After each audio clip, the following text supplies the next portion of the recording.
Chapter 1. The Activation of the Fierce Daddy System. Yishio, why are you so selfish? For 3 years in high school, 4 years in college, I devoted my youth entirely to you. Can't you consider me for once? As long as we go abroad, a splendid life awaits us. Moreover, my parents have arranged everything for us. Will you just listen to me this once? 3 years ago, in Long City, at the Agricultural University, on a cold, rainy night, a girl with disheveled hair pleaded desperately with the man beside her. Her small fists fell like raindrops, relentlessly pounding against him. The man remained motionless. Tears and rain mingled indistinguishably. Yishio could no longer discern whether he was crying or not. Yet, he felt a nameless fury burning fiercely within his chest. The accumulated dissatisfaction of these years seemed to explode at that moment. He grasped Jiang Shiyu's delicate shoulder. Like a beast, he roared, "Jiang Shiyu, look at me. Look at me. Ask yourself honestly, am I truly selfish? Haven't I always indulged you? But this matter, absolutely not. I can tell you plainly, I attend university to help my hometown escape poverty, not to free myself from the poverty of my hometown. My opportunity to attend university is entirely due to the meager savings of the villagers. They can hardly afford to spend it on themselves. I always thought you understood me best. Yet you are no different from any other woman." A sharp slap resounded. Jiang Shiyu raised her slender arm with force. The anger on her face vanished, replaced by an indescribable chill. "Enough. I don't want to hear any more from you. Yishio, we're done. Remember this moment. I will never forgive you in this lifetime. Don't contact me again." She tore off her engagement ring and threw it fiercely at Yishio's face, turning resolutely away and rushing into the distance. A stretched Lincoln opened its door and swiftly disappeared into the rainy night. Yishio gazed at the raindrops cascading outside, his vision momentarily blurring. His thoughts returned abruptly to reality. He forced a bitter smile and took out his phone. "How are you doing now?" The screen displayed Jiang Shiyu's contact number. Time had flown like the wind. It had already been 3 years since their parting. During those 3 years, Yishio had persistently dialed Jiang Shiyu's number every day at 9:10. Yet, her phone had never been answered. He wished he could freeze time at the moment they broke up. But he understood that was impossible. All he wanted now was to know how she was faring. This obsession had tormented him like a nightmare for 3 years. He habitually dialed the number. "Hello, Dad. Help me. Someone is following Nyonyo." Surprisingly, the call connected, and a little girl's voice came through. The voice of the little girl, sweet and endearing, was utterly charming. Just hearing her voice made one feel an irresistible affection. Yet for Yishio, it was as if his heart were being torn asunder. He stifled the heart-wrenching pain and spoke gently into the phone. "Little one, I am not your father. I dialed the wrong number. Quickly, call your father back. Otherwise, he will be worried." He hung up the phone, feeling as if all vitality had been drained from him. If nothing unexpected had occurred, this child must be Jiang Shiyu's daughter. To his astonishment, she had a child now. Yet he remained a solitary figure, devoid of companionship. Now that he was aware she had embarked on a new chapter of her life, it was time for him to let go. "Farewell, my love." He picked up the phone, preparing to delete Jiang Shiyu's contact information. At that moment, the familiar ringtone echoed once more. To answer or not to answer. Yishio found himself engulfed in indecision. Perhaps it was a flicker of hope deep within him that compelled him to answer the call. However, as soon as he picked up, a flurry of anxious cries erupted from the other end. "Hello? Daddy Yishio, are you there? Xin Ling is scared. I sneaked out with my mom's phone. Nyonyo really misses Daddy Yishio. That bad guy is chasing me again. Wah! Daddy, open the door. Please open the door. I'm already at Daddy's doorstep. Wah!" There was a frantic knocking at the door. The heavy iron gate echoed like a drum, relentless in its pounding. What is happening? Could it truly be the little one from the phone? Is she in real danger? Yishio sprang up, alert. He hastily drew back the curtains. Not far away, lights flickered. A shadow, stealthy and sinister, was rapidly approaching the little girl. It was drawing perilously close to his door. The knocking persisted, and the little girl's voice grew increasingly frantic. Ultimately, it bore a hint of tears. "Daddy, Daddy, Daddy, wah, wah. Don't be afraid, Daddy is coming." Yishio shouted instinctively. He knew he could not wait any longer. Without a thought for changing clothes, he dashed outside. With a swift motion, he flung open the door. A burly man, wearing sunglasses, had seized Nyonyo and was making a run for a nearby van. Laughing triumphantly, "Little one, where do you think you're going? Just come along with me. What are you doing? Let her go." Yishio glared furiously, unable to contain his rage as he rushed forward. "Scoundrel, release her, or you'll pay dearly. Is that a threat from you? Get lost." The man glanced back at the gaunt Yishio and delivered a fierce kick to his chest. Bang. The sound reverberated. Yishio's body was sent flying uncontrollably. "Daddy! Daddy! Daddy! Wah!" As she watched Yishio being hurled away, Nyonyo struggled fiercely, her cries echoing with heart-wrenching despair. Meanwhile, Yishio lay on the ground, his body curling up involuntarily like a shrimp. His eyes appeared as if filled with blood. From the very first glimpse of the little girl, a peculiar sensation enveloped his heart, as if she were an integral part of his being, making it nearly impossible to part with her. He propped himself up on his arms and unsteadily rose to his feet once more. The glaring lights were blinding, making it difficult for him to keep his eyes open. The rumble of the van drew increasingly closer. "Release her, you vile beasts!" Yet, even in the face of such peril, Yishio did not waver. He shielded his eyes with his hand and summoned every ounce of strength to charge towards the van. "You overestimate yourself." The man in sunglasses sneered as he handed the girl over to an accomplice and turned to confront Yishio. With a swift uppercut, he aimed directly for Yishio's chin, exclaiming, "Mind your own business, you meddlesome fool. He'll teach you a lesson." Bang! A deafening crash echoed as Yishio fell heavily to the ground, completely drained of energy. Even a mere act of speaking felt beyond his capability. "You rascals! Don't bully my daddy! Don't bully my daddy!" At that moment, Nyonyo seemed to go into a frenzy, shouting at the top of her lungs. She opened her tiny mouth and bit down fiercely on the wrist of the man who held her captive. "Ah, you little brat! How dare you bite me?" The man yelped in pain, instinctively loosening his grip. "Daddy! Daddy! Daddy!" Seizing the opportunity, Nyonyo cried out loudly, wriggling free from the crowd like a slippery eel. In a heartbeat, she flung herself onto Yishio, fiercely protecting him. Her big, watery eyes glared defiantly at the approaching traffickers. "You wicked men! You shall not harm my daddy! Bad guys! You're all bad guys! When I grow up, I'll make sure to take you down." "Nyonyo!" Yishio whispered softly, tears streaming down his face. Trembling, he extended his hand, and in that moment of embracing the little girl, a beam of light seemed to illuminate his dim life. A profound sense of connection surged within him, intensifying with every heartbeat. "My daughter! My daughter! My daughter!" he cried out in fervent excitement, unable to help but hold her tightly against him. Even if he were to perish today, he would ensure that she faced no harm. Beep. The Super Fierce Daddy system has been successfully activated.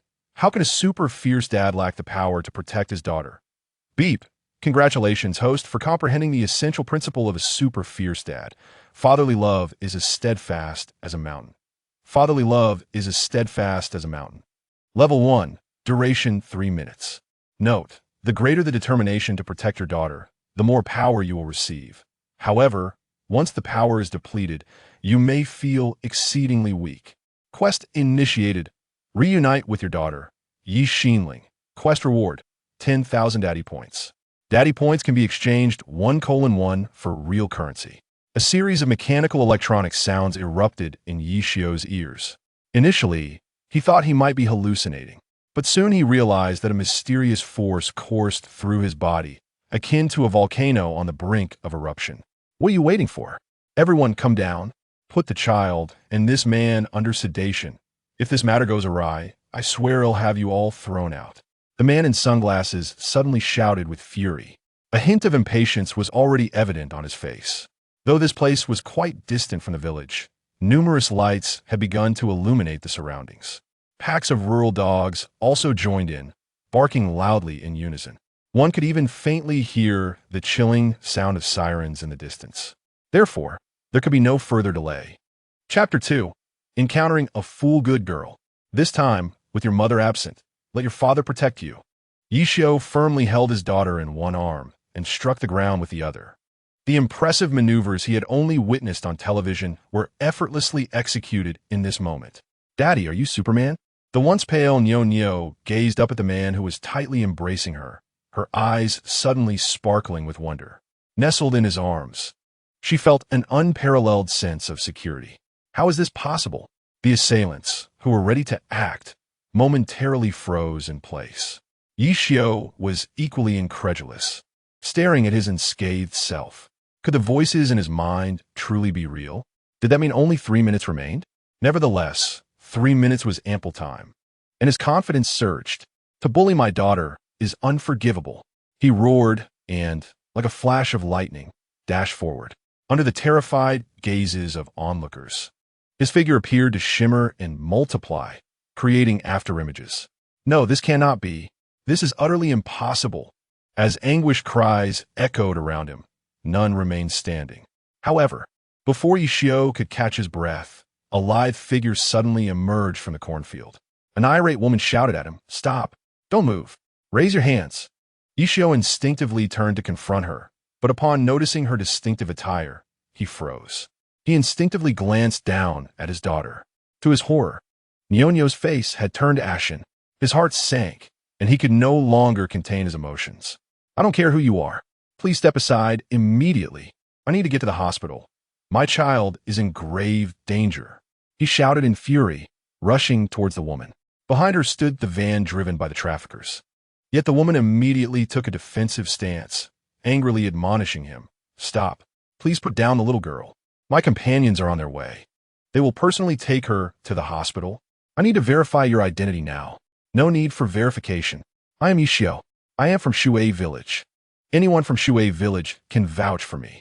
Yeshi Wu shouted urgently. His daughter was racing against death, but the woman belonged to a special department. "Please step aside. I must get to the hospital immediately." His face darkened as he advanced once more. For his daughter, he would risk everything. This iron-willed man could not help but shed tears once more. "I'm sorry. I need to assess the situation. Please cooperate." However, Gao Xiaowei stood firm, her gaze sharp as she surveyed the moaning individuals sprawled on the ground. They were both men and women, anxiously huddled together, resembling a family. If nothing unusual had occurred, it was likely all of this was the doing of the man before her. She never anticipated that such a seemingly frail man could unleash such formidable strength, single-handedly incapacitating 10 individuals. Moreover, his methods were exceedingly brutal, as he had brutally snapped the fingers of each victim. She could hardly believe that this scrawny man could accomplish this solely through sheer physical prowess. He must have employed other means. Subtly, she surveyed her surroundings, and, to her astonishment, she discovered 2 pieces of cotton cloth beneath Yishio's feet. A bold hypothesis began to form in her mind. Those pieces of cloth had likely been tainted with ether or some other incapacitating substance. Retreating cautiously, she fixed her gaze on Yishio, advancing step by step. "What are you planning to do?" Yishio instinctively began to back away. "Please cooperate with the investigation. My team will arrive shortly."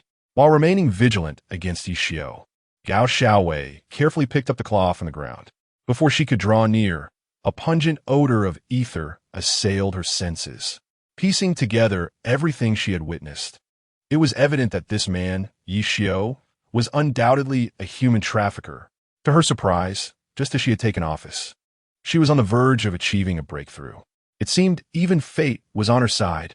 She was determined to prove to everyone that she, Gao Xiaowei, was no mere ornament. "Officer, apprehend him. Quickly, seize this villain." At that moment, the man in sunglasses suddenly shouted. Having weathered many battles, he immediately perceived the woman's hesitation. If the waters were not muddied now, when would they be? Rising to his feet, he feigned agony and shouted at Gao Xiaowei, "Officer, please do not delay. Capture him, and then rescue the child. The child's life is paramount." Seeing this, others could no longer contain themselves and began to rise in agreement. "Yes, officer, do not mind us. Please save the child at once." "Officer, this trafficker must die. If the law does not punish him, we will take justice into our own hands and kill him ourselves. For my daughter and for countless innocent children. Indeed, the trafficker must die. He cannot be allowed to escape. Absolutely not. Brothers, let us fight him. We must prevent him from continuing to endanger society. Yes, let us confront him. They exchanged glances, each one filled with righteous indignation. Unbeknownst to them, they had already gravitated toward the van. Yishio, is it? What more do you have to say? Hearing the crowd's fervent cries, Gao Xiaowei's conviction solidified. She glared at Yishio, unable to restrain herself from hurling insults. Shameless. Have you gone mute? If you're not a trafficker, why then is there ether-soaked cloth beneath your feet? And why do you have a fainted little girl in your arms? Do you take me for a fool? If I have apprehended the wrong person, I will personally kneel before you. Watch your mouth. Who the hell is a trafficker? Are you blind? Yishio could no longer contain the fury within him. How could there still exist such foolish individuals in this world? He doubted whether she had even purchased her skin.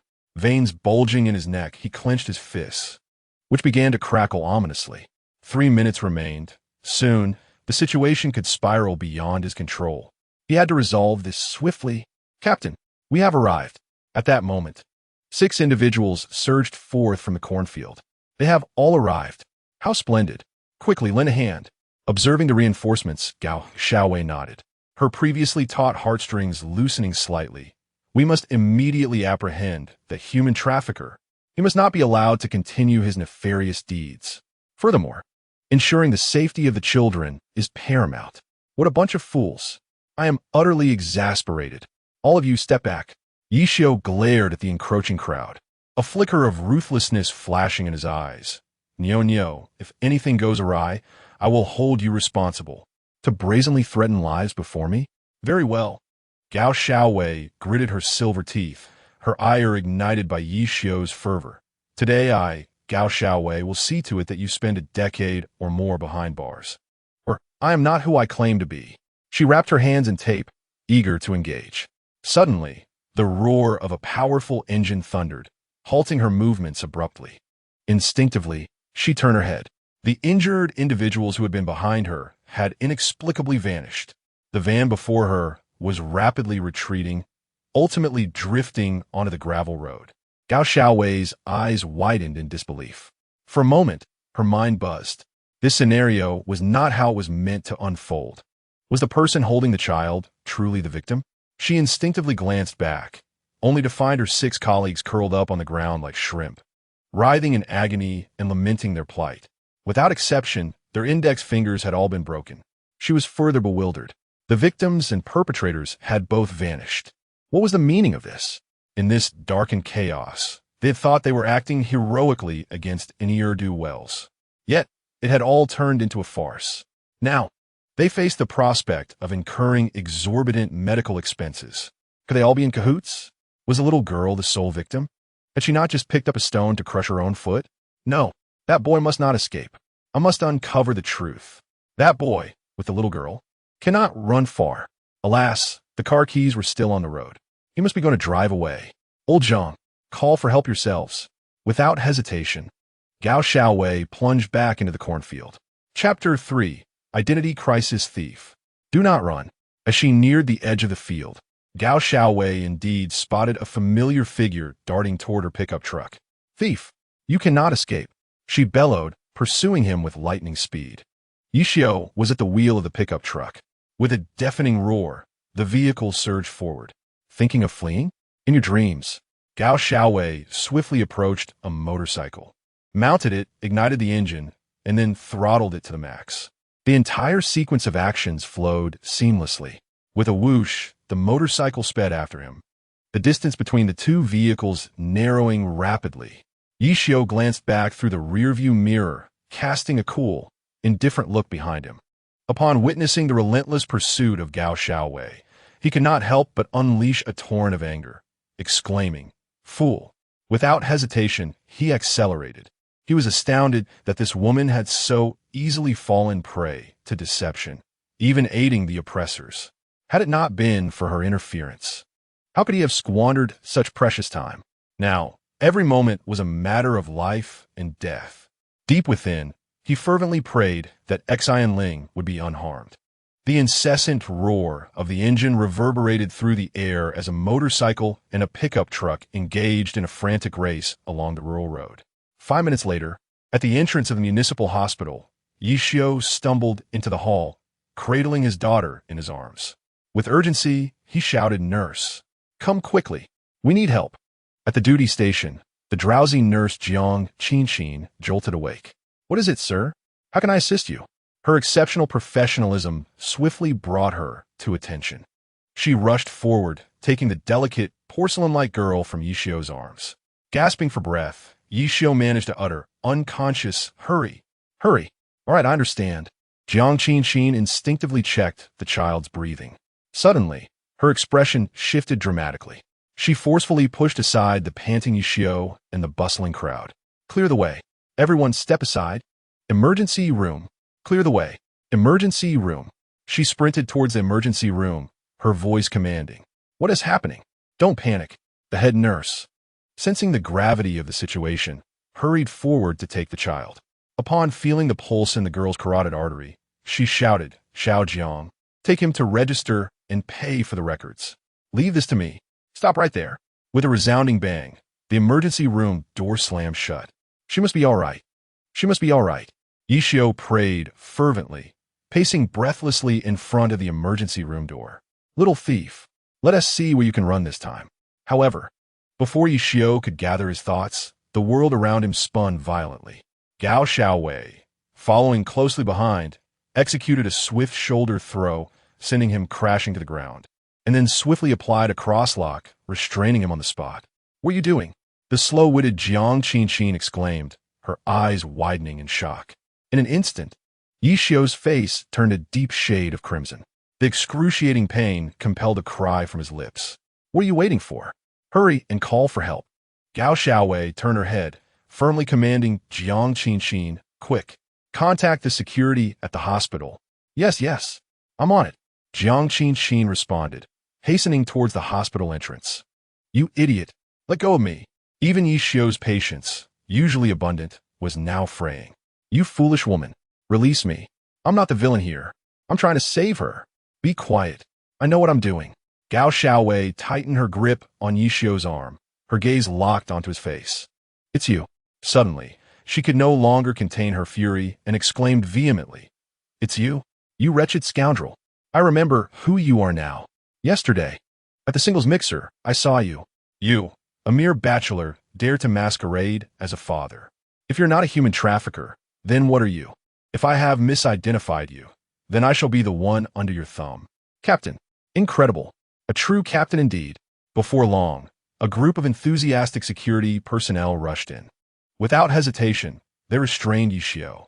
Gao Xiaowei delivered a fierce kick to Yishio, unable to contain her anger as she stood up defiantly. "I told you today, if I do not throw you in for a decade or so, I, Gao Xiaowei, shall be your puppet. Once your identity is confirmed, prepare to feast on free rations." Yishio ceased his struggles, understanding that any further resistance was futile. As long as his daughter regained consciousness, everything could be clarified. When that time came, he would ensure that every debt was accounted for. "No, I cannot wait any longer. I must ascertain your identity at once." However, Gao Xiaowei was too agitated to consider anything else. She rushed to the duty desk, seized the telephone, and swiftly dialed a series of numbers. "Hello, is this the village head of Shui Village? Greetings, I am Gao Xiaowei, captain of the Longqing security team in the Shui district. I have a matter to confirm with you. Is there a young man named Yishio, around 24 years of age, wearing glasses, tall and slender, seemingly quite refined?" Beep. Speakerphone activated. Gao Xiaowei cast a glance at Yishio and deliberately pressed the speakerphone button. "Hello, I'm not the village head. Please hold on." A middle-aged woman's voice responded, followed by a cacophony of shouts. "Hey, old man, they're looking for you.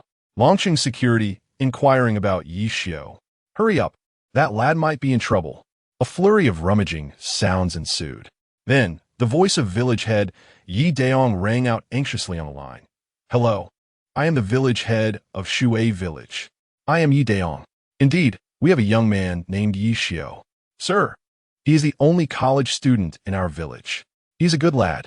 Surely, nothing has happened to him, right? Have you made a mistake? No mistake. Let me ask you, is he single, unmarried, and without children?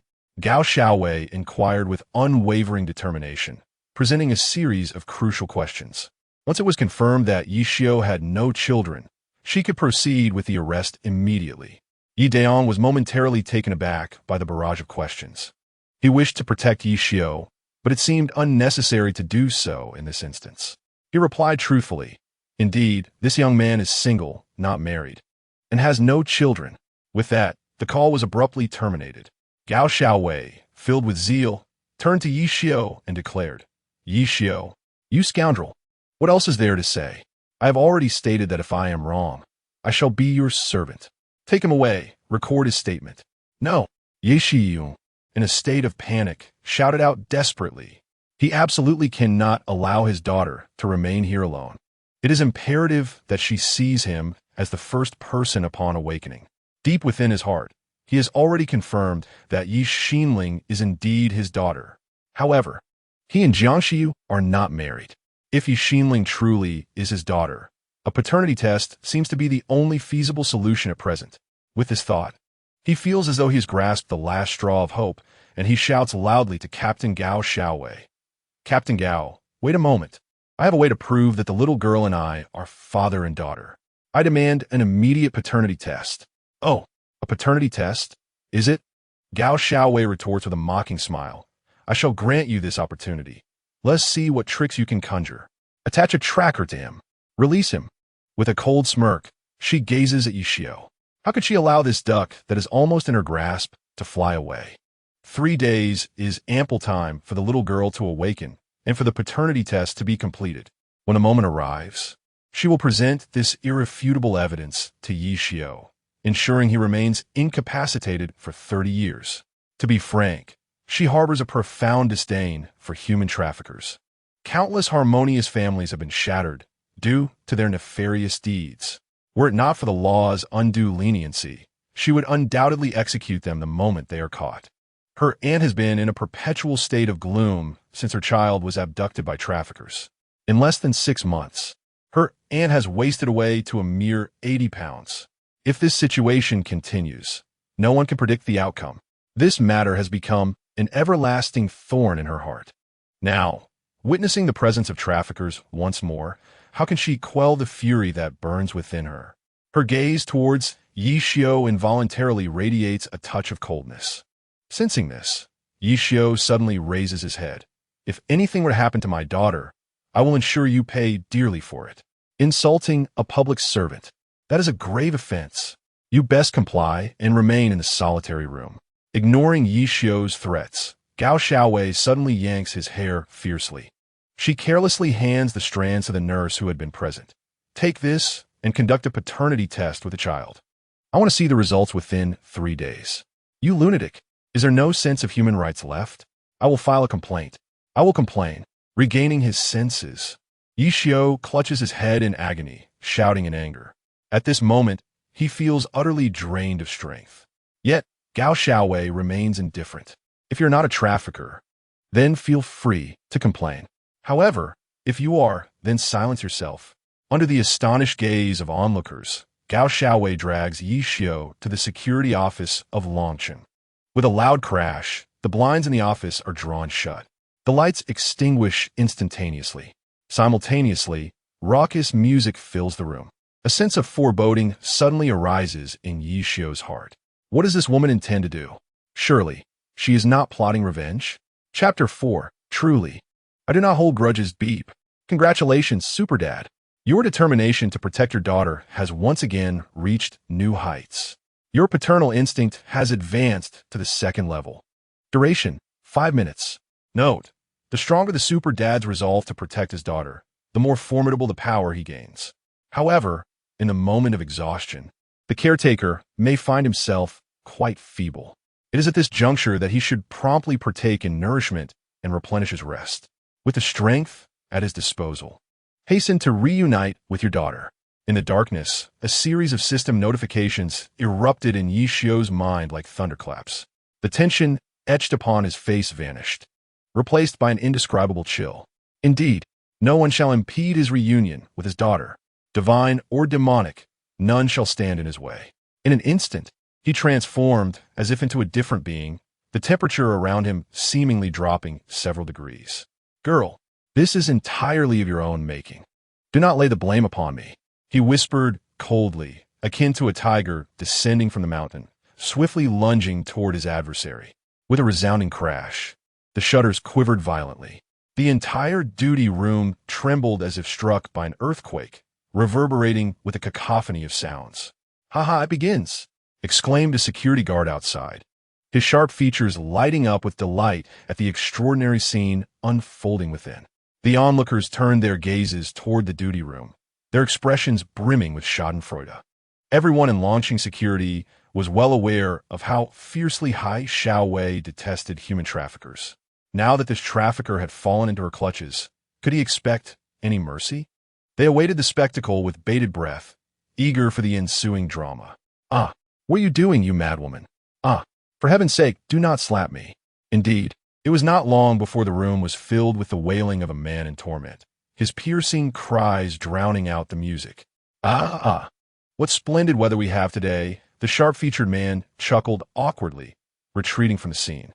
The others exchanged knowing glances and, in unison, dispersed quietly. Yi Xiao continued to shout, unwittingly moving closer to the window. "They're all gone, ha. Peering through the slats of the blinds, Yi Xiao wore a wicked grin as he observed the retreating crowd. Your colleagues are quite adept at feigning ignorance in such situations. They pretend not to see anything, ha. But what they do not realize is that while I am the one screaming, it is you who bears the brunt of the punishment. Isn't that thrilling?" Hai Xiaowei, with two prominent panda eyes, was bound tightly to a chair, struggling and whimpering. Yi Xiao turned back, his expression calm as he surveyed the scene. He intended for her to experience this humiliation firsthand. He grasped her phone, a cold smile creeping across his face as he advanced toward her step by step. "As I previously stated, you have infringed upon my rights, and I shall certainly file a complaint against you. So, prepare yourself for an investigation and suspension. Oh, and by the way, you also yanked a handful of my hair." Yi Xiao crouched down, resembling a demon, and suddenly seized a fistful of Hai Xiaowei's hair. In that moment, he cared not for any semblance of compassion. His heart was consumed by the ecstasy of revenge. Hai Xiaowei writhed in excruciating pain, her large eyes glaring at Yi Xiao with fierce intensity, like incandescent bulbs. However, the presence of her panda-like eyes rendered her expression comically absurd. Suddenly, she ceased her struggles, tears streaming down her face, evoking my sympathy.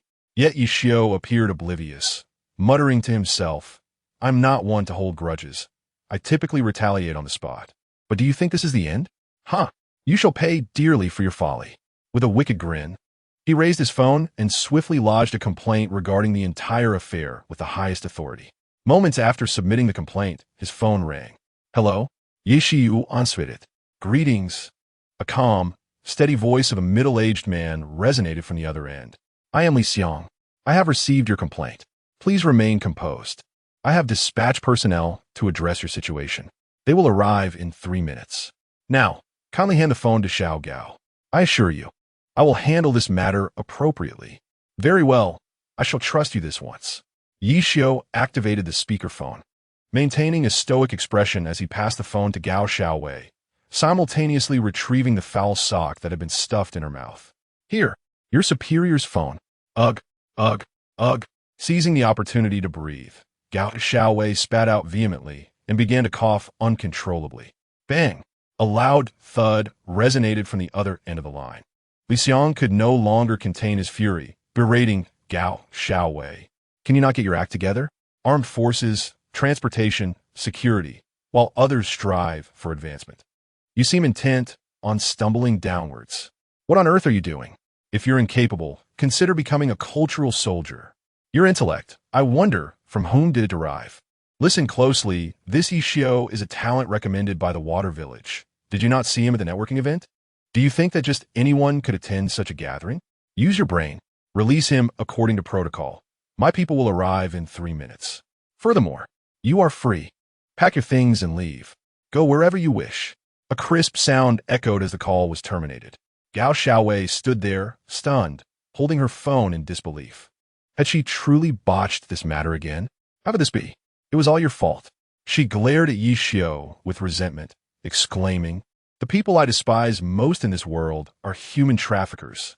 If it weren't for them, my aunt would not be in such despair. But rest assured, I will no longer restrict your freedom. In 24 hours, if you are innocent, you will be released on the spot. Of course, it could also be 72 hours. Shameless.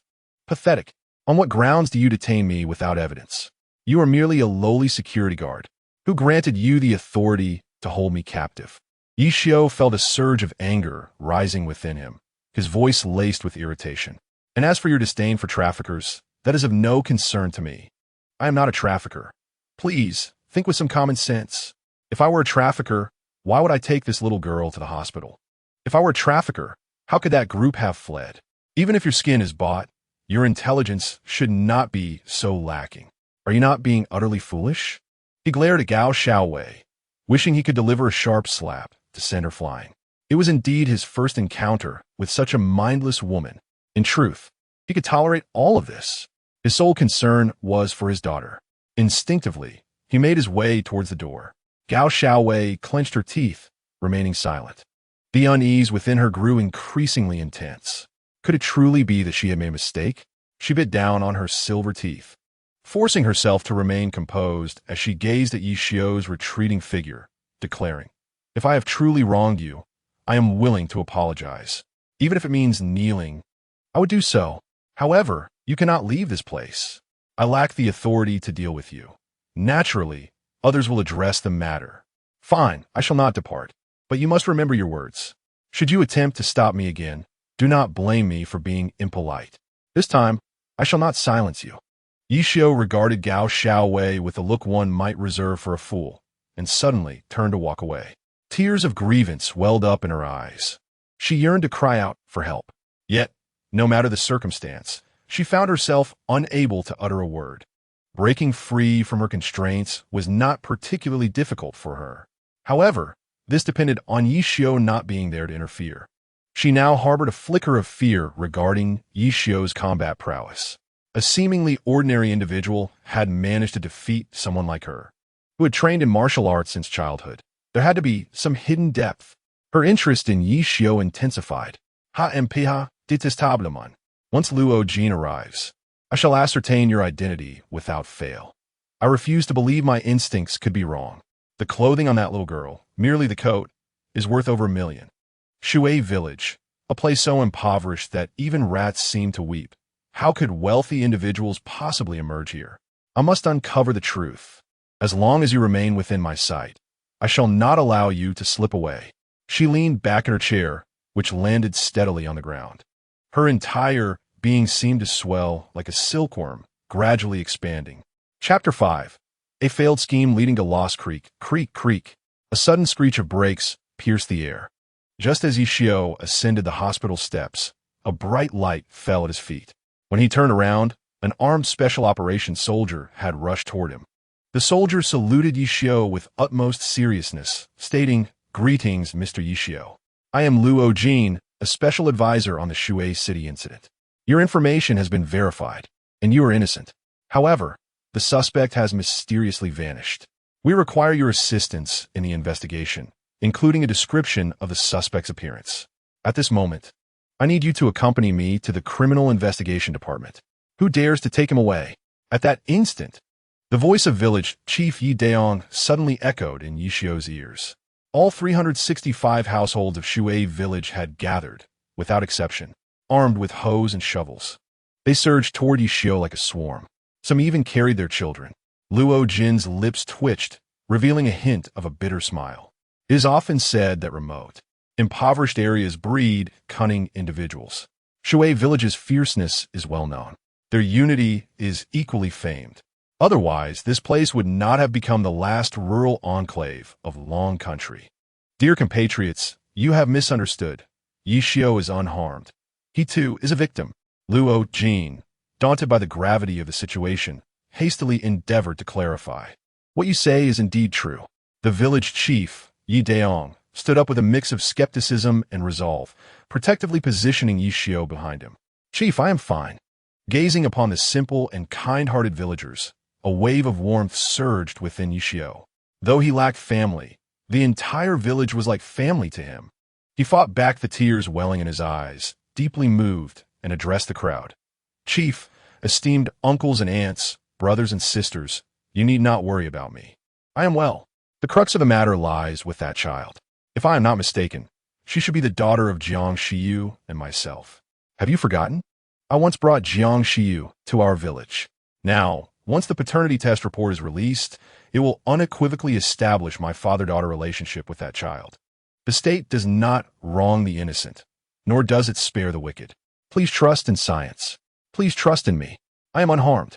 This officer is merely performing routine duties." The villagers of Shui village glanced at one another, and eventually, some could not help but voice their opinions. "I care not for any paternity tests or routine procedures. No one shall bully you, Yi Xiao. Indeed, without Yi Xiao, how could we older folk survive?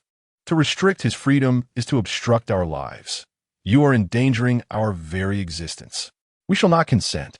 Yes, we absolutely refuse to consent." The atmosphere escalated, growing increasingly intense, leading to a near tumultuous scene. Luo Jin felt overwhelmed. He had anticipated some difficulty, yet he never imagined it would be this troublesome. "Silence, all of you." Just then, a voice, fierce as a lion's roar, pierced through the commotion. Gao Xiaowei, her expression grim, stepped forth from the crowd. "I am Gao Xiaowei, the team leader of Longqing Security. Every word I utter now pertains to whether Yi Xiao will be imprisoned. If you wish to cause a disturbance, then continue." The cacophony within the crowd ceased abruptly, all eyes gravitating towards Gao Xiaowei, faces etched with fear and concern. Gao Xiaowei's expression mirrored her apprehension. She had come to resolve the confusion. Fixing her gaze on Luo Jin, she inquired, "Luo Jin, tell me, have the escapees been apprehended? Are those individuals traffickers?" Luo Jin regarded Gao Xiaowei intently. He refrained from revealing her past as the former team leader and solemnly nodded, stating, "The vehicle was stolen. They cleverly evaded all surveillance and are likely habitual offenders. As for whether they are traffickers, that remains to be determined. However, based on the information we currently possess, they are undoubtedly part of a criminal organization." Gao Xiaowei's face drained of color, instinctively retreating a few steps. She regarded Luo Jin in disbelief. Then, what about the complete itinerary of this little girl? Why was she present in Shui village? When did Yi Xiao first encounter this little girl? Is it possible to locate her mother or family? Luo Jin stared blankly at Gao Xiaowei, utterly perplexed by her intense concern for the matter at hand. Her injuries were evidently inflicted by a skilled assailant. Despite the multitude of unanswered questions swirling in his mind, Luo Jin proceeded to relay the truth. "We have not uncovered any valuable travel information. The little girl must have arrived at the water village by fishing vessel from the dock, and it is unequivocal that this was her first meeting with Yi Xiao. The data from the girl's mobile device, along with her genetic information, is currently being expedited for analysis. Barring any unforeseen circumstances, all inquiries will be resolved within 3 hours. Therefore, you should remove the tracker from Yi Xiao. He is certainly not a trafficker. How could this be? Why? Gao Xiaowei, in a daze, retrieved her phone. With a beep, the tracker on Yi Xiao's wrist was unlocked on the spot. Gao Xiaowei turned and walked away, her demeanor akin to that of soulless being. Yet, how could Yi Xiao allow her to simply depart? "Hey, are you just leaving like that? Don't you owe me an apology?" He called out to her retreating figure, his voice devoid of emotion. "I'm sorry." Gao Xiaowei clenched her fists, biting back her rage, and shouted with gritted teeth. But Yi Xiao remained unsatisfied. He was all too aware of the despair he had felt at that moment. Therefore, whatever burden he bore, she must endure as well. Relentlessly pressing on, he challenged her. "Is this your attitude toward an apology? Have you forgotten your previous words? You claimed you made a mistake in your capture, that you were my ward. Come now, call me daddy. I would mind." Luo Jin intended to mediate, but was intimidated by the watchful eyes of the villagers around them. They gleamed with excitement at the unfolding spectacle. It was always the officials who oppressed others. Now they had the chance to turn the tables. How could they not revel in it? Unexpectedly, Gao Xiaowei pivoted and approached Yi Xiu step by step. With a smile, her eyes nearly crescent-shaped, she said, "Indeed, I did say I made a mistake in my capture. That I am your ward. However, does being your ward necessarily mean I am your daughter? There exists another possibility. Perhaps you are my husband." Haha, just as I was dismissed. "You can support me from now on." Yi Xiu's mouth fell agape, rendered speechless. In his moment of shock, Gao Xiaowei, akin to a dragonfly skimming the water's surface, swiftly kissed his lips. Yi Xiu was instantly jolted as though struck by lightning. His eyes widened in disbelief. Ultimately, his throat felt as if it were obstructed, leaving him utterly voiceless. The onlookers, too, were rendered momentarily incapable of thought by Gao Xiaowei's unexpected kiss. No one foresaw such an event. Even the recently arrived Gao Yao was left dumbfounded by the scene before him. Was he, this girl, the one who despised men the most? What then was this spectacle? A bold thought suddenly crossed his mind. Chapter 6. The results of the paternity test are in a hymn. Gao Yao deliberately cleared his throat and stepped forward into the crowd. Beside him trailed several of his loyal subordinates. "Mayorvel?" gasped the crowd, their gazes irresistibly drawn to him. At that moment, Yi Xiu also regained his senses, glancing at Gao Yao with a sudden feeling of dread. Why were all the prominent figures of Longqing present? Especially Gao Yao, who had invited him to the social gathering. Gao Yao had even attempted to set him up on blind dates multiple times, and Yi Xiu had never found the heart to decline, even when he did attend. It was merely a perfunctory effort. Yet, Gao Yao relished the task, declaring that he would surely find Yi Xiu a suitable partner. Yi Xiu understood that if he did not devise a way to resolve this matter, it would undoubtedly persist indefinitely. A small-minded man is not a true gentleman. A man without ambition is not worthy of respect. If he could just disillusion Gao Yao, that would suffice. With this thought, Yi Xiu's expression hardened. Today, while Gao Yao was present, he might as well solidify his reputation as a scoundrel. If Gao Yao were to discover that he was indeed a rogue, would he still be so invested in his affairs? He surveyed the area, his gaze unintentionally landing on Gao Xiaowei. However, recalling the earlier incident ignited a surge of anger within him. He glared at Gao Xiaowei and exclaimed, "Hey, Gao Xiaowei, you crazy woman, are you out of your mind? Why did you kiss me? If you're unwell, go get treated. If you don't know the number for a psychiatric hospital, I can assist you." He raised his arm and forcefully wiped his lips, his eyes filled with disdain as they fixed on Gao Xiaowei. "Oh, you have some spirit, do you?" Yet, rather than deterring Gao Xiaowei, this only ignited her competitive spirit. She looked at Yi Xiu triumphantly, saying, "What's the matter? Are you disgusted by me? I kissed you, and what can you do about it? Don't forget, you still have to take care of me." Suddenly, Yi Xiu closed the distance between them. Under the astonished gazes of the crowd, he directly pressed his lips against Gao Xiaowei's. It was but a fleeting touch, like a dragonfly skimming the water surface. You shameless cad." This time, it was Gao Xiaowei who was taken aback. Initially, she had merely intended to provoke Yi Xiu, but he had actually kissed her. This was her first kiss, and it had been stolen away. For a moment, her mind buzzed with disbelief. Meanwhile, Gao Yao's head was also spinning. No wonder Yi Xiu was dissatisfied with the blind dates he arranged. It seemed he had his eyes set on his daughter. Under normal circumstances, as a father, he would have intervened to defend his daughter from such an affront. However, he was secretly overjoyed.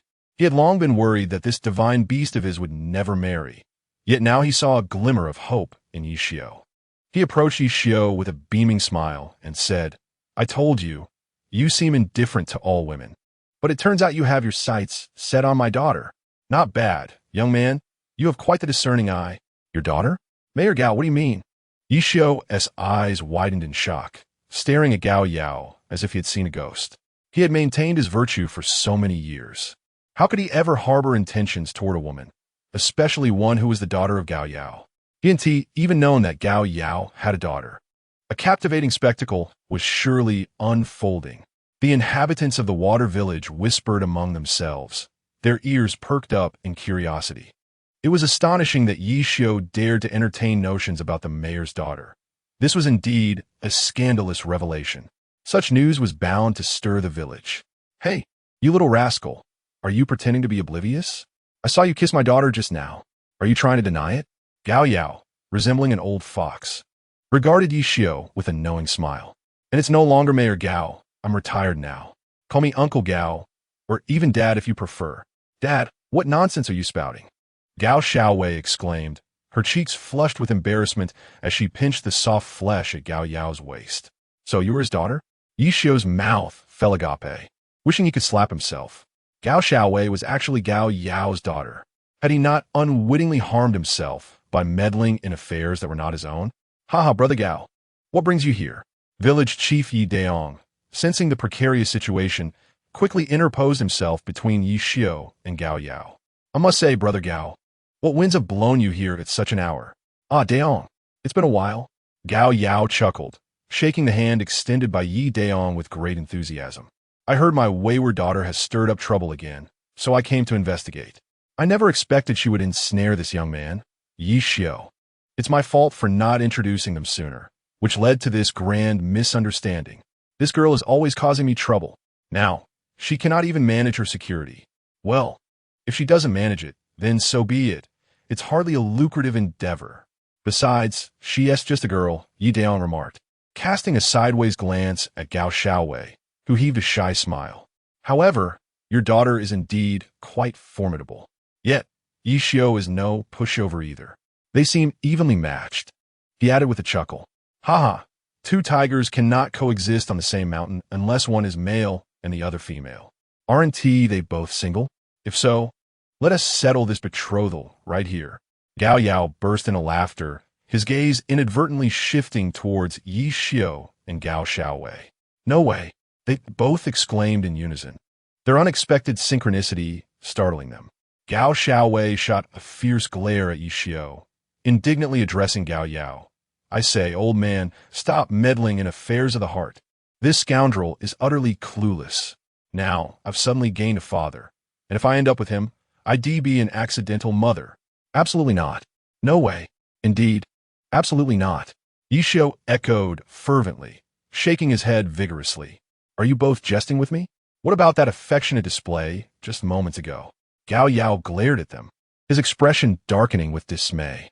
Before he could express his frustration further, Luo Jin's excited voice rang out, cutting through the tension. Their news. Their news.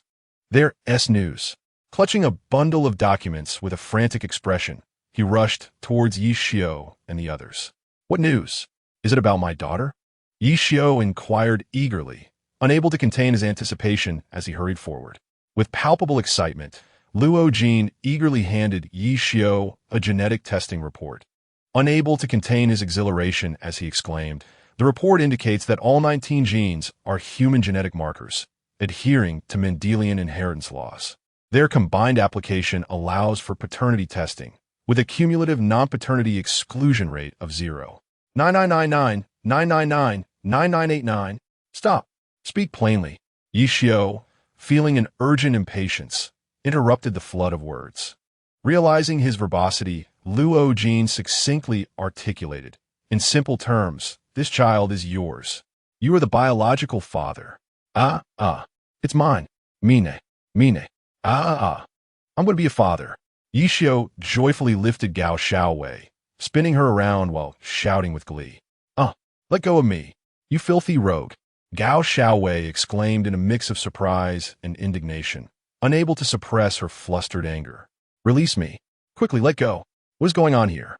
Surely, there is nothing untoward between these two. Gao Yao shook his head, watching the scene with a complex expression. He held a deep affection for Yi Xiao. Yet how could he possibly allow his precious daughter to marry an unmarried man with a child? Just as he was about to intervene, Luo Jin interrupted once more. Listen to me, Yi Xiao. Perhaps you should not celebrate so soon. I have some bad news. He abruptly raised the testing report, drawing the attention of everyone present back to him. What? Yi Xiao stared blankly at Luo Jin, unable to fathom what further bad news could exist. Could it be that his daughter was ill? His heart sank at the thought. Chapter 7. Nyonyo has longed for a different mommy. Rogue, let go of me. Release me at once. Just as Ishio was lost in thought, Gao Xiaowei suddenly cried out, desperately pounding against his chest. What are you doing, Ishio? At that moment, Luo Jin could no longer contain himself. He shouted in anger and rushed towards the two. He had always harbored feelings for Gao Xiaowei. How could he permit anyone to lay hands on her? The unexpected kiss from before had already ignited his fury. Now, witnessing their public embrace, he could no longer tolerate it. He removed his uniform, his expression icy as he yelled at Yi Xiao. I implore you, Mr. Yi, to maintain your composure. Do not touch a woman who is not yours. Everything you wish to know is in my possession. Release her at once, but do not blame me for being impolite. Yi Xiao, knowing he was in the wrong, refrained from arguing. With a sullen expression, he instinctively released his hold. With a thud, Gao Xiaowei fell to the ground, landing heavily. You jerk! Do you have no sense of chivalry? She cried out in pain, casting Yi Xiao a resentful glance. Help me up, she huffed, extending her hand in frustration. Yet, Yi Xiao ignored her completely. You scoundrel! You are relentless. I want to let you off easily. Withdrawing her hand, she attempted to rise. Just then, Luo Jin hurried over to assist her, speaking gently. Xiaowei, are you all right? Iem me fine. She replied. Gao Xiaowei responded faintly and climbed up on her own. Luo Jin's outstretched hand remained suspended in midair. A rigid smile plastered on his face while the flames of anger within him intensified. Gao Xiaowei had never shown any warmth towards any man. Today, however, she laughed, hit, and scolded Yi Xiao. How he wished that the one being struck was himself. Yet, it seemed Gao Xiaowei had never truly regarded him. Even when she called his name, it was with a coldness that pierced through him. Jealousy gradually consumed his reason. Apologize to her? He turned his head, unable to suppress his furious glare at Yi Xiao. On what grounds? Yi Xiao, in turn, was ignited by Luo Jin's provocation. Huh, who do you think you are? Is this how you serve the people? You didn't say it, did you? Well, others have spoken to me. He turned and headed towards the hospital. Stop right there. However, before Yi Xiao had taken more than a few steps, Luo Jin blocked his path. Listen closely. Jiang Xinling is under surveillance by my people. Without my permission, no one can approach her. You wish to know her whereabouts?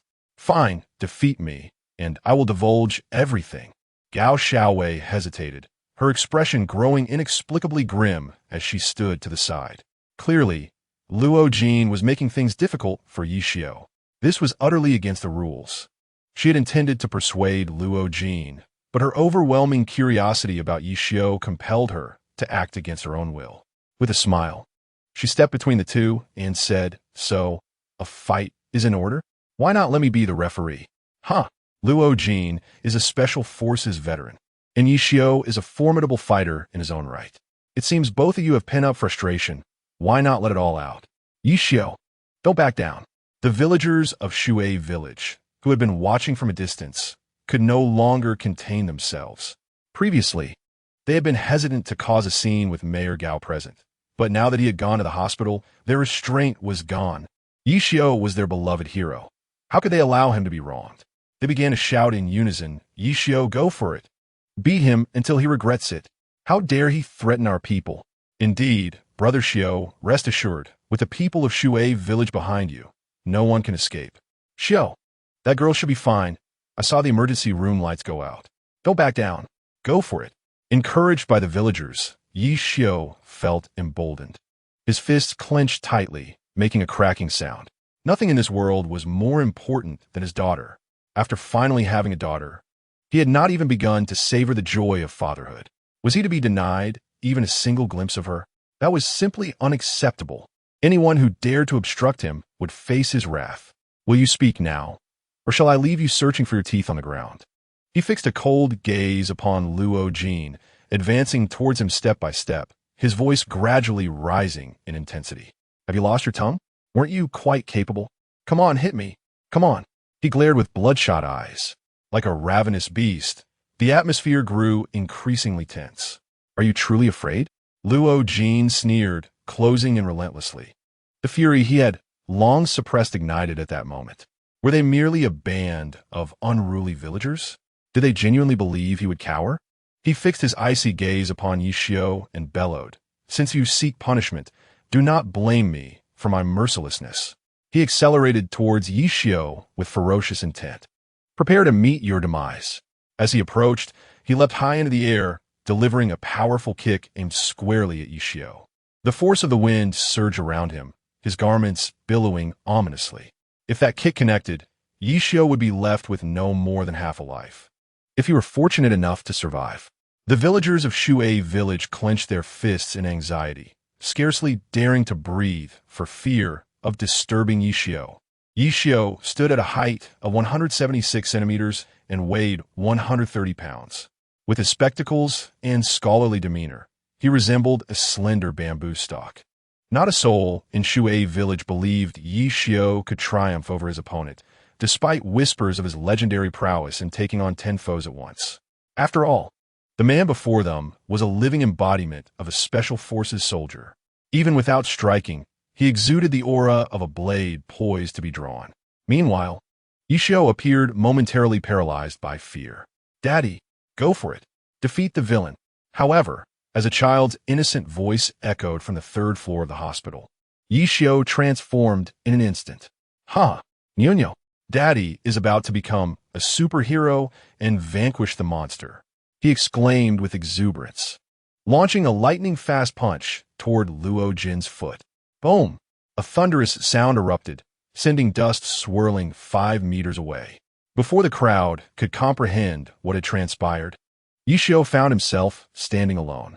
"Daddy, you're so fierce." The crowd fell silent for a moment, but Nyonyo's joyful voice soon broke the quiet. "Hee. Love you, Daddy." Yishio instinctively looked up to the third floor, where Nyonyo had her small hands raised above her head, beaming with delight as she formed a heart shape. How could Yishio possibly disappoint the little one? He too swayed his body, mirroring her gesture with a joyful heart. "Love you too, my darling." Seeing the scene, those present could not help but smile knowingly. If anyone else had made such a gesture, the villagers would have deemed it an eyesore. Yet with Yishio, it was a different story. It was as though the radiant youth of yesteryear had returned.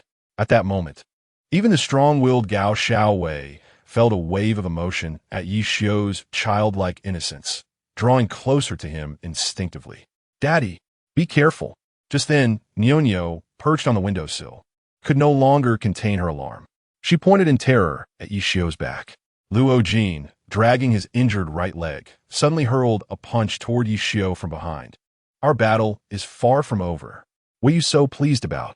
Almost reflexively, Yishio and Gao Xiaowei maneuvered behind Luo Jin. One seized his left arm while the other grasped his right, executing a swift and powerful shoulder throw in perfect synchrony. Crash! A loud impact reverberated through the air. Luo Jin has once again been thrown out. This time, it was a staggering distance of 7 or 8 meters. Yishio and Gao Xiaowei exchanged glances, and to their surprise, laughter erupted from their hearts. However, the subsequent words of Nyonyo instantly rendered the atmosphere between them awkward. She leaned against the windowsill, incessantly shouting, "Daddy, is this a mixed doubles match? With such synergy, how can you justify this to my mommy?" But I like it. Nyonyo has long wanted to change her mommy. Why don't you two just get together right here?" Chapter 8. This Yishio at first glance is clearly no good person. Behave. Stop causing a ruckus. Stay away from the window. Daddy will come up to see you shortly. Yishio dare not look at Gao Xiaowei again. He hastily redirected his gaze to his daughter on the third floor, who was gleefully running back and forth by the window. Her lively and adorable demeanor softened Yishio as heart involuntarily. However, when he turned to glance at the fallen Luo Jin, the smile on his face instantly froze. His expression turned icy as he advanced toward him, step by step. Upon reaching Luo Jin, he crouched down directly in front of him. "It seems you are quite fond of Gao Xiaowei. Yet have you not realized that she shows you no interest whatsoever? A mature man would never engage in such foolish antics, especially not with a sneak attack from behind. That is utterly disgraceful. You should be grateful that my daughter is unharmed. Otherwise, I cannot fathom what reckless actions I might take. Hand it over." He extended his hand, his gaze fixed on Luo Jin, with a ferocity in his eyes that was utterly unmasked. Luo Jin glared at Yi Xiao with humiliation. Don't you want to know the results of our investigation? No need to look further. I'll tell you directly. Jiang Xiyu is already married. You are merely the biological father of the child and possess no guardianship whatsoever. You have no right to be with Jiang Xinling. Moreover, you are already tainted. I refuse to let Xiao Wei suffer any harm because of you. You must apologize to her for today's incident.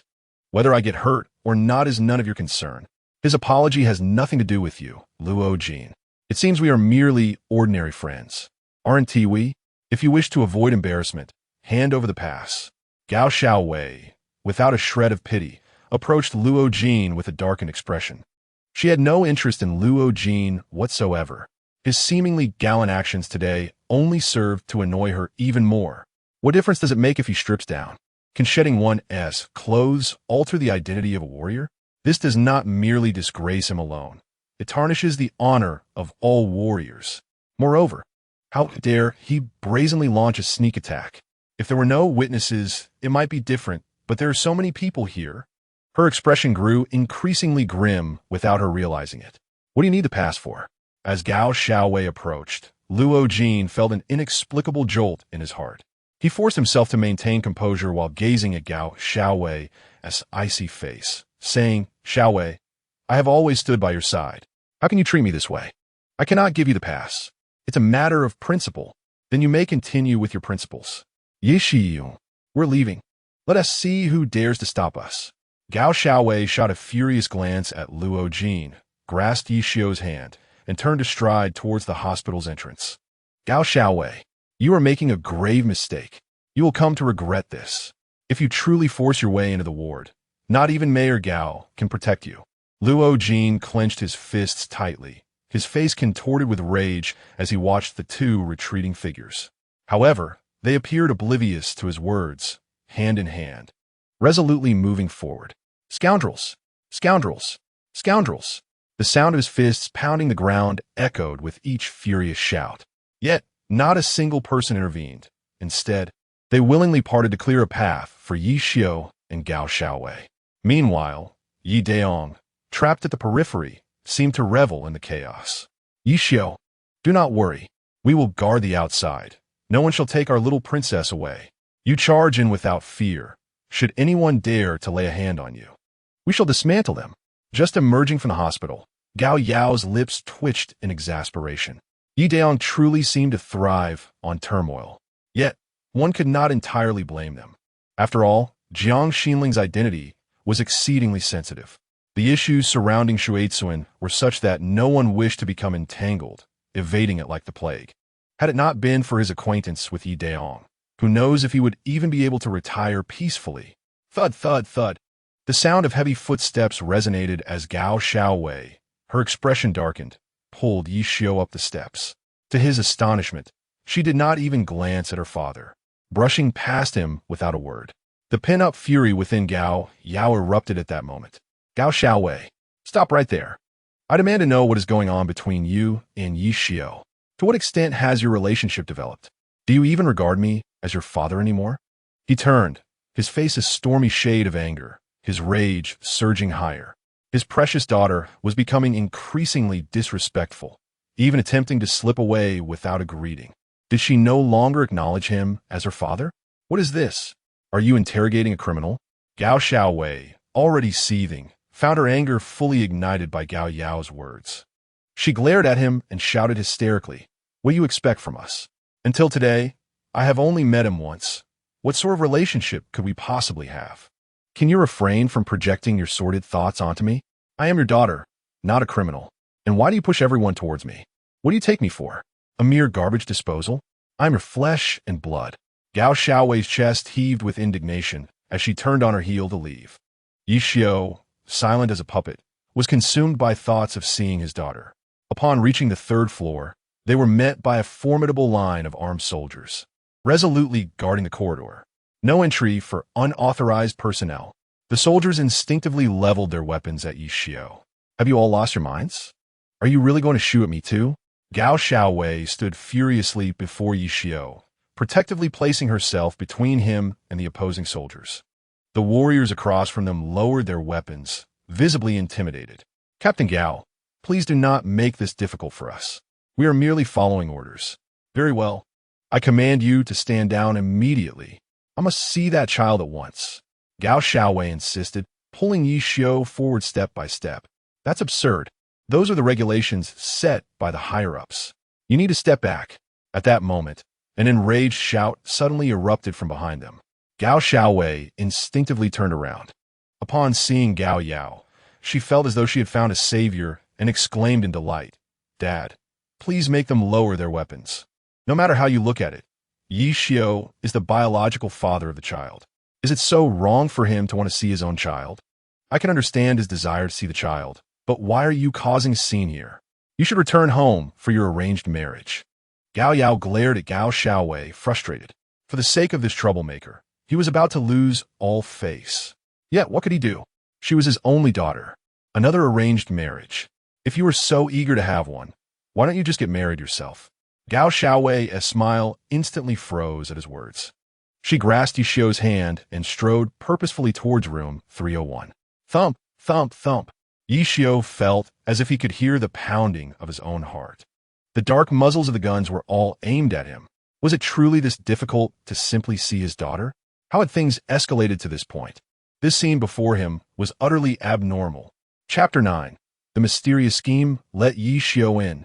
Gao Xiaowei stays. Just as Yi Xiao was feeling a tumult of anxiety, Gao Yao's voice rang out once more. He let out a sigh of relief. Go on, dear. I can handle this alone. He glanced at Gao Xiaowei, subtly signaling her with his eyes. For some inexplicable reason, he felt that she appeared somewhat more agreeable at that moment. Gao Xiaowei, too, felt a similar sentiment, though she was typically too brash to express it. She nodded and quietly stepped aside, watching as Yi Xiao was allowed into the ward. She observed in silence as they locked the ward's password lock. It was only when the soldiers completely blocked the entrance that she turned to leave. How can they let him in? At that moment, Luo Jin hurriedly ascended to the third floor, panting heavily. He looked at Gao Yao with a troubled expression. Mayor Gao, isn't this against protocol? Jiang Xinling's identity is far too significant. If anything were to happen to her, we couldn't bear the consequences. I must immediately dispatch a team to guard outside to prevent them from escaping through the windows. Return. You are not permitted to go there. Gao Yao commanded sternly, his icy demeanor reminiscent of an eternal winter. Luo Jin's movements froze. Even in retirement, Gao Yao was not someone he could contend with. Though he harbored resentment, he nonetheless remained steadfast in his position. Even the usually audacious Gao Xiaowei was momentarily taken aback by her father's fierce countenance. With a hint of trepidation, she tugged at her father's sleeve and inquired cautiously, Dad, what is the matter? Are you still angry with me? How could I dare to upset you? You are my forebear. Gao Yao shot her an exasperated glance before, quite unexpectedly, breaking into a grin and saying, as for Jiang Xiu, now that she is married, I find that Yi Xiao is quite a decent fellow. Why not give it some thought? Dad, what nonsense are you spouting? Despite her thick skin, Gao Xiaowei felt her cheeks flush crimson from her father's teasing. Her temperature surged in an instant. I can't be bothered with you. I'm leaving, she declared, stamping her foot in a petulant manner before turning on her heel. Oh, are you upset? I had a special task in mind for you, but that can wait. Gao Yao chuckled slyly, resembling a cunning old fox as he pushed open the door to the hospital room. Ro Jin, standing nearby, hurried after him. A special task? Gao Xiaowei's interest was piqued. She had intended to depart, yet the allure of the mysterious assignment drew her closer, and she surreptitiously approached. What special task? I want in. Is it related to Yi Xiao? Mind your own business. Hurry up and pack your things to head home. A woman should carry herself with grace, not resemble a man. What man would wish to marry you? Gao Yao glared fiercely at Gao Xiaowei before swiftly ushering Ro Jin into the room. With a resounding thud, the door slammed shut. If you want tea, let me listen. I shall eavesdrop anyway, Gao Xiaowei muttered, tiptoeing closer. However, the soundproofing of the room was so effective that she could glean no information whatsoever. She resorted to reading their lips, yet even that proved futile. She couldn't catch a glimpse of their faces. TCH, you think not telling me will stop me from finding out? She stamped her foot in frustration and stormed off. It was only after Gao Xiaowei had departed that Ro Jin appeared at the window. Unable to contain his curiosity, he gazed at Gao Yao and asked, Mayor Gao, what precisely is this special task you mentioned? Why was I not informed? Is it truly related to Yi Xiao? If so, I cannot condone her spending time with that man. He clearly isn't a good person. Whether he is a good person or not is something I am well aware of, Gao Yao replied, lighting a cigarette and taking a deep drag before exhaling a contented smoke ring. He looked at Ro Jin with a knowing smile and said, Little Ro, I hope you can distinguish between work and personal feelings. Frankly, I found your behavior today somewhat disappointing. In the future, do not act so impulsively. You represent more than just yourself. You carry the weight of the entire Blue Army. Yes, Mayor Gao, I understand my mistake. I won't act so rashly again. Ro Jin felt a chill run down his spine, instinctively wiping the sweat from his forehead. Mayor Gao was clearly imparting a lesson. It was evident that he had observed the earlier events, and Ro Jin felt both alarmed and apprehensive. He cautiously asked Mayor Gao, were you not going to assign Gao Xiaowei a special task? However, you have not specified what her task is. How could she possibly complete it under such circumstances? Furthermore, how can you be so certain that she will stay by Yi Xiao's side?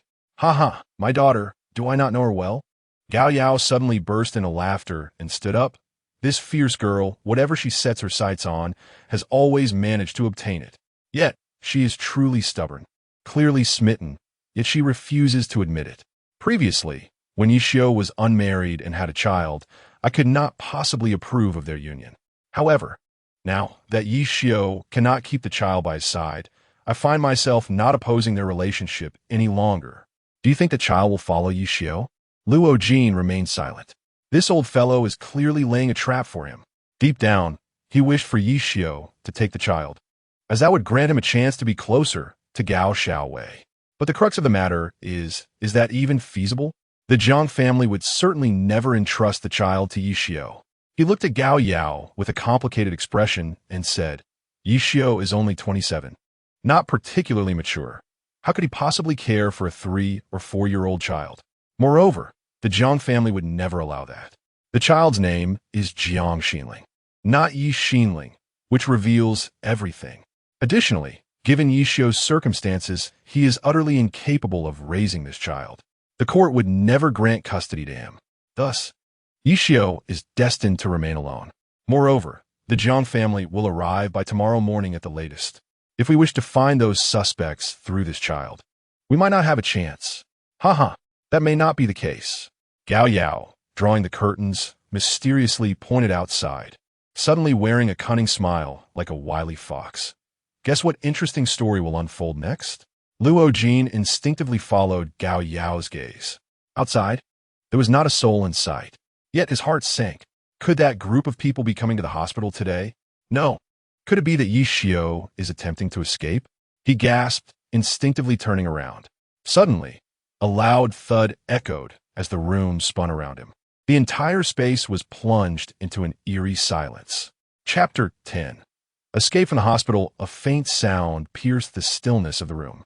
A muscular man with white hair, bare-chested, appeared beside Gao Yao with an uncanny presence.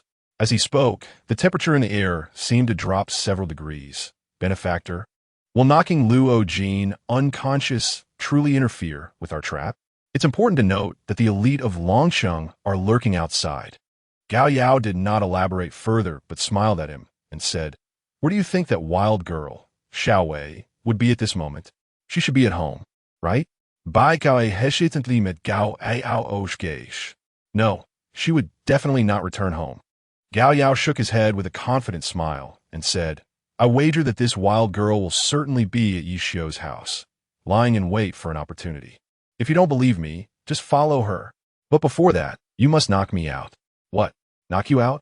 Bai Ke's eyes widened in disbelief as he stared at Gao Yao, struggling to trust his own ears. He could not help but inquire once more, my benefactor, are you truly asking me to knock you unconscious? With a chuckle, he added, come now, if I do not employ a little self-inflicted suffering, do you suppose they would not suspect me? Gao Yao closed his eyes, adopting an expression of noble sacrifice, calm resignation to his fate, which only deepened by Ku's confusion. Nevertheless, he complied with Gao Yao's request and laid him down. The small room returned to its previous tranquility. In room 301, Yishio anxiously gazed towards the direction of the lounge.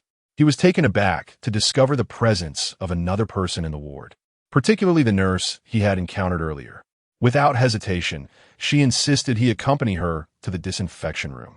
"Dear daughter, I have arrived." Once the disinfection was complete, Yishio could hardly contain his eagerness as he dashed toward the lounge. "Woo, Daddy, you have come." The moment the door to the special care ward swung open, a sweet, childlike voice rang out. The little girl, Nyo, who had been lying in bed, suddenly ran to the bedside in tears and leapt forward. "Oh, my little darling, do take it easy." Witnessing this scene, Yishio's heart skipped a beat, and he instinctively rushed forward. "I'll be careful." Jiang Qinxin, following closely behind, turned pale with fright. Amidst the gasps of surprise, Yishio caught the little one in his arms. "Hooray! Daddy is indeed a superhero. My daddy is a superhero. Yay!" Nyo exclaimed joyfully. Seizing the moment, she planted a forceful kiss on Yishio's cheek. The simple utterance of "daddy" melted him completely. Ding! Congratulations to the new father for successfully reuniting with his daughter, Yi Xinling. Reward: 10,000 daddy points. Detection indicates that the new father has successfully completed his first task. The daddy data system is now loading. Next task initiated: fulfill your daughter's wishes and secretly take her away from the hospital. Task reward: 20,000 daddy points. A series of system notifications chimed in succession. Yishio, who had been tense, found himself inexplicably more at ease. At that moment, Nyo leaned in close to Yishio's ear and whispered cautiously, "Daddy, this place feels strange. Nyo wants to go home with Daddy. Nyo doesn't like it here." "Yes, Daddy understands," Yishio replied, subtly nodding. A glint of fierce determination flashed in his eyes. It was unexpected that Nyo had sensed the oddities of their surroundings. A glance out the window revealed that all the villagers of Water Village had been driven away. This revelation further solidified his resolve. Escaping with a little girl was theoretically quite challenging, but he possessed the system. Leaving this place need not be a formidable task. He cradled Nyo with affectionate warmth and gently placed her on the bed. "Be good, sit there, and let Daddy admire our adorable little princess." Nyo nodded happily, a slight smile revealing her two adorable little canine teeth. With wide, curious eyes, she resembled an inquisitive child. Her innocent and delightful demeanor melted Yishio's heart. Even Jiang Qinxin, an outsider, was charmed by the endearing little girl. "Little darling, you are so well-behaved. Here, have this giant white rabbit milk candy." She retrieved the candy from her pocket and affectionately placed it into Nyo's hand. Nyo's gaze involuntarily drifted toward Yishio, and with a pitiful look, she asked, "Daddy, can Nyo have a white rabbit?" Yishio chuckled as he gently patted her little head. "Of course." "Hee, thank you, Daddy." "And thank you, lovely nurse." Nyo beamed with joy, her large eyes nearly squinting into crescent shapes. She suddenly planted a fierce kiss on Jiang Qinxin's fair face. "Now is the moment." Yishio swiftly struck Jiang Qinxin's neck with a chop. Perhaps blessed by fate, he succeeded in one swift motion. Thud! Jiang Qinxin collapsed softly onto the bed. Nyo blinked her big eyes in confusion, but soon couldn't contain her excitement, exclaiming, "Hee, Daddy, are we escaping? I can't wait. I can't wait." "Yes, but keep quiet for a bit. Daddy will take you away from here." Yishio nodded, caught between laughter and tears. Holding Nyo close, he deliberately turned up the television volume. On the screen, a women's mixed doubles table tennis match was underway. No wonder this little clever one had said such things to him and Gao Xiaowei. She had learned it all from the television. He opened the window and, with a tender smile, instructed Nyo, "Close your eyes. Hold tight to Daddy. I'm going to take you flying." Nyo nodded earnestly, a strange blush appearing on her cheeks. Inside the monitoring room, a blue-clad soldier in charge of surveillance frantically grabbed the intercom. 0101, this is 07. The situation has changed. The big fish didn't bite. Someone is escaping with the bait. Should we intercept? Please advise. The intercom remained silent. The communication signal was inexplicably jammed. Those hidden in the shadows could only watch as Ishio swiftly descended from the air conditioning unit. Without a command to act, they dared not make a move. Yay! Daddy, we did it! As soon as they landed, Nyonyo couldn't help but dance with delight. However, Ishio was unable to share her joy. The surroundings were eerily quiet. Not a single taxi in sight. Surely they wouldn't have to walk back. What are you waiting for? Get in the car. I don't know the way. Just shake them off like you did before. Just then, a familiar voice suddenly called out from a nearby car. Ishio turned to see Gao Xiaowei hiding sneakily in the back seat. He was about to turn away when Nyonyo tugged at his hand, her face alight with happiness.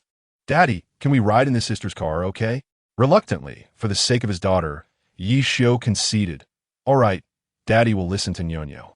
He opened the back door and gently placed Nyonyo inside before swiftly taking the driver's seat. Click! The car doors automatically locked, and an eerie silence enveloped the air. Buckle up. Through the rearview mirror, Ishio cautiously glanced back. Suddenly, he couldn't help but scream in terror. Gao Xiaowei duck. Whoosh! A piercing sound sliced through the air as a bullet, swift as lightning, whizzed past Gao Xiaowei's head.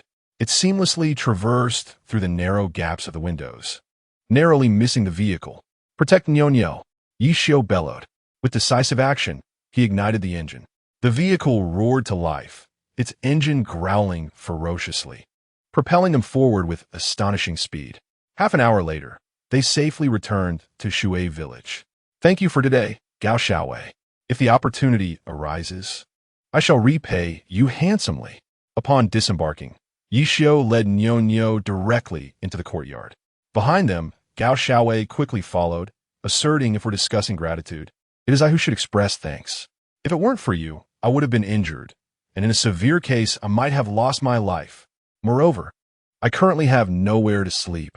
If I weren't here, do you think Nyonyo would remain by your side? Truly, you cannot do without me. With my presence, they dare not act recklessly. Yeju sleepsteichet. This madwoman spoke in such a peculiar manner. It seemed somewhat ambiguous. Yet there was a hint of truth to her words. Nyonyo, like a curious little angel, blinked her large eyes, watching the two intently. Finally, she piped up in her sweet voice, Daddy, I saw on TV that when a beautiful lady is saved by a handsome man, she says she can only repay him with her body. If a beautiful lady is saved by an ugly man, she says she can only repay him by working hard in her next life. Daddy, you are so handsome. Do you think this sister would offer herself to you? Boo-hoo. Daddy, you cannot ruin my big character and switch to a small one. I won't allow it. I won't allow it. She puffed up in indignation, shaking her little body furiously. What on earth? Ishio, who had been contemplating whether to keep Gao Xiaowei around, could not help but exclaim in shock. He stumbled, nearly toppling to the ground. This little one truly had a knack for startling revelations. Who did she learn this from? No, he would definitely smash the TV later. Chapter 11. Inviting the wolf into the house. Ding. Congratulations, Daddy, for successfully fulfilling your daughter's wish by secretly taking her out of the hospital. Reward, 10,000 Daddy points. Current Daddy points, 30,000, convertible to real currency at any time. Next task initiated. Heed your daughter's advice and retain Gao Xiaowei. Task reward, 20,000 Daddy points. A series of 3 system notifications chimed in rapid succession. At that moment, an electronic screen appeared before Ishio, visible only to him. Simultaneously, a multicolored bracelet materialized on his wrist, also visible solely to his eyes. Lines of information cascaded across the electronic display. Esteemed Daddy, simply call out from your heart to view your daddy information. Be cautious when your heart rate exceeds 100. The fatherly love is solid as a mountain technique will activate automatically, generating the latest daddy information for you. Daddy, Ishio technique. Fatherly love is solid as a mountain realm. Postnatal second level, 1 against 10, duration 5 minutes. Speed, extraordinary strength, extraordinary neural reaction ability. Extraordinary. Ishio stared blankly at the system interface before him. This was simply too fantastical. Although technology has advanced significantly, it has yet to reach such capabilities. In that moment, He was overwhelmed with joy. Beside him, Gao Xiaowei wore an equally delighted expression. For some reason, the more she looked at Nyonyo, the cuter she found her. It was as if she wished Nyonyo were her own daughter. The thought startled her. Surely, she must be missing her little cousin too much. Otherwise, how could she possibly entertain such notions about someone else's child? Almost as if compelled by some unseen force, she found herself drawn to Yishio's side. She reached out, affectionately ruffling Nyonyo's little head, saying, "Sister, can you stay and keep me company? Little darling, as long as sister provides you with snacks, you agree, right?" Nyonyo beamed at Gao Xiaowei, her beautiful large eyes nearly squinting into slits. Yishio felt an overwhelming sense of dread. Did this little one truly not fear inviting trouble into their home? Gao Xiaowei was no ordinary woman. It would be best to avoid entanglements with her. He decisively darkened his expression. "I say, Miss Gao, I did not invite you into my home. Surely, you overestimate your importance. Though I am grateful for your assistance today, that does not grant you the right to overstep." He glared at Gao Xiaowei, nearly issuing an eviction notice. However, Gao Xiaowei remained unfazed. She acted as if she were in her own home, casually bypassing Yishio. Without looking back, she waved her hand and declared, "Well then, little darling, it's settled. Your father has injured so many people. This matter cannot be resolved without at least $1 million. As for medical expenses, lost wages, and emotional damages, I shall not require your father to compensate for those. Why don't you go and rob someone?" Upon hearing this, Yishio could not help but gently set Nyonyo down. He glared at Gao Xiaowei's retreating figure, wishing he could kick her away. Yet, he ultimately restrained himself. Who could afford to be at odds with money? His life was already quite miserable. "You're quite something." He gritted his teeth, reluctantly shutting the door. However, since she dared to invade his territory, he would have to deal with her properly. He moved to the main room, claiming the head of the bed. "Wow, is this really Daddy's home? It feels so cozy." As soon as Nyonyo climbed onto the bed, she resembled an inquisitive child, joyfully darting about. Yishio pulled back a corner of the blanket, affectionately calling to the little one. "Stop, Nyonyo, it's already late. Come, Daddy will hold you while you sleep." "La la la, finally I can sleep with Daddy." Nyonyo leaped into Yishio's arms, gleefully burrowing into the covers like a tiny loach, incessantly snuggling against the blanket. "You little rascal. You're even more restless than I am when sleeping." Yishio chuckled helplessly, casually switching off the light. Just as he extinguished the lamp, Gao Xiaowei jumped onto the bed, settling right beside him. He glared at her as if he had seen a ghost and exclaimed, "You mad woman, what are you doing? Do you not understand the distinctions between men and women?" Gao Xiaowei, unfazed, shot a dismissive glance at Yishio and replied, "Rest assured, I merely intend to snuggle in your blankets. I shall not harm you. Of course, should you dare to do anything to me." She produced a pair of scissors and began to hum a little tune to herself. Clippity-clop, clippity-clop. A chill ran down Yishio's spine, and he quickly turned his head away. This woman was clearly trouble. "Sister, are you singing the smart little monk?" he asked, only to be interrupted by Nyonyo's sudden appearance, who eagerly chimed in, "Clippity-clop, clippity-clop." Yishio's head was spinning. Was this a joke? With such a madwoman by his side, he feared for his precious little one's well-being. Moreover, with her so close, who knew what might transpire while asleep?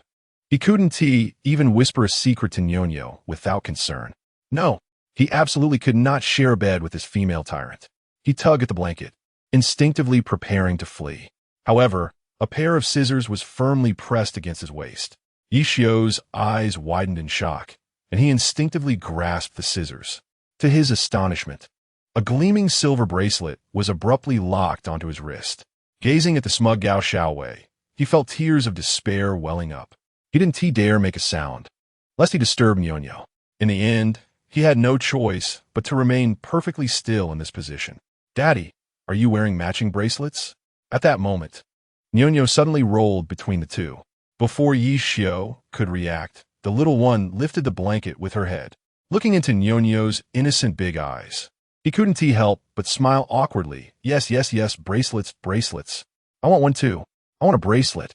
She pouted, glaring at the pair. Yishio felt overwhelmed.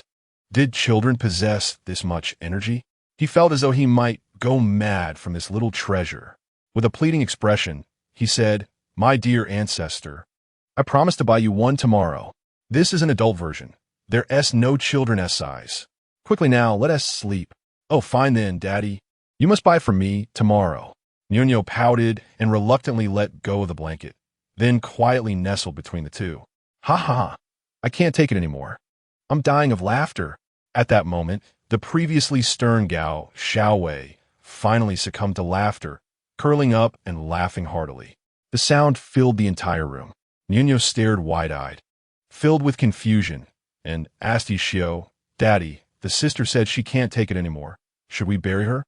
Gao Xiaowei's laughter abruptly ceased. Yishio's laughter erupted. "Huh, yes, let us bury her, bury her." The small courtyard was filled with laughter. Meanwhile, Baiku, hidden behind a large tree, couldn't help but roll his eyes.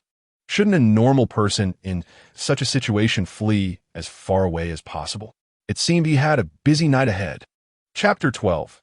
The Little Cotton-Padded Jacket of the Father Ding.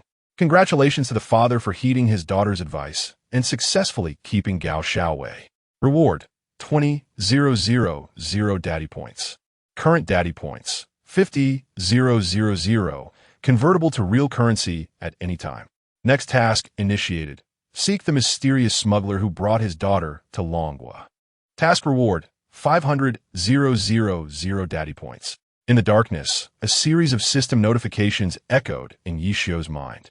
His previously calm heart was once again thrown into turmoil. The reward for this daddy points task was an astounding 500,000 points. Clearly, this was no ordinary trivial task. Yet, he lacked any leads regarding the smuggler. He yearned to consult Nuño beside him, but with Gao Xiaowei watching closely. The wisest course of action was to keep silent and seek an opportunity to leave with his daughter. After contacting Jiang Ruoyu, he could find a way to secure visitation rights for his daughter, thus avoiding the need for secrecy. Nuño's safety would also be ensured, as it was evident that their current environment was perilous. However, he was powerless to act at present. He could only wait for Gao Xiaowei to fall into a deep slumber before making his move. Unfortunately, he inadvertently succumbed to sleep. When he finally opened his eyes, only half an hour had passed. He wondered how the village chief and the others were faring. Fortunately, Gao Xiaowei was sound asleep. He turned onto his side and cautiously lifted the blanket on her side. Suddenly, Nuño's innocent voice rang out from below. "Daddy, what are you touching?" With a click, the light flickered on. Yishio froze in place. His hand had not only tugged at the blanket, but had also inadvertently pulled up Gao Xiaowei's white undershirt. Her delicate collarbone and creamy skin were fully exposed to the air. In that moment, Yishio found himself at a loss for thought. "What are you doing?" Gao Xiaowei stiffened, her eyes reddening as she raised her hand to slap him. "Scoundrel! Shameless! Rogue! Lecher!" Yishio tilted his head, narrowly dodging the blow. With a wry smile, he released his grip, saying, "If I told you I was afraid you'd catch a chill and was merely adjusting your blanket, would you believe me? You shameless!" Gao Xiaowei, incensed, kicked out at Yishio. The impact sent him flying backwards. However, due to the handcuffs, she was also pulled along, resulting in both of them tumbling together. "Scoundrel! Shameless! Rogue! Lecher! Let go of me!" Gao Xiaowei cried in exasperation, struggling against him. Yet Yishio's grip remained as firm as a vice. "With you calling me a rogue and a lecher, if I don't do something, wouldn't that be disrespectful to you?" With a resounding smack, Yishio's other hand landed squarely on Gao Xiaowei's backside. It seemed rather pleasant. Unable to resist, he delivered a few more playful slaps, ultimately finding himself enjoying it increasingly. You! Gao Xiaowei glared at him, her expression turning to one of near tears from indignation. Yishio, suddenly alarmed, realized the gravity of the situation. The resilient girl was brought to tears. What a predicament this was. If she misbehaves, a little spank will do the trick. Someone quipped nearby, eliciting applause from the ever-enthusiastic Nuño. With a curious glimmer in her eyes, she approached Gao Xiaowei and exclaimed, "Wow, sister, you look so beautiful even when you're crying." Gao Xiaowei paused, her anger dissipating in an instant. What girl wouldn't relish being complimented on her beauty, especially by such an adorable little girl? A smile graced her face as she reached out, affectionately ruffling Nyo-Nyo's hair. Really? Am I truly so lovely even when I cry? Let me share a secret. When your heart is joyful, you can feel 18 every day. If you listen to your sister, you can remain forever youthful too. Nyo-Nyo nodded eagerly, her large eyes narrowing into crescent shapes. Suddenly, with a mischievous grin revealing her tiny fangs, she remarked, "So that's why you look so young. You're just pretending to be younger. You're clearly the same age as Daddy." What a fibber, deceiving even yourself. Gao Xiaowei's smile faltered. This little one was certainly unpredictable. In a swift change of demeanor, Nyo-Nyo pushed her away, declaring, "I am Daddy's little darling. Give it back to me. If you wish to sleep with him, go find your own father. Return my daddy." Under the astonished gazes of Yi Xiao and Gao Xiaowei, Nyo-Nyo raised the electronic key high above her head. With a click, the electronic shackles binding Yi Xiao and Gao Xiaowei fell away. Nyo-Nyo scrambled onto the bed, patting the covers as she urged Yi Xiao, "Daddy, come here. I want a bedtime story. Hurry and help me fall asleep." Yi Xiao dashed over, relieved to have found a way to ease the awkward tension. Gao Xiaowei, witnessing this scene, was left in shock, her thoughts drifting to her missing cousin. In a daze, she settled onto the couch in the adjacent room. Winter had arrived, the northwesterly winds howling through the air, while a little bear found itself lost in the vast snowy forest. Once upon a time, there was a mountain with a temple, and within that temple resided an elderly monk. A rabbit fell ill, and a wolf doctor visited the rabbit's home. Suddenly, Yi Xiao's tales flowed one after another. Gao Xiaowei, initially glum, found herself laughing along with his stories, despite their age-old nature. Yet, as he continued, Yi Xiao's voice abruptly faded away. A glimmer of hope flickered in her eyes. It was time to discuss matters concerning Nyo-Nyo. The little girl had encountered those mysterious individuals before. If Nyo-Nyo could describe their characteristics, it would significantly aid her investigation. She gently opened the door and inquired, "Is Nyo-Nyo asleep? I have something to discuss with you." "Daddy is asleep, sister. What do you want to talk about? Are you planning to make a midnight snack for me?" This matter does not require consultation with Nyo-Nyo. She is not a picky eater. "I adore you." Who would have thought that her sweet, childlike voice would suddenly resonate within the room? Gao Xiaowei was instantly overwhelmed. This little one is truly both endearing and exasperating. She found herself utterly powerless against her. Gurgle. Just then, her stomach audibly echoed in agreement. "Wait, I'll prepare something for you right away." Bang! In a fit of irritation, she slammed the door shut and, feeling like a punching bag, marched into the kitchen, where a cacophony of sounds ensued. However, Yi Xiao remained oblivious to the commotion, sleeping soundly. Yet, by the time she had finished preparing the meal, Yi Xiao was already seated at the dining table. Gao Xiaowei was instantly incensed. Thankfully, she had only prepared food for two. How infuriating! She placed congee, milk, fried eggs, and a small dish of pickles on the table. Nyo-Nyo, ever polite, promptly pushed her bowl of congee towards Gao Xiaowei. With a sweet smile, she said, "Sister, you've worked hard. Please eat first." "Good girl." Gao Xiaowei happily accepted the congee, casting a challenging glance at Yi Xiao. "Did you see that? The little darling still prefers me. What about me?" Yi Xiao frowned, visibly displeased. This little one had food now and seemed to have forgotten about her father. Nyo-Nyo stuck out her tiny tongue and immediately began fussing over Gao Xiaowei's sister. "Is it delicious? Is it hot?" "Delicious, not hot." Gao Xiaowei took a gentle sip from her spoon, maintaining her defiant gaze on Yi Xiao. To her surprise, Nyo-Nyo suddenly snatched the bowl of congee and proudly presented it to Yi Xiao. "Daddy, it's delicious and not hot. You can eat it now." "Ha! Truly a wonderful daughter of her father. Love you."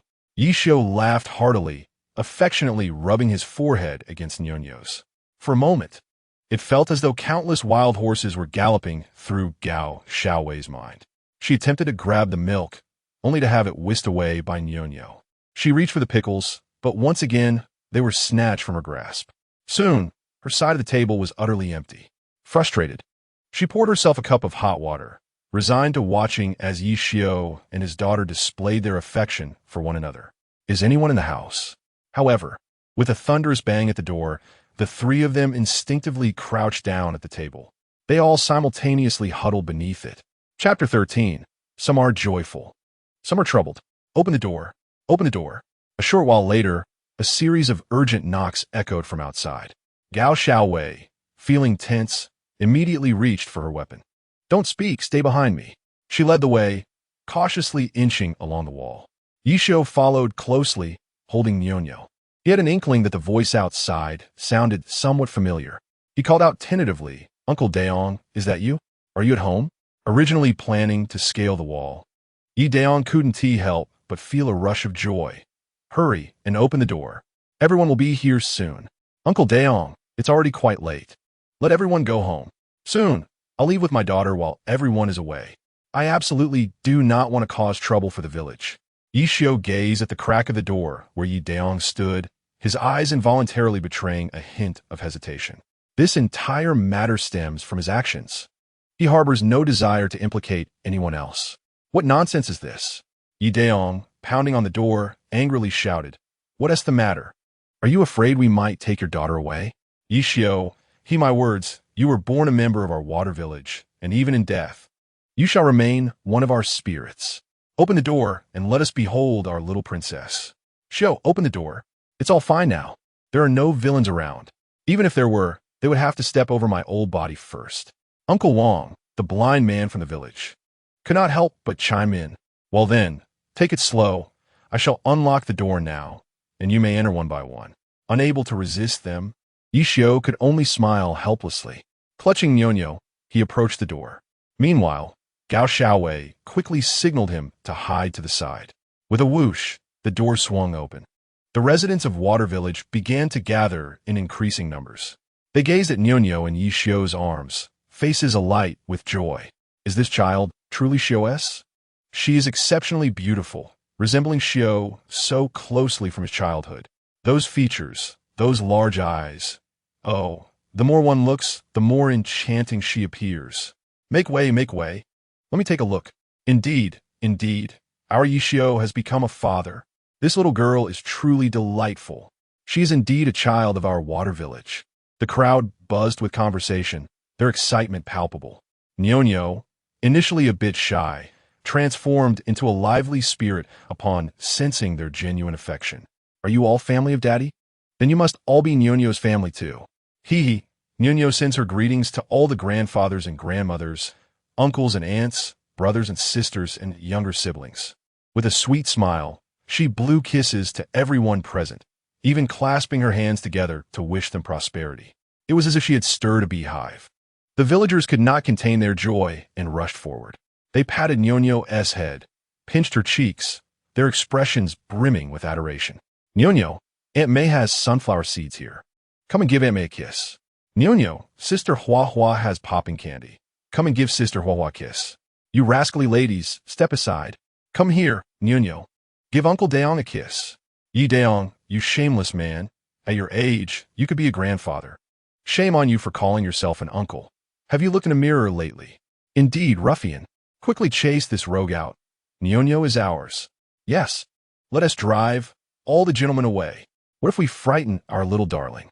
The crowd was a delightful cacophony, playfully shoving one another, embodying a scene of pure joy. You traitors!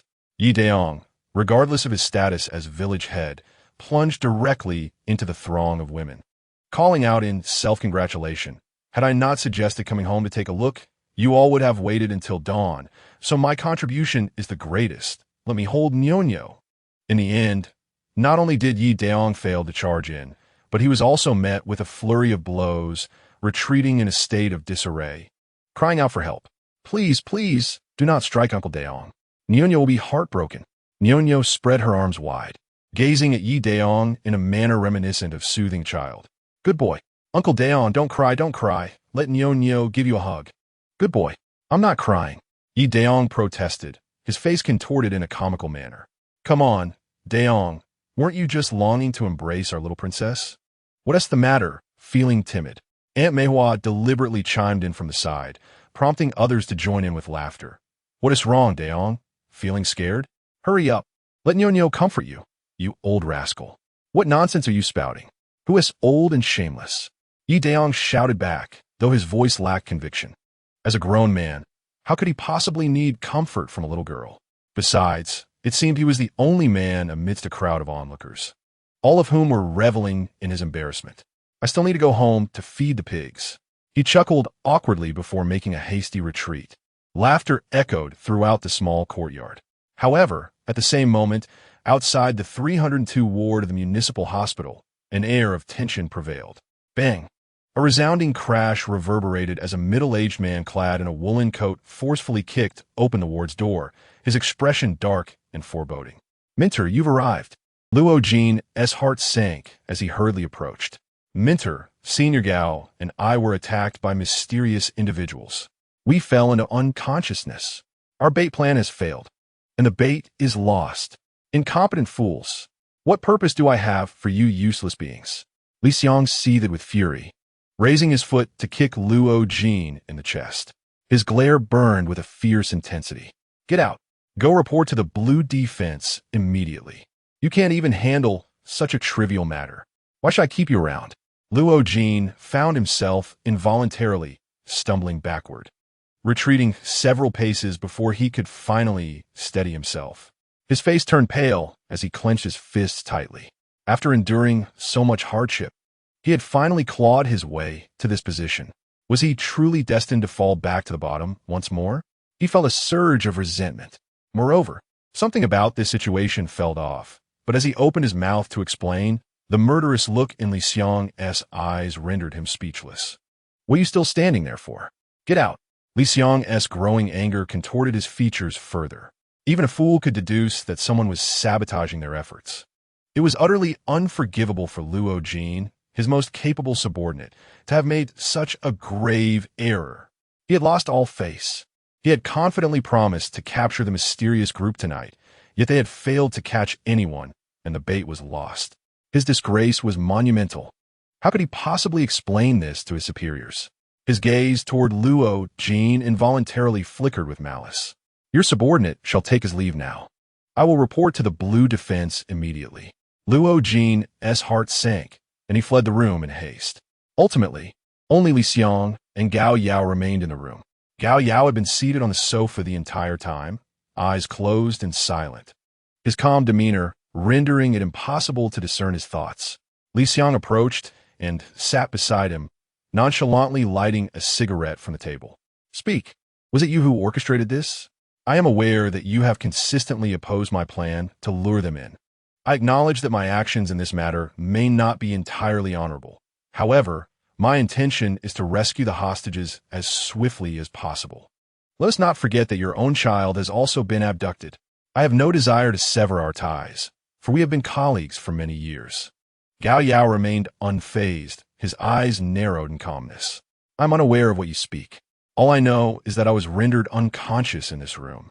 Many are aware of my daughter's admiration for Yi Xiao, and it is hardly surprising that they are together.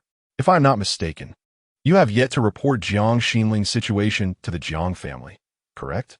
How much longer do you believe you can remain seated in that chair?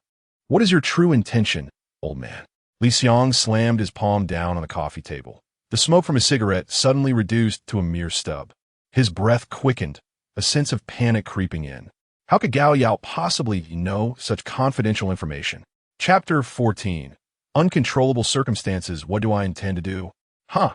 Gao Yao turned his head with a cold smile, gazing at Li Xiong with an amused expression. "In Longhua, how many individuals can occupy your position at the age of 40? You should be well aware of the forces behind you. Although I've stepped back, it does not imply that I am oblivious to worldly affairs. You may continue your ascent, but you must not trample upon a child to do so. The Jiang family is far more formidable than you imagine. Provoking them could cause the entire Longhua to tremble. So, what exactly do you want me to do?" Li Xiong crushed the cigarette, but his gaze fixed intently on Gao Yao. In that moment, the very air between them seemed to quiver. With a sly grin, Gao Yao responded, "My request is quite simple. Cease all surveillance activities and do not interfere with my daughter's normal interactions with Yi Xiao. Of course, I am willing to share the intelligence we gather. You have observed that Yi Xiao is not as ordinary as we once thought. His sudden acquisition of powers far exceeding those of an average person raises serious suspicions regarding Jiang Xinling. Rather than conspicuously monitoring that little girl, it would be more prudent to allow Yishio to take a decisive action. This way, the bait will be visible to all, and we will clearly see which fish bite. Moreover, do not forget that the Jiang family has not consulted with us, nor do we possess the obligation or resources to continuously protect that child. Thus, our objectives are fundamentally aligned: to uncover the means of accessing the dimensional world, which may very well lie in the hands of that little girl. With my daughter as a guide, Jiang Xinling will surely re-enter the restricted area. Sighing, Li Xiang could not help but regard Gao Yao with a complex gaze. Ah, Jiang is indeed seasoned in the game. But are you not concerned about losing both your daughter and your soldiers? Ha, you are mistaken. Gao Yao shook his head, a playful expression gracing his features. I understand Yi Xiu better than you do. He is undoubtedly a romantic. Aside from Jiang Xiu, he shall never love another woman nor engage with any other. Furthermore, he has now unexpectedly acquired a daughter. Certainly, I do not mind having him as a son-in-law. Rather, I find myself quite satisfied with him. It has been a considerable time since I encountered a youth with such scholarly spirit. Nevertheless, it is your decision now, and since the reins are entirely in your hands, I shall no longer pretend. Let this matter be settled as it is. Li Xiang rose and turned to leave the room. Upon reaching the door, he suddenly paused, a conflicted expression crossing his face as he spoke. Old Gao, do you think I still have a chance to be a normal person? How could you not? Gao Yao replied with a smile, nodding affirmatively. As long as you desire it, and I am willing. Let us hope so, Li Xiang said with a wry smile, pushing the door open and departing the ward without a backward glance. The smile on Gao Yao's face instantly froze. Although it was already the year 2099, many phenomena still eluded scientific explanation. The whereabouts of those who had kidnapped Jiang Xinling remained shrouded in mystery. The scene had been sealed off. The crux of the matter lay with Yi Xiu. More precisely, it resided with Yi Xiu's daughter, Jiang Xinling. The vehicle that had transported her to Shui village had also appeared near the sealed-off area. On the opposite bank, they could not cross. Understanding how she had emerged might unveil the means to enter that extraordinary dimensional realm, an event of profound significance for the entire world. Alas, my dear Tiger Girl, I have done all I can for you. After all these years, you have finally found someone who stirs your heart. How could I not assist you? Yet, the outcome may not align with your desires. Regardless, embrace love wholeheartedly. That event cannot linger as your shadow forever. Gao Yao sighed, rubbing his aching temples. Rising, he gazed directly out the window. Most of the surrounding sentinels had retreated, leaving only those stationed at the hospital. Indeed, moments later, rhythmic footsteps echoed in the corridor. In Shui village, atop a ginkgo tree on the mountain, the bloody Baiku observed his surroundings through binoculars. After stealthily escaping the hospital, he had inconspicuously hidden himself in Shui village. To his astonishment, he truly spotted Gao Xiaowei in the company of Yi Xiu. It was understandable that Gao Yao and Luo Jin had fainted together. However, the association of Gao Xiaowei with Yi Xiu could not help but raise suspicions. Suddenly, a buzzing emanated from his sleeve. Cloaked in the night, Baiku vanished without a trace. 5 minutes later, Baiku materialized in room 302, gliding towards Gao Yao like a specter. You have returned, Baiku? What news? Gao Yao, seemingly sensing the presence behind him, did not even turn as he tapped the empty space beside him. Yes, I am back. Baiku nodded, taking a seat beside Gao Yao.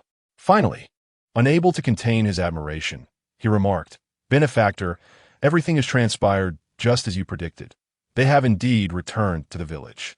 The surrounding sentinels have withdrawn. Yet the young lady's demeanor towards Yi Xiu appears to have shifted somewhat. Is this course of action not perilous? When a wolf falls in love with a lamb, the outcome is inevitably tragic. Gao Yao turned his head, his expression tranquil as he remarked, One cannot catch tiger cubs without entering the tiger's lair. I trust she will manage it well. Do you suppose that this wild girl will ask you for an electronic report on supernatural occurrences next? Likely not. With her carefree demeanor, how could she possibly connect the dots to a human trafficking case? If she were truly that capable, she wouldn't be in such dire straits now. Baiku, filled with doubt, gazed at Gao Yao with uncertainty. If there were anyone in this world who understood Gao Xiaowei best, it would undoubtedly be Gao Yao.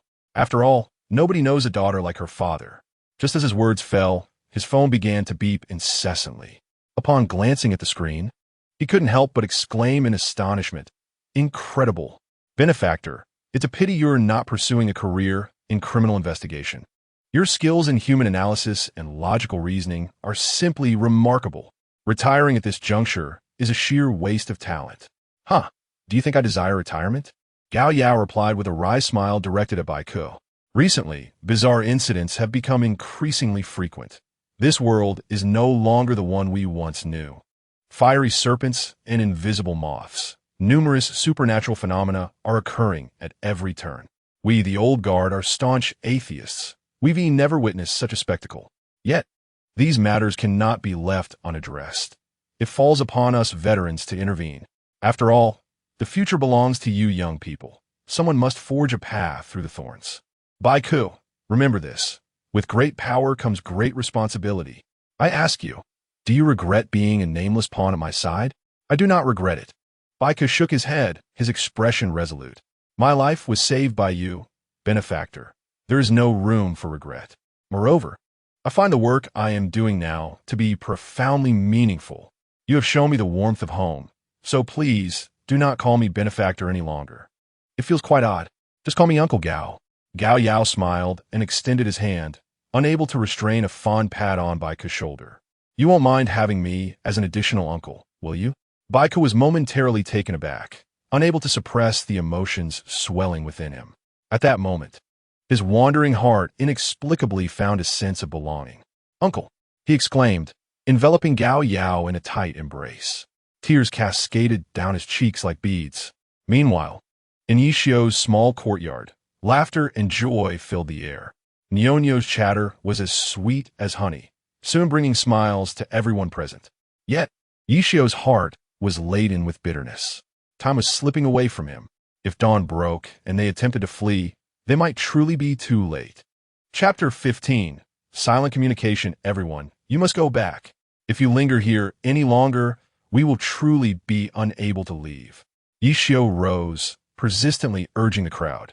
Ultimately, they had no choice but to acquiesce to his departure, fully aware of the precarious situation he faced, especially with a child in tow. The once bustling courtyard now stood empty, leaving only Yishio and his daughter, along with Gao Xiaowei, who was nonchalantly snacking in the corner. If there is nothing pressing, you should rest swiftly. Our people should no longer trouble you. At that moment, Gao Xiaowei suddenly stood up with an excited expression. What does this mean? Are you hiding something from me? Yishio leapt up in indignation, akin to a cat that had stepped on its tail. He cradled Nyonyo and swiftly approached Gao Xiaowei, snatching her cookie away. What on earth is going on? Why are your people controlling my daughter? I demand an answer. Otherwise, I will not let you go. Even if it means descending into hell, I will drag you along with me. This is confidential. I cannot disclose it to you. To ensure your daughter's safety, I must remain by your side for 24 hours to protect you until her family arrives. Now, try to contact Jiang Shiyu. Perhaps she possesses the answers you seek. Gao Xiaowei, burdened with unspoken sorrow, deliberately averted her gaze from Yishio. She casually handed Nyonyo's phone to her. Nyonyo accepted the phone, her expression one of fear as she looked at Yishio. Daddy, can I call Mommy? Yishio inhaled deeply, forcing himself to remain composed, and nodded. Go ahead. Nyonyo expertly powered on the phone. As soon as it booted up, a series of furious roars erupted from the receiver. Nyonyo, you little rascal, where have you been? Don't you know Mommy is worried sick about you? Why did you turn off your phone? Do you dislike Mommy that much? Where are you? Stay right there. Mommy will come to get you. A torrent of words poured forth, reminiscent of pearls spilling from a broken string, culminating in a hint of sobbing. Mommy, Nyonyo knows she was wrong. Nyonyo's eyes turned red, and tears of grievance threatened to spill. Yishio tenderly wiped away the tears from the corners of her eyes. He yearned to say something, yet found himself at a loss for words. They had long ceased to be significant to one another. Quickly tell me where you are. Mommy will find you. On the other end, Jiang Shiyu's voice suddenly interrupted the weeping, her tone rising again. Nyonyo glanced at Yishio, and with a mischievous smile, raised the phone once more. Mommy, I'm with Daddy Yishio. What? The voice on the other end gasped, and a heavy silence ensued. After a long pause, Jiang Shiyu's voice finally broke the stillness. Let him answer the phone. Nyonyo beamed with joy. Daddy, it's Mommy's call.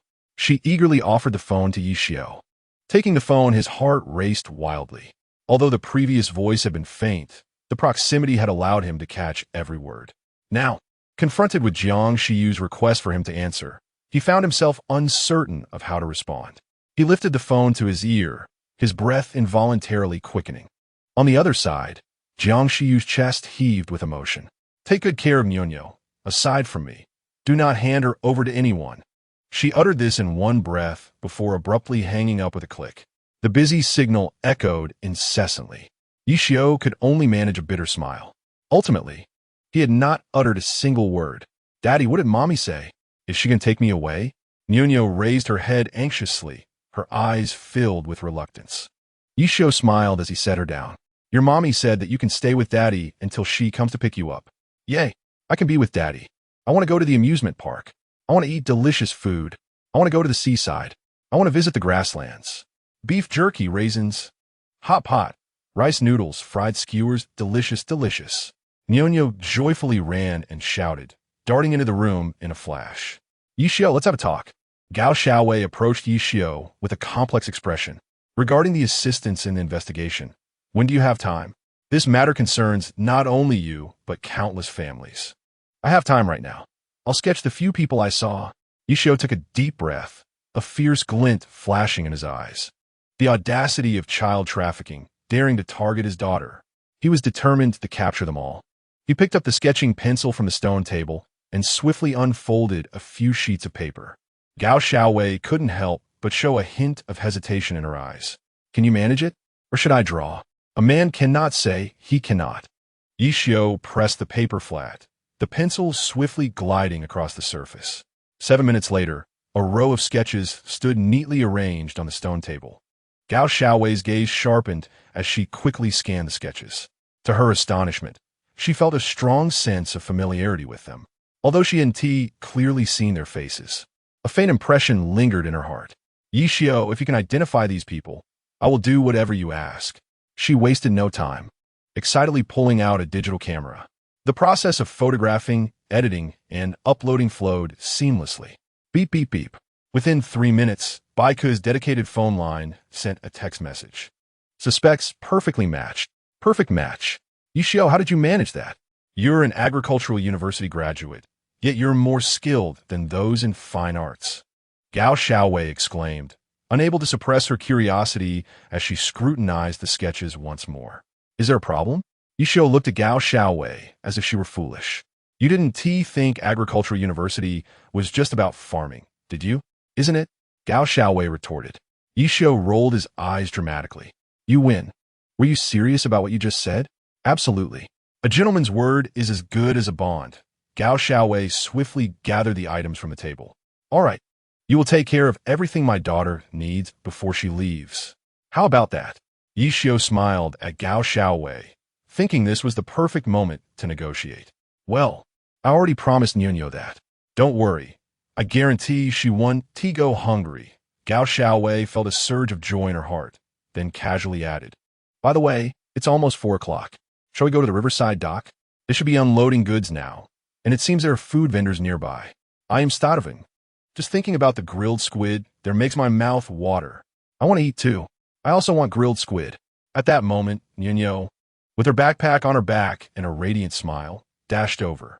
Seeing her dressed in an adorable tiger outfit complete with a matching hat, Gao Xiaowei's eyes lit up. Unable to contain her excitement, she rushed forward and scooped Nyonyo into her arms, exclaiming, Wow, our little princess looks absolutely delightful in this ensemble. Hee, you look wonderful too. Sister, Nyonyo replied joyfully, wrapping her arms around Gao Xiaowei and planting a sweet kiss on her cheek. The mutual flattery between the two dispelled much of the gloom from Yishio's face. Well then, let's go. I'll drive, and we can take a stroll at the wharf, he said with a smile, turning to head toward the pickup truck outside. Before long, they arrived at the bustling waterfront. As soon as they parked, the distant sound of vendors calling out their wares reached them. Fresh squid skewers, $1 for two, $2 for three, $3 for four. The vendors shouted while skillfully flipping the skewers, occasionally waving their fans to keep cool. The tantalizing aroma of the spicy, savory squid drifted through the air. "It smells so good, I can't resist," Nuno exclaimed, tugging on Gao Xiaowei's hand and rushing ahead. "I want to eat. I want to eat. All right, I'll buy some for you." Gao Xiaowei was pulled to the stall, instinctively reaching for her phone, only to find it had no balance. "Excuse me, can I pay by card?" she asked, pulling out her only $2, feeling quite embarrassed. The vendor chuckled in disbelief. "Miss, are you joking? I run a small stall. I can't accept cards." Gao Xiaowei awkwardly retrieved 2 bills. "Fine then, it's $2 for 3 skewers, right? I'll take that." Dummy sister. Nuno suddenly snatched the money and, with a huff, told the vendor, "Uncle, ignore her. Give me $1's worth." "Sure thing." The vendor quickly prepared 2 skewers for Nuno. Just then, she beamed and pulled out another dollar. "Boss, I'll have another $1's worth." The vendor paused, then burst into laughter. "Ha, you little rascal. You're quite clever. What can I say? That woman next to you is a bit foolish." Nuno frowned, shaking her head in exasperation. At that moment, Gao Xiaowei realized the cleverness of the child. Purchasing $2 worth in 2 transactions clearly yielded 1 more skewer than buying directly. Feeling slighted by being outsmarted by a child, she reflexively pinched Nuno's cheek, retorting, "Ha, the woman next to you is the real fool." "Yes, the woman next to me is the real fool," Nuno chimed in, taking a bite of her squid skewer, her face glowing with satisfaction. The more Gao Xiaowei thought about it, the more she felt something was amiss. At that moment, even the vendor couldn't help but chuckle at Nuno's antics. He cheerfully handed her 2 more skewers. "Take your time eating, little cutie. If you want more, I have plenty. No charge." Chapter 16. The unshakable adhesive plaster. Yi Xiao slowed his pace, cautiously surveying the surroundings. Although Gao Xiaowei's group was unlikely to return, he could not be certain that those who sought to abduct Nuno were not lurking nearby. On the surface, he appeared to be unaffected, yet within, he was fraught with anxiety. Only after confirming that the surroundings were devoid of danger did he allow himself a slight relaxation. "Liuzi up so early? How's business?" His face adorned with a broad smile, he ambled toward the vendor. The vendor, who had been skewering squid, looked up in astonishment upon hearing Yi Xiao's voice. "Ye Shiyun, you rascal, what brings you here?" He instinctively glanced at the nearby car, then, with a peculiar expression, scrutinized Yi Xiao and queried, "Yi Xiao, could these 2 be your wife and daughter? When did you get married? You didn't even inform me. That's quite inconsiderate." "Ah," Ye Shiyu posed, a sheepish grin spreading across his face. "My daughter, indeed. However, this lady beside me is our nanny." "Nanny?" Gao Xiaowei was taken aback, her teeth clenched in indignation. She stormed toward Yi Xiao, exclaiming, "What did you say? You're calling me your nanny? Very well, allow me to serve you properly." "You lunatic, what are you doing?" Yi Xiao retorted, retreating rapidly, soon finding himself cornered against the railing of the dock. The crashing waves echoed, bringing with them the briny scent of the sea, while the surf occasionally splashed upon the shore, sending sprays of water into the air. Undeterred, Gao Xiaowei lunged at Yi Xiao, declaring, "You want to fight? You philanderer. It's not as if you Haven Tea laid hands on me before. Today, you're done for." With a powerful leap, Gao Xiaowei pounced at Yi Xiao like a hungry tiger. In a moment of peril, Yi Xiao grasped the railing and swiftly lay back. "Ah, ah, ah!" Gao Xiaowei exclaimed in shock, unexpectedly tumbling forward. With a splash, she plunged into the water. "Fool!" Yi Xiao clapped his hands, standing triumphantly. "You think you can take me down? Huh! The unfortunate one is you. Help! I can't swim. Save me. Below!" Gao Xiaowei cried out in panic. Hearing her pleas, Niu and Zhou Daoyang rushed toward Yi Xiao. Observing Gao Xiaowei struggling against the waves, being pulled further away by the tide, Zhou Daoyang shouted anxiously, "Yi Xiao, have you lost your mind? Hurry and save her. A wave could truly be deadly." As he spoke, Gao Xiaowei's figure grew increasingly distant. "You scoundrel! Gao Xiaowei, if anything happens, I want to let you off the hook. Before Yi Xiu could take action, a thunderous shout erupted behind them. Splash! Luo Jin dove into the sea with the grace of a mermaid. Ah, so you've been tailing me all along. Now I understand my unease. Yi Xiu sneered at the scene. You wish to be the hero, saving the damsel? I shan't allow it. In an instant, he sprinted toward a fishing boat 50 meters away, leaping aboard to retrieve the net that was hanging out to dry. Stepping onto the box with a swift motion, he deftly returned to solid ground. Zhou Daoyang stared blankly at Yi Xiu. Could this fellow possibly intend to rescue someone with a fishing net? Given his frail physique, how could he possibly throw it so far? Yet, to his astonishment, his eyes widened in disbelief. Yi Xiu lifted the net high, ultimately casting it gracefully over Gao Xiaowei's head. Yi Xiu, you scoundrel! How dare you ensnare me with a net? You beast! I will fight you! Gao Xiaowei exclaimed, her eyes wide with fury. In that moment, she ceased her struggles and allowed Yi Xiu to drag her along. Zhou Daoyang, utterly perplexed, could not fathom the situation. Surely, this could not all be an act.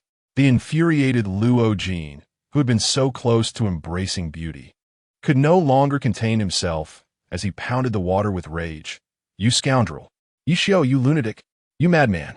Yi Xiu, with a devilish grin, stood atop the railing. With a powerful tug, he sent Gao Xiaowei soaring through the air in a beautiful arc. A piercing scream shattered the air. Yi Xiu rushed forward and caught her. Why are you screaming? Am I not holding you? Niu, with sparkling eyes, looked curiously at the two in such an intimate position. Daddy, does this count as a deep affection? What nonsense are you spouting? Yi Xiu stumbled, nearly losing his balance, while Gao Xiaowei's face flushed crimson. What are you waiting for? Put me down. Gao Xiaowei glared at Yi Xiu, trembling involuntarily. Yi Xiu, with an awkward smile, hastily removed the net from her. He scooped up Niu and fled towards the pickup truck. Ha! No need to thank me. This is what I ought to do. At that moment, Luo Jin emerged from the water, draping his coat over Gao Xiaowei's shoulders. Xiaowei, it's chilly. Wear this for now. I will deal with that reckless Yi Xiu later. Suddenly, from a distance, the sound of a tire bursting echoed. Gao Xiaowei's eyes narrowed as she glared at the sneaky Yi Xiu. Yi Xiu, you rascal! I will kill you. She yanked the coat off and sprinted towards him. Ha! Foolish girl. You claim to protect me, yet you are merely monitoring me. Is this what you meant when you said your people wouldn't show up again? Ha! See you later, loser. Yi Xiu, clutching Niu, suddenly accelerated to full speed. Daddy, she is catching up. There, SA bus. Niu glanced back and urgently pointed toward a nearby bus stop. Yi Xiu disregarded everything else and dashed forward. Just as the vehicle was about to depart, they managed to board. With the window down, he triumphantly called out to the relentless Gao Xiaowei behind them. Come on, Niu, chase me. Ha! However, the bus had not traveled far when it abruptly came to a halt. Yi Xiu's smile abruptly froze on his face.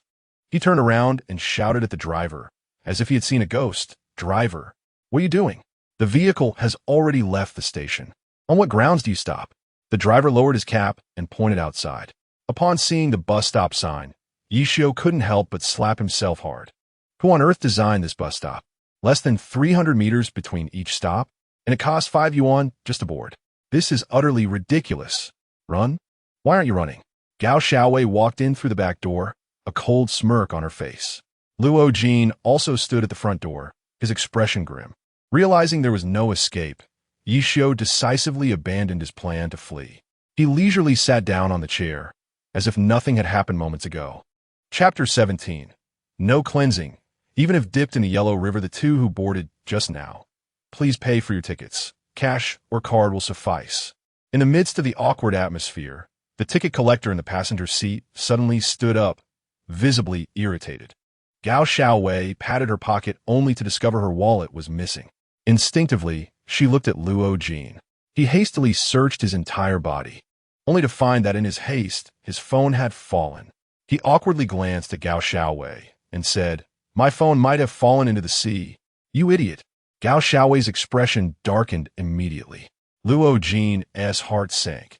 If he couldn't even handle something so trivial, how could he ever earn Gao Xiaowei's respect?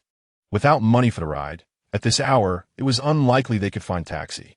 Earlier, he had received an urgent task. His perfect holiday was slipping away. With this thought, he steeled his resolve and turned around, formally addressing the driver. "Good day, driver.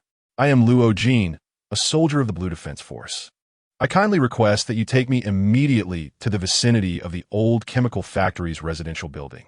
I need to participate in a rescue operation as soon as possible. All expenses will be settled by my unit upon arrival. No money, no ride. This isn't a charity. You think we can just turn the bus around? Are you still asleep?" Before the driver could respond, the ticket collector, with a prominent belly, approached them aggressively, her demeanor mercenary. She reached out to push them off the bus. "Stop!"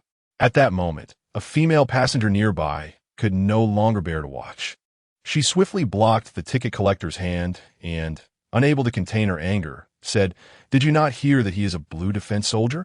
Their mission is to protect the lives and property of the people. Not only is it unreasonable to demand they pay for their ride, but if they needed to commandeer the vehicle for their mission, what of it? Commandeering? Huh, what audacity!" The ticket collector glared with bulging eyes, unable to suppress her irritation. "Even if he's a Blue Defense soldier, what of it? I have a family to support and am merely trying to make a living. Do you have any idea how much I will be fined if this bus is late? And so what if he is a Blue Defense soldier? Has he ever saved me? If you can't stand this, why not pay their fare yourself? How much? I'll pay." The woman exclaimed in exasperation as she pulled open her wallet. The ticket agent immediately extended 5 fingers. "50, is it? Here." The woman angrily tossed a 50 yuan note at the agent's face. However, the ticket agent glared coldly at her and retorted, 500. Why don't you just rob me?" The female passenger was infuriated, her breath becoming shallow. "Daddy, that was just so fierce. Can't someone stop her from bullying people?" Nyo nestled anxiously in Yishio's embrace. Her eyes filled with terror. Her gaze inadvertently kept drifting toward the driver. Although Yishio harbored a dislike for Luo Jin, he could not simply ignore the outrageous demands of a rogue. He stood up and approached, lifting the ticket agent, who weighed over 200 pounds, with ease. "Are you going to the old factory's residential area or not? I'll ask you once more." I can't decide." The ticket agent trembled in panic, looking at Yishio as if he were a monster. Who would have thought this tall, slender man could lift a woman weighing over 300 pounds? The sheer strength was indeed terrifying. "Driver, are you going or not?" Yishio instinctively glanced at the driver, who remained silent but complied by turning the vehicle around. "I enjoy dealing with intelligent people." Yishio coldly released the ticket agent and strode directly to the card reader. He opened his phone and gently swiped it. The electronic prompts rang out in succession. User Yishio, payment of 1,000 yuan for bus fare. Current vehicle, 30 Outer Ring, first departure, time, 4 a.m. Detected payment exceeds the required amount by 5 yuan. Would you like to cancel? Transaction confirmed. Current expenditure, 1,000 yuan. Water District bus, at your service. The crowd's gaze toward Yishio changed dramatically, especially Gao Xiaowei. Initially, she was filled with anger, but witnessing the scene made her feel a warmth spread through her. Yishio turned back, smiling at Gao Xiaowei, and said, "I've saved you once again. How do you plan to thank me? Should I offer myself in return?" Gao Xiaowei placed her hands on Yishio's shoulders, her graceful figure on full display. To her surprise, Yishio began to remove his jacket right then and there. Gao Xiaowei's heart raced wildly. He wouldn't actually bully me, would he? This is a bus. Before she could continue her wild thoughts, Yishio had already draped his coat over her shoulders. "You crazy woman. I truly have no way to deal with you. If you want to follow, then follow. Just don't blame me if it goes wrong." Yishio shook his head with a wry smile, directly bypassing Gao Xiaowei. Luo Jin clenched his fists, unable to contain his anger as he watched the scene unfold. Why would Gao Xiaowei choose to wear Yishio's coat instead of her own? Did she truly have feelings for him? What did he lack compared to a father with a child? The intense fury compelled him to confront Gao Xiaowei, exclaiming, "Gao Xiaowei, Yishio's actions just now were completely illegal. Why didn't you stop him? He has no right to coerce others into doing things they are unwilling to do, even if he has just paid. You accuse me of breaking the rules. Are you not also transgressing them? Is he not guilty of the same? Luo Jin, you truly disgust me. Gao Xiaowei furrowed her brows and coldly regarded Luo Jin. Without Yi Xiu, would you be able to sit here in this comfortably air-conditioned vehicle? It would suffice if you did not express gratitude, yet you still speak of your ridiculous principles. Yes, you are indeed exceptional, but what relevance does that hold for me? I am no longer one of you. Cease your attempts to pressure me. If you have the audacity, arrest me as well. How can you be like this? Do you truly have feelings for Yi Xiu? Luo Jin's eyes reddened, resembling a frenzied beast, breathing heavily. His emotions teetered on the brink of chaos. Everyone instinctively averted their gaze from him. However, Nyonyo boldly stepped forward and exclaimed, "Bad uncle, you are so silly. The beautiful sister must like daddy. Otherwise, why would she cling to him? And let me share a secret. The beautiful sister slept in the same bed with daddy last night." "What? You slept together?" At her words, Luo Jin felt as if struck by lightning. He staggered forward a step, the blood in his eyes receding like a tide. His face reflected nothing but despair, tinged with a hint of relief. "It is not as you think." Gao Xiaowei, noticing the shocked expressions around her, could not help but hastily clarify. "We did indeed sleep in the same bed, but nothing happened, truly not as you imagine." No one uttered a word, yet their expressions betrayed them. Clearly, they did not believe Gao Xiaowei's account. A solitary man, a solitary woman, sharing a bed. Even a fool would grasp what might ensue. "My dear ancestor, what nonsense are you spouting?" Meanwhile, Yi Xiu, alarmed, quickly covered Nyonyo's mouth. Should he provoke the fierce Gao Xiaowei, she might very well summon satellites to monitor him. In such a case, every action of his would be scrutinized. It was better to keep her close. "I believe in you." At that moment, a female passenger suddenly rose. She quietly leaned toward Gao Xiaowei and whispered, "My dear, do not speak further, I understand. Some men wait to be firm, while others are firm while waiting. With a beauty such as yourself nearby, it is evident your man is not the latter. Rest assured, I will handle this matter." She cast Gao Xiaowei a reassuring glance and strode directly toward Yi Xiu. She handed Yi Xiu a business card, exuding an aura of knowing everything, and said, "Say nothing. I comprehend it all. Come visit me when you have the time, and I assure you I will assist you." Yi Xiu instinctively reached out to accept the card. Before he could fully examine it, Nyonyo could no longer contain her excitement and began to dance joyfully. "New era urology, wow, we are stepping into a new era. Daddy is in charge." The childish voice echoed within the confines of the small car. Everyone wore expressions of suppressed laughter. Yi Xiu, however, appeared as though he had bitten into a bitter herb. This little rascal is indeed a source of great trouble. He finds himself in a situation from which he cannot possibly extricate himself. Chapter 18.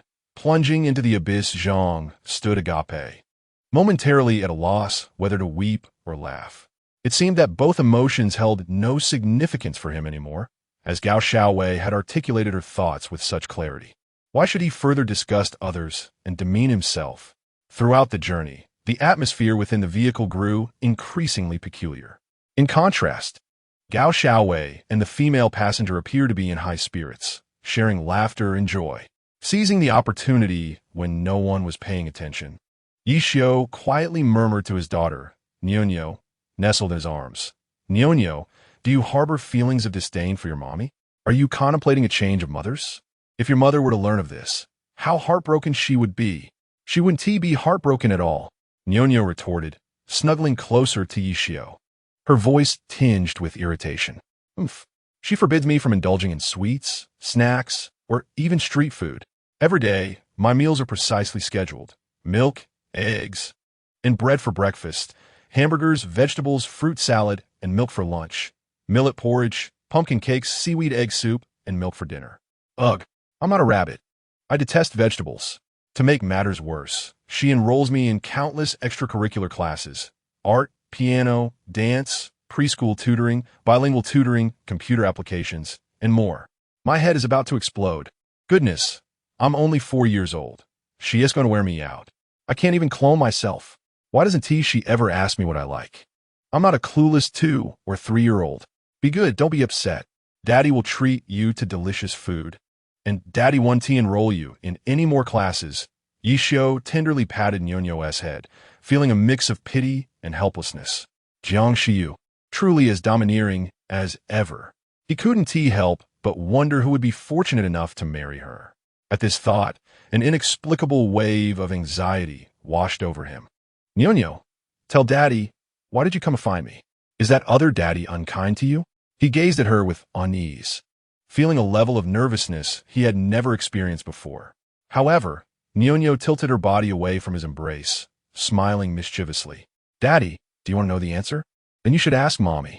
I'm just a little baby. How could I possibly comprehend adult matters? She stuck her tongue out at Yishio and wobbled her way to the front seats. Before long, the little imp had the two women in front of her in fits of laughter.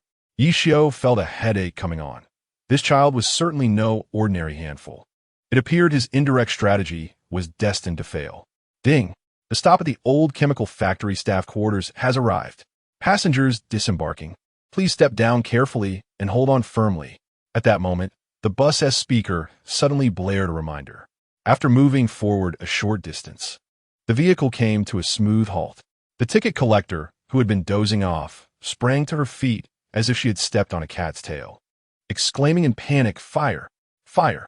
That is my home! That is my home! My money, my money, my money!" She dashed out as if possessed, stumbling in her haste. Perhaps driven by instinct, Luo Jin could not help but shout at the ticket agent, "Hey, do not enter the isolation zone. It is dangerous. Stay back." He rose to his feet and sprinted forward with all his might. "Yishio, take care of the child. I will go and take a look." Gao Xiaowei turned back. Anxiety etched on her face as she addressed Yishio. "I am familiar with this area. Isolating that section is futile. It could explode. Get as far away as you can." Without waiting for Yishio's response, she rushed out. Damn it! Regaining his senses, Yishio could not refrain from yelling at the driver, "Driver, step on it and get as far from here." The driver remained silent, flooring the accelerator. The vehicle sped away with great velocity.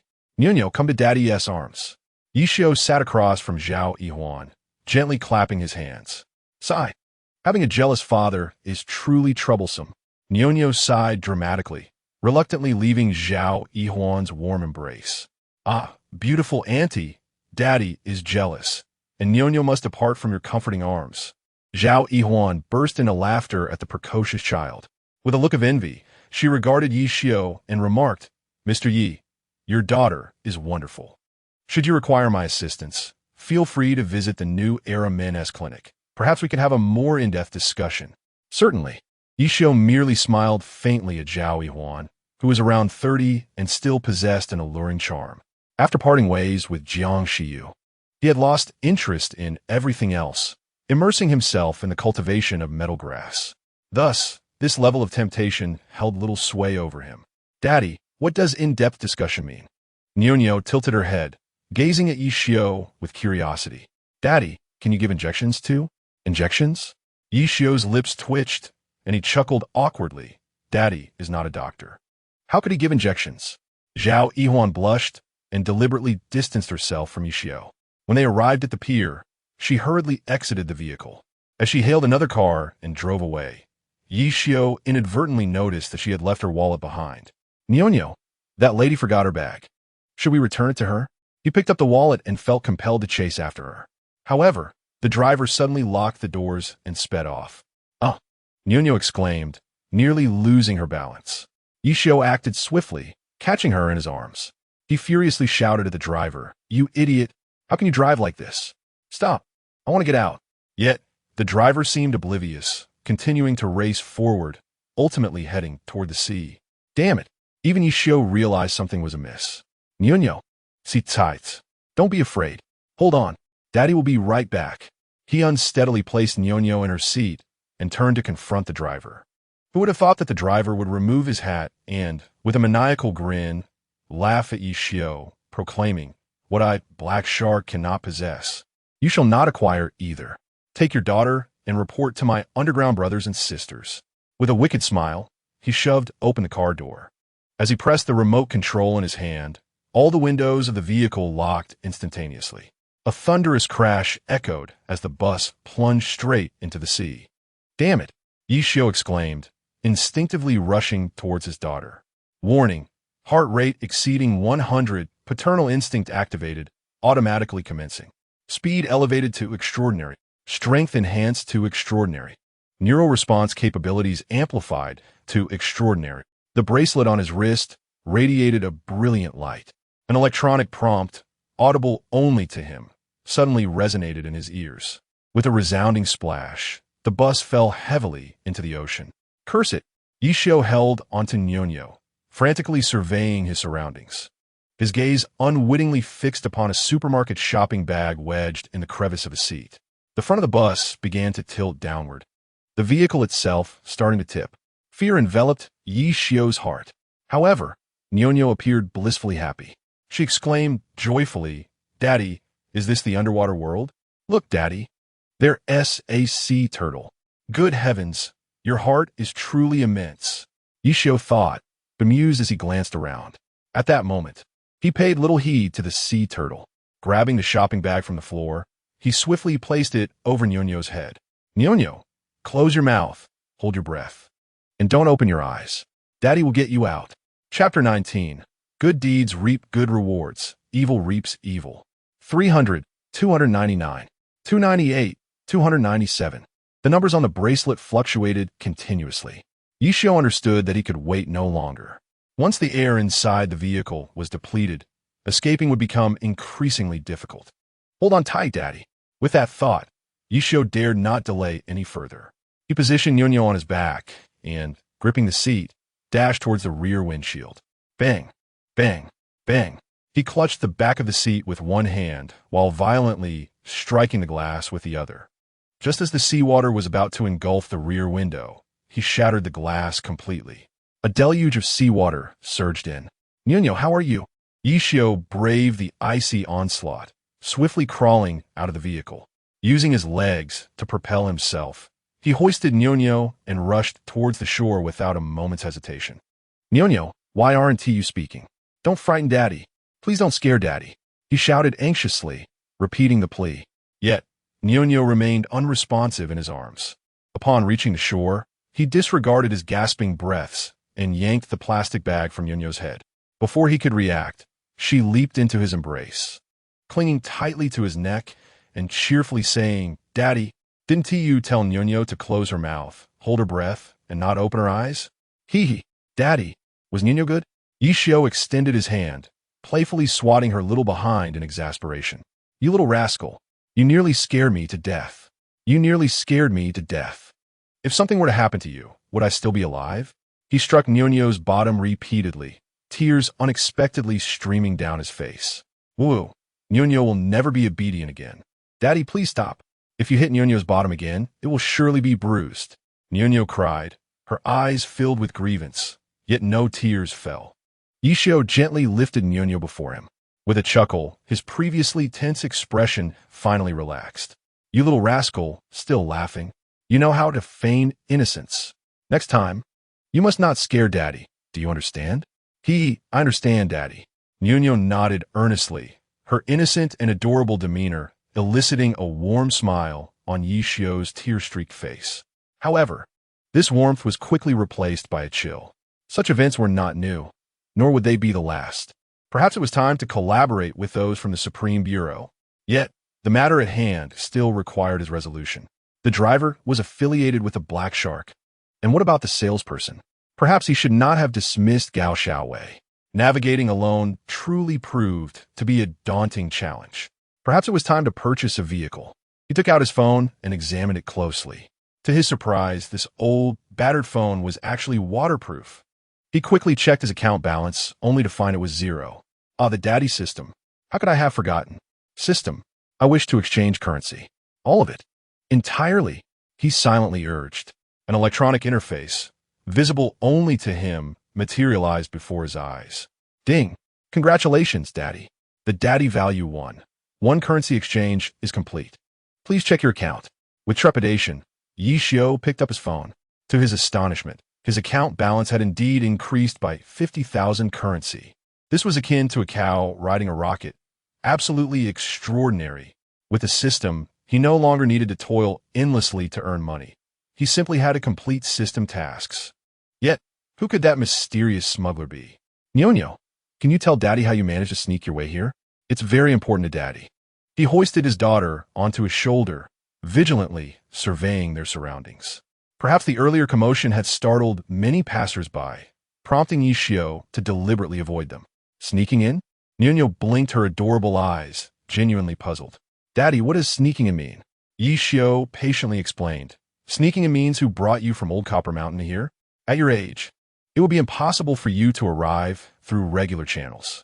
Nyonyo blinked in confusion and replied, Uncle Jiang Chung brought me to Dragon Country.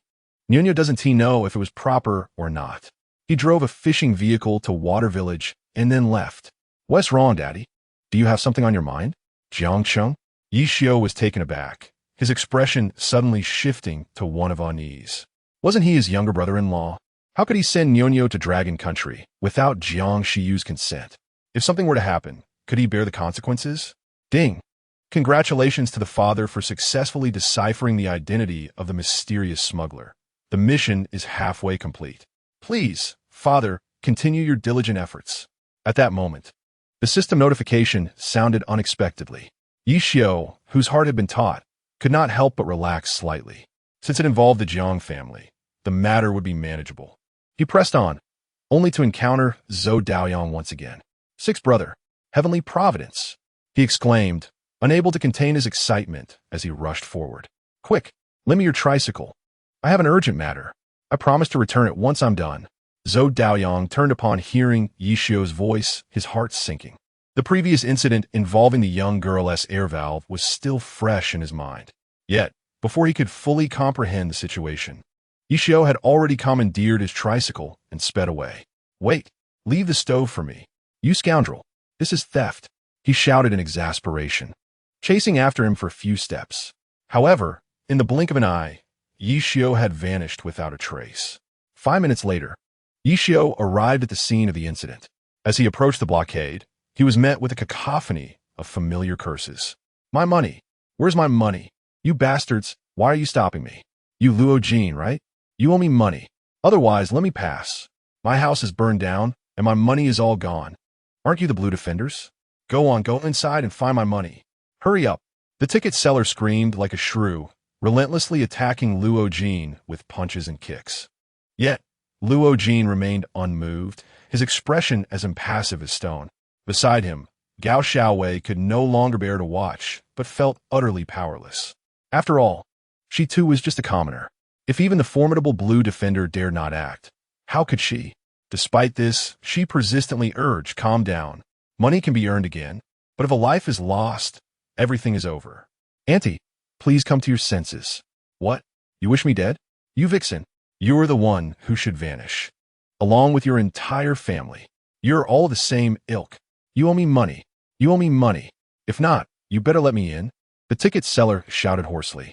Suddenly, she redirected her fury, lunging at Gao Xiaowei with wild abandon. You seek death. Yishio's gaze turned icy, a ruthless glint flashing across his face.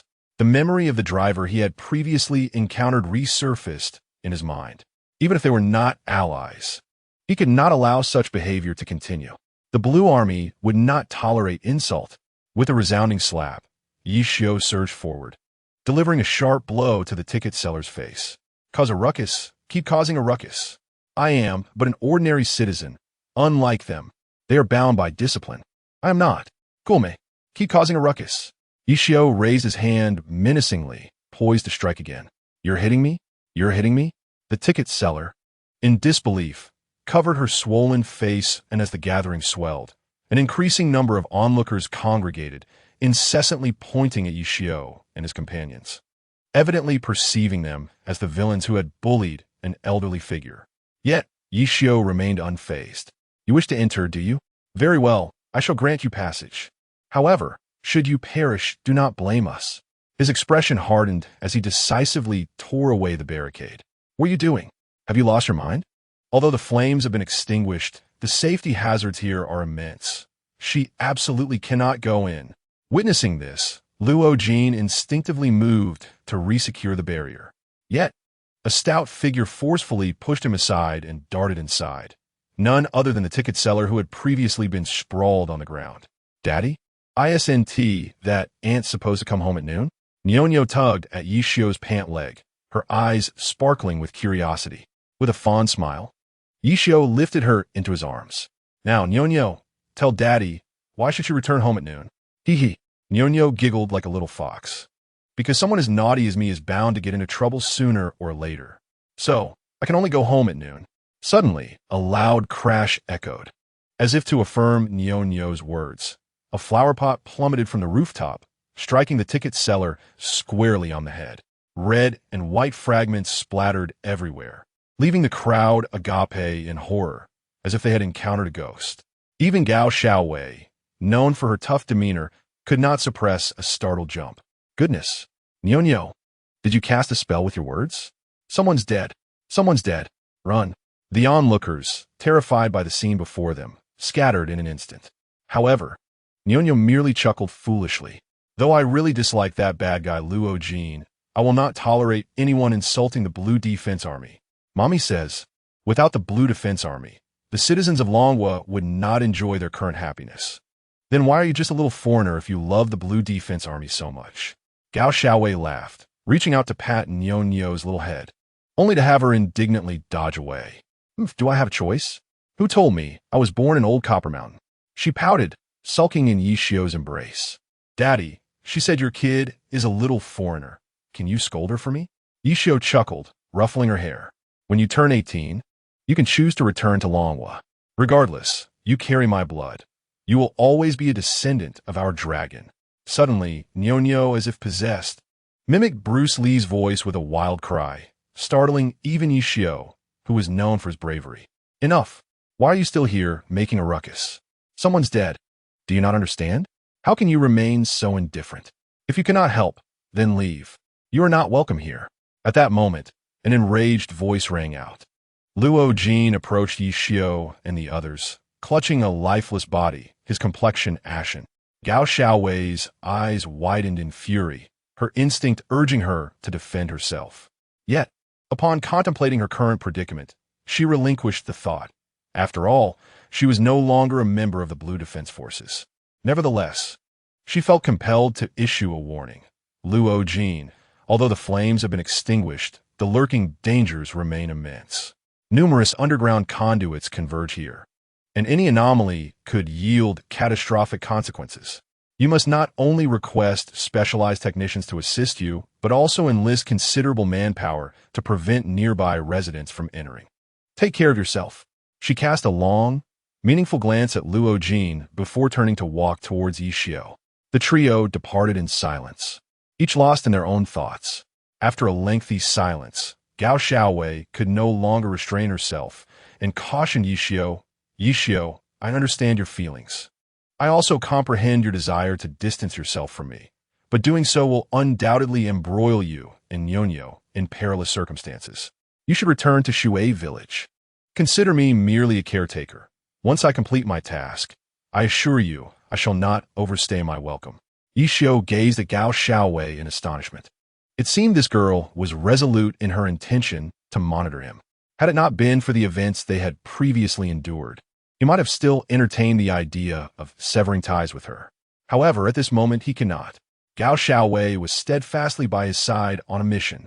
Thus, why not leverage her presence to discreetly probe into her assignment? Perhaps the matter concerning Jiang Cheng could serve as a pivotal entry point? Surely, she would not rebuff such a secret, considering they had been in search of the mysteriously vanished coachman. Before Yishio could voice his thoughts, Gao Xiaowei, her demeanor somewhat bashful, looked at him and said, My father wants me to take you home. Will you come? Nyonyo's head popped out, conspiratorially declaring, If there is something delicious, I'll go. Yishio felt a wave of exasperation wash over him. With this little imp around, one could only wonder what unexpected chaos might ensue. He shook his head and resolutely declined, I think not. It's better to avoid unnecessary complications. Grabbing Nyonyo, he headed directly back to the tricycle. To his surprise, Gao Xiaowei leapt onto the vehicle, her expression fierce as she glared at Yishio. If you're not going, fine. But you puncture my tire. Do you think you can just escape? Hand over your phone. I'll call a tow truck. Yishio grimaced, but reluctantly surrendered his phone to Gao Xiaowei. He started the vehicle and sped down the road they had come from. 5 minutes later, Yishio arrived promptly beside Zhou Daoyang. "Let us go. Accompany me to buy a car," he said, a smug smile playing on his lips as he looked at Zhou Daoyang. "Buy a car?" Zhou Daoyang's eyes lit up instantly, and he hopped onto the vehicle. "What do you want to buy? A BMW, a Hummer, a Mustang, or any of those horse-named vehicles? I'm well acquainted with them all. I'll take you to the Auto City. You'll definitely get a good deal." Yishio chuckled awkwardly. "I have a budget of 50,000. Zhou Daoyang's voice abruptly halted. He looked at Yishio, half amused and half exasperated. 50,000? That will barely buy you a. We, as students from an elite institution, surely can't just whip out that amount. Even I, a laborer, have at least 100 or 80,000. Ah, indeed, it's true. You, my friend, already have a wife and children. Having 50,000 in savings is quite an achievement." Yishio chuckled softly, offering no explanation as he continued to drive. After a while, they arrived at the Lushui Auto City. Without any delay, Yishio headed straight for the specialty store.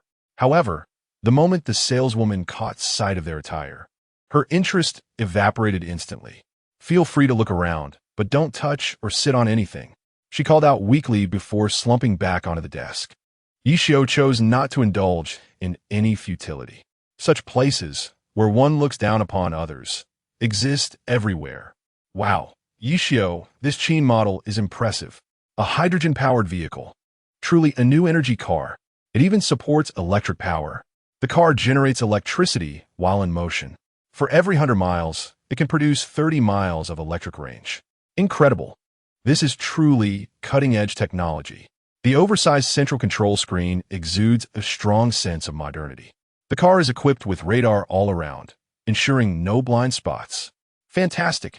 All procedures completed for just 550,000. Zhou Daoyang exclaimed, enamored as he caressed the luxury before him, almost wishing to attach himself to it. "Don't touch if you can't afford it. If you dirty it, can you pay for it?" At that moment, a voice laced with disdain suddenly rang in their ears. A stunning woman, extravagantly dressed and heavily made up, wearing a qipao, approached Yishio and his companions with an air of grace. "Oh, isn't this Liuzi and Shioge? What brings you out today? Are you here to gain some experience?" She taunted, her eyes scanning Yishio with unabashed mockery. Once, he had never regarded her with a second glance. Now, the tides had turned. A hint of vindictive pleasure surged within her heart. Wang Yanli, given our shared past as classmates, must you be so acerbic? Zhou Daoyang glared at Wang Yanli. His expression darkened. Although he and Yishio had not seen each other for quite some time, their bond as friends remained unblemished. True friends can share both joy and adversity. Zhou Daoyang had few friends, but Yishio was undoubtedly one of them. "Oh, Zhou Daoyang, you remain as loyal as ever. If you can't bear to see this, why not buy the car for him?" Wang Yanli sneered, shoving Zhou Daoyang aside as she swung open the driver's door. "If you're not buying, then just keep your distance. Can you afford to pay for any damage to my car?" The previously apathetic saleswoman, nibbling on sunflower seeds, immediately brightened at the sight of this scene. "Oh, isn't this Miss Wang? What brings you here? Are you thinking of changing cars?" "Ah, Miss Wang, given your status, why bother with these laborers? Come, let me introduce you to our latest model." You. Zhou Daoyang clenched his fists, struggling to find words. Money may not be everything, but the absence of it is indeed a significant barrier. Even if he laid out all his savings, it would not suffice to help Yishio purchase that car. A profound sense of frustration made his breath feel constricted. Uncle! At that moment, the delightful Nyonyo in Yishio's arms could no longer contain her joy and waved enthusiastically towards the entrance. There, a robust man clad in a black fitness outfit, glistening with sweat, strode into the exclusive store. Instinctively, Yishio followed Nyonyo's gesture and their eyes met. Time seemed to suspend in that instant. Suddenly, a system notification, audible only to Yishio, resonated in his ear. Ding. Congratulations to the nanny for successfully encountering the mysterious stowaway. Mission accomplished. Reward, 500,000 nanny points. Current nanny points, 500,000, automatically converted into real currency. Next mission initiated. Uncover the true reason Jiang Cheng brought Jiang Xinling to Longhua. Mission reward: 2,000,000 nanny points. The eyes of everyone present involuntarily turned towards Jiang Cheng. Upon seeing him, Wang Yanli's expression brightened, and she hurriedly approached. Young Master Jiang, it was a pleasure to meet you at the charity gala, and I must say, before she could finish, Jiang Cheng bypassed her entirely. To the astonishment of the crowd, he cheerfully called out to the drenched Yi Xiao, brother-in-law, what brings you here? You didn't even give me a heads up. He then effortlessly took Nyonyo from Yi Xiao's arms. Wang Yanli stood there, mouth agape, utterly stunned by this scene. Yi Xiao was Jiang Cheng's brother-in-law, which implied that he had a significant stake in the entire automotive city. Regret, jealousy, and indignation flickered across her face in rapid succession. Ultimately, she could not resist the urge to prance over to Yi Xiao's side, her tone softening unusually. Yi Xiao, are you really young Master Zhang's brother-in-law? Yi Xiao did not even spare her a glance, and simply walked past her. Huh, how lowly one must be to look down on others. Huh, previously, she had been indifferent, and now she was unworthy of his notice. Zhou Daoyang puffed out his chest with a wicked grin, spitting disdainfully at Wang Yanli. The pent-up frustration within him seemed to dissipate entirely. Chapter 21. The truth unfolds. The expressions of the crowd varied. Jiang Cheng's appearance cast a complex shadow over each person's mood. Gao Xiaowei had thought that Jiang Xiyu and Yi Xiao had completely severed ties, with only Nyonyo remaining as their sole connection. However, Jiang Cheng's call of brother-in-law threw her into disarray. She was uncertain if she had developed feelings for Yi Xiao. Whenever she closed her eyes, his mischievous smile flashed before her, often leading her to think of heart-racing, blush-inducing scenarios.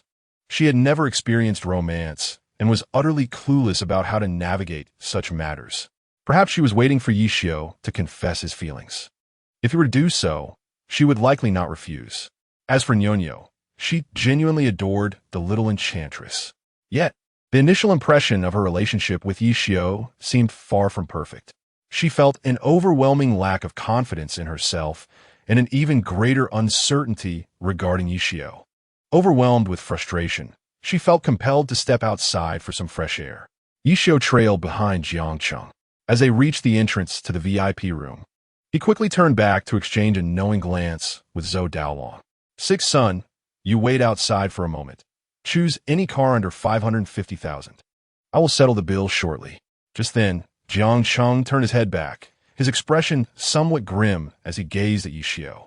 He remarked, I say, brother-in-law, coming to your own home and still making you spend money? Isn't that a slap in my face? Just pick whichever car you fancy and drive it away. What do you take me for? Yi Xiao fixed his gaze directly on Jiang Cheng and replied, I have never been one to take advantage of others. I still have 50,000, and please, refrain from calling me brother-in-law. I am unworthy of such a title. I am merely Nyonyo's father. Whatever makes you happy, Jiang Cheng said with a wry smile, realizing that his sister had not disclosed the entire truth to Yi Xiao. However, this matter would have to be addressed eventually. Otherwise, both his sister and Yi Xiao would continue to endure suffering. Before long, Yi Xiao accompanied Jiang Cheng to the VIP room. He closed the door, looked directly at Jiang Cheng, and stated, Speak, Jiang Cheng, why did you bring Nyonyo to Longhua? Why didn't you personally deliver her to my home? Are you aware that she was almost abducted by human traffickers? Is this how an uncle behaves? He glared at Jiang Cheng, his heart racing. The wristband he wore began to emit urgent warning sounds. Warning, extraordinary powers have been fully expended. Daily support is limited to 5 minutes. Warning, extraordinary powers have been fully expended. Daily support is limited to 5 minutes. Warning, extraordinary powers have been fully expended. Daily support is limited to 5 minutes. He suppressed his inner fury and sank into the sofa, allowing the jarring alarm to gradually subside. Do you think I wanted this? Jiang Cheng exclaimed with a bitter smile, placing Nyonyo on the sofa before sitting across from Yi Xiao. He took a deep breath, striving for composure as he met Yi Xiao's gaze. Brother-in-law, this world is no longer the one we once knew.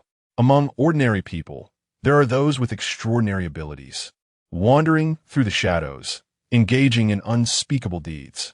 Although the Jiang family may not be exemplary, We are aware that certain boundaries must not be crossed. On that day, I was being pursued and happened upon Lil Nyonyo.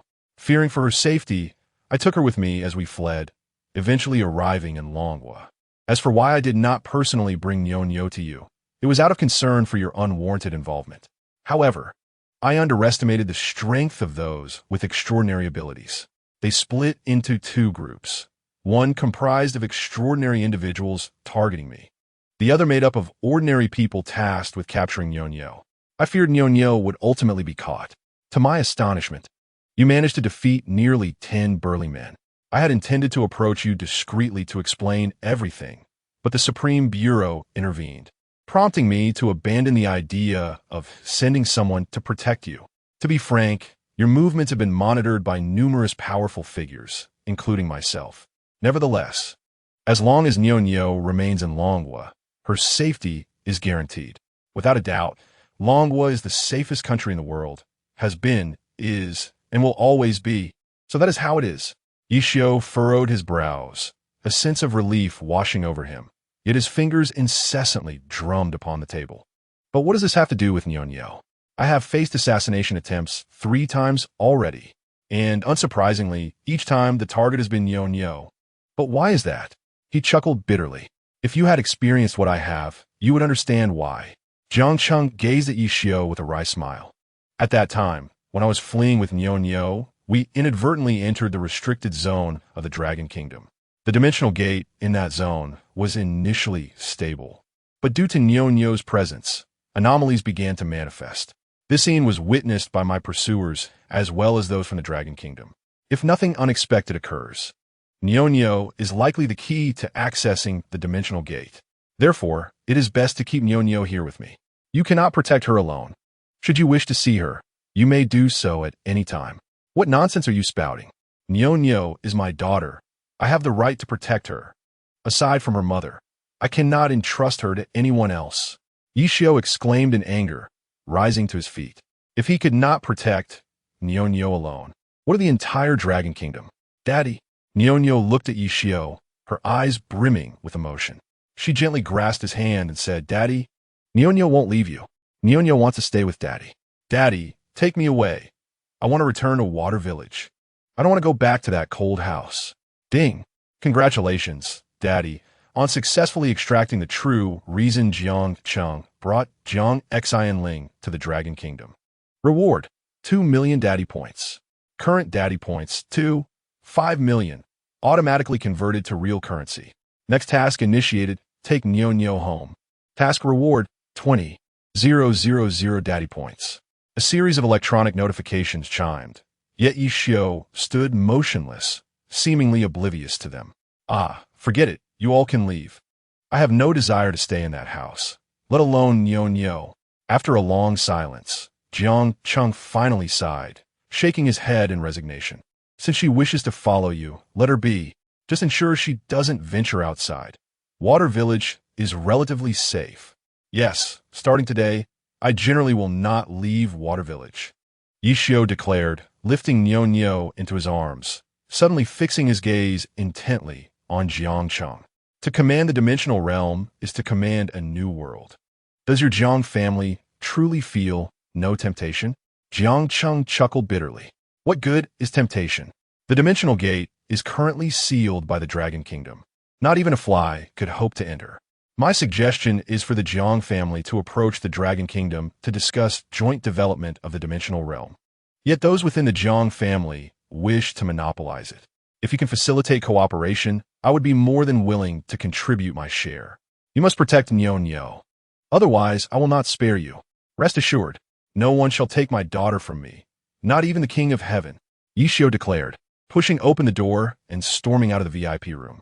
As he stepped outside, the sales clerk handed him a leather bag along with a set of car keys. Mr. Yi, here are your keys.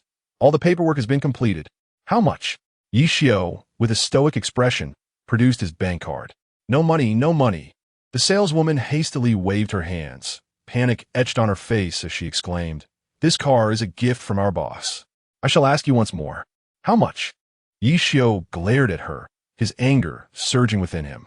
Did this woman possess no ability to read the room? Let me check. The saleswoman visibly frightened, quickly glanced towards the VIP lounge. After receiving a nod of affirmation, she nervously accepted Yi Xiu's bank card. Sir, the original price of this vehicle is 500,000.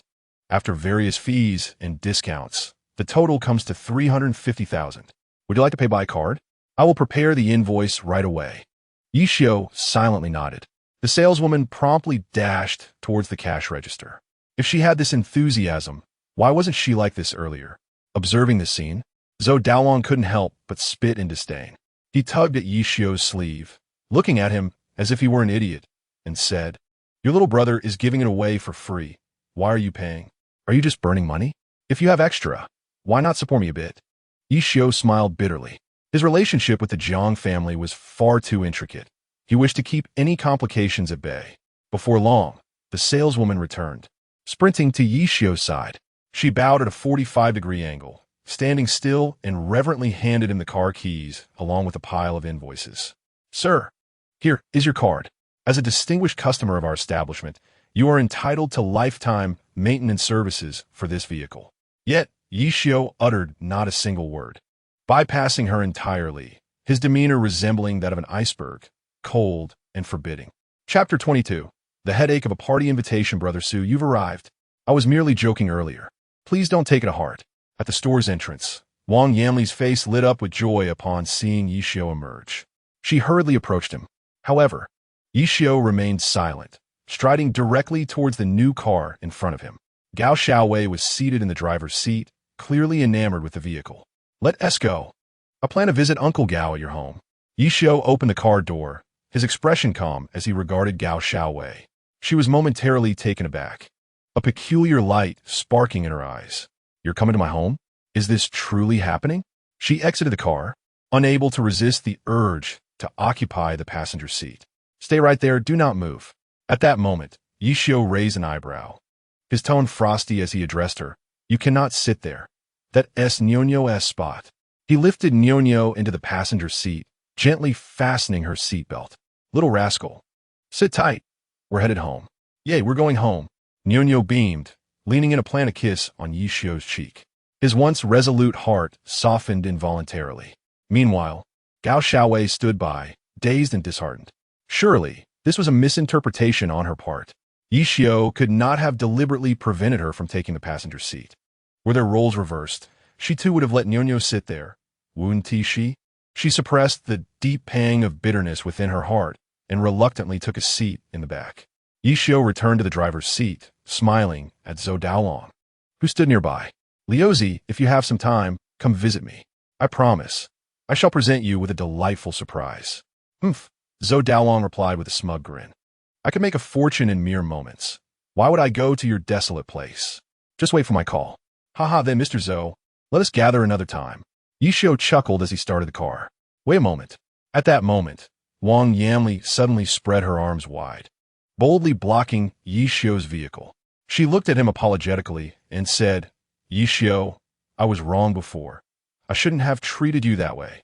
Tomorrow, the class monitor is organizing a reunion and many classmates will attend. I heard you've been researching heavy metal ecological treatment systems, and I believe you will find the participants from that field quite interesting. You can't miss this rare gathering just because you dislike me." At this point, she deliberately paused, her gaze subconsciously drifting towards Zhou Daolong.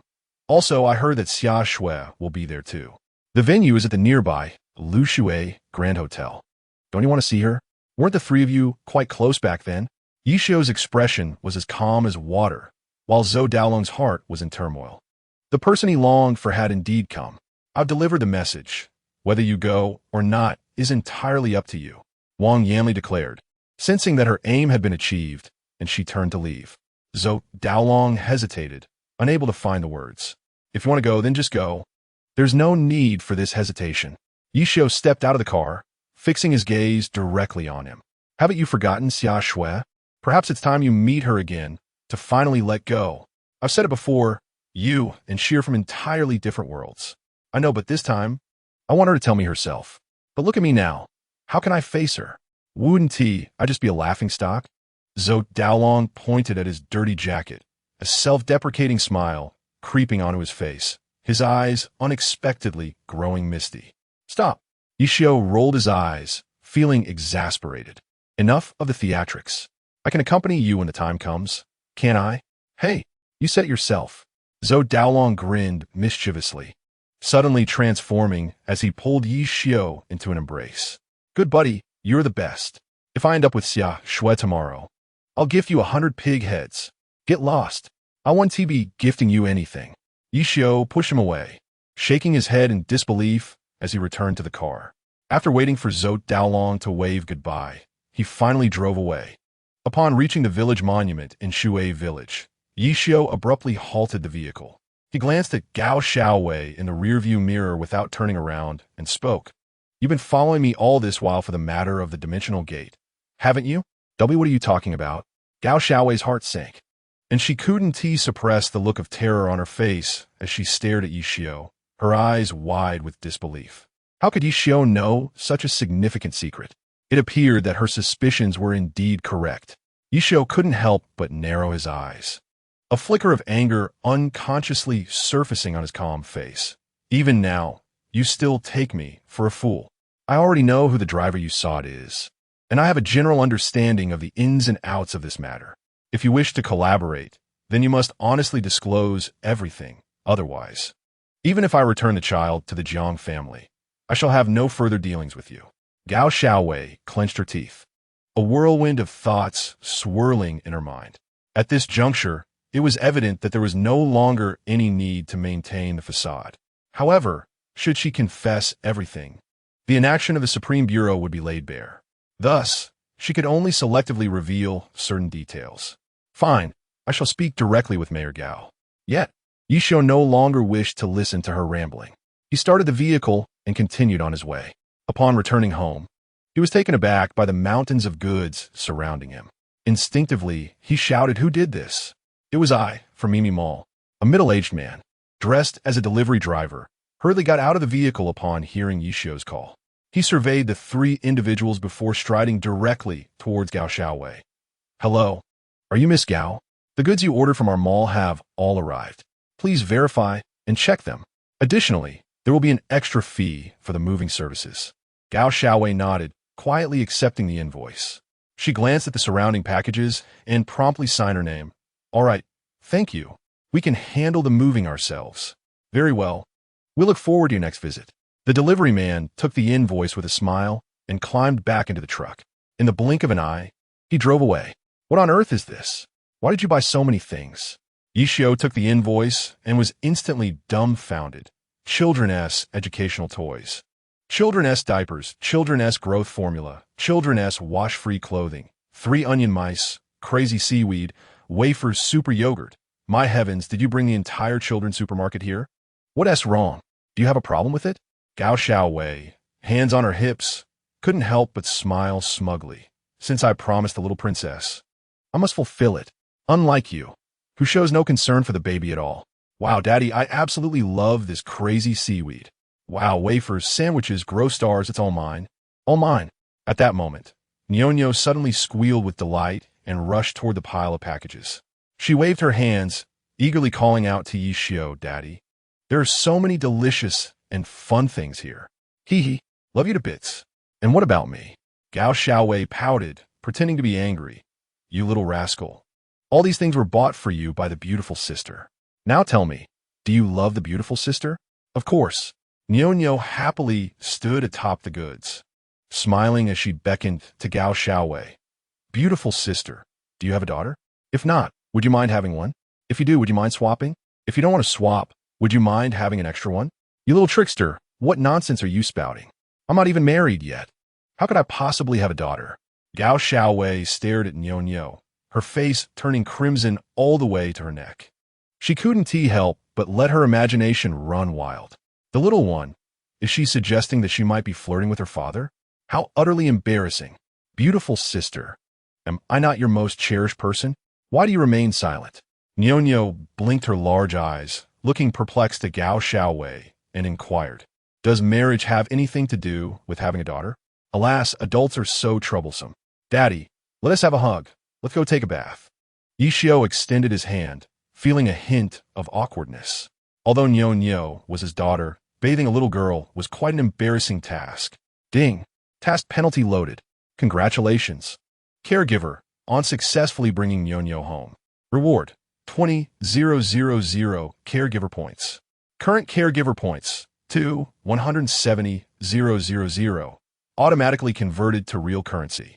Next task unlocked. Fulfill your daughter's wish and accompany her in bathing. Task reward, 50,000 caregiver points. Task penalty, 5,000 caregiver points. Just then, the system notification suddenly chimed. Yishio was taken aback to find an additional task penalty. It seemed this was a task that must be completed. A wry smile crept across his face. He picked up Nyo and affectionately said to her, "Come on, Daddy will take you to bathe." Hey, what about these things? Gao Xiaowei stamped her foot and shouted at Yishio. But what greeted her was Yishio's unequivocal voice. "Of course, you will move them. Gao Xiaowei, you need to understand. Who is the caretaker here? You or me? Can't you distinguish between the larger and smaller responsibilities? Hee, beautiful sister. Can't you tell a difference?" Nyo mockingly imitated. "Yishio, you scoundrel." Gao Xiaowei clenched her fists in frustration. Yet, in the end, she acquiesced. For the sake of the task, she obediently began to move the items. Chapter 23. A clumsy confession. Nyo, wait a moment. Daddy will adjust the water temperature for you. Upon entering the bathroom, Yishio immediately began to set the water temperature. The bathtub swiftly filled with water. He tilted the rose mousse, which Jiang Shiyu adored, into the tub. Instantly, a plethora of creamy bubbles erupted, releasing a rich scent of roses. "Wow, it smells so good. Mommy, I love this fragrance during bath time," Nyo exclaimed, unable to resist taking a deep breath of the delightful aroma. She quickly removed her little tiger hat. "Daddy, aren't you going to bathe with Nyo?" She blinked her sparkling eyes, gazing at Yishio with anticipation, her eyes filled with little stars. However, Yishio deliberately avoided hergaze. Nyo was already 4 years old. Generally, bathing children was a task for women. Yet, Jiang Shiyu was not present. Faced with his meticulously observant daughter, he inexplicably felt a surge of fear. He wished to flee, yet could not escape. If he could not confront Nyo, this hurdle within himself would remain insurmountable. He affectionately patted Nyo's little head and said, "Daddy prefers to shower. You can soak in the bath beside me, all right?" There are certain things that, upon a mere call, Father knows instinctively. However, not me. I simply wish to shower alongside Father. Oh dear, does Father find Nyo to be unpleasantly odorous? With wide, innocent eyes, tears of grievance brimmed on Nyo's cheeks. Yishio, wary of speaking out of turn, promptly nodded in agreement. "Then let us bathe together, Nyo. Be good, don't cry, no tears." Instantly, Nyo's frown transformed into a radiant smile. Yishiyu, caught between laughter and exasperation, suppressed his discomfort and carefully removed Nyo's garments. The shower overhead released a cascade of warm water. As Yishio gently applied shower gel onto her skin, initially apprehensive, he gradually embraced the role of a devoted father. They splashed water at each other, joyously shouting, as the bond between father and daughter deepened through their playful antics. Meanwhile, Gao Xiaowei sat in the courtyard, fuming as she presented 2 sets of matching outfits. These were parent-child ensembles, predominantly black with white stripes, exuding a sporty flair.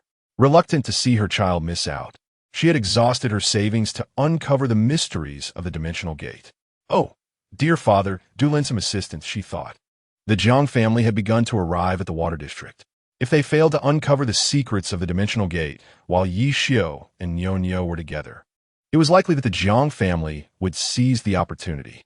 Recent reports indicated that the Jiang family had acquired an overseas island where another dimensional gate had also appeared.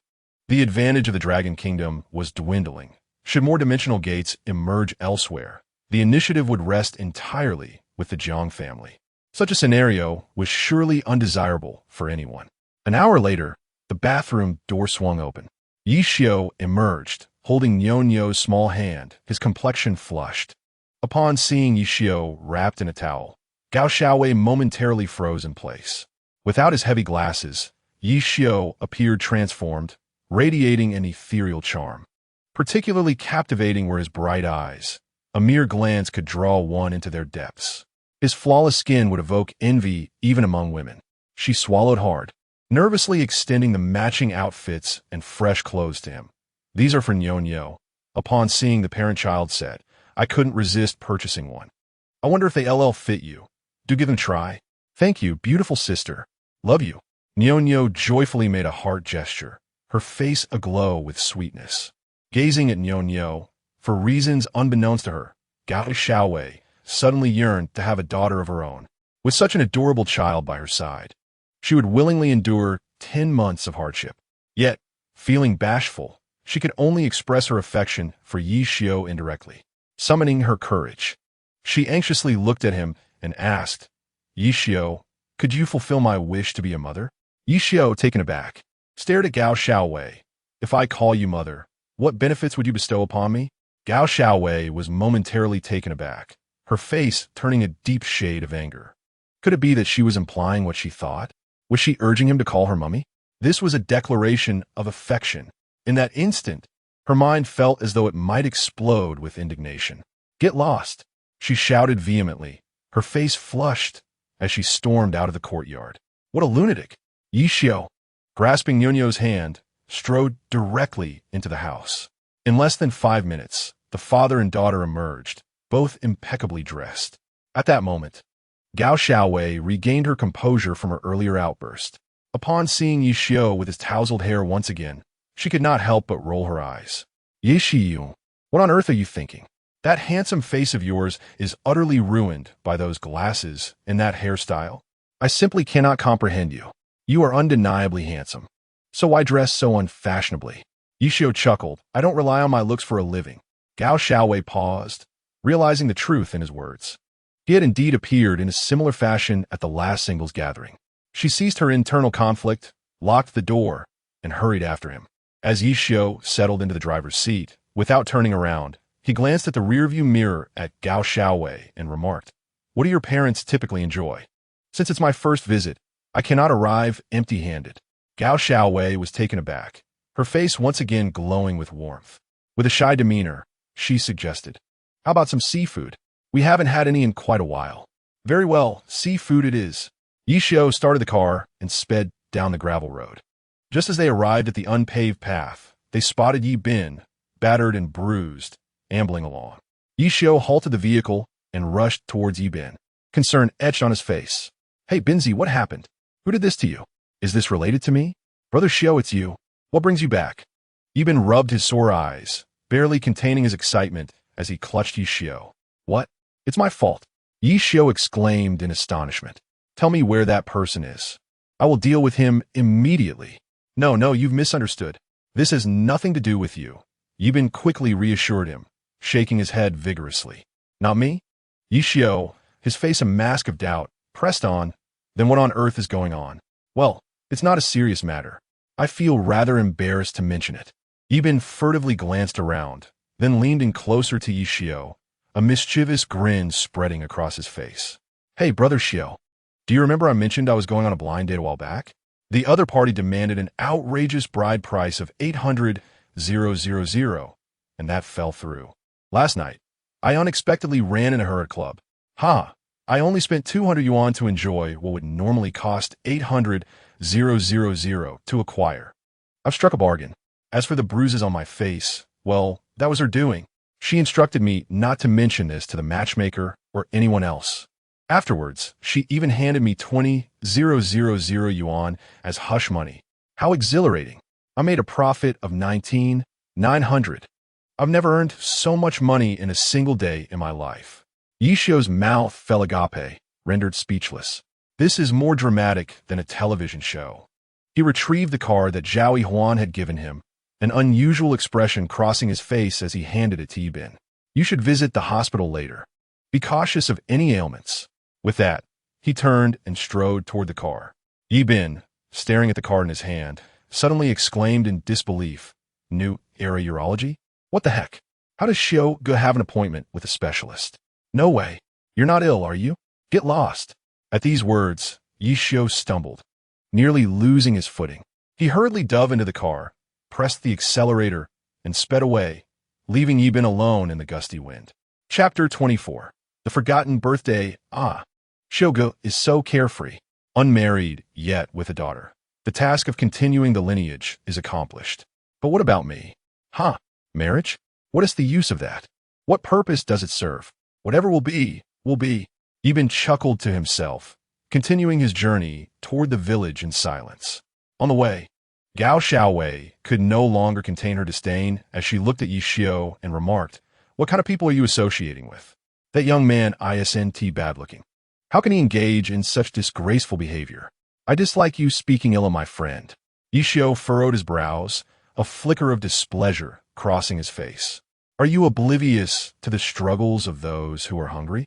Do you think anyone can afford to marry in this era? Where there is demand, there is a market. Yibin is a good person. I want to abandon our friendship over his minor indulgences. All I can do is maintain my own integrity.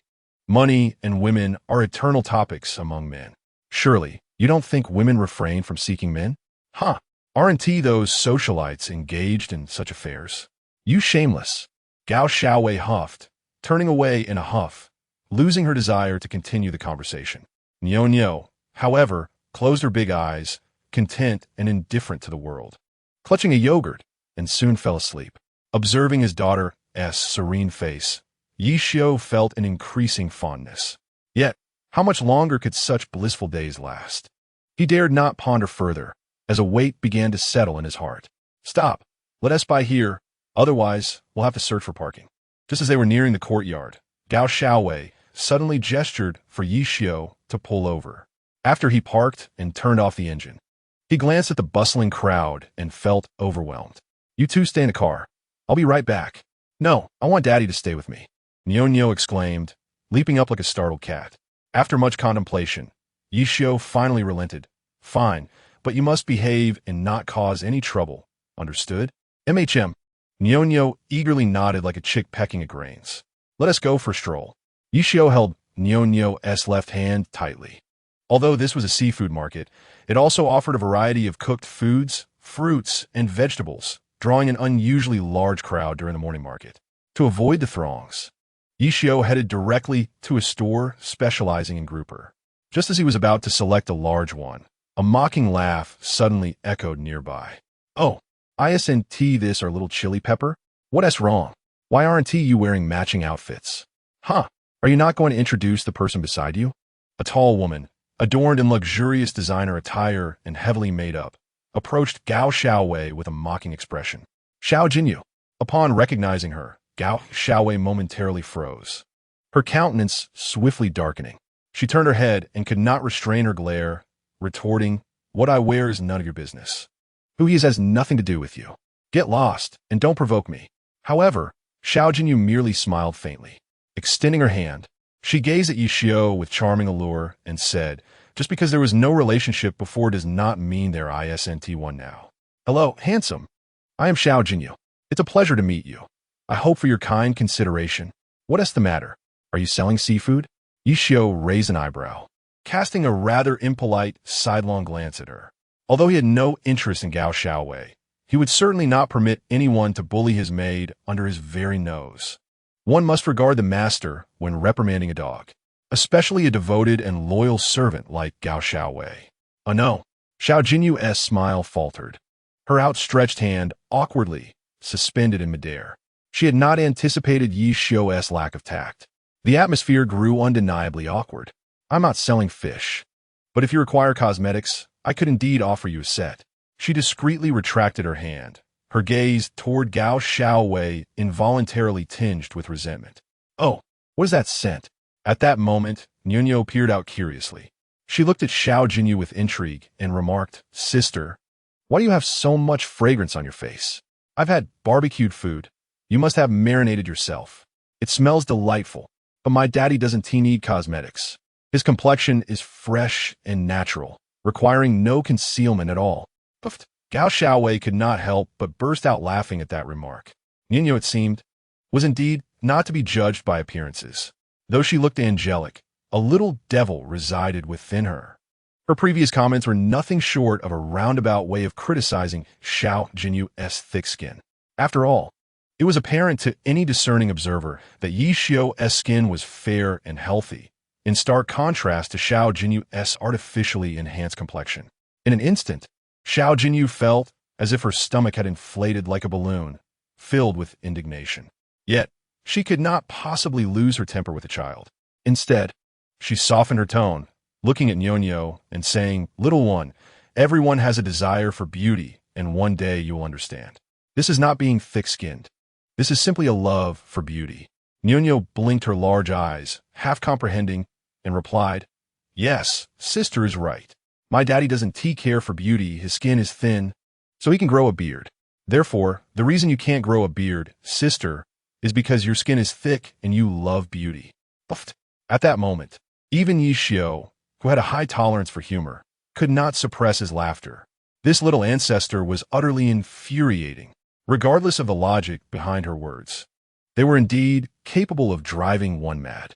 As expected, Xiao Jinyu's expression darkened instantly. She ceased her futile exchanges with the little imp and redirected her ire towards Gao Xiaowei. She proudly patted her customized edition and, with a triumphant expression, turned to Gao Xiaowei and exclaimed, "Gao Xiaowei, did you see this? It's a limited edition, only available worldwide. Haha, we share the same birthday. What precious gift did you receive today?" Oh no! At that moment, Gao Yao, who was shopping with his wife, felt a sudden jolt in his heart. Today was actually their daughter's birthday. How could they have forgotten? Xiaowei must be feeling quite dejected. What should we do, old man? Emo Wenxiu, unable to contain her anxiety, tugged at Gao Yao's sleeve and suggested, "How about we quickly order a birthday cake for her? We've disappointed her so many times. We absolutely cannot let her down again this time." "You are right." Gao Yao nodded, silently turning away. However, just as they were about to leave, Nyonyo suddenly raised her phone and shouted at Xiao Jinyu, "The most precious gift that Sister Xiaowei received is her life, given to her by her parents. Do you consider that valuable? Also, every child's birthday is a day of suffering for their mothers. We are preparing the freshest seafood ingredients for Sister Xiaowei's mother. What about you? Have you thought of your mother too? I am also preparing ingredients." Xiao Jinyu was taken aback and hurriedly turned around. "I can't talk to you right now. My mom must be worried." As she exited, she nearly collided with Gao Yao and his wife. "Uncle Gao, Auntie Gao," she gasped, her expression suddenly shifting. She bowed deeply and swiftly fled the small shop. Chapter 25. Preparing for a counterattack. Mom and Dad, what are you doing here? Upon seeing her approaching parents, Gao Xiaowei felt a wave of guilt. She never imagined she would prepare gifts for them. Even her trip to buy seafood was merely a spontaneous thought. Nonetheless, she was immensely grateful to Nyonyo for averting an awkward situation. Ding! Congratulations, Daddy, for successfully fulfilling your daughter's wish and bathing with her. Reward: 50,000 Daddy points. Current Daddy points: 22 million, automatically converted into real currency. Next task unlocked. Fulfill Nyonyo's wish. Proceed to the restricted area. Task reward: Master level piano performance ability. Task penalty: 8 million Daddy points. Yi Xiu was momentarily stunned. The reward was not Daddy points. What was this master level piano ability? Could accomplishing the task grant him such a skill out of thin air? A spark of excitement involuntarily crossed his face. Yet, that excitement was quickly overshadowed by bitterness. To reach the restricted area, he would need Gao Yao's assistance. Their relationship had always been tenuous. Voluntarily venturing into the restricted area felt akin to walking into the lion's den.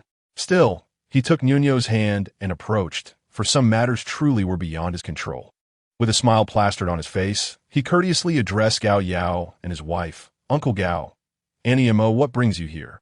What, is the market yours? Why shouldn't I be able to come?" Gao Yao shot a glare, feigning anger as he cast a glance at Yi Xiu. Beside him, Mo Wenxiu could no longer contain herself and stepped on Gao Yao's foot. "If you remain silent, no one will consider you a mute." Yi Xiu exclaimed, "Ah, this girl must be Nyonyo, right? She is truly beautiful." Nyonyo nervously fidgeted with the hem of her clothes, swaying shyly. "Grandma, you are beautiful too." "Nyonyo, if I can look as lovely as Grandma when I grow old, I would be overjoyed." "Ha ha, Such sweet words. It's like tasting honey. Come here. Let Grandma hold you. Mo Wenshio bent down, her face radiating warmth. Grandma wants a hug. Nyonyo instantly dashed towards her. Observing this scene, Yishio instinctively called out, "Slow down. Little ancestor." Got it, Daddy. Nyonyo excitedly leaped into Mo Wenshio's embrace, wrapping her arms around her neck. As Mo Wenshio spun with her in her arms, a series of bell-like laughter filled the air. This harmonious moment quickly caught the attention of the shop owner, who cheerfully addressed Nyonyo. "Little cutie, are you still watching the fish?"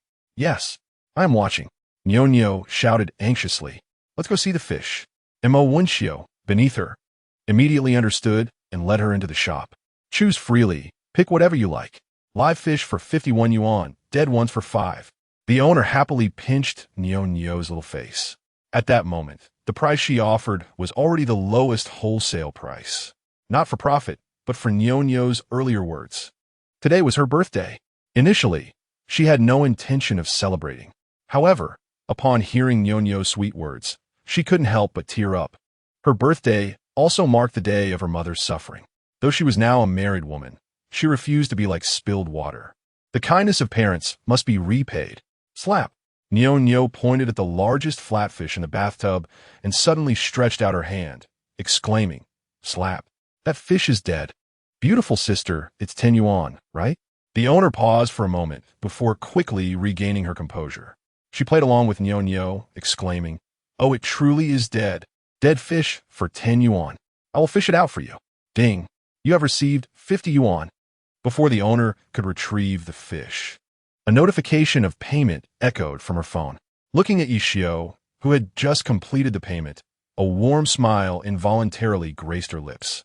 After she fetched the largest fish, she added a few smaller fish that would absorb flavor more easily. Yishio observed everything but chose not to expose her. He smiled at Nyonyo and said, "Look, Annie's given us many small fish. Now what should we say?" Nyonyo understood immediately and sweetly called out to the owner, "Thank you, sister. I wish you abundant fish every year and delicious meals." "Oh, thank you, little one. Here are your fish." The owner beamed at Nyonyo's auspicious words, her heart swelling with joy. Her gaze involuntarily shifted to Yishio. However, beside her, Gao Xiaowei preemptively took the fish sealed in the water bag. "This is quite heavy. Let me handle it." The boss glanced at Gao Xiaowei, then couldn't help but cast an odd look at Yishio, saying, "Handsome, shouldn't this be the moment for you to shine?" Yishio's lips curled into a smirk, a mischievous grin playing on his face as he replied, "The doctor said my digestive system is weak, so I'm suited for a life of leisure." "Daddy, is soft food delicious? I want to eat soft food too." Upon hearing about food, Nyonyo's eyes immediately sparkled with excitement. Laughter erupted among those present, as the lively Nyonyo's chatter filled the air. Soon, the group joyfully returned to the courtyard after buying groceries. Yishio and Gao Yao shared a tacit understanding, sitting together in the yard. After a long pause, Yishio finally spoke up, "I am aware of the situation regarding the dimensional gate.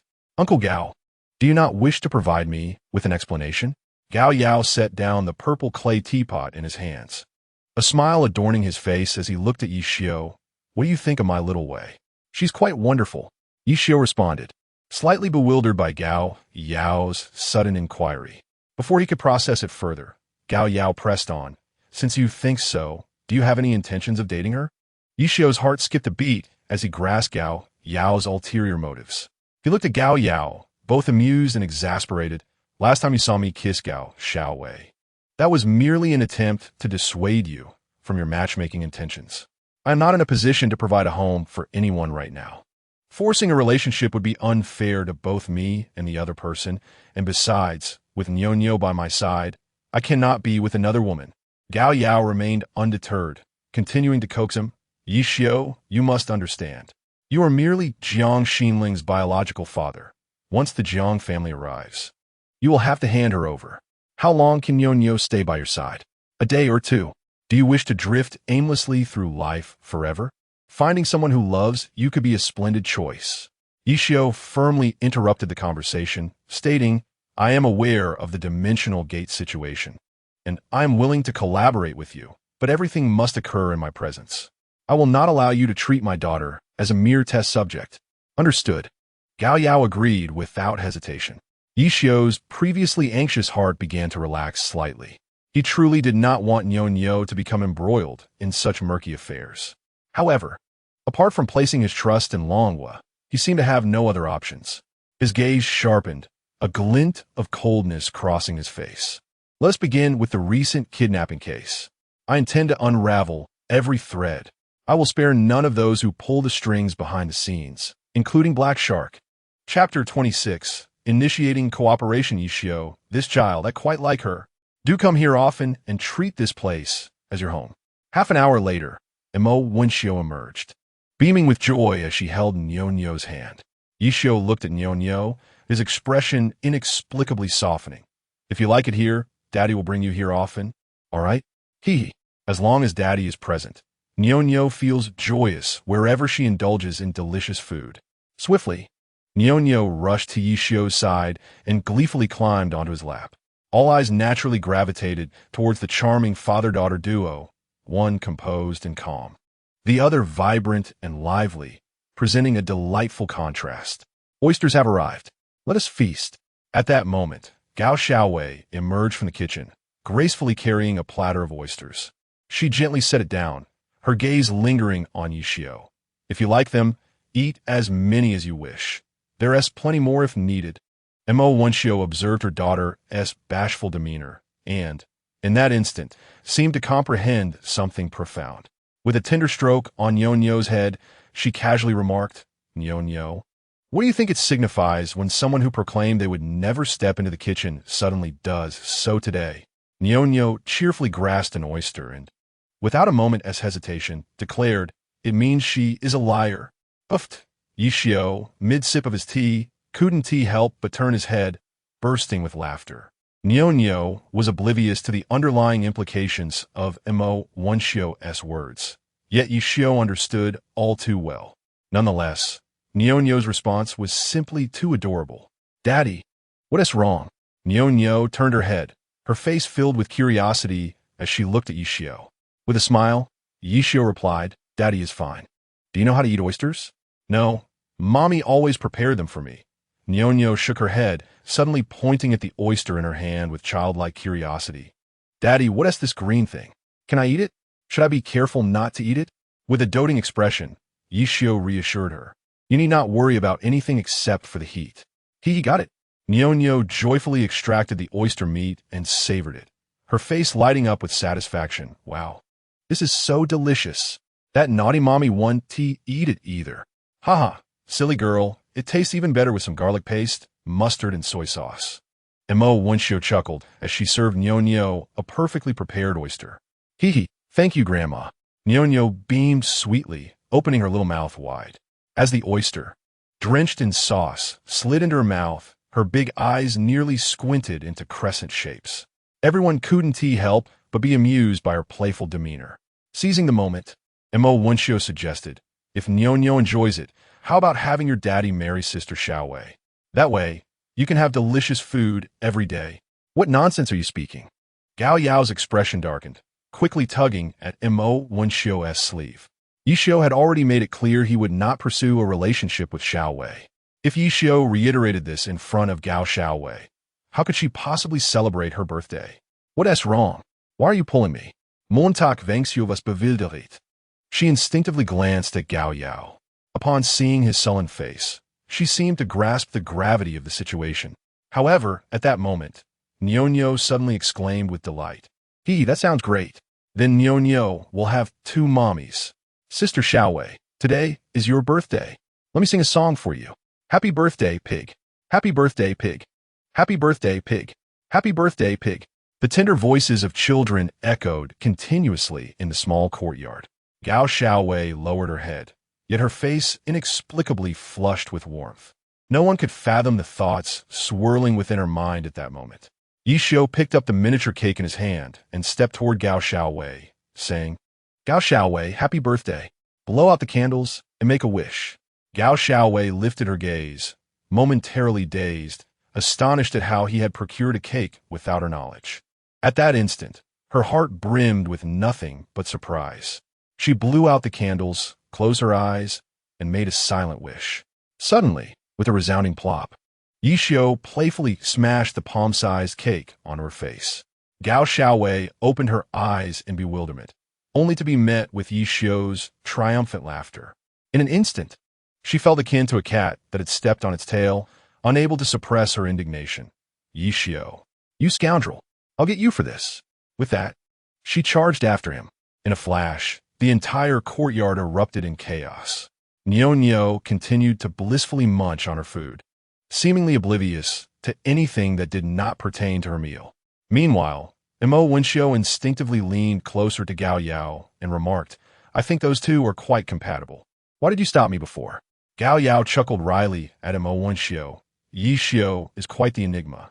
He has explicitly stated that he harbors no intentions towards our Xiaowei. She must have sensed it as well. If they are truly meant to be, let it unfold naturally. After all, a forcibly twisted melon is never sweet. What melon? Nyo looked up with sparkling eyes. Grandpa Gao, is the melon you mentioned delicious? Hee. How can we know if the twisted melon is sweet if we don't try it? Grandpa Gao, I want to eat melon. Let us go twist some melons. Gao Yao's lips twitched, and he couldn't help but choke on his laughter. Mo Wenxiu burst into laughter. You little rascal. All you think about is food. Just wait. Grandma will go to the steamer to get the food out. Nyo nodded eagerly. 3 hours later, amidst the clamor, their meal came to a delightful conclusion. Just before leaving, Nyo suddenly dragged Yishio into the bathroom. With a serious expression, she looked at him and said, Daddy, I'm no longer a toddler. I want to know the truth. I want to let anyone who bullies you get away. I know that Grandpa Gao and his family are only approaching you for my sake. This matter began because of me, and I want it to end because of me. Daddy, take me to that restricted area. All right. Yishio nodded, affectionately ruffling Nyo's hair. Sometimes I really wish I could peek inside your little head to see how it works. Other girls your age are still crawling on the ground. Aren't they? That's just your good genes at work. Nyo giggled, standing on a chair and planting a kiss on Yishio's cheek. You little imp, you talk too much. Yishio looked at Nyo with a mix of exasperation and amusement. Suddenly, a wave of inexplicable melancholy washed over him. If the Jiang family were to arrive, would they still be able to share such intimacy as they did now? He pondered whether Nyo's father would, like him, wholeheartedly protect her. Instinctively, he inquired, Nyo, does your father treat you well? Why did you escape to find Daddy? Is he unkind to you? Please tell Daddy. I want to say a word. If you want to know, just wait for Mummy to arrive, and you'll find out everything, Nyo replied mischievously. Now let us go. If we don't hurry, we'll miss dinner. You little rascal. All you think about is food. Yishio sighed in resignation, lifting her as they exited the restroom. As they stepped into the yard, a familiar figure came into view. What are you doing here? Luo Jin glared at Yishio, carrying a massive birthday cake. His face a stormy shade of anger, as if he wished to devour Yishio whole. Yet, Yishio seemed oblivious, simply walking past him. While Yishio managed to remain composed, Nyo could not contain her ire. You villain. I have watched over 800 episodes of Detective Conan, mastered over 1,000 methods of murder, and can fabricate more than 700 alibis. You better show my daddy some respect, or I'll make you pay. Luo Jin's lip twitched in disbelief as the seriousness of the little girl caused the tension he had built up to dissipate instantly.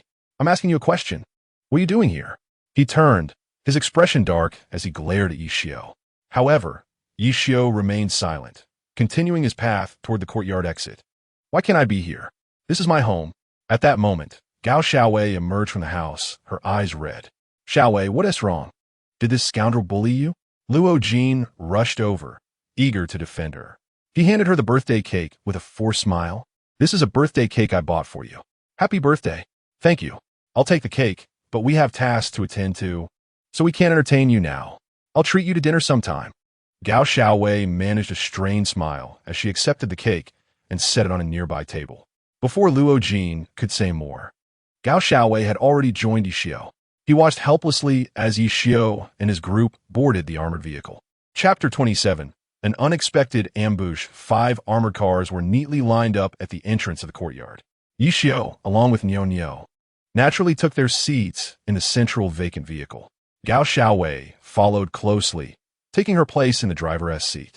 As the vehicles ahead began to move slowly, she decisively started the engine and followed suit. Along the way, 4 cars positioned themselves strategically around Yishio's vehicle, ensuring their protection. Observing Yishio's silence, Gao Xiaowei took the initiative to speak. Choosing to collaborate with Long Country was undoubtedly the wisest decision. I'm truly pleased that you have come to this realization. I assure you, I will safely escort you into the restricted area and bring you back without harm. If Niao truly possesses the ability to unlock the secrets of the Dimensional Gate, our Dragon Kingdom could undoubtedly reclaim its rightful place atop the world's nations. However, this matter holds little significance for me. My sole desire is to ensure that those who have harmed Niao receive their just desserts. Without addressing them, I find no peace in my meals or sleep. Yishio gazed out the window, his iron fists clenched tightly, making a creaking sound. The events he had endured were vividly etched in his memory.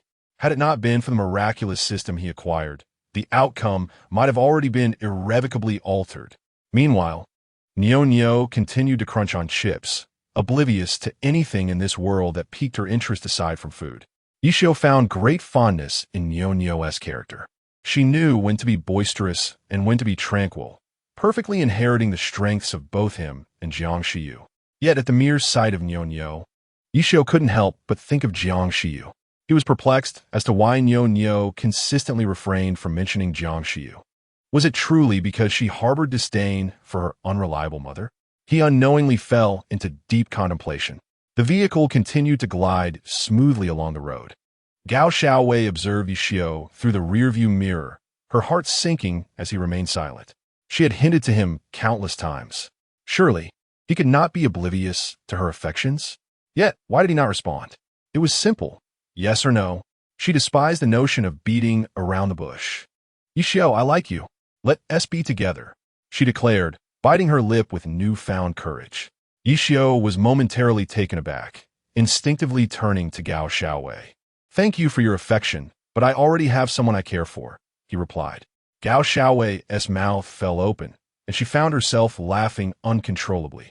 She had anticipated a wave of sorrow, yet instead, she felt an inexplicable relief wash over her, as if a heavy stone had been lifted from her chest. Then let us be brothers, the kind that would stand by each other through thick and thin. She beamed at Yishio, her eyes sparkling with a peculiar light. This time, it was Yishio's turn to be stunned. He had not expected Gao Xiaowei to propose such a notion.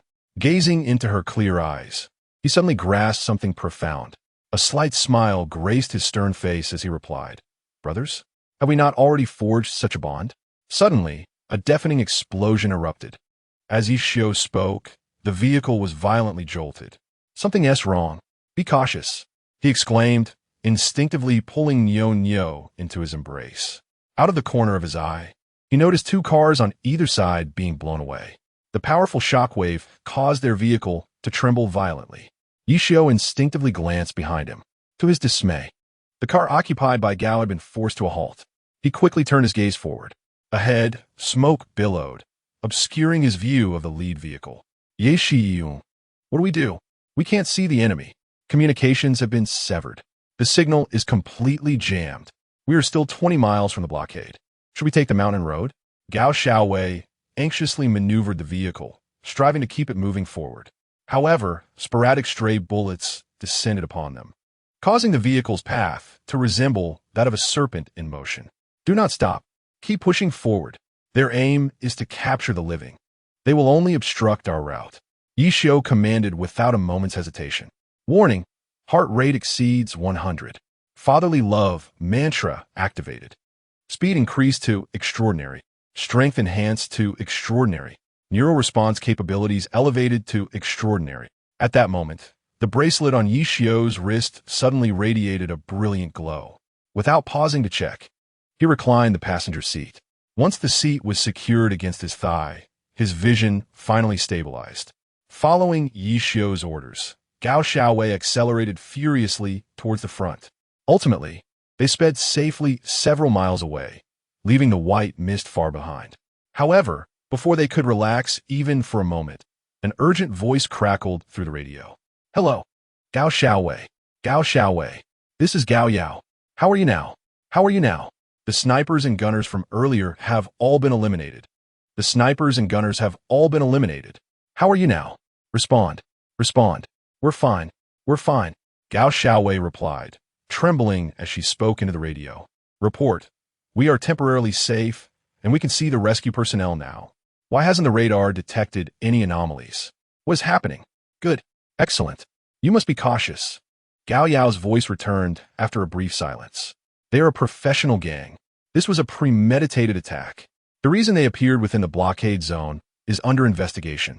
Ensure the safety of Nyonyo and the others." Beep, beep, beep. The radio abruptly disconnected. Gao Xiaowei couldn't help but exhale deeply. "We're only a few miles from the blockade zone. We should be fine. We must not let our guard down." However, Yi Xiu spoke calmly. "The adversary has orchestrated such a grand scheme. They cannot possibly have set just this one line of defense. Gao Xiaowei, activate the vehicle's rooftop automated weapon system immediately and initiate fire suppression." "All right, I will follow your lead." Gao Xiaowei nodded decisively, activating the automated weapon system with a single press. Rat-a-tat-tat-tat-tat. The rotary machine gun above began to spin rapidly. The satellite system monitored everything in real time. In the footage, dozens of armed figures fell one after another. Boom! A deafening explosion erupted as their vehicle was hurled into the air, crashing heavily onto the ground. After spinning a complete 1,080 degrees, the vehicle finally came to a halt. At that moment, the rescue personnel within the blockade zone successfully arrived. Hundreds of helicopters simultaneously initiated indiscriminate bombardment. Yi Xiu covered Nyonyo's ears, exerting all his strength to shout desperately. Ultimately, under the unwavering protection of the rescue team, they were safely transported back to the base. Inside the base, the doctors, upon receiving the news, immediately began to examine their bodies without delay. Fortunately, apart from a persistent buzzing in their heads, the three showed no signs of abnormalities.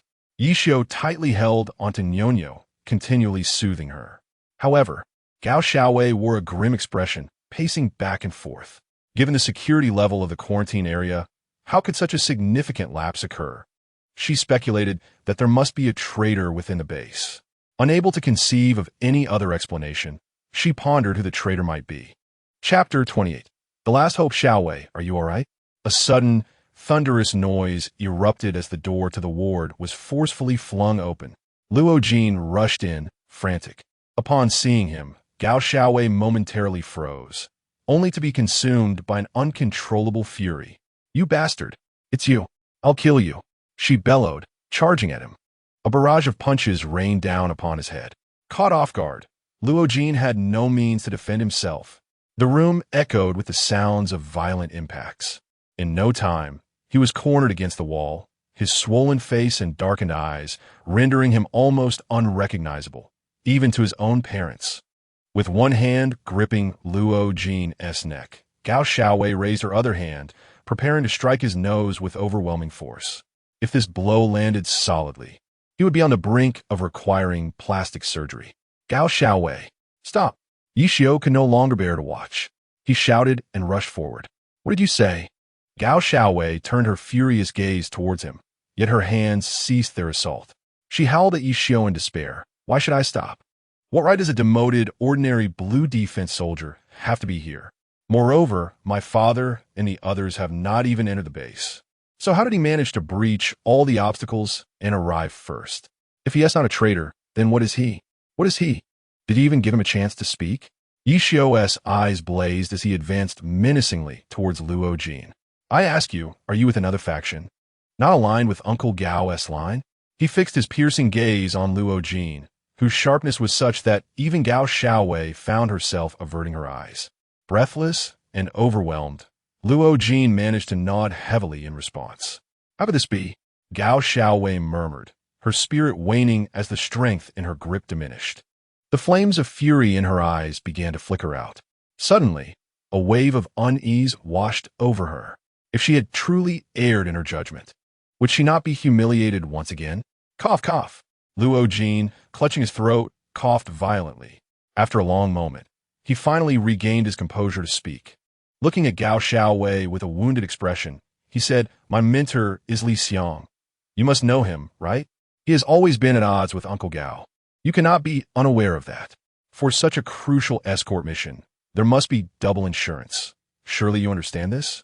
If I had not drawn fire on the mountain road, do you believe you would have had the opportunity to stand here? I am the traitor." Huh, what utter nonsense. Xiao Luo, what are you saying? At that moment, Luo Wenxiu entered the medical room with a pallid complexion, closely followed by Gao Yao. 3 soldiers, fully armed and resembling biochemical warriors, nonchalantly entered the medical facility, carrying 3 portable biochemical containers. Luo Jin's expression turned awkward in an instant. He anxiously glanced at Mo Wenxiu and exclaimed, "Mo, this is all a misunderstanding. Xiaowei accused me of being a traitor. I was just so furious that I spoke without thinking." Luo Wenxiu looked at Luo Jin, whose face was swollen and bruised, and couldn't help but smile slightly, saying, "All right, go check your injuries. You know Xiaowei's temperament. She's always making a fuss." "Yes, Mo, I'll be on my way." Luo Jin nodded repeatedly and hurriedly left the medical room. Gao Yao could only manage a helpless smile. He looked apologetically at Yi Xiu and said, "This situation has completely exceeded our expectations. We indeed have a traitor among us. All the weaponry and equipment have come from the base, and several of the deceased were members of the base. To be on the safe side, we have decided to immediately initiate the research plan. Now, you all need to proceed to the disinfection room at once." "Very well. Best not to let the night linger with uncertainties." Yi Xiu nodded, affectionately gazing at his little princess in his arms. "Are you scared, Nyonyo?" Nyonyo smiled sweetly, revealing her adorable little tiger teeth. "No. Haha, truly my daughter. Kulme. Daddy will take you for disinfection." Yi Xiu gently embraced Nyonyo and confidently entered the disinfection room. After completing the disinfection, the father and daughter were taken to a separate changing room to don biochemical suits, followed by another round of disinfection. This time, after disinfection, they were led through a special passageway to a sealed valley. A van eerily hovered in the air. "That's the van." It was this very vehicle that came to capture Nyonyo. Upon seeing this scene, Yi Xiu's eyes widened with fury, his fists clenching with a creaking sound. That was his uncle's vehicle. Soon, Nyonyo also couldn't contain her surprise. She pointed to a fishing vehicle hovering about 10 centimeters above the ground, not too far from the van, and said, "Daddy, that's the vehicle. Uncle drove that car to bring me here. That path goes directly to the waterway dock." "But Daddy, where have those bad people gone? Where do they go?" Yi Xiu shook his head, a look of confusion on his face. He instinctively turned to Gao Yao beside him. "Uncle Gao, does this mean the clues end here? Is this the reason why your case has made no progress these days?" Gao Yao smiled wryly and nodded, saying, "Though I dislike admitting it, our efficiency has indeed been somewhat lacking. It is a fact we must confront. You both have already been tied up and equipped with data sensors. As long as you approach the fishing vehicle, we may capture useful information." Yi Xiu nodded, unable to suppress a deep gaze at Gao Yao. "No matter what happens, ensure my daughter's safety at all costs. I can die, but she must not." He took Nyonyo's small hand, cautiously making his way forward. The entire valley was enveloped in a peculiar material, obscuring any glimpse of daylight. However, unique lighting fixtures rendered the surroundings as bright as day. As Yi Xiu traversed this extraordinary passage, he felt as if he were walking on a glass bridge, filled with trepidation. In contrast, little Nyonyo seemed blissfully unaware of any fear. She was like an inquisitive child, ceaselessly observing her surroundings. Ultimately, Yi Xiu safely brought Nyonyo near the fishing vehicle. Inside the laboratory, the on-site researchers were all tightly clenching their fists, their eyes glued to the unfolding scene. Yet, the anticipated event failed to materialize. 1 minute, 2 minutes, 3 minutes. An entire quarter of an hour passed without a hint of movement from the distant dimensional gate. Was the previous incident merely a coincidence? Doubt crept into everyone's minds. Even Gao Yao's face betrayed a flicker of disappointment. After all their efforts, they had not expected such an outcome. Merely contemplating it was disheartening. Yishio began to feel a twinge of impatience. He squatted down, worry etched on his face as he looked at Nyo beside him, asking, "Sweetheart, do you feel unwell? Anywhere?" "I feel perfectly fine, Daddy. I'm great." Nyo fluttered her large eyes, gazing curiously at Yishio. "Daddy, why do they want to take off my talisman? Mommy will be upset if she finds out. She told me never to take it off. The talisman. That talisman. Quick, quick." The previously listless Gao Yao suddenly erupted with excitement upon hearing the conversation between Nyo and Yishio. He had pinned all his hopes on that talisman. If this didn't work, the theoretical research on the dimensional gate might face indefinite delays. This would be extremely detrimental to the revival plan for Longhua, as recent financial resources had been entirely allocated to the space station and the dimensional gate. Success or failure might hinge on this moment. Chapter 29. The Secret of the Dimensional Gate Base Commander. This is the child's talisman.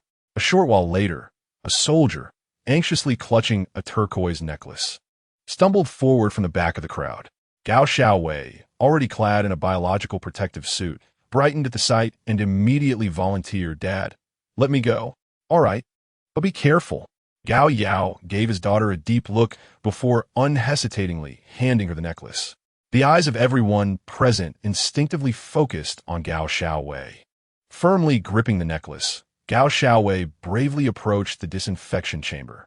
As the chamber automatically opened, she stepped inside, now just a chamber away from Yishio and the others. The specially formulated disinfectant gas swiftly filled the chamber. Gao Xiaowei stood motionless. When the disinfection chamber cleared, another door opened. Gao Xiaowei entered the secondary disinfection passage, stepping directly into the sealed valley. An extraordinary phenomenon has commenced. The necklace in Gao Xiaowei's grasp radiates a dazzling emerald light. The closer it draws to Yishio and his companions, the more potent the brilliance becomes. Suddenly, her form is ensnared by a mysterious force, propelling her past Yishio and his group in an instant. At this moment, the dimension gate, which had remained motionless for so long, begins to tremble violently, swiftly forming a colossal vortex visible to the naked eye. The van nearest to the whirlpool is inexorably drawn into its depths. Simultaneously, the tracking radar placed within loses its signal. "Old Gao, quickly pull your daughter back.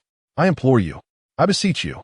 Mo Wenshio, overwhelmed with emotion, gazes tearfully at the enormous electronic screen, instinctively clutching Gao Yao's arm. Gao Yao trembles with dread. He wishes for no harm to befall either Yishio's father-daughter duo or his cherished daughter. However, in this dire situation, he would rather sacrifice himself than see his daughter endangered. The critical threshold has not yet been reached. "We cannot halt. We require this data."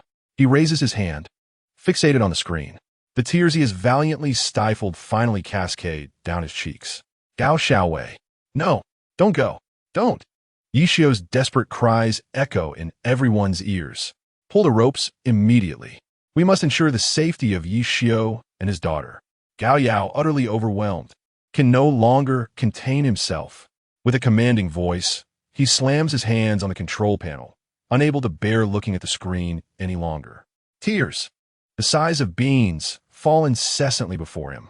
2 minutes later, Yishio and his daughter are rescued. Yet, an eerie silence envelopes all present.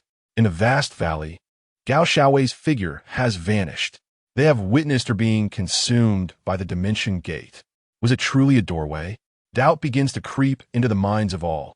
Some even question the very significance of this research. They have sacrificed far too much for this endeavor. Despair casts a pall over every face. "Daddy, look, it's Sister Xiaowei. She is back. She is back." At the sound of a child's innocent voice, everyone instinctively lifts their gaze. Gao Xiaowei's silhouette astonishingly reappears before the crowd. She emerges unscathed from the dimension gate. Almost immediately, her exuberant voice resonates in everyone's ears. "Everyone, listen to me. We succeeded. We have triumphed. There is indeed a new world beyond." Eyes wide with disbelief, the crowd exchanges glances filled with incredulity. "We succeeded? Truly?" "Yes. We did it. Ha ha ha. We've succeeded. We have triumphed. Overcome with joy, they embrace one another in a fervent display of emotion. Gao Yao wipes away a tear, suppressing his own excitement. He proclaims with firm resolve, "Silence, everyone. Quiet. Pull her back at once. Analyze the data model immediately and continue constructing the dimensional transmission theory." "Understood, Commander." The crowd responded as if invigorated, each person diligently attending to their respective duties. Observing the bustling individuals around him, Yishio's previously tranquil heart was stirred once more. What is there to say about time being just right? It is merely a reality where some carry the burdens for others to move forward. Among the people present, aside from Gao Yao and Mo Wenshio, he recognized none. Had it not been for this extraordinary opportunity today, he would have remained oblivious to their existence until his dying breath. They are ordinary, yet they embody greatness. Perhaps on the day of their departure, the world will finally come to know them through a mere photograph. In this moment, Yishio's spirit underwent a cleansing, elevating both his body and soul. Suddenly, the door of the disinfection chamber swung open. Gao Xiaowei flew towards her parents like a bird. "Dad, Mom, I'm back. Oh, my dear daughter." Montak Vengxiu, tears streaming down her face, could not contain her excitement and opened her arms wide. The crowd, lifting their heads, found their eyes brimming with tears. Everything they had done now seemed worth it. To be alive is truly wonderful. Even Yishio could not help but weep with joy. As if sensing Yishio's gaze, Gao Xiaowei walked straight towards him. She delivered a playful punch to his chest, indignantly exclaiming, "I'm not dead yet.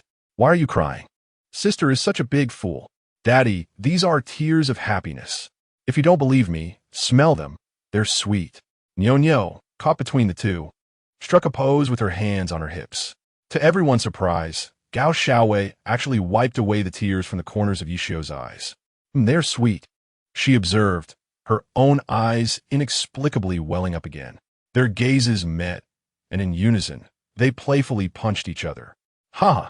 They then erupted into fits of laughter. Seemingly lost in their own world, Gao Yao felt his previously taut heartstrings loosen. Embracing Luo Wenshio's delicate shoulders, he remarked, "Do you not feel that both of them have changed after this trial of life and death?" "Indeed, they have changed," Luo Wenshio nodded. Her gaze filled with fondness as she watched Gao Xiaowei. She seems to have emerged from the shadows of that incident. "Thus, I still believe in the existence of pure friendship between men and women." However, suddenly, she shifted her tone and playfully shot a glance at Gao Yao, adding, "Except for you." "Ha!" Gao Yao chuckled awkwardly, pulling Luo Wenshio into his embrace. "Let the children find their own fortunes. They must carve their own paths." "Yes, indeed. Their journey must be undertaken by themselves," Luo Wenshio mused, resting her head contentedly on Gao Yao's shoulder. Gao Xiaowei was a piece of her heart. How could she not know that her daughter still harbored feelings for Yishio? Yet, she buried that affection deep within, feeling powerless to change it. All she could do was hope that one day, Yishio would be touched by her daughter's sentiments. Chapter 30. Undercurrents at the base, near the entrance. Yishio and Gao Xiaowei sat quietly in the driver and passenger seats of a modified armored vehicle. Nyo lay lazily in the back seat, resembling a sleeping cat. They remained silent, enveloped in an oppressive stillness within the armored vehicle. After a prolonged pause, Gao Xiaowei reluctantly spoke up, her expression tinged with reluctance. "The circumstances surrounding the old factory have been thoroughly investigated. The individual who was tragically killed that day was not affiliated with the Black Shark, yet her partner had intricate ties to them. The fleeing driver remains elusive for now, but we have initiated a manhunt based on the description you provided. Yishio, I've been harboring a question that perplexes me. How is it that you, an ordinary person, possess strength that surpasses mine? Despite my training and experiences of life and death, do you harbor some hidden secret from me?" Yishio's heart quivered, reflecting on Gao Xiaowei's keen perceptiveness. Yet, who would divulge their secrets to an outsider? He had not even disclosed his own secrets to his biological daughter, let alone to others. He regarded Gao Xiaowei with his customary calm demeanor. "Everyone harbors their own secrets within, and I believe you possess your own as well. Once a secret is uttered, it ceases to be one. Please, speak candidly. Is there something you wish to reveal to me? You truly are a heartless individual. Gao Xiaowei gazed intently at Yishio, her flawless visage momentarily shadowed by disappointment. Even as he accepted her as a comrade, he remained so guarded against her. This left her feeling disheartened.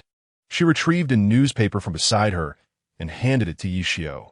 This recent incident has made headlines in multiple countries, where they sensationalize that Long Country is a chaotic land, disparaging our ability to unravel the secrets of the Dimensional Gate alone. They are aggressively demanding to join the research team. My father insists that I immediately escort you away and simultaneously release news that the progress on the Dimensional Gate is severely hindered, suggesting the possibility of inviting multiple nations to participate in its development. A falsehood. This way, they will inadvertently overlook their surveillance of you and her daughter. As for those human traffickers, rest assured, I will eventually bring them all to justice. Indeed, that seems a plausible course of action. Yishio's gaze flickered with intensity as his long fingers rhythmically tapped against his thigh. In that fleeting moment, he arrived at a decision. I shall take charge of the necklace and entrust it to you. Have your people withdraw. Cease all protection over us. With me, by Nyonyo's side, no one can harm her.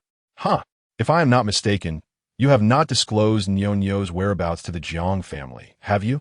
Otherwise, they would have sent someone long ago. Your mission was to uncover Nyonyo's connection to the Dimensional Gate before the Jiang family arrived. Now that you have attained what you sought, relinquish all protection over us. I wish to sever all ties with you. I am merely an ordinary person. He pressed a switch, rolling down the window of the passenger seat. In an instant, he emanated an aura as frigid as an iceberg. I will deliver this vehicle to your doorstep. At that point, I shall return home in my own car. He turned to gaze at Gao Xiaowei, issuing an unmistakable dismissal. Gao Xiaowei's previously rosy complexion turned pale in an instant. She exited the vehicle, looking at Yishio with a wounded expression. I did not intend to deceive you. I am merely a pawn following orders. If it were possible, I would have revealed the truth to you long ago. No need. Yishio closed the car window, coldly starting the vehicle as he stated. The well-being of the collective supersedes the individual. I understand this principle. I wish you success. The path ahead, I shall navigate alone. If there is nothing further, let us not meet again. I will remember you, my brother, through life and death. The gates of the base slowly opened. Yishio pressed the accelerator and sped away. Having learned from the previous experience, this time, the base was heavily guarded within 100 miles. Countless drones patrolled the mountainous terrain, including the direction of the sea. Upon seeing the vehicle driven by Yishio, all station personnel at the checkpoints saluted and voluntarily cleared a path. Yishio couldn't help but feel a sense of awe. Had there been such a level of defense before, those petty individuals would not have dared to act with such audacity. However, it served as a wake-up call for the base personnel. Soon, Yishio parked the armored vehicle at the entrance of the courtyard, handing the car keys to the guard at the gate. With Nyonyo, he directly boarded his own vehicle. After a long while of Yishio's disappearance, a terrifying man with a scarred face appeared on a distant rooftop. Beside him stood a middle-aged man, leaning on a cane, yet appearing quite robust. The scarred man lowered his binoculars and humbly addressed the middle-aged man. Boss, based on the intelligence we have gathered, these two have only taken 3 hours from entering the restricted area to appearing here. If the gateway to the dimensional world is indeed related to that little girl, there is no way they could have exited so quickly. Moreover, the undercover agents stationed around the water area have all withdrawn. Can we interpret this as the earlier incident being mere coincidence, unrelated to that girl? Furthermore, what lies within the dimensional gate remains unknown to anyone. We cannot ascertain whether those within are alive.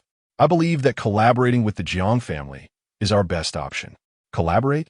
How naive you are. The Jiang family only chooses to partner with cannon fodder. The middle-aged man smirked, a fierce glint flashing in his eyes. The real is concealed within the illusion. The illusion is the reality. Whether it is related or not cannot be determined by subjective conjecture. I refuse to believe that their faith is so unwavering. Today's battle will undoubtedly be the utmost disgrace of my life as Black Shark. Pass the word down. Continue to throw money at it. We must uncover all the secrets of the dimensional gate. If I cannot reach the space station above, shall I not be able to grasp the dimensional gate on the ground? I shall relay this at once. The scarred man nodded, turning to leave. Suddenly, unable to contain his curiosity, he looked back at the middle-aged man and asked, "Boss, recently the price for human trafficking has surged. Are we truly not going to engage in it?" "Indeed, we will not." The middle-aged man waved his hand, his expression devoid of emotion. "Inform our brothers below that we shall abandon this source of wealth, should anyone violate the rules. Do not blame me if Black Shark turns against them." "Yes, boss. I will attend to it immediately," the scarred man replied with a sense of reverence, cautiously retreating. On the vast rooftop, only Black Shark remained. "In Gaoyao, our game has only just begun. I shall ensure your life becomes tumultuous." He chuckled coldly as he picked up his phone, silently dialing a number. "Hello, it's me. Bring that child here. The plan can commence." Chapter 31. The sudden appearance of Jiang Xiu. Latest news from the Water District. The restricted area has suffered an unusual attack. Normal operations can no longer proceed. There may be future collaborations with other countries to research and develop collectively. Jiang Corporation, the dimensional gate that appeared on Island No. 1 has been confirmed to be an illusion created by a mirage, causing stock prices to plummet by 30%. Black Shark. Recently, there has been increased activity. Fishermen are advised to avoid maritime endeavors. Is the dimensional gate truly a new world? The fervor surrounding the restricted area continued to escalate. Television media and radio stations were abuzz with news about it, drawing everyone's gaze irresistibly towards Long Country. However, Yishio remained unfazed, leisurely driving back to the village with Nyonyo. His expedition to the base was not in vain. He managed to acquire 2 sets of nano battle armor, one for himself and one for his beloved daughter. In the event of an emergency, these would be sufficient to safeguard a life. Ding! Congratulations, devoted father, for fulfilling your daughter's wish to visit the restricted area. Reward: Master Level Piano Performance Ability. Current fatherly value: 22 million points, automatically converted into real currency. Next task initiated. Fulfill your daughter's desire to attend the class reunion. Task reward: Extraordinary Application Manual. Task penalty: Fatherly value of 8 million points. The system notification chimed suddenly. Ye juice liebsteichit. A bittersweet smile emerging on his face. Taking his child to a class reunion would surely make him the center of attention. Yet, the master-level piano performance ability was nothing short of astonishing. With the system's assistance, he, who had never touched a piano, now possessed master-level skills.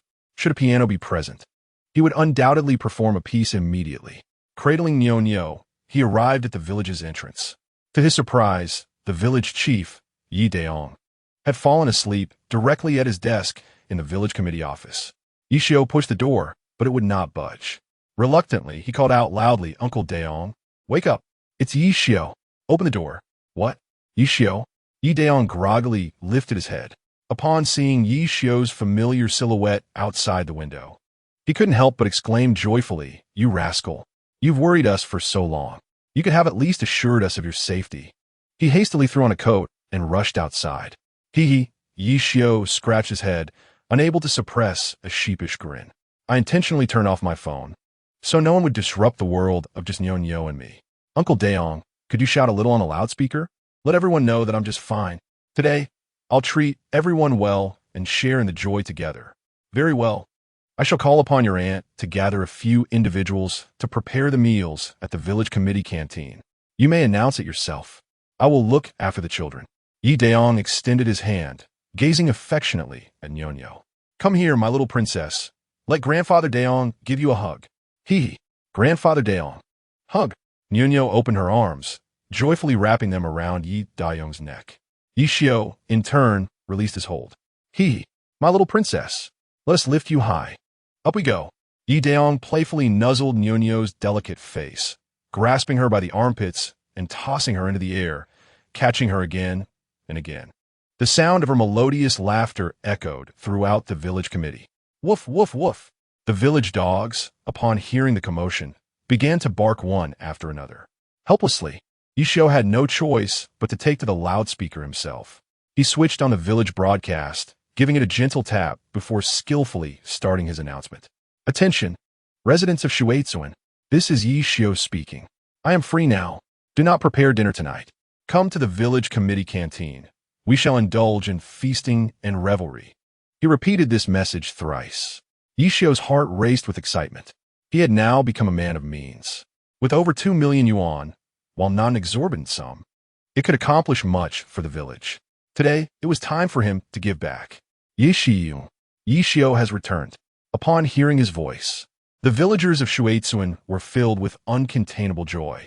They wiped their faces and hurriedly made their way to the village entrance. Did you hear? Yishio said he is fine. I always believed that such an honest lad could not possibly be in trouble. Indeed, I have always trusted that Yishio is a good boy. If I were 20 years younger, I would have confronted those people myself. Absolutely. That little girl belongs to our Shueitsuan. How dare they deny us the right to see her? Do they think we are easy to bully? I bet our report had an effect. Otherwise, how could Yishio have resolved his issues so swiftly? When hearts unite, mountains can be moved. There is nothing we, the people of Shueitsuan, cannot accomplish. We cannot lose Yishio. Indeed, the water we drink, treated naturally by Yishio's system, tastes exceptionally sweet. We can even sell it as spring water. The crops we cultivate can find buyers through Yishio's e-commerce channels. Since his graduation, our annual income has skyrocketed from 1,200 to 30,000. Such a feat was once unimaginable. Anyone who dares to harm Yishio is threatening our very lives. Exactly. Those rascals, day in and day out, do not know how to engage in anything worthwhile. If they wish to undermine us, we shall develop our village even further. Shueitsuan shall never fade from history. Indeed. Gradually, more and more people gathered around. They flocked into the village committee courtyard. Everyone, please listen to me and remain silent. Yishio raised the microphone, gazing affectionately at the familiar faces before him. I, Yishio, have been an orphan since childhood. If it weren't for everyone gathering their resources to create a home for me, I might have perished from the cold long ago. It can be said that without all of you, there would be no Yishio. I bow to you all. At this point, Yishio couldn't help but bow deeply. The crowd involuntarily recalled the era of famine. What Yishio endured was not unlike their own suffering. Tears unknowingly streamed down their faces. Yishio lifted his head, his eyes now bloodshot. He fought back tears, refusing to let them fall. When I graduated from university, someone asked me why I had declined so many job offers. I replied, my ability to attend university was made possible by the funds painstakingly saved by my fellow villagers. They themselves hardly spent a penny. I have always been aware of this. I pursued higher education to help my hometown escape poverty, not to escape the poverty of my hometown, and I have achieved that. Moreover, I will strive to do even better in the future. Well said. The crowd erupted in cheers. The applause was thunderous. Yet Yishio was in tears. Suddenly, the world seemed to fall silent. A slender figure, with tears in her eyes, approached him step by step. Yishio instinctively raised his head. The name Jiang Shiyu lodged painfully in his throat. Jiang Shiyu trembled as she looked at Yishio, tears cascading down her cheeks like pearls falling from a broken string. Yishio, I have grown up. Do you still want me? Chapter 32. A family reunion. Yishio stared blankly at Jiang Shiyu, his mind rendered utterly incapable of thought. The same familiar face, the same familiar attire. The scene seemed to transport him back to that rainy night 3 years ago. Enough. I do not wish to hear any more from you. Yishio, our game is over. Remember this moment. I will never forgive you in this lifetime. Do not contact me again. Jiang Shiyu's cold words echoed in his ears. Could they truly return to the past? Yishio was lost in confusion. However, he was painfully aware that his longing for Jiang Shiyu had only intensified over the past 3 years. Yet now, with Jiang Shiyu standing beside him, he found himself utterly speechless. The crowd remained silent, their fists clenched, anxiously observing the scene. If they were in Yishio's shoes, they would reconcile with Jiang Shiyu for the sake of the child. But they were not Yi Xiao. They had not experienced the depth of his feelings for Jiang Shiyu. They could only silently pray for Yi Xiao's true happiness. I'm sorry for the intrusion. Jiang Shiyu swayed slightly. With red-rimmed eyes, she turned to leave. Mommy. At that moment, Nyonyo, her face streaked with tears, approached. She grasped Jiang Shiyu's hand, tears cascading uncontrollably down her cheeks. Yi Xiao, with a heart-wrenching gaze fixed upon Nyonyo, made an instantaneous decision. For the sake of providing his daughter with a complete family, what grievances could he not endure? He took Jiang Shiyu's arm and enveloped her in an embrace, declaring, Jiang Shiyu, let us start anew. Jiang Shiyu trembled, and the tears she had valiantly held back finally broke free. You scoundrel, why didn't you come looking for me? Did I not write to you? Do you have any idea how I've spent these past 3 years? Phone calls, that is all you care about. Why wouldn't you come and bring me back? You scoundrel, you wretched scoundrel. Her delicate fists rained blows upon Yi Xiao, as if she sought to unleash all the grievances she had endured over the years. Suddenly, her eyes widened in disbelief, her entire being frozen as if struck by lightning. Yi Xiao's fervent and passionate kiss gradually consumed her last vestiges of rationality. She closed her eyes, responding clumsily. Memories surged back, transporting her to the innocent days of her youth. After a long while, their lips parted. Nyonyo, feeling utterly wronged, tugged at the edges of their garments, exclaiming, Daddy, Mommy, are you two about to practice your duet? I disapprove, I disapprove. You little rascal, who taught you such nonsense? Jiang Shiyu, her cheeks flushed with embarrassment, pushed Yi Xiao away with a forceful shove. Umph. Nyonyo immediately retaliated, glaring at Yi Xiao. Daddy, this woman just called me a little rascal. Doesn't that mean she is calling you a big rascal? Quick, scold her. Ha, Xiao, hurry and scold her, or our little princess will be upset. Witnessing this scene, those present could not contain their laughter and cheers. Yi Xiao scratched his head, unable to suppress a sheepish grin. With one hand holding Jiang Shiyu and the other holding Nyonyo, he strode confidently to the microphone. He grasped it, his voice trembling as he addressed the crowd. The lady beside me may be unfamiliar to you all. She is Jiang Shiyu, my first love and the mother of my child. Although I am unaware of her experiences over the years, I firmly believe she has never wronged me, for this foolish woman still doesn't know how to kiss. Laughter erupted among the crowd. With good intentions, they eagerly awaited Yi Xiao's next words. Even Jiang Shiyu, who felt sufficiently strong, found her heart racing once more under Yi Xiao's playful remarks. Therefore, I need to provide an explanation to both of them, and to myself as well. I will take her to the Civil Affairs Bureau to rectify our certificate. Upon my return, let us feast heartily and drink deeply. Yi Xiao gazed affectionately at Jiang Shiyu, his tenderness seemingly capable of melting her resolve. All right, truly a fine specimen from our Shui village. A true man. The village chief, Yi Daong, beamed with satisfaction. Unable to contain his excitement, he gave Yi Xiao a thumbs up. Son, the sooner you go, the sooner you'll return. You still have 15 minutes. The Civil Affairs Bureau hasn't closed yet. Hurry, at your command. Yi Xiao took Jiang Shiyu and Nyonyo by the hand, preparing to depart. Wait a moment. I have something to tell you. Jiang Shiyu suddenly halted. Her expression was shy as she gazed at Yi Xiao, saying, well, actually, I obtained a marriage certificate 3 years ago. It's from Longhua. We can always wait to register. What? The smile on Yi Xiao's face instantly froze. You got a marriage certificate? What do you mean by that? Once you see this, you will understand. Jiang Shiyu hurriedly retrieved a special piece of paper from her bag. As she unfurled the paper, Yi Xiao's mouth gradually widened in astonishment. It was, in fact, an old marriage certificate from Copper Mountain. A color-printed paper of size A4. The left side depicted a Western-style church, while the right side displayed the marriage certificate in English, complete with names and the municipal seal. It was exceedingly simple, lacking even photographs of the spouses. Yet this document was protected under the laws of Copper Mountain. Householder, Jiang Shiyu. Spouse. Yi Xiao stammered, reading aloud.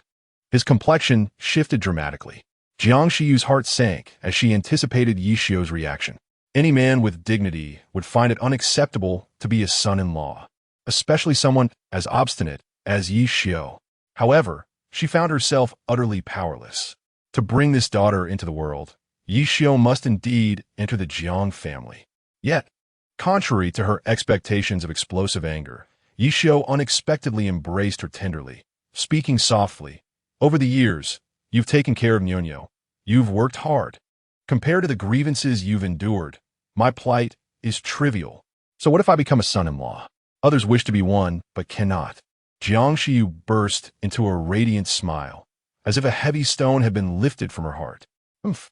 However, Nyonyo tugged at Jiang Shiyu's pant leg, fuming as she swayed back and forth. You wicked woman. Daddy is mine. I want a hug. Bad woman. Why don't you hug your daddy? You're so annoying.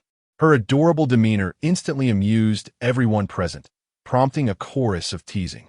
Yi Xiao, you can't forget your daughter now that you have a wife. Indeed, daughters are their father's little treasures. If you don't treat her well, she won't call you dad anymore. What are you waiting for? Hurry and appease the little princess. Yi Xiao wore a helpless expression. He crouched down and scooped Nyonyo into his arms. Little rascal, you're so demanding. Always jealous. Soon, I'll treat you to something special. Chapter 33. The matchmaking maniac Nyonyo stuck out her little tongue and clung to Yi Xiao's neck, eventually resting her head on his shoulder. Yi Xiao, what does this mean? Are you still going to register? At that moment, Yi Daong could no longer contain himself and stepped forward, straining to comprehend the peculiar piece of colored paper. However, he found it utterly baffling. Yi Xiao turned his head, a smile gracing his features as he looked at Yi Daong, and said, Uncle, this is a marriage certificate from abroad. According to foreign customs, I am now married. Is it acceptable that we do not obtain a marriage certificate? Let us not dwell on that. Today is about feasting and revelry. Let us indulge as if we were celebrating our wedding banquet all over again. All right, if that is the case, I understand. Yi Daong chuckled, his gaze unconsciously drifting towards Jiang Shiyu, who stood nearby. My dear, do not be so reserved. Treat this place as your own home. Yi Xiao has grown up before our eyes. He is as dear to us as our own child. If you need anything, just let Uncle Daong know. I assure you I will see to it. Thank you, Uncle Daong. I will treat this as my home. Jiang Shiyu blushed, instinctively grasping Yi Xiao's sleeve, appearing much like a newlywed bride. Yi Xiao guided her, greeting the villagers one by one. Initially, Jiang Shiyu felt a bit shy, but gradually, she mingled effortlessly with those around her. Even Nyonyo was eventually whisked away by the group of exuberant women, leaving Yi Xiao with a wry smile. He sought a quiet corner and made a few phone calls. Such a splendid day must not lack for food and drink. Soon, the nearest whole lamb roast arrived at Water Village. After making an introduction, he could no longer resist joining the throng. Just then, Yibin approached stealthily, saying, Hey, Xiaogu, you truly are impressive, living up to the pride of our Water Village. You have both a wife and a child now. I just made an appointment with a girl from Car Village. Could you help me assess her for a potential wife? Yi Xiao glanced at the village committee courtyard before returning his gaze to Yi Bin, saying readily, Sure, I can help you take a look. Where's the girl? Hee. Not far, just at our little convenience store. Yi Bin nudged Yi Xiao, pushing him out of the courtyard. The convenience store nearby was still aglow with lights. A young woman in her 30s, with a fit physique, was tilting her head, adjusting her earrings. What do you think? Is this woman suitable for marriage? Yi Bin eagerly patted Yi Ju's shoulder. She might be, but I fear you may not be able to handle her. Yi Xiao withdrew his gaze, shaking his head. With a wry smile, he looked at Yi Bin and remarked, This woman dresses quite fashionably. Every movement is enticing. She seems to be a strong-willed woman with a fiery temper. However, if you like her, go ahead and strike up a conversation. Once you're done, hurry back so we can enjoy a drink together. All right then, I'll go first and take a look. Yi Bin rubbed his hands together, eagerly heading towards the convenience store entrance. Yi Xiao initially intended to slip away, but curiosity about their conversation got the better of him. He concealed himself in the shadows, quietly observing the two. He instinctively opened the bottle of mineral water in his hand. Have you been waiting long? Yi Bin awkwardly approached the ginkgo tree at the convenience store entrance. He wiped the stone bench and courteously said to the woman, Please, let us sit and have a proper chat. The woman smiled and took a seat. She gazed at Yi Bin with a captivating charm and said, I am quite pleased with your family. Perhaps we could broach a rather sensitive topic? Ibin's expression brightened at the mention of a sensitive topic. As long as the conversation did not revolve around cars, houses, or bank deposits, he was open to discussing anything else. If one were to speak of sensitive matters, the most pressing issue at present must be the matter of the dimensional gate. Sitting upright, he suddenly seemed transformed. With enthusiasm, he suggested, "I am equally satisfied with you. Why not discuss the incident of the base bombing? That topic certainly holds enough excitement and sensitivity." The woman's smile faded, and she regarded Yi Bin with a look of disbelief. How could there exist a man so serious in this world? Had she not made her intentions clear? Meanwhile, lurking in the shadows, Yi Xiao nearly choked on his drink. Surely, Yi Bin was doing this on purpose. How could a notorious womanizer fail to recognize such blatant flirtation? Yet, Yi Bin's expression was utterly innocent. Fan Shangnian took a deep breath, forcing herself to regain composure. If this approach failed, she would have to resort to more daring measures. She boldly declared, "I cannot return home tonight. I wish to spend the night at your place. You wouldn't refuse me, would you?" Yi Bin replied earnestly, "That's a trivial matter. My room is quite spacious." Fan Xingnan's heart leaped with joy, and she shyly lowered her gaze. "What if you can't control yourself tonight?" Yi Bin, suddenly apprehensive, patted his chest and assured her, "I absolutely will not." "You won't kiss me or embrace me?" Fan Shangnan inquired, her expression shifting with confusion. Unbeknownst to them, Yi Xiao, eavesdropping nearby, was already bracing himself for trouble. Sure enough, with a splash, Fan Shangnan seized the bottle of water from the stone table and doused Yi Bin's face. "If you won't kiss me or hold me, why are you keeping me overnight? Are you out of your mind? No wonder you're single." She stormed off on her electric bike, leaving Yi Bin bewildered and alone. Binzi, you've flown the coop. You should have experienced every jungle by now. How could you not handle a spirited girl? Yishiu chaklet ashe aprurochid Yibinu. But this is a blind date. Yi Bin protested, wiping his face in confusion. I had to act all serious. And then she hit me with that last line, and I was utterly thrown off. Haha, you poor fellow. You finally tried to be earnest and ended up drenched. It seems you are not cut out to be the good guy, Yi Xiao said, shaking his head in amusement as he handed Yi Bin a tissue. You can't continue like this. It's not a viable solution. Didn't you study barbecuing? How about this? I'll give you 200,000. Can you set up the barbecue restaurant within a month? Then I'll bring Liuzi over, and you can all be co-owners. Ah, my dear brother, are you serious? I am utterly enamored with you, Yi Bin exclaimed as he embraced Yi Xiao, suddenly planting a fervent kiss upon his lips. In 30 days, within this span, I shall surely elevate the barbecue scene in Shui village. Just you wait and see. Get lost. Yi Xiao retorted fiercely. If you dare kiss me again, I will not hesitate to make you regret it. Close up the shop and let us go drink. Tomorrow's matters can wait until tomorrow. A shiver coursed through Yi Xiao as he forcefully pushed Yi Bin away, turning his back and striding towards the village committee's courtyard. Chapter 34. The Dragon's Reverse Scale. Touch it, and you shall perish. Ah, joy brings a buoyant spirit. I shall bask in Brother Xiao's vibrant energy. From this moment onward, who could dare label me as an inertwell? Yi Bin chuckled to himself. With the lights extinguished and the door securely locked, he hurried after Yi Xiao. At this moment, along the earthen road leading to Shui village, a striking figure sat quietly upon an electric scooter. Beside her was a sleek black business vehicle, its windows slightly ajar, though no one could be discerned within. Suddenly, a low male voice emanated from the shadows of the car. How goes the task I assigned you?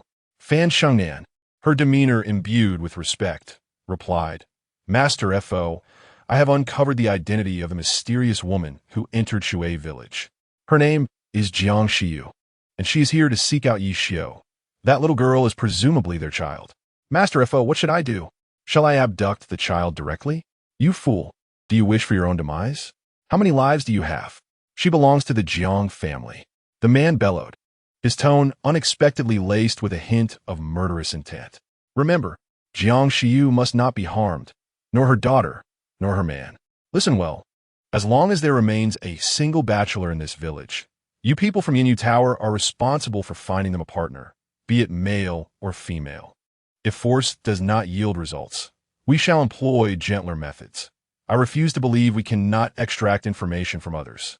Your target remains that Yi Bin. I have investigated. He is charming, greedy, and lustful, reveling in the company of women. If you cannot manage him, consider yourself invisible to me. I do not tolerate incompetence. Now be gone. The vehicle roared to life and vanished in the blink of an eye. Fan Shengnan clenched her teeth, remaining silent, her fists gripping tightly and creaking with tension. She had not anticipated that all of Yi Bin's previous antics were mere charades. Countless suitors had aspired to be beneath her pomegranate skirt, yet had been denied. But that man displayed not a shred of interest in her. How could she bear it? Thus, whether Yi Bin's demeanor was a fade or not, she was determined to return. She picked up her phone and dialed a series of numbers with practiced ease. In less than 5 minutes, 2 striking women clad in black leather jackets and sunglasses descended from a van, flanked by 2 imposing, muscular men. Ah, my beautiful Shengnan, why are you so eager for me to find someone to assist you in your schemes? Tell me, what if the one to rescue us is a handsome fellow? Zhao Shuaing grinned as she approached Fan Shengnan, casually draping an arm over her shoulder, with a slight twitch at the corner of her mouth. Fan Shengnan could not help but reveal a hint of displeasure. If it's a handsome man, let him choose first. She casually swatted Zhao Shuaing's hand away. But what if the gallant rescuer harbors ulterior motives? Zhao Shuaing chuckled, unconsciously licking her lips. This simple gesture rendered the 2 burly men beside them parched with desire. Had they been unaware of these women's identities, they would have pounced upon them like ravenous wolves. However, their understanding of these women was profound.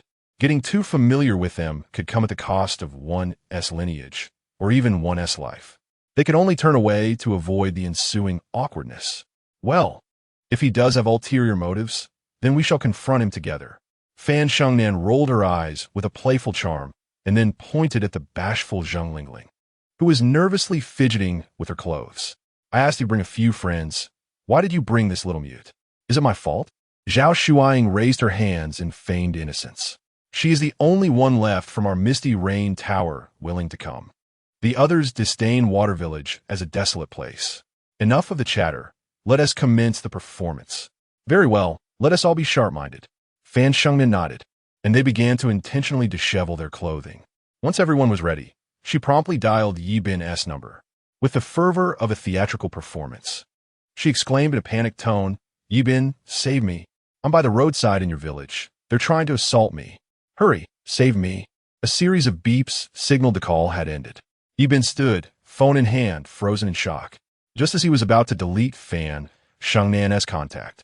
Her call had come through. From her tone, it seemed she was in peril. At this moment, if he did not play the hero, when would he? He stood up and rushed towards Yi Xiao's table. Bro, the girl who just left is in danger. Come with me.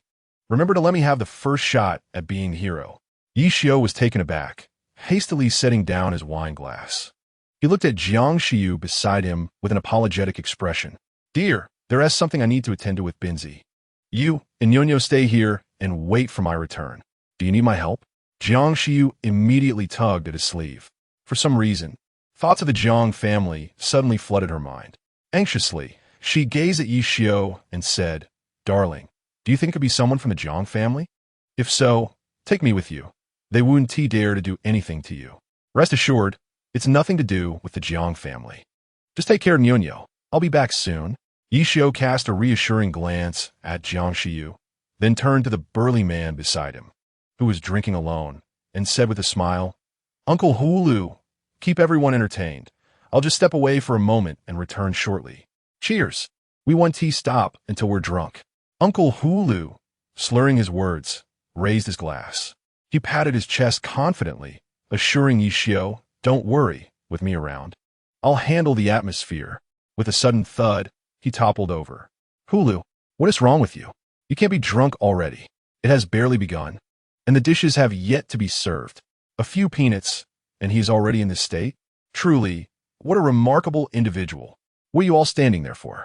Hurry and check if he's all right. Upon seeing this, the crowd rushed forward, their faces filled with concern. However, before they could help him up, The mouth of the wine-gourd emitted snores reminiscent of distant thunder. With a resigned smile, they simply laid him on a mat on the ground. Seizing this opportunity, Yishio swiftly dashed out with two companions. Upon reaching the road leading to the water village, the four indeed discovered someone engaging in nefarious activities. Without a moment's hesitation, Eben rushed forward impulsively, shouting, "Release that woman, let me handle it."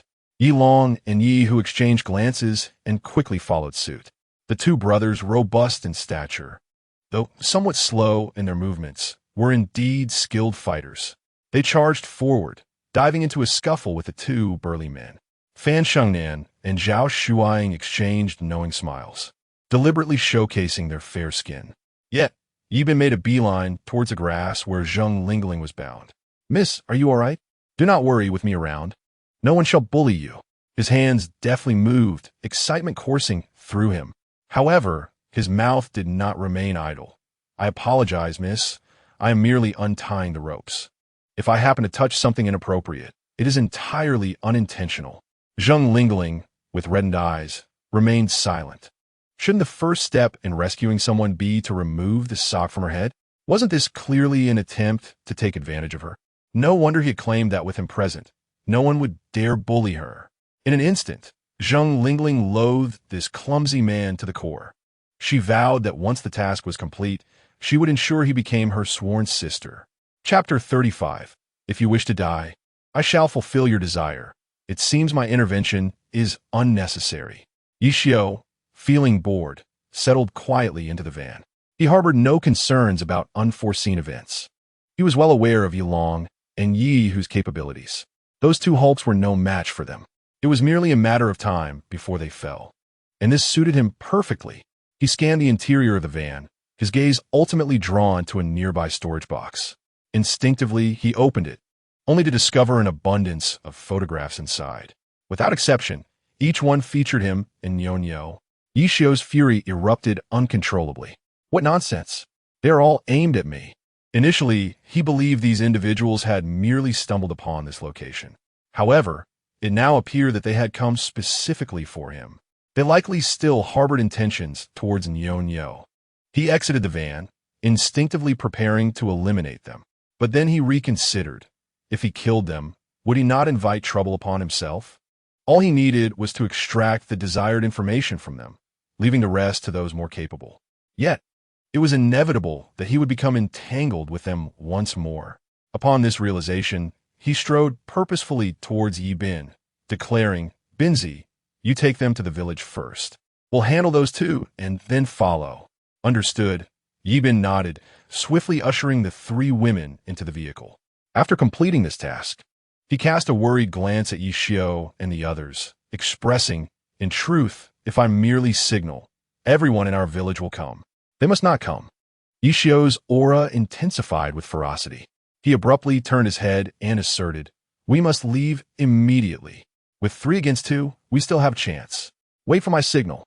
"Very well, do take care." Eben wasted no time, driving his electric tricycle furiously towards the village. Yishio fixed his gaze on their receding figures, and only when they vanished from sight did he turn back. "Yi Long, Yi Hu, dislocate their arms." He commanded, "These individuals have come to find me. Should anything arise, I will bear the consequences." In that moment, Yishio appeared transformed, his expression chillingly ominous. "All right, our lives were saved by you. Even if you command us to kill him, we shall not hesitate." Yi Long grinned wickedly. In an instant, his punching speed doubled. With a thunderous crash, his opponent was sent reeling backward. Almost simultaneously, another adversary was kicked away by Yi Hu. They fell to the ground, their faces pale, curling up in agony like boiled shrimp. The piercing wails echoed through the silent night, jarring the senses. Yet, Yishio approached the two men with an air of indifference. He knelt before one of them, placing a foot upon the man's neck. With a frigid gaze, he demanded, "Speak. Who are you? What is your purpose here?" "Umph. If you have the guts, kill me. I won't utter a word." The man glared fiercely at Yishio, then, in a sudden act of defiance, spat on Yishio's leg. His menacing glare seemed to wish for a piece of flesh to be bitten from Yishio's body. Yishio had been enduring, but this provocation pushed him beyond his limits. "You wish to die? I shall grant you that. To him, his daughter was his Achilles heel. He raised his foot and stomped down on the man's neck.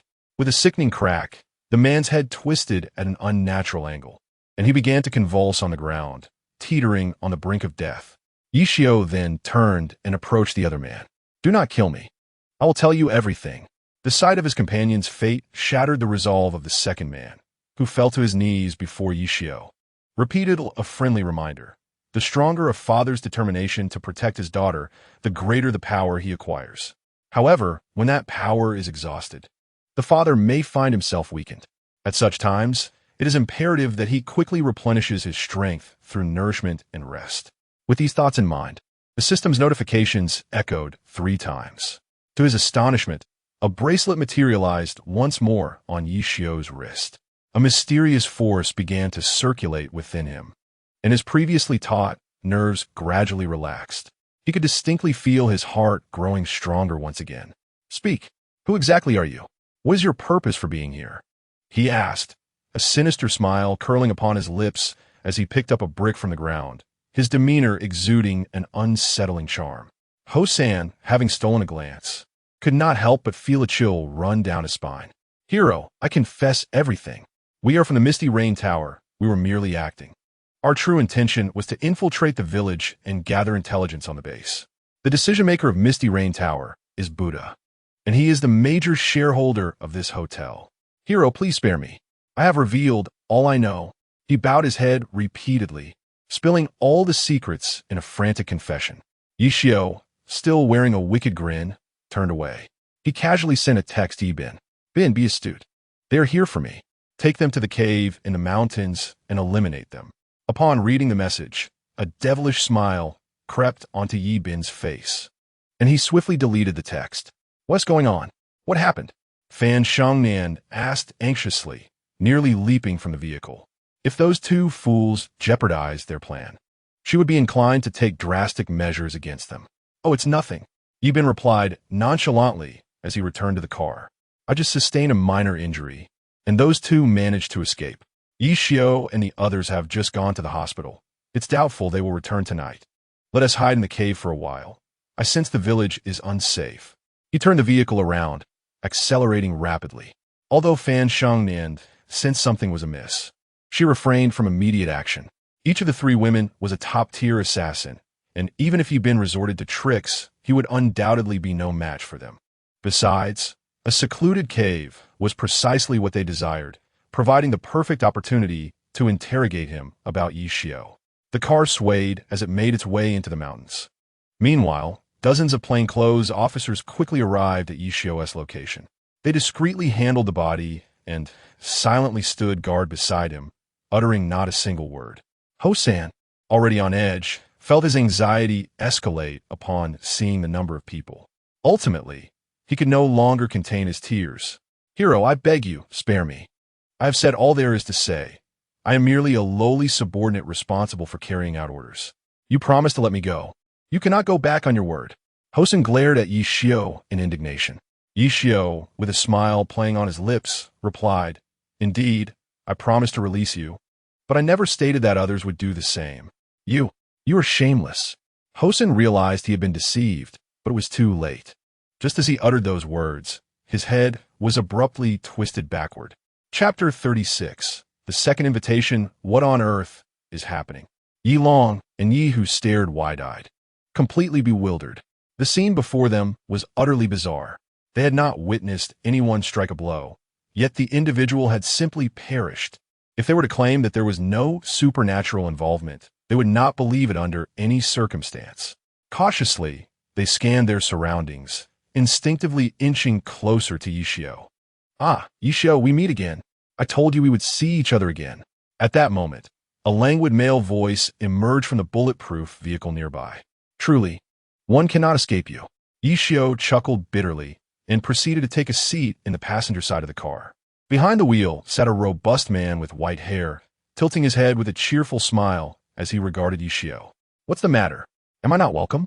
Or perhaps you prefer to wipe your own behind? Can't you just leave me be? I merely wish to lead a normal life.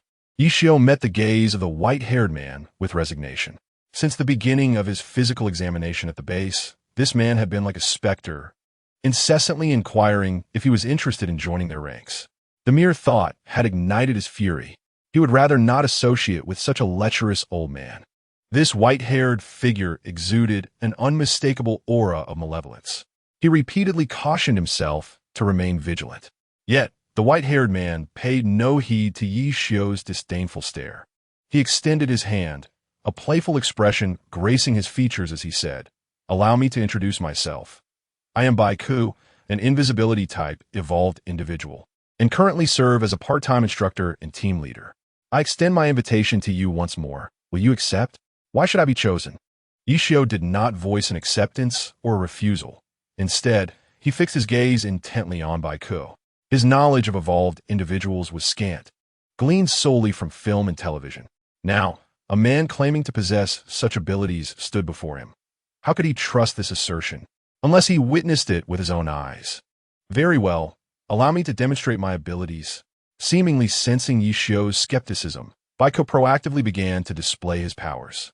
The air shimmered, and Bai Ku's form swiftly began to fade from view at a speed perceptible to the naked eye. Yi Xiu instinctively reached out his hand. The tangible sensation confirmed that the man was indeed nearby. However, before him lay nothing but emptiness. "How about now? Do you believe me?" Bai Ku chuckled. Reappearing as an intangible force abruptly sent Yi Xiu's hand flying away. Yi Xiu shook his aching arm and spoke with an impassive expression. "I have come to believe that you possess extraordinary abilities. However, I must apologize, for I still cannot concur. I yearn for a life of simplicity, a home filled with warmth, a wife, and children. That is my true desire." He pushed the car door open and stepped out without looking back. Bang! The door slammed shut with a resounding noise. A wicked smile involuntarily crept across Bai Ku's lips. A violent ability is bound to bring trouble in due time. "Do not fret. There will come a day when you'll be begging me to join you." The roar of engines erupted, a cacophony that seemed orchestrated, as every vehicle revved simultaneously. In the blink of an eye, they vanished at the end of the road. Yi Xiu frowned, instinctively moving toward his brothers. Yi Long and Yi Hu, who appeared somewhat unsettled. Had something occurred outside that he was unaware of? Before he could inquire, Yi Long turned and seated himself in the driver's seat of the van, while Yi Hu, with reddened eyes, retrieved a meaty rabbit from the trunk. With a flicker of apprehension in his gaze, he approached Yi Xiu and said, "Brother Xiu, we may no longer be able to stay in Long City. This time, we are uncertain if we will return alive. If we do not make it back, please take care of our sister and the roasted lamb." "What has happened?" Yi Xiu urged, a wave of unease washing over him. The last time he saved them, they had been bloodied and collapsed by the shore. Despite his persistent inquiries, they had never divulged their identities. A sense of foreboding gripped his heart, as they had now entrusted their sister to him. Even a fool could discern that they were heading into a perilous situation. "Brother Xiu, please do not ask anymore. Just look after them. In my next life, I shall toil endlessly to repay your kindness," Yi Hu declared, placing the rabbit down and running towards the van. As he recalled the unusual behavior of the brothers before and after their encounter with the undercover agents, Yi Xiu suddenly grasped the gravity of the situation. He raised his hand in salute and shouted toward the van, "If there is a battle," Yi Long and Yi Hu trembled, tears spilling uncontrollably. "We shall return," they shouted in unison, raising their hands. In an instant, the van surged forward like an arrow released from a bow. Yi Xiu gazed at the van's receding figure, lingering in silence until the sound of nearby taxis honking pulled him back to reality. He picked up the rabbit in the cage and walked towards the village without looking back. Within the village committee courtyard, Jiangxiu anxiously scanned her surroundings. An hour had passed, yet there was still no sign of Yi Xiu. Her heart raced with unease. Unbeknownst to her, she had become somewhat distracted. "Mommy, I want to eat shrimp. Will you peel it for me, please?" At that moment, Nyonyo tugged at Jiangxiu's sleeve, her gaze fixed on the large shrimp just placed on the table. "Just eat your vegetables. Do not think of things you shouldn't tea." However, a single utterance from Jiangxiu shattered all of Nyonyo's illusions. If you want to eat, then I want to eat." She released her grip and stormed away from the dining table, exclaiming, "Jiangxiu, you wicked woman, how can you be so cruel to me?" I shall insist that daddy find me a more obedient mommy. You little rascal. What nonsense are you spouting? Stop running around and come back here. Jiang Shiyu's heart sank, and she hurried after her. As fate would have it, she collided with Yi Xiao, who was approaching. Daddy, are you going to eat the rabbit? The bunny is so adorable. How could you eat a bunny? Oh dear, it's so hot. Bunny, let me help you take off your clothes. You're so thin.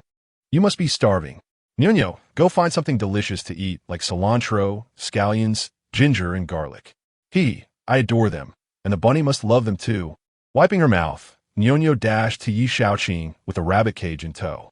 Yi Xiao couldn't help but chuckle. This little girl is quite the foodie. She is the complete opposite of her mother. Jiang Shiyu avoids everything, while Nyonyo eats anything. It seems that life in the old Copper Mountain has been quite stifling for Nyonyo. However, starting today, he vowed never to let her endure any more grievances. Chapter 37. The drink almost ruined everything, you little rascal. Stop running. Jiang Shiyu glared at Nyonyo, who was attempting to escape, and couldn't he help but reach for her in frustration. Yet, Nyonyo wriggled away like a cunning loach. You can't catch me. You can't catch me.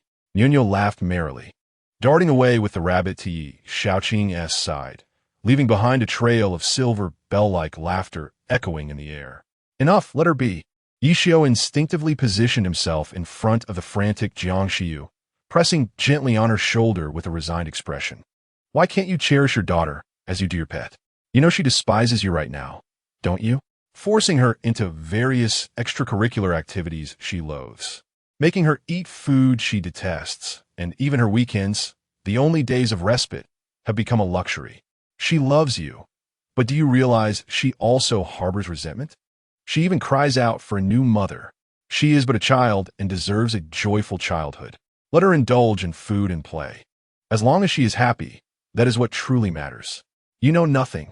You have no idea how difficult it is to raise a child. As if struck at her most vulnerable point, Jiang Shiyu's expression darkened instantly. Everything I do is for her sake. I want her to have an advantage from the very start. Although I belong to the Jiang family, we are not as affluent as others might imagine. My parents hold no positions in the Jiang group. We survive on the meager dividends that barely cover our family's expenses. Yi Xiao, do you comprehend my struggles? If you cannot empathize with me, how can you cast such judgments? I'm sorry, I know it's all my fault. If you feel like crying, then do so. From now on, let me bear the burdens of this family. Yi Xiao felt a pang in his heart, inexplicably sensing a debt owed. He embraced Jiang Shiyu tightly. You scoundrel! You scoundrel! I despise you. I truly despise you. She lamented, her fists pounding against Yi Xiao's back. In that moment, she could no longer hold back. She burst into tears, as if all the grievances she had endured over the years were finally pouring out. Yi Xiao said nothing, simply holding her close until she regained her composure. Only then did he lift her effortlessly into his arms. What? What are you doing? Jiang Shiyu stuttered. Her face flushed as she averted her gaze from Yi Xiao. Her body inexplicably felt warm. Guess what I'm going to do? Yi Xiao smirked, carrying her directly to the car. No, don't. Jiang Shiyu seemed to realize something, instinctively shielding herself. However, Yi Xiao made no advances. He simply tossed her the car keys and said, Silly girl, what are you thinking? You've come such a long way and must be exhausted. Now, take a nap in the car. Once I've attended to the villagers, I'll take you home. Huh, I understand, Jiang Shiyu replied, her cheeks ablaze, her heart racing like a startled deer. How could she have harbored such thoughts? How embarrassing. That scoundrel must be laughing inside. She glared at Yi Xiao's retreating figure, a sweet smile involuntarily gracing her lips. It had been 3 years since they last met, and he had changed so much. Yet, their bond remained unaltered. Scoundrel, scoundrel. How embarrassing. She grabbed a nearby blanket and wrapped herself tightly. Yi Xiao exited the car and headed straight to the stall roasting whole lambs. Observing the tirelessly busy Xiaoqing, his tone softened unusually. Xiaoqing, your brother has some matters to attend to and will be away for a while. If you need anything, just let me know. Consider me your older brother. Yi Xiaoqing trembled slightly, her expression suddenly becoming somber. Yet, she forced a smile and replied, Okay, I understand, Brother Xiao. You go ahead and get busy. Everyone is anxious. All right, then I'll take my leave. Yishio nodded and turned to join the crowd. Without any unnecessary words, he immediately poured himself 3 shots. Glasses clinked and drinks were exchanged. 3 hours later, after consuming 5 gin of liquor, Yishio could hardly stand. Yet, every villager capable of drinking, regardless of age or gender, had succumbed to his relentless toasting. He gazed merrily at the unconscious crowd, then plopped down onto the ground. The following morning, he awoke with a splitting headache. What on earth happened? He looked around in confusion, the world spinning around him. His head buzzed incessantly. Oh no, how could I forget about Binzi? Suddenly, he sprang from his bed in alarm, only to realize he had no idea when he had returned home. You're awake. Quickly, drink this hangover tea. Jiang Shiyu approached him cautiously, holding a steaming bowl of tea. Without a word, Yishio downed it in one go. Today, our classmates from the Agricultural University are gathering. Please get ready, and let us go together. I will first head up the mountain to check on Binzi.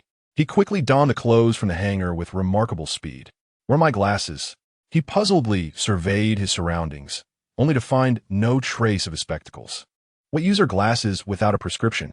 Jiang Shiyu cast him a reproachful glance. Besides, I used to worry about you being robbed, which is why I insisted you wear them.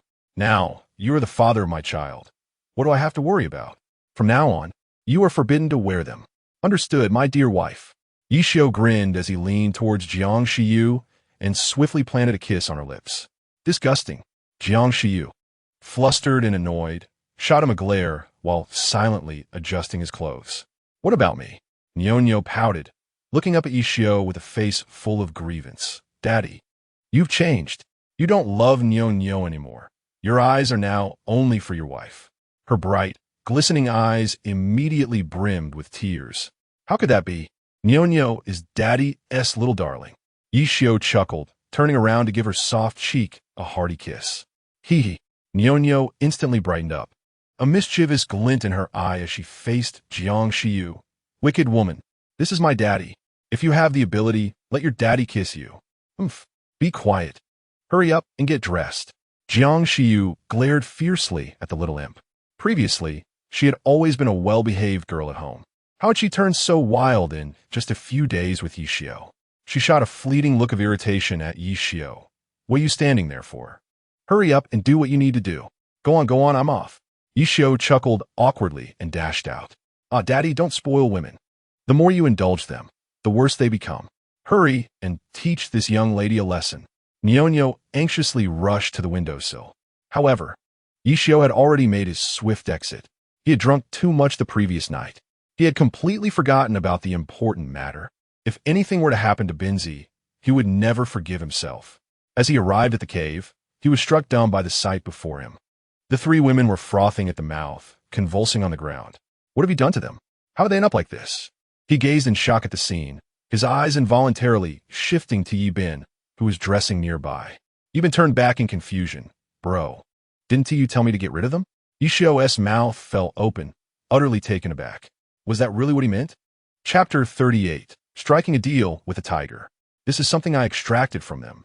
They certainly do not appear to be virtuous individuals, especially Fan Xingnan. I must have been blind to not see how terrifying she is. She is simply unfathomable. While Yishio was lost in thought, Yi Bin suddenly approached him holding a piece of craft paper and 3 pitch-black daggers. Yishio couldn't help but roll his eyes in exasperation. You may not know their depth, but they have already discerned your length. Do not forget, with sufficient skill, even an iron pestle can be ground into a needle. Your skills must be nothing short of sublime by now. Who are you to boast, having not encountered a woman in 3 years? Your iron rod must surely have rusted. Yi Bin, unwilling to back down, retorted defiantly, deliberately straightening his posture. Yishio wore an expression of helplessness, his gaze inevitably drawn to the 3 daggers before him. Poison. The daggers are poisoned, he exclaimed, his complexion shifting dramatically. Had it not been for Yi Bin's quick wit, he might have fallen victim to the treachery of these 3 women. Truly, a master of his craft. This is indeed poison. In his past dealings, he had been fortunate enough to witness such concoctions. Yi Bin lazily stretched, a cacophony of cracking sounds resonating throughout his body. What to do? Should I call for emergency assistance? I believe there's still a chance of survival. Since they are capable of crafting poison, they must also possess the antidote, right? He tilted his head, regarding Ishio with a calm demeanor, a smile playing at the corners of his mouth, lending an air of peculiarity to his expression. This unnerved Ishio somewhat. Do you know something? Yishiu probit, eink yibin varidi. This fellow seemed to harbor no good intentions. Haha, truly you are astute. Last night, those three women were subtly inquiring about the base and your affairs. I am not a fool. The matters concerning the base must pertain to you, correct? Yibin chuckled with satisfaction, suddenly throwing an arm around Yishio's shoulder, speaking in a conspiratorial tone. Therefore, when you mentioned supporting me in opening a shop last night, it must have been a form of compensation from the base, yes? Yishio chose not to comment, merely chuckling as he patted Yibin's arm. Enough. I'll make a call to address the situation here. You keep an eye on them. Ensure they do not perish. He retrieved his phone, his expression darkening unconsciously. Now, two paths lay before him. One led to the demise of these three women, while the other beckoned him to collaborate with Baiku, boarding his dubious vessel. After careful deliberation, he resolved to pursue the latter, yet he would not embark on this path without due consideration. He required ample time with his family. As he dialed, Baiku's insufferable voice reverberated through the line. Haha, what is the matter? Miss me? I knew you would reach out. Your brother Yibin possesses remarkable skills. Baiku laughed uproariously, deliberately emphasizing the word skills. Yishio, no fool himself, was well aware that they were under surveillance. Quiet. Let us discuss serious matters. He gripped the phone tightly, his expression tense. These three women are affiliated with the Misty Rain Tower. Their leader claims to be known as the Buddha, purportedly a major stakeholder in the Flowing Water Hotel. Their aim is to glean information about the base. How do you propose we handle this? There was a brief silence on the other end. Soon after, Baiku's flippant voice returned. We have concluded our interrogation of the survivor from yesterday. The information we've gathered indicates that the individual named Wang Di-Fu is merely a figurehead. The true Buddha remains unknown. Perhaps you could follow these three women to uncover the Buddha's identity. My personal suggestion is that you act as bait while I set a trap. Once we confirm the identity, my people will apprehend them immediately. What do you say? Care to join? In that case, you need not seek my approval for anything. Ha! You owe me quite a debt of gratitude now. Perhaps next time, I shall be less amenable and simply have you detained. Yishio felt a wave of frustration. Are you threatening me? Ha! Interpret it as you will. Daikiskiviko launvid unadasletli. One misstep leads to another. Yishio was steadily progressing along the path he had predetermined. He firmly believed that no matter how cunning the fox, it could not elude the grasp of a seasoned hunter, especially since the hunter lurking behind was not the only one. Damn it. All I desire is to lead an ordinary life. Why is it so difficult? Yishio could not help but mutter in exasperation. Indeed, he had compromised to some extent. Each of his actions could very well land him in prison for a spell. Yet, due to Gao Yao's influence, he remained unscathed. Money can be repaid, but favors are harder to return. He resolutely raised the phone in his hand. We shall discuss this matter further after you have joined in. For now, can you ascertain whether this person known as Buddha has any ties to Black Shark? The individuals who have recently targeted me are predominantly from Black Shark. Surely, there cannot be other forces involved, can there? Your speculation holds merit. Baiku paused momentarily, his tone turning grave as he continued. Remain where you are. My men will soon bring those individuals back. I trust that through our professional interrogation, we shall achieve unexpected results. Should I arrange for the withdrawn personnel to return? Yishio's heart sank. A sudden sense of foreboding washed over him. If these were indeed operatives from Black Shark, it was clear they had altered their tactics. They were evidently attempting to infiltrate and gather intelligence about the base. Consequently, the inhabitants of Water Village could very well find themselves in peril. No, maintain the status quo. Without a moment's hesitation, Yishio refused. Sending people back now would only draw attention. If danger is imminent, let it be. I shall serve as bait. A swift resolution will prevent unforeseen complications. Very well.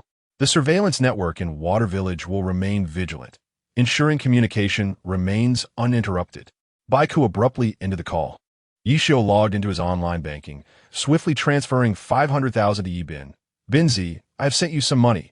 Once you are done, go attend to the important matters. Dear user, greetings. Your account at Cha-Cha Bank has received a transfer of 500,000 from user Yishio. Please check your balance. Almost simultaneously, Yibin's phone chimed with a notification of the deposit. Holy cow! 500,000. Brother Shio, why so much? Yibin exclaimed, unable to conceal his surprise. He stealthily leaned closer to Yishio, his curiosity evident as he asked, I must know, Brother Shio, are you hiding something from me? Ever since Nyo arrived, you have seemed rather enigmatic. By the way, why did the usually jovial Yi Long and Yi Hu end up fighting so fiercely? We are brothers, and you cannot keep secrets from me. Be silent. Do not ask what you should not. Yishio felt a fresh wave of frustration. The more you know, the quicker you meet your end. If you wish to know, I can divulge it all right now. No. Perhaps it is best you refrain from speaking. I shall heed your every word. Yibin claimed, his eyes wide as he vigorously shook his head like a rattle drum. That is more like it. Yishio rolled his eyes before striding directly towards the three women. After a thorough assessment, he turned to Yibin with unwavering conviction. I have already given you the money. At the appropriate time, I will arrange for Liuzi to assist you. By the way, you may discuss this matter with Xiaoqing. You all could collaborate on a rural leisure project. As for profit distribution, the three of you should consult Uncle Daong.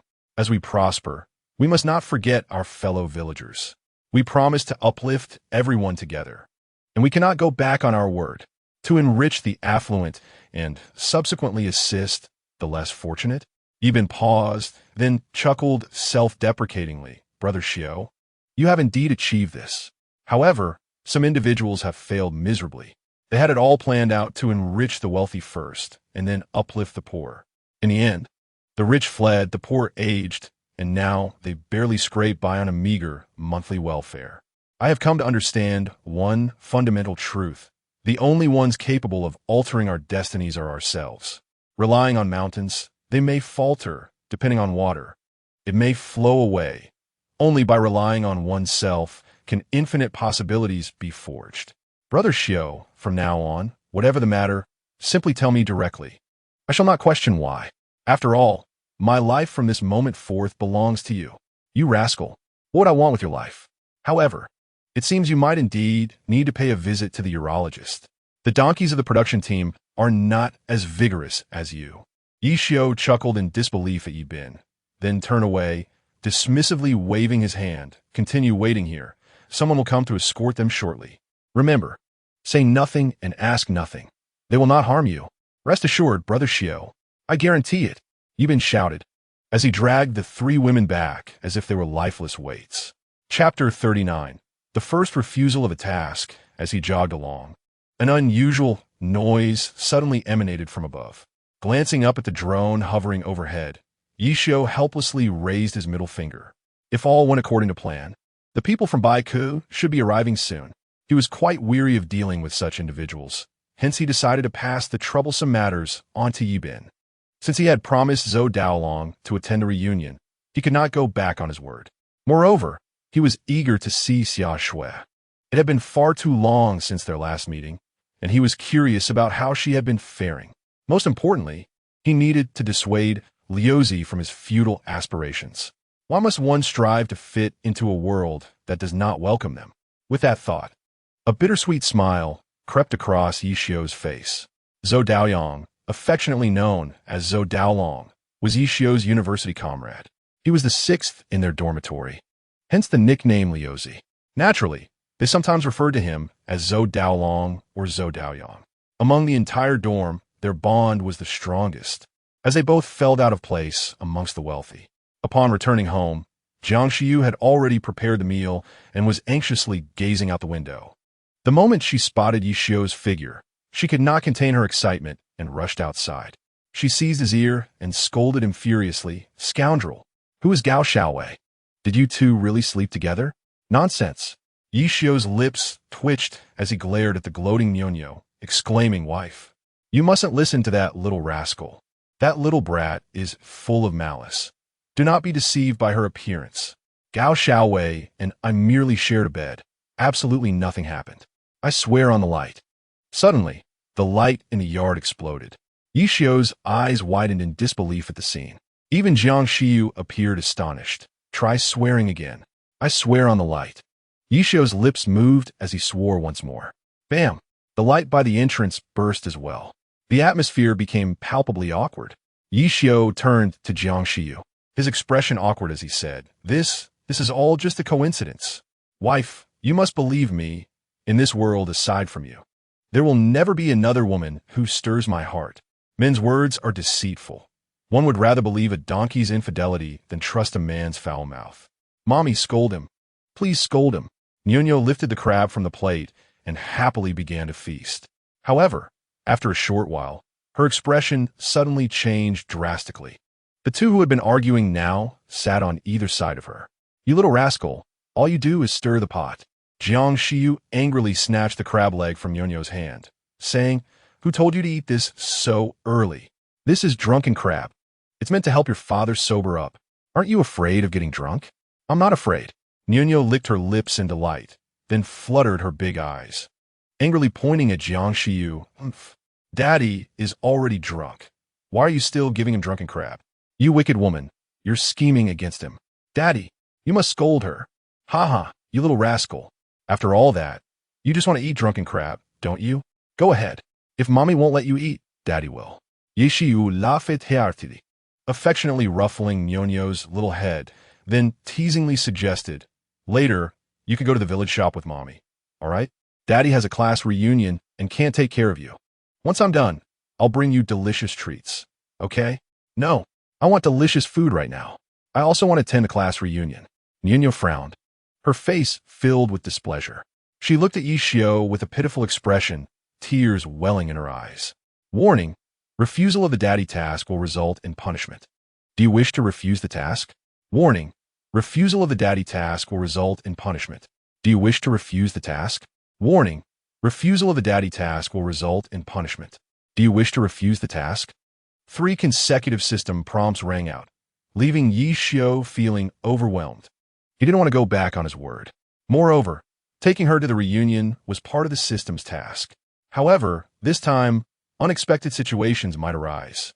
If the Buddha were indeed hiding there, the events could easily spiral beyond his control. He discreetly exchanged a glance and couldn't help but cast a pleading look towards Jiang Xiu. Darling, how about you take Nyonyo to the convenience store for a little stroll? It wasn't entirely out of the question. Jiang Xiu rolled her eyes and casually pushed the crab Nyonyo had devoured towards him. Look at the crab and figure it out yourself. Hee, my wife knows me best. This drunken crab is more effective than any sobering soup. Yi Xiu grinned widely and eagerly reached out his hand. However, before his hand could touch the drunken crab, Jiang Xiu swiftly struck it back with her chopsticks. Huh? What is wrong? Why did you hit me? Yi Xiu looked up bewildered at Jiang Xiu. Oh dear, how could you be so foolish? Stupid daddy, can't you see there's something wrong with this crab? Nyonyo pointed at the crab, looking at Yi Xiu with exasperation. Yi Xiu was even more confused. Is it not cooked? Sigh, how could I have such a foolish daddy? Never mind, I'll just say it directly. Nyonyo sighed, appearing defeated, and declared, No claws. It's a crab. Yi Xiu, caught off guard, sprayed juice everywhere. He hadn't anticipated that just as they reconciled, Jiang Xiu would seize control of the finances. But what could he do? He had promised her after all. Besides, she was supposed to attend a class reunion. Had it not been for his persuasion, she wouldn't have stayed home to take care of the child. So be it. It was time to make amends for past regrets. Wait for me. He dashed to the study, grabbed a burgundy box, and quickly returned to Jiang Xiu. With a thud, he placed the house deed, car keys, and bank card before her. Following that, he knelt on one knee. Jiang Xiu, he said, his voice filled with emotion. Since we have reconciled, may I now return this ring to its rightful owner? Ah, the sin of love is almost overwhelming. You two have a child together, and yet you still engage in such antics. Never mind. Only food can soothe my wounded little heart. Nyonyo snatched the drunken crab and dashed towards a small room. Hey, you little rascal, what nonsense are you spouting? Do you even know what love is? Jiang Xiu blushed, unable to suppress her embarrassment and anger as she glared at Nyonyo. The wonderful atmosphere was suddenly shattered by her antics. Hee hee, don't mind her. Let us continue. Yishio chuckled awkwardly and promptly slipped the ring onto Jiang Shiyu's left ring finger. His body instinctively leaned closer to her. Jiang Shiyu stole a glance towards the small room, only to discover that the little rascal Nyonyo was sneakily peering from the doorway. Flushed with anger, she shoved Yishio away. Stop. That little brat is eavesdropping. You better be quick. Drive safely and watch out for dangers on the road. And remember to wear your glasses. Your bangs are covering your eyes. I left your glasses in the car. Hee hee. Let them watch. As long as I do not feel embarrassed, then the embarrassment belongs to others. Ha ha ha. Yeshii simirkit. Like a hungry tiger pouncing on its prey. He lunged at Jiang Shiyu and planted a heavy kiss on her tender, soft lips. Smack. With a kiss, their lips parted. Yishio dashed out of the room as if fleeing, leaving Jiang Shiyu standing in a daze. She pursed her lips and stamped her foot in frustration. Finally, in a huff, she stormed toward the small house. You little rascal, your father indulges you, but I will not. Open the door.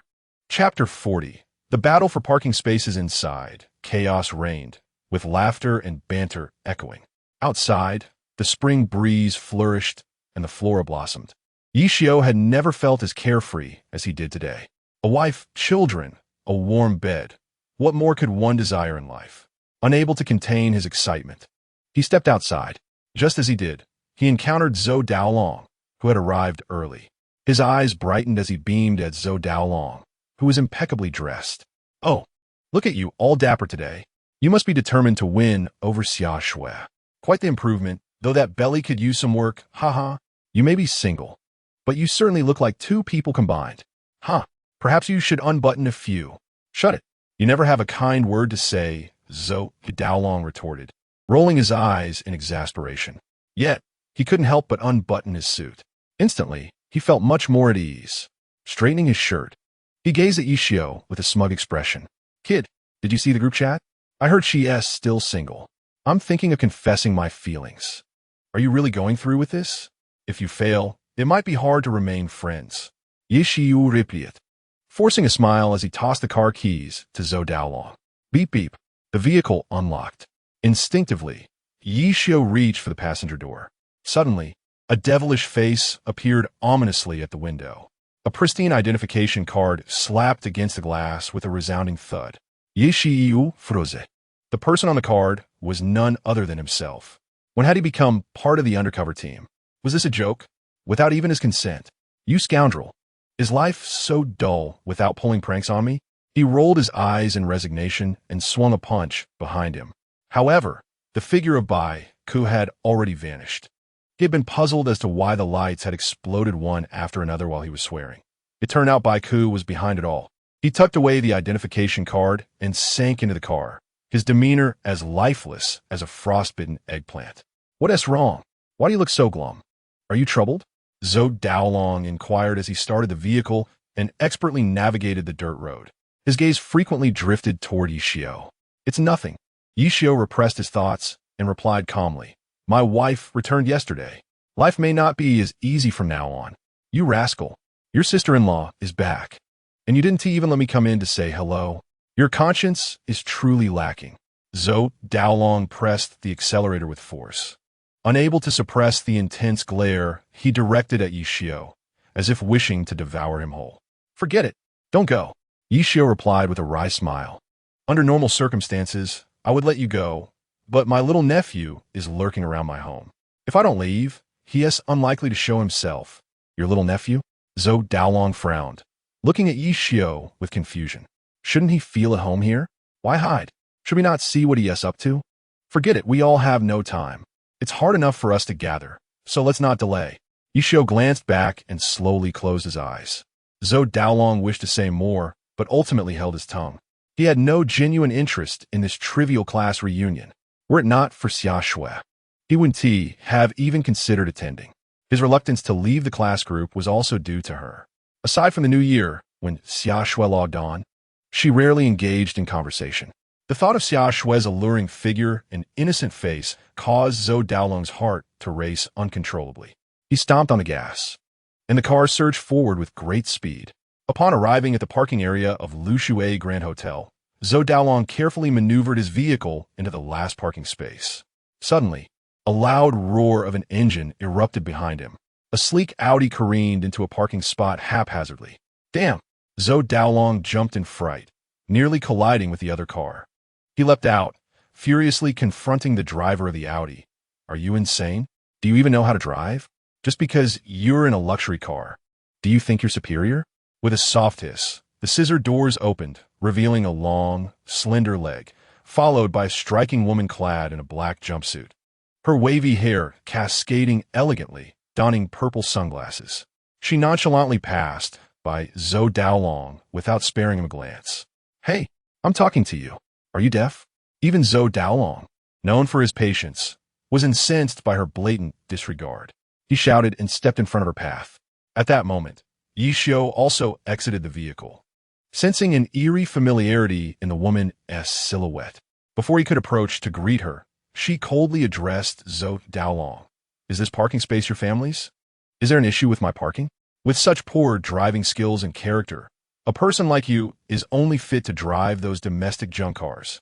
You, Xiao Daolong, infuriated, pointed at the woman, but found himself at a loss for words.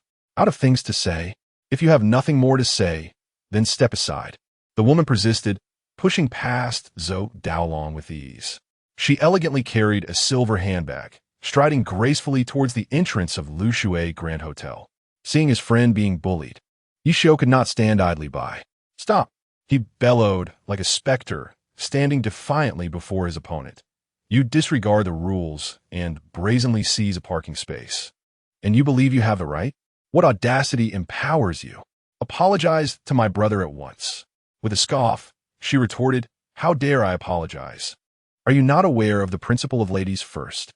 The manners of you people from Dragon Country truly leave much to be desired. The woman glared at Yi Xiu and suddenly shoved him with force. Initially, Yi Xiu was merely irritated, but upon hearing her words, his fury ignited. No matter the shortcomings of Dragon Country, it was intolerable to have it slandered, especially by a sycophant of foreign culture like her. If her parents failed to teach her proper conduct, he would take it upon himself to enlighten her. Warning: heart rate exceeding 100, paternal instinct activated. Speed heightened to extraordinary. Strength augmented to extraordinary. Neural reflexes enhanced to extraordinary. Alarms blared incessantly. In an instant, Yi Xiu was imbued with immense power. He sidestepped and gently blocked with his leg. The woman gasped as she tumbled into the wintergreen bushes. You scoundrel! Do you know who I am? How dare you lay hands on me? You wish to enter the Flowing Water Hotel, do you? Very well. Bring me that wretched vehicle and smash it. Add these two to the blacklist of Flowing Water Hotel, and let them never set foot inside again. The woman clumsily rose, her glasses discarded in a fit of rage, as she screamed hysterically at the onlooking receptionists and security guards. Upon seeing her face, the attendants were taken aback. It's Miss Lin. Quickly, surround those two. Smash that wretched car immediately. A throng of people erupted into excited cries, eager to earn their masteress' approval, as they zealously showcased their loyalty.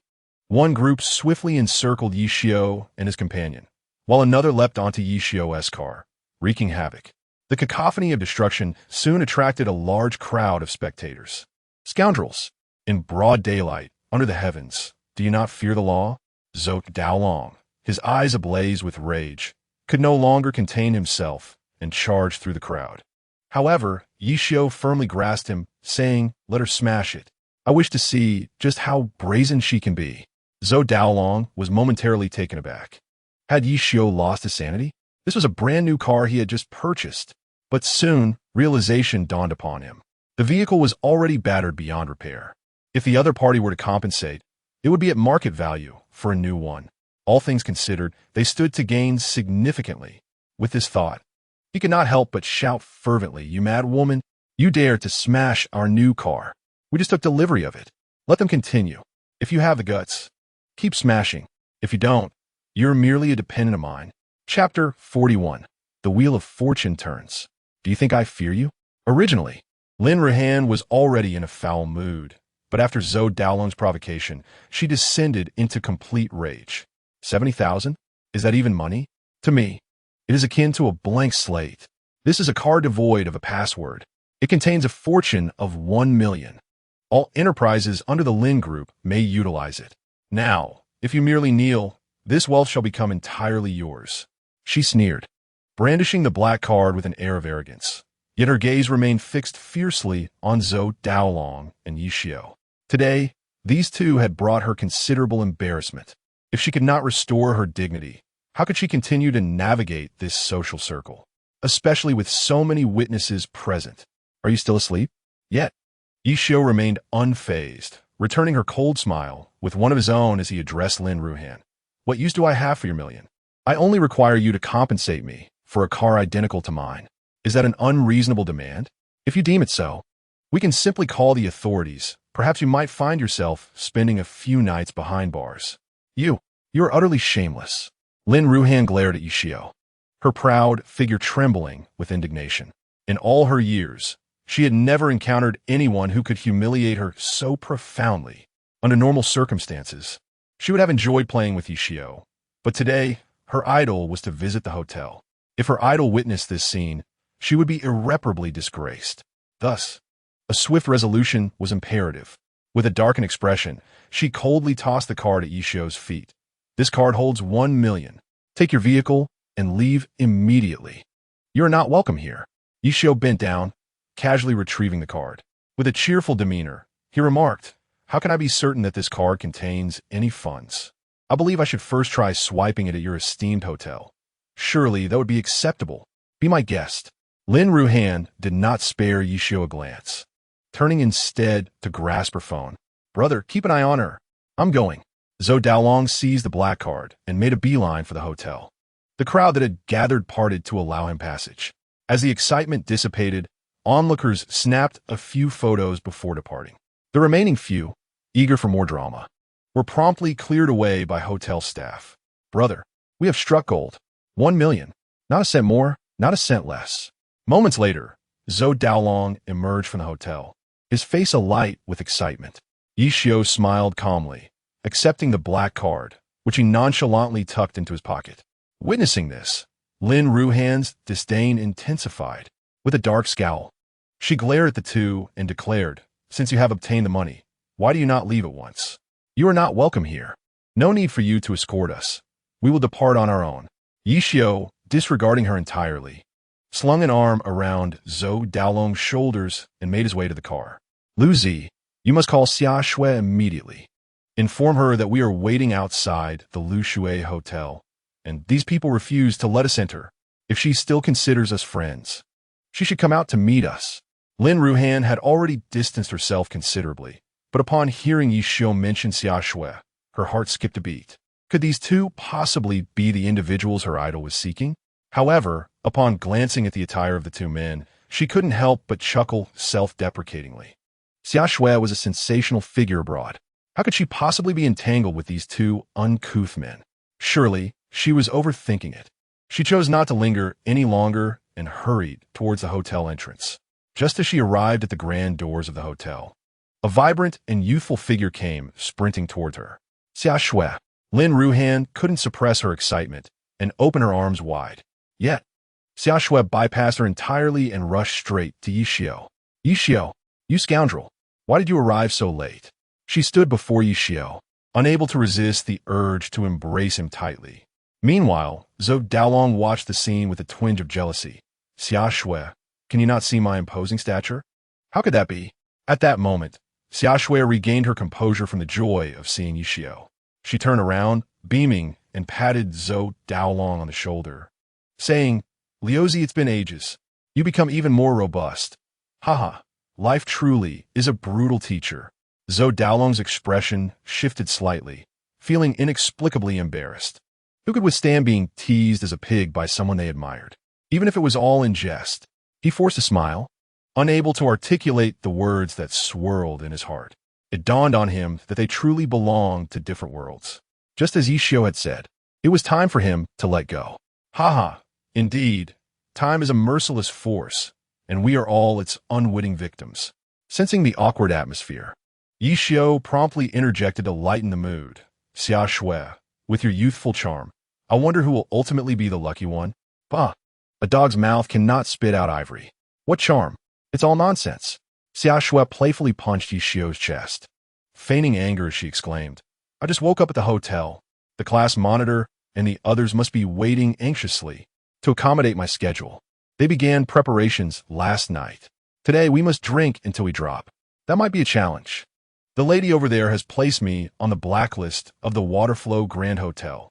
Yi Xiao grinned mischievously as he observed Lin Ruhan being intercepted by the bodyguards. The tides of fortune had turned. This time, he held all the cards. Since she dared to provoke him, he had every right to return the favor. What? Lin Ruhan? She is the one who stopped you? Upon hearing this, Xia Shui's expression grew cold, and she instinctively strode towards the bodyguards. With a voice as frigid as ice, she confronted Lin Ruhan, stating, Miss Lin, I specifically instructed the front desk that if Yi Xiao arrived, he was to be brought directly to me. What is your intention now? Am I unwelcome? Very well. I shall take my leave. No, that is not it, Miss Xia. This is all a misunderstanding. I have already compensated Mr. Yi double. If he is unsatisfied with the compensation, I can increase it to 5-fold, 10-fold, whatever it takes. Lin Ruhan panicked. In the global ecological home furnishing market, the Xia family held a staggering 70% market share, making them the undisputed leader in the industry. Xia Shui's identity is truly remarkable. Nearly all the creative concepts of the Xia family's ecological home furnishing stem from her and her team's ingenuity. It can be said that Xia Shui single-handedly forged the vast commercial empire of Xia's ecological home. Furthermore, her development strategy for the metaverse catapulted her into the limelight at the World Summit Forum. Should her visit to the Lu Shui Grand Hotel be disclosed, it would undoubtedly elevate the establishment's reputation immensely in the eyes of the public. Such an association would serve as a monumental endorsement. However, should she be poorly attended to, the repercussions may be beyond anyone's capacity to bear. She could only fervently hope that Yi Xiao would grant her mercy. In an instant, the atmosphere became eerily silent, with all eyes involuntarily drawn to Yi Xiao. Even Xia Shui awaited his final decision with bated breath. Chapter 42. A stunning display of talent. I have already stated that there is no need for you to rush me. I shall depart on my own accord. And there is no need for you to trouble yourselves by placing me on your blacklist, for I have already placed the Lu Shui Grand Hotel on mine. Yi Xiao declared with a devilish smirk. He turned and strode confidently across the street. Zhou Daolong cast a glance at Yi Xiao's retreating figure, and his gaze ultimately settled on Xia Shui. Xia Shui, there is something I have been wanting to say for a long time. He summoned his courage, fixing his eyes on her. Yet, halfway through his confession, the words faltered. Xia Shui surprisingly reached out and covered his mouth with her hand. She forced a smile, tinged with bitterness, and said, Liuzi, some things are better left unsaid. Once spoken, we might not even remain friends. I hope we can be lifelong friends. You all go ahead. I will greet the class monitor and ask them to join us. Zhou Daolong stood there, gazing blankly at Xia Shui's departing silhouette. It dawned on him that she had long been aware of his affections. In that moment, he comprehended that the 4 words he had yearned to express were now utterly unnecessary. Their fate had already been sealed. Perhaps continuing as friends was not a bad option after all. He smiled wryly and despondently followed Yi Xiao. Let me go. Release me. Quickly, let me go. Lin Ruhan struggled and shouted, yet she remained encircled by Xia Shui's bodyguards. Suddenly, they all withdrew. Yi Xiao, wait. Lin Ruhan hesitated for a moment, then, disregarding her image, limped in her high heels to pursue Yi Xiao and the others. However, by then, Yi Xiao and his companions had already reached the opposite side of the street. Yi Xiao, come back. I will give each of you a supreme VIP card for the Lu Shui Grand Hotel. You will receive complimentary VIP level services at all enterprises under the Lin Group. Money? Is that what you want? I have plenty. 800,000. Is that enough? 10 million. Will 10 million suffice? Lin Ruhan cried out hoarsely. In the end, her desperate pleas merely attracted the stares of passers-by. How could this happen? She exclaimed. gradually losing her composure amidst the tumult of her emotions. I cannot allow this. I must personally apologize to my idol. She kicked off her high heels and hurried towards the Grand Hotel. The hotel manager, Ho Yaodong, noticed her and his expression changed dramatically. Instinctively, he intercepted Lin Ruhan at the entrance. Miss Lin, please do not act impulsively. We truly cannot afford to provoke them. Their exclusive VIP suite has explicitly stated that no one is allowed to disturb it. Moreover, her personal bodyguards are fully equipped and guarding the entire floor of the VIP suite. A mistake has been made, and it must not escalate. I suggest we contact the prince immediately to handle this matter. I believe he can manage it well. Lin Ruhan halted her steps, her expression shifting tumultuously. This seemed to be the only viable option at present. Besides him, no one else would come to her aid. Yet, she could not escape the inevitable torment that awaited her. However, having embarked on this path, she had already reached a point of no return. Behind the glamour lies a world of filth. She picked up her phone and returned to the car. This scene was fortuitously witnessed by Yi Xiao across the street. He discreetly sent a message to Bai Ke. Beep, beep, beep. Almost simultaneously, Bai Ke's reply came through. Lin Ruhan, model from Yuanyuan Advertising Company, Godfather Wang Di-Fu. She, along with the 3 women captured today, are all members of the Misty Rain Tower. Master, as you surmised, they are indeed under the Black Shark's command. Their specific personal information is currently unclear. We are verifying the details of the Misty Rain Tower members and expect to apprehend them by 3 in the morning. If you are interested, you may join the operation. Yi Xiao's gaze sharpened, a flicker of ruthlessness flashing in his eyes. Sir, do you require anything? At that moment, a waitress from the music bar approached unexpectedly. The waitress, petite and charming, donned a youthful and vibrant outfit that naturally attracted the attention of many patrons. However, it hardly stirred any reaction from Zhou Daolong and Yi Xiao. 2 glasses of dark beer, please. Zhou Daolong replied absently, his mind preoccupied with thoughts of Xia Shui. All right. And what about you, sir? Do you need anything else? The waitress instinctively glanced at Yi Xiao beside her. Upon seeing his fair complexion, a hint of envy flashed in her eyes. Yet, after merely a second of gazing at his face, she quickly averted her eyes. She found it perplexing that someone would wear such large black-framed glasses and sport such long bangs. While others could not discern his features, could he truly see theirs? She unconsciously categorized Yi Xiao as peculiar.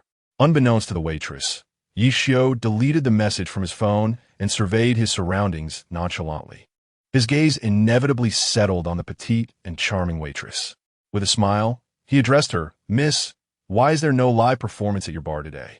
Merely playing the accompaniment seems to lack a certain ambience. May I try the piano over there? My hand are rather eager. Certainly.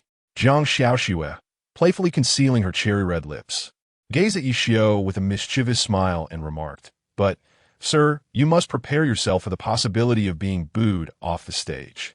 Most people here prefer tranquility. Should you create a ruckus, you might well receive a torrent of curses and reprimands. Thus, I suggest you wear a mask. As she spoke, Jiang Xiaoxue handed her fox mask to Yi Xiao.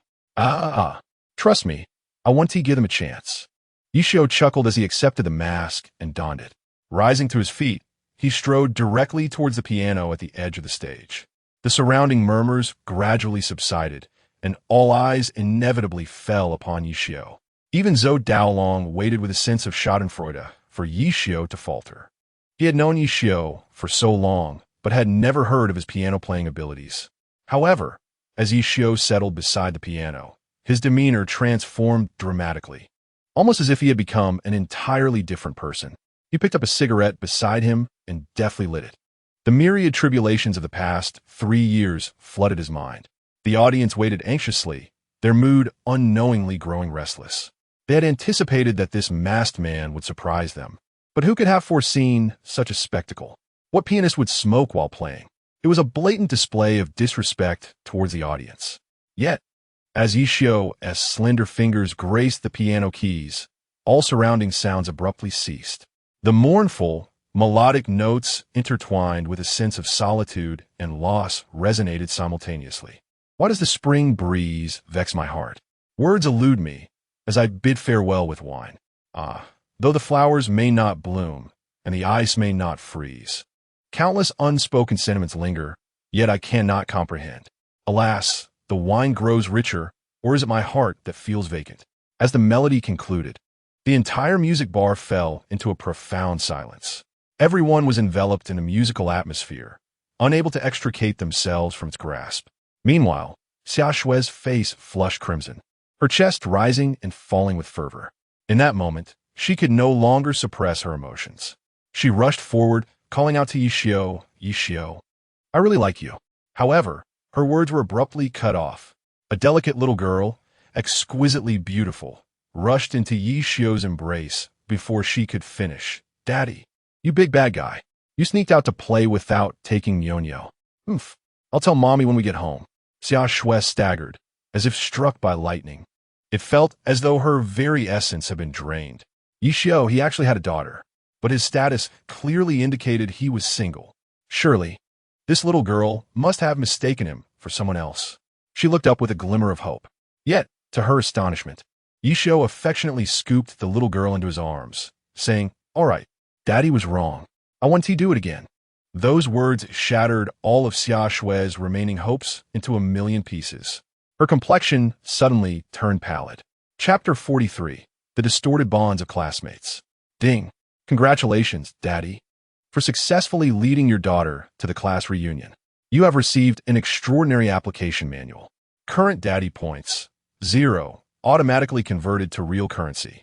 Next task initiated, fulfill your daughter's wish, and together perform the nostalgic song, A Bit Sweet. Task reward, master-level culinary skills. Task penalty, 8 million Daddy points. A series of system notifications echoed, one after another. Yishio stood in stunned silence. Had he not declined the task? How could there still be a reward? He instinctively murmured within his mind, "System, did I not refuse the task? What is the current situation?" Notification. The Daddy did not explicitly refuse the task. Rather, he chose to ignore the system's warnings. Thus, the task is still ongoing by default. Note, even if the Daddy refuses the system task, the system will reevaluate. If the Daddy points cannot offset the task penalty, it will still be deemed a failure to refuse the task. Additional reward. Given that the Daddy has overly relied on outdated mobile communication and neglected to utilize the system for inquiries, resulting in a sluggish feedback from the intelligent inquiry system, the system will forcibly connect to the network. Ding. Congratulations, Daddy. The system network has been forcibly connected. Now, wield your power and swiftly protect your daughter. The system notifications ceased. Yishio instinctively turned to Xia Shui and asked, "What did you just say? What do you really like?" Xia Shui was momentarily taken aback, but quickly adopted a playful tone to express her innermost feelings. "Haha, I said, I really like you." In the midst of laughter, she concealed all her emotions. "Oh, don't tease me. If Jiang Shiyu finds out, she would surely be furious with me." Yishio awkwardly averted his gaze from Xia Shui, instinctively tightening his embrace around Nyonyo. Xia Shui felt a pang in her heart. It seemed he and Jiang Shiyu had indeed reconciled. As for why they hadn't registered their marriage in Longhua, it had become less significant. "Silly, I was just joking. What I meant to say was, I really like the song you played just now. Could you tell me its name?" she asked, smiling as she gently caressed Nyonyo's small face, appearing to have brushed off the earlier incident entirely. I know. However, before Yishio could respond, Nyonyo, who had been playfully squeezed by Xia Shui, could not contain her excitement and exclaimed, "This piece was composed by a foreigner. It should be the re-lyric version of Li Xianglan." "Exactly. It is indeed Li Xianglan." Yishio affectionately patted Nyonyo's little head, subtly distancing himself from Xia Shui. Aside from Jiang Shiyu, he was reluctant to be too close to any other woman. This was his boundary and his responsibility. He surveyed the surroundings and noticed that none of his old classmates seated in a circle had approached him to greet him, which inevitably stirred a sense of melancholy within him. Though their conversations had been sparse in the past, it was never to the extent of being completely ignored as it was now. Their circle was destined to be beyond his reach. However, he held no interest in their world either. "Sir, our boss was quite pleased with your recent performance. Would you be willing to grace us with another melody? Any piece will do. Should the performance prove successful, a mysterious gift awaits." At that moment, The waitress from earlier approached Yi Xiao, her cheeks flushed with excitement. She gazed at him with eager anticipation, her eyes sparkling as if she were an adoring fan. "He a gift? I want a gift." Nyo, with her bright, fluttering eyes, joyfully pointed at the piano on stage. "Daddy, can you sing a bit sweet? Shall we perform it together? The atmosphere here is too gloomy. I don't like it." Yisho affectionately ruffled Nyo's hair. Sure. Daddy will sing a bit sweet with Nyo." He nodded at the waitress and, cradling Nyo, made his way to the stage.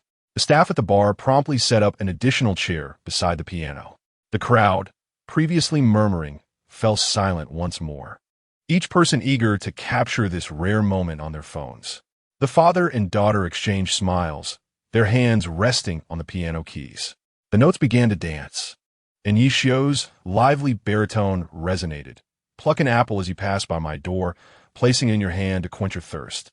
Like summer's cola, like winter's cocoa, you embody the perfect moment, the right hue." Nyo's sweet, childlike voice harmoniously joined in.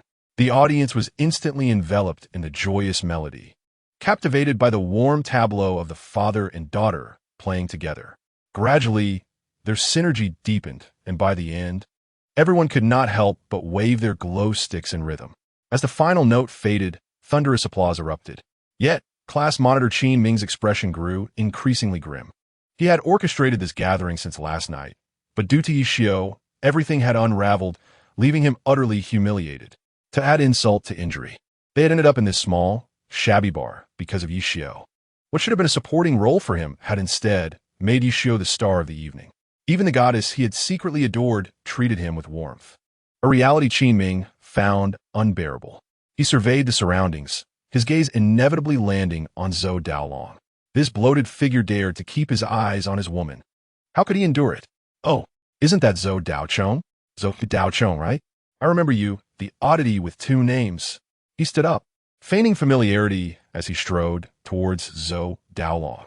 The attention of those seated with him shifted towards the unfolding confrontation, bewildered by the unexpected intersection of these two seemingly unrelated individuals. Nevertheless, they had some recollection of Zhou Daolong. After all, it had only been 3 years, and these proud youths could hardly forget his name, especially Qin Ming. He is indeed the CR de la CR among the proud. The sole explanation lies in the fact that there exists a personal feud between the two individuals. The nature of this discord is quite apparent. They refrained from mediating and instead chose to revel in the misfortune from the sidelines. "Who are you? Do I know you?" However, Zhou Daolong's expression turned frosty as he lifted the wine glass from the table, fully engrossed in his own thoughts. Although he was impoverished, he was not one to be insulted by just anyone, especially with Xia Shui present before him. Should he appear weak in demeanor, he would forever be unable to hold his head high in her presence. "What did you say? You don't recognize me? Dare to repeat that."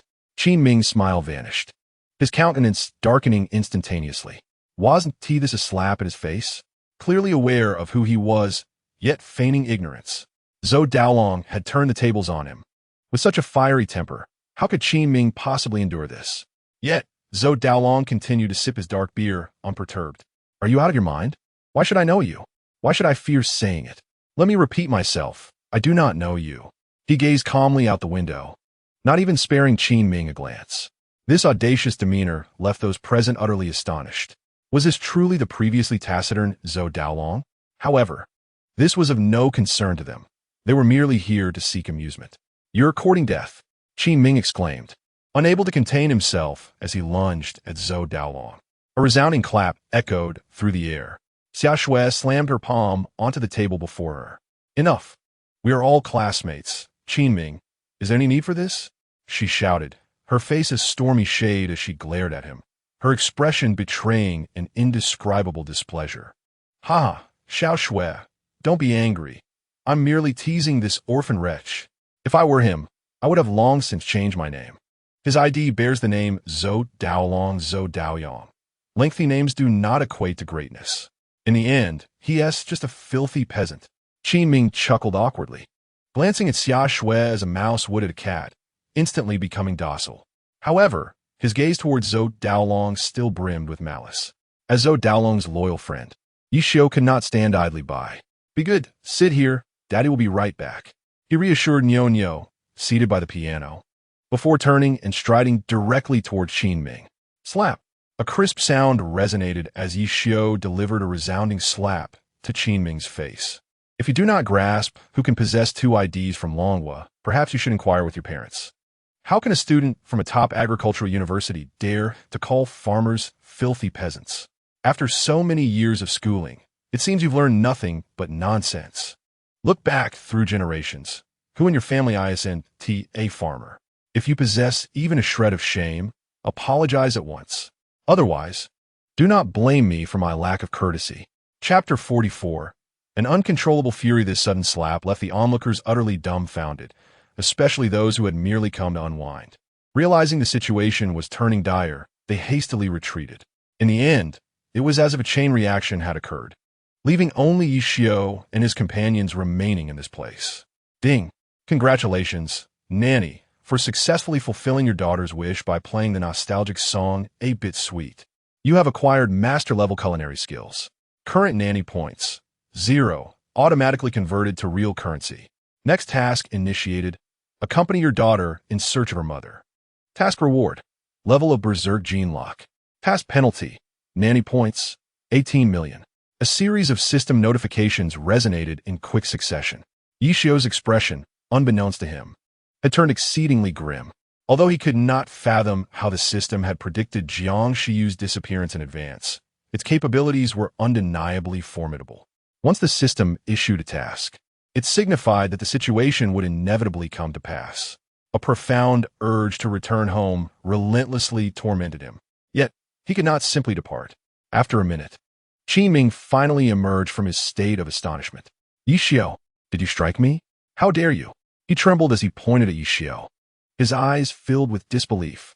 He had not anticipated that the scrawny man before him would dare to lay a hand upon him. Moreover, he had done so without so much as a word of warning. The overwhelming sense of humiliation compelled him to seize a chair before him. Do you wish to die? I shall oblige. A life worth 300,000.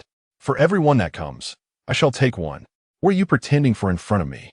He swung the chair violently toward Yi Xiao's head. If it connected, Yi Xiao's skull would surely split apart. The onlookers could almost envision Yi Xiao collapsing in a pool of blood. However, the anticipated outcome did not materialize. Instead, Yi Xiao kicked the chair away with a swift motion. Bang! With a resounding crash, Qin Ming was sent hurtling backward, crashing against the wall. Yi Xiao, how dare you resist? Who gave you the audacity?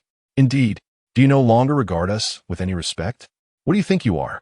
Those who had come to attend the reunion could no longer tolerate the spectacle. They could watch the verbal sparring from the sidelines, but when it came to physical confrontation, they could not remain passive. They still required the support of the Qin and Xia families. This was the very essence of organizing the gathering.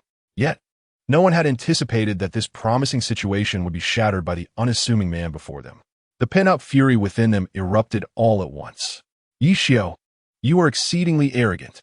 Do you believe that being selected as one of the top 100 outstanding youths in the Water District entitles you to stand on equal footing with us? The heritage possessed by the aristocratic families is beyond your comprehension as a mere commoner. Exactly. What does he, a commoner, understand? After graduating from Agricultural University, he actually relinquished his only opportunity to ascend to the elite class, only to return to that desolate water village. Should I commend him for his nobility or scorn him for his foolishness? Yi Xiao, do you believe that if we so choose, Water Village could be raised within a week? Why do you have to act so arrogantly before us? Indeed, merely a foolish jester confined to a well. You believe this reunion genuinely extends an invitation to you? It is solely due to the presence of Xia Shui. You ought to possess a modicum of self-awareness, akin to the other wretches in the class who have chosen not to attend the gathering, thereby sparing themselves from humiliation. Now, promptly apologize to the class monitor, or I shall ensure that you both face dire consequences. The crowd, each voice a dagger, mercilessly pierced the hearts of Yi Xiao and Zhou Daolong. Zhou Daolong clenched his fists, teetering on the brink of eruption. Yet, thoughts of his aging adoptive parents compelled him to release his grip. For not everyone possesses the liberty to act with impunity. At the very least, he does not. Xiaoge, Let's depart, he declared, rising with a stormy visage as he strode towards the exit. Yet, departure proved no simple task, for Wang Yanli abruptly obstructed his path. With a wicked grin, she seized the cup from the table and splashed its contents violently upon Zhou Daolong's face. Zhou Daolong, are you not the mighty one? Do you not revel in leveraging your connections? Alas, Jiang Cheng may hold some esteem in my eyes, yet to the other classmates here, he is but worthless refuse. Yi Xiao, your arrogance I can comprehend.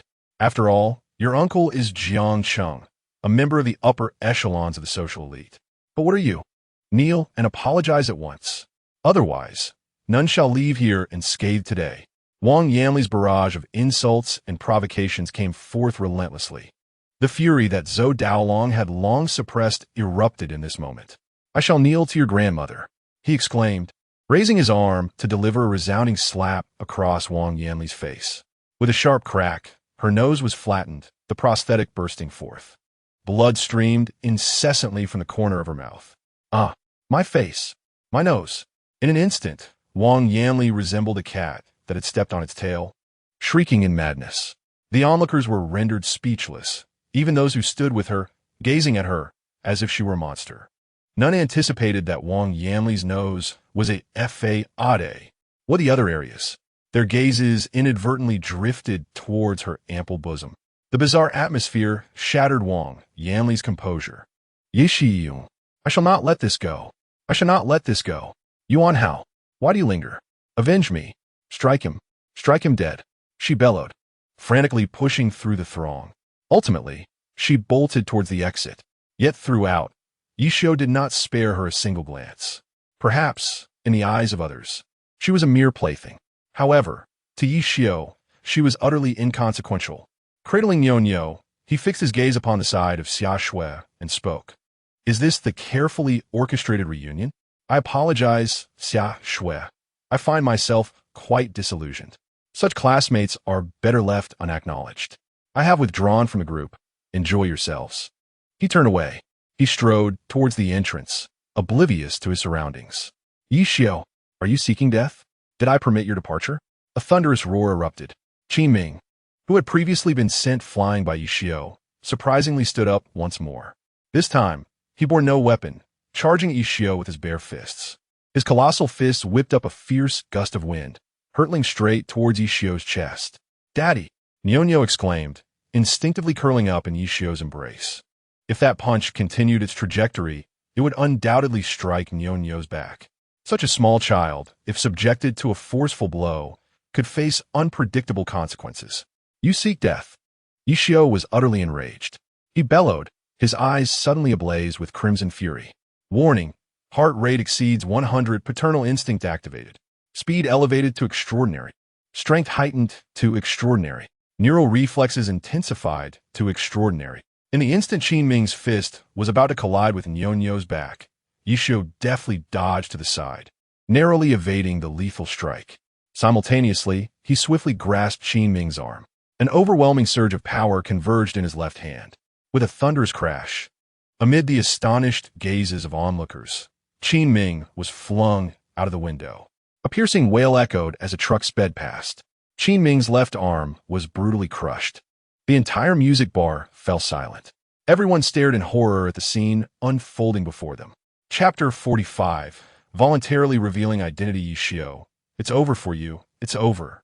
A moment later, a voice of exuberance rang out as Wang Yanli's boyfriend, Yuan Hao, stepped forward, brimming with excitement. Yi Xiao, do you know who Qin Ming's father is? Who his grandfather is? Who his maternal grandfather is? Your life is as good as finished. Don't let him escape. Today, the prison gates will surely swing open for him. Intentional homicide. 15 years. At least a minimum of 15 years. Yuan Hao's maniacal laughter echoed ominously. Yet, throughout it all, not a single soul rushed forward. No one seemed to care about Qin Ming's fate. Outside, a crowd had gathered, encircling Qin Ming tightly. In an instant, the throng became impenetrable. Ordinary individuals would have fled in such a scenario. However, Yi Xiao remained unfazed as he produced his credentials, deliberately waving them in front of the crowd. Do you see what I hold? I can now clearly inform you all that I am currently executing a special mission. Your actions have already interfered with official duties, while Qin Ming's conduct constitutes an assault, an attempted murder of a public servant. Now all of you stay put. Shortly, our personnel will escort you back for questioning.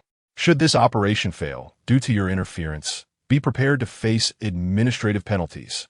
The crowd exchanged glances, their eyes betraying a flicker of astonishment and anger. They never anticipated that Yi Xiao would be the one. Despite being considered the lowest in the entire system, he possessed an extensive understanding of events across the Dragon Kingdom. If you were to fixate on someone, it would undoubtedly lead to considerable trouble. They were like parasites, relentless in their pursuit.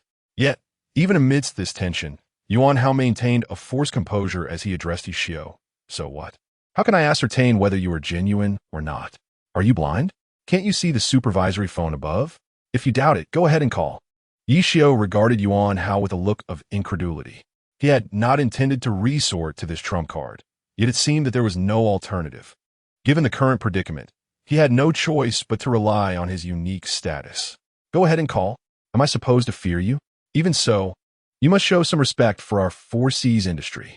Yuan Hao, flustered, hastily retrieved his phone, trembling as he dialed the supervisory number associated with Yi Xiao. As the call connected and ended, his expression gradually turned a shade of ashen. Very well, Yi Xiao, you've won this round. But do you believe it ends here? Everyone must bear the consequences of their actions. No matter how flawed Yanli is, she is still my woman. I will certainly seek an explanation for this matter. If you wish to arrest me, feel free. He pushed open the door and strode outside, followed by the others, who exchanged knowing glances. Yi Xiao did not intervene. He turned to Zhou Daolong, his expression somber, and said, "Remember, this matter has nothing to do with you. If anyone inquires, simply attribute all responsibility to me. Please take care of scrapping my old car. I have matters to attend to, so I shall take my leave now. Oh, and seek out Liuzi. I have secured a farm stay. In the future, do not wander around aimlessly." Zhou Daolong stared blankly at Yi Xiao, wishing to say something, yet no words escaped him. He was perplexed as to how Yi Xiao knew about his parents or when he had become part of this world. However, he clearly understood that there would never be another person like Yi Xiao in his life. Suppressing the tears that threatened to spill, he stepped forward and embraced Yi Xiao tightly before leaving the music bar without hesitation. The surrounding bodyguards instinctively shielded Xia Shui. With a complex expression, she looked at Yi Xiao and said, "I will help you resolve this matter. Promise me, until you have your wings, do not engage in reckless actions like today." Yi Xiao shook his head dismissively. "In the past, I was too timid and often compromised, but now, should anyone wrong me, I will retaliate. Daolong is my brother. I cannot allow him to endure even the slightest humiliation. Nyonyo is my daughter. I cannot permit her any harm. There are certain things I must do, regardless of the consequences.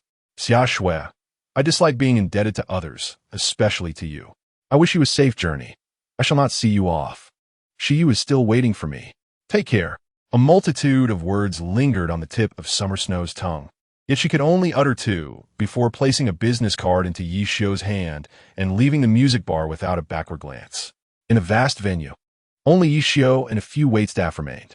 Let us calculate the compensation. Yi Xiao gently patted Nyonyo's fragrant shoulder, his face adorned with an expression of affection. However, none of the onlookers dared to step forward, not even daring to breathe. "No need for compensation. Our boss has declared it to be a performance fee. You are welcome to visit us frequently in the future." Just then, Jiang Xiaoxue rushed in, her demeanor frantic. She gazed at Yi Xiao, her face brimming with admiration. Apart from his striking appearance, everything about Yi Xiao embodied the image of the gallant prince in her heart. How could she not be captivated by such a man? Even merely being friends would be delightful. Moreover, he possessed exceptional piano skills. She had no reason to let this splendid opportunity to learn from him slip away. "Then I shall express my gratitude for your boss's generosity. In a few days, I will personally come to apologize." Yi Xiao nodded, gradually making his way toward the exit. "Excuse me, sir, may I have your contact information? I adore the piano. It would be wonderful to learn from you for a while." Jiang Xiaoxue mustered her courage and hurried after him. Of course. Before Ishio could respond, Nyonyo in his arms began to dance joyfully. I'm so happy to practice piano with such a pretty sister. Daddy, you should agree to her. This lovely sister will surely make the most delicious pastries. Hee. Ishio felt a wave of exasperation. This little one was truly carefree. However, finding a playmate for Nyonyo could be quite beneficial, as he didn't have much time to spend with her. The young waitress before him was clearly newly adult and would likely have much to discuss with the little imp. All right, I can agree to this, but I cannot guarantee my availability. He chuckled, nodding as he casually took the paper and pen from her. Spreading the paper on the table, he swiftly wrote down his social media account. No witties. Whenever you have time, I am available. Jiang Xiaoxue exclaimed excitedly, nearly snatching the paper and pen from the table. The melody of A Bit Sweet still echoed her mind. Thankfully, she had the foresight to record the entire performance. Such a divine display was beyond the reach of many superstars. Miss, please be sure to contact me soon. I'll miss your delightful treats. Nyonyo waved happily at Jiang Xiaoxue as Yi Xiao whisked her out the door. Yay! Bye-bye, little cutie. Love you. Jiang Xiaoxue exclaimed joyfully, grabbing the paper and pen from the table. She hurried after them, blowing a kiss. Suddenly, her expression shifted dramatically. She looked as if she had seen a ghost and swiftly returned to the music bar. A group of men in black had surrounded the venue, sealing it off entirely. Chapter 46. Into the Tiger's Den, miss. Please return with us immediately. Otherwise, wherever you go, we shall follow. A blue-haired man, flanked by a throng of black-clad bodyguards, approached the entrance of the music bar with deliberate slowness. Jiang Xiaoxue attempted to utter a response, yet was firmly restrained by an elegantly adorned woman standing beside her. Return and inform the old master that with me here, all is well. The woman observed the unfolding scene with an air of indifference, as though the individuals before her held no significance. The blue-haired man hesitated momentarily, instinctively gesturing towards the shattered glass window. Madam, I would like to believe you, but there appears to have been a scuffle here not long ago. The bloodstains on the ground and the dismembered limbs, are they not connected to this place? How can I trust you to keep the young lady safe? You doubt my integrity, do you? Then let us commence a countdown. The woman did not provide a direct answer. Instead, she abruptly initiated a countdown. 5, 4, 3, 2. The rhythmic sound of the countdown resonated with an unsettling calm, while the blue-haired man felt a chill run through him. We're leaving. Without waiting for the countdown to reach its final second, he waved his hand dismissively and turned away. The throng of black-clad figures departed just as they had arrived. Not far away, Yi Xiao stood in stunned silence, observing the scene unfold. He had assumed these individuals were members of a faction dispatched to clean up loose ends. It became evident that he had misjudged the situation. No wonder no one had acknowledged him earlier. Clearly, the girl who had requested a phone call was no ordinary child. The reactions of those present spoke volumes. Speak. Little one, did that scoundrel of an uncle bring you here? Yi Xiao retracted his gaze, bemused, as he placed the little girl Nyonyo on the ground. Wow, Daddy, you truly are a superhero. Hee hee. Mummy, still don't believe it? You deliberately hid, prompting us to seek you out. Hee hee, Daddy, take me with you. I can assist you as your strategist. And please, don't blame Uncle, all right? He had no choice. Who could resist little Nyonyo's longing for her daddy? Not wanting to be apart for even a moment, Nyonyo blinked her large eyes, gazing up at Yi Xiao with admiration, nearly melting his heart. Initially, he had been concerned that Jiang Xiu had been abducted. Now it seemed she merely wished to play hide-and-seek with him.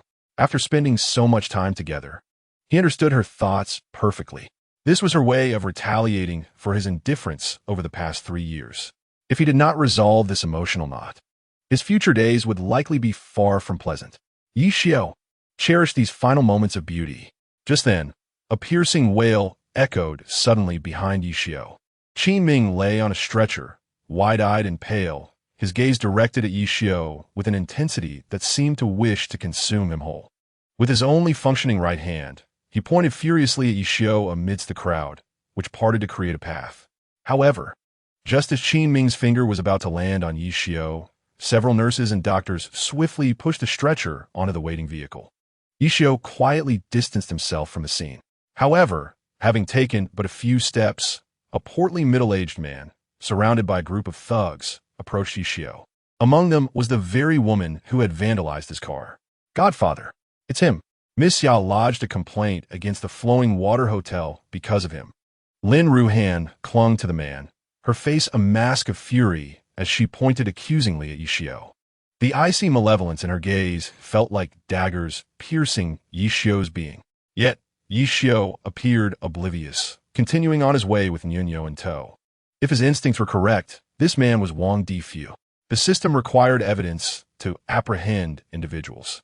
Even with knowledge of Wang Difu's connection to the Buddha Lord, they could not forcibly arrest or interrogate him. On the surface, they were still legitimate businessmen. It was precisely to address this flaw that a special agency was established, existing to transcend conventional norms. As an auxiliary department, they functioned like tentacles of a larger entity. Although Yishio was not fond of the self-assertiveness of Baiko, he gradually began to appreciate the advantages of his unique status. The reason he had yet to be apprehended was due to the protection afforded by this special identity. Therefore, he felt compelled to fully commit himself to this cause. Wang Difu was undoubtedly a valuable opportunity. However, the events of the previous encounter had likely alarmed him. To approach him deliberately would easily arouse suspicion.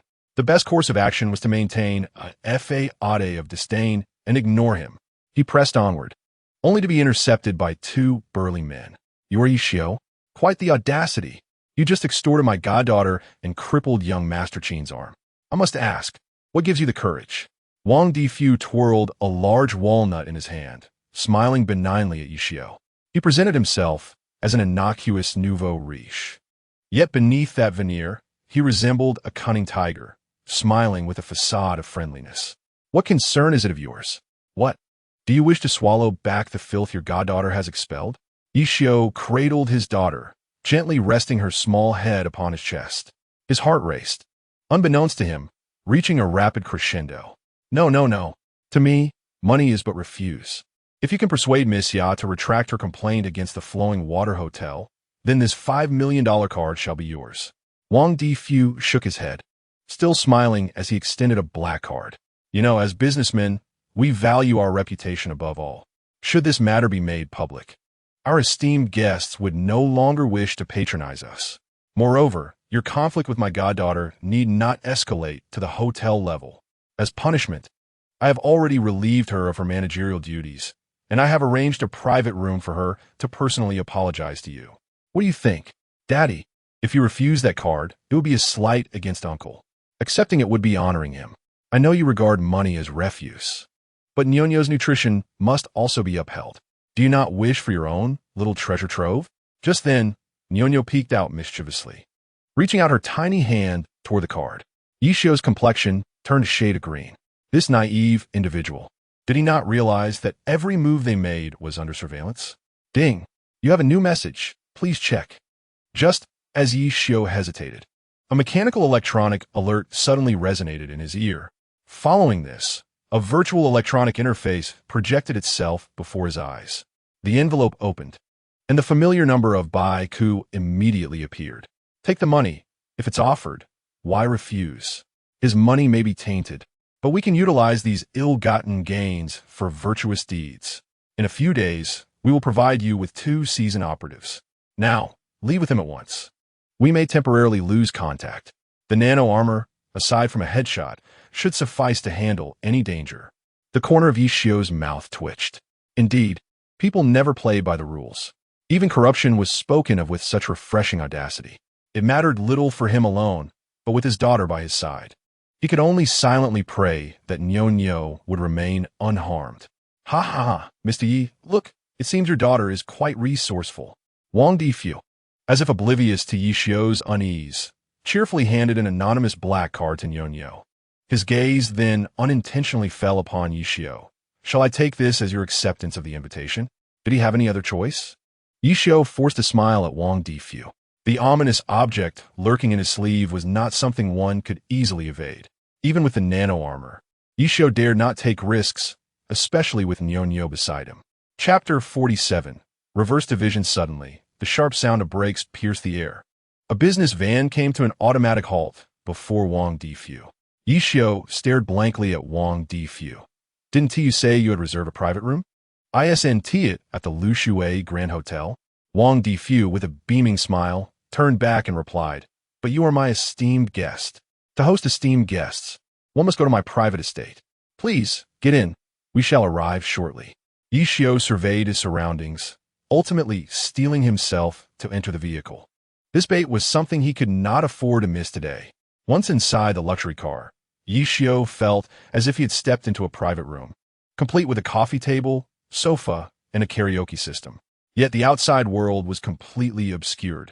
Yishio easily sensed the vehicle twisting and turning, stopping and starting. In no time, he lost his sense of direction. Wang Difu was evidently not as simple as Baiku had suggested. However, this small compartment, with just him and Nyo, consisted of only 5 individuals. The true threats to him were merely 2, the driver and Wang Difu. He had ample opportunity to seize Wang Difu and take control of the situation. Yet, he refrained from doing so. Without entering the tiger's den, how can one hope to catch the tiger cub? If he could seize the chance to uncover news about Black Shark and Buddha, this journey would not be in vain. Haha, Brother Yi, have a seat. Make yourself at home. Wang Difu grinned as he settled across from Yishio, pulling Lin Ruhan into his embrace. Bruta República del Yemen. There is no need for formality. I heard that just a moment ago, you effortlessly sent someone flying with a single hand. Your skills are indeed remarkable. Would you be interested in joining me in my endeavors? He smiled with a facade of cordiality while gazing at Wang Difu, saying, Who would dare oppose money? Unfortunately, I am but an ordinary person. With this 5 million, I would no longer have to worry for the rest of my life. Haha, taking others' money to do their bidding. Should I call Xia Xue now? All right, Wang Difu responded, pushing an unopened fruit phone directly toward Yishio. This phone is a gift for you. Consider it a token of our meeting. Yishio accepted the phone with a smile, remarking, Indeed, a big player like you is generous. He promptly turned on the phone in front of Wang Difu, connecting to the hotspot in the RV. Yishio casually dialed Xia Xue's number. Hello, it's me, Yishio. Please retract the complaint against the Lu Shui Grand Hotel. We shouldn't let my personal grievances with that woman tarnish the reputation of Lu Shui Grand Hotel, which is, after all, a hallmark of our district. Xia Xue, holding the phone, felt her smile gradually fade. This was the first time in 3 years that Yishio had taken the initiative to call her. She never expected their first conversation would revolve around such trivial matters. Nevertheless, she responded gently, Since you brought it up, I have nothing more to say. Do you have anything else for me? I am about to board my flight. She tightened her grip on the phone, an involuntary hint of anticipation crossing her face. Nothing else. Perhaps I'll treat you to a meal another day. With that, Yishio hung up decisively, without a hint of hesitation. The entire exchange was on speakerphone. Ha. It seems our godfather has come through. The burden on my heart has finally been lifted. Upon hearing this, Lin Ruhan couldn't help but sigh with relief. Despite Wang Difu's current jovial demeanor, he was known to unleash his wrath even upon his own parents. To label him a beast would be an understatement. She had contemplated escape, but after witnessing the fates of others, that notion was completely extinguished. Ha. Brother Yi is indeed a straightforward person. I relish dealing with someone like you. As for the Qin family's matters, just speak up, and I shall ensure they are handled splendidly. What do you think? Wang Difu suddenly straightened his posture, a smile gracing his face. Then, what do you require of me? Yishio inquired, his smile betraying a hint of menace as bloodlust flickered in his eyes. Let us start from the beginning, Wang Difu proclaimed, drawing a weapon from his waist and placing it on the coffee table with a resounding thud. His right hand began to tap rhythmically on the table. Your nephew Jiang Cheng, accompanied by your daughter, sought refuge from pursuers but inadvertently entered a restricted area. The Black Shark's men pursued your daughter, yet you managed to escape with her. The former mayor's daughter rescued you and kept you close at hand. The Black Shark's men struck again, orchestrating an explosion and a plunge into the sea. You visited the former mayor's residence, and he accompanied you to the base. The Black Shark's men ambushed you en route, yet you successfully infiltrated the base. After approximately 3 hours inside, you were released once more. The news broadcast suddenly announced the existence of a dimensional gate and expressed an intention to collaborate with various nations for its development. Simultaneously, all the dark sentinels in the water region retreated without a trace. Mr. Yi, could you provide me with a reasonable and comprehensive explanation? Yishio slowly approached the coffee table. In an instant, he sprang into action, seizing the weapon on the table and aiming it squarely at Wang Difu, demanding, "Then you explain to me who you are and how you know that the Black Shark's men were behind the attack on me?" His speed was remarkable, but regrettably, what he held was merely a toy. Wang Difu remained unfazed, calmly turning to Lin Ruhan beside him, saying, "Darling, my favorite firearm is in its usual place. Show him what a real weapon looks like." "Oh, is that so?" Yishio sneered, suddenly hurling the weapon he held with great force. He leaped into action. With a resounding thud, the weapon struck Wang Difu squarely on the head, blood gushing forth in a vivid crimson stream. Lin Ruhan shouted, raising her firearm with urgency, immediately aiming it at Yishio. Wang Difu, clutching his bleeding head, glared at Yishio in fury, asking, "Who are you? What is your connection to the dimensional gate and your daughter? Why do the Black Shark's men want your daughter? If you don't speak, I will kill you." Yishio ignored Wang Difu and instead focused on Lin Ruhan, who was struggling to steady her firearm. He tossed his identification to the ground before her, maintaining a stoic expression as he stated, "The path has been laid out for you. How you choose to proceed is entirely up to you." Lin Ruhan stared blankly at the identification at her feet. From Wang Difu's angle, he could not discern what the document was, yet she recognized it clearly. Recalling all she had endured and reflecting on her current ghostly existence, she turned the firearm towards Wang Difu. "Beast, I will kill you," she screamed, pulling the trigger. A click echoed, a mere sound of an empty chamber. Lin Ruhan stood frozen, disbelief etched on her face as she realized the weapon contained no bullets. With a thud, she fell to her knees before Wang Difu, weeping uncontrollably, pleading, "Your Highness, I was wrong. Spare me, please." She struck herself repeatedly across the face in a fit of despair. Yet Wang Difu remained indifferent. He merely raised a hand. A blood arrow swiftly pierced through Lin Ruhan's skull, while another concealed projectile remained steadfastly aimed at Yishio. Chapter 48. Awakening the Original I. Wang Difu did not immediately deliver the fatal blow. The situation became a standoff, seemingly a deadlock with no escape. However, Yishio did not share this bleak outlook. Just moments ago, the hotspot in the vehicle had abruptly shut off. His phone, having lost its signal connection, lit up automatically. With Wang Difu's cautious demeanor, how could he possibly commit such a fundamental error? The astute individual consistently severs all connections to the network from the very beginning. Moreover, the driver in front remained utterly indifferent to everything occurring behind him. Such behavior is undoubtedly abnormal. Yishio surmised that the driver was likely a master of the situation, someone capable of maintaining control. Furthermore, it was highly probable that this person was not affiliated with the prince. A shiver coursed through Yishio's body as he suddenly sensed an anomaly. To his astonishment, Nyonyo had stealthily placed a jar into his hand. As Yishio gently traced the rim of the jar, a flicker of understanding dawned upon him. He had not anticipated that this little foodie would prove useful this time. "Yishio, we really don't need to do this." At that moment, Wang Difu unexpectedly spoke up. He aimed both hands steadily at Yishio, inching closer to Lin Ruhan. Upon spotting the identification documents on the ground, a brief look of surprise flitted across his otherwise calm face. "I never imagined you were an undercover agent. Why then, do the Blue Defense Army harbor such animosity towards you? Are you collaborating with the Gao family?"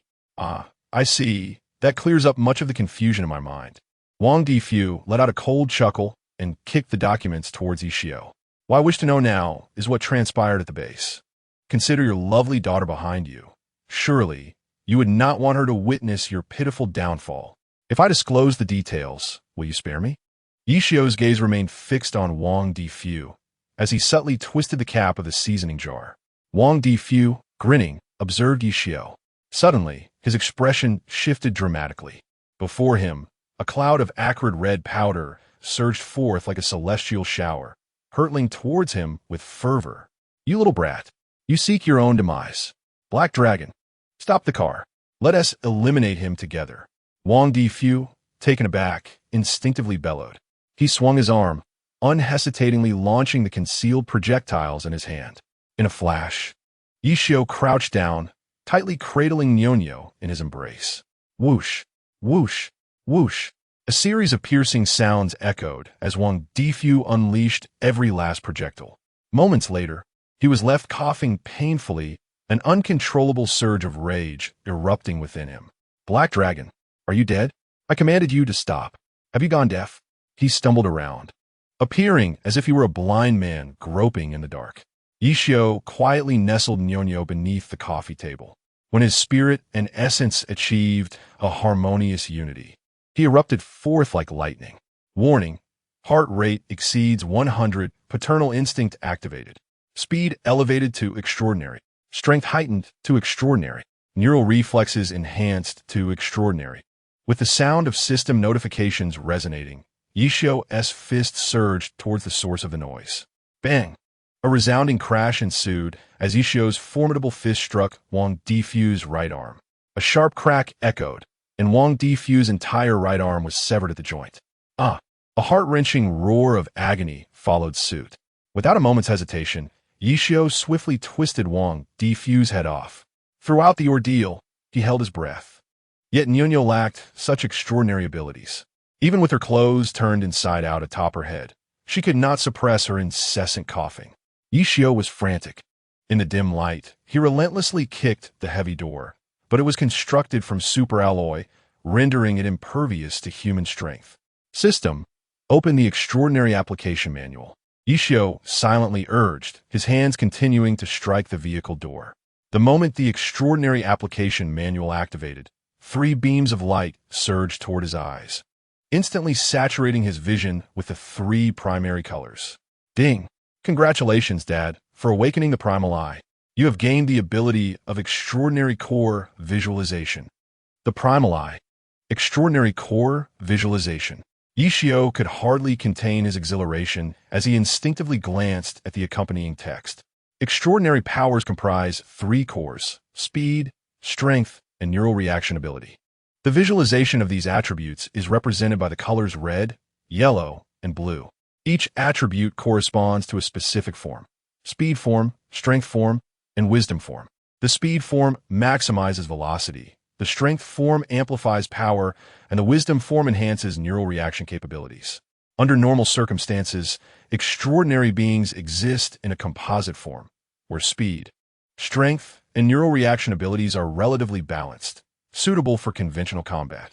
Upon reading this, a smirk involuntarily crept across Yishio's lips. The crux of extraordinary application lay within the primal eye. As his mental discipline advanced, so too would his core powers, potentially elevating him to a status rivaling that of a superhero. Strength form, transform. With a mere thought, a radiant yellow light enveloped him, flooding his being with cataclysmic power. He unleashed a punch with all his might, yet this strike was more potent than any before. With a resounding crash, the car door buckled inward. Yishio stared in disbelief at his fist. Indeed, in the strength form, he surpassed his composite form by an extraordinary margin. Seizing the opportunity, Yishio continued his relentless assault. After hundreds of punches, with a shattering sound, the bulletproof glass finally succumbed to his might and shattered. At that moment, the car, which had been in motion, came to an abrupt halt. "Daddy!" But Nyonyo suddenly exclaimed, tumbling from beneath the coffee table, her little head on the verge of colliding with the sofa. "Nyonyo!"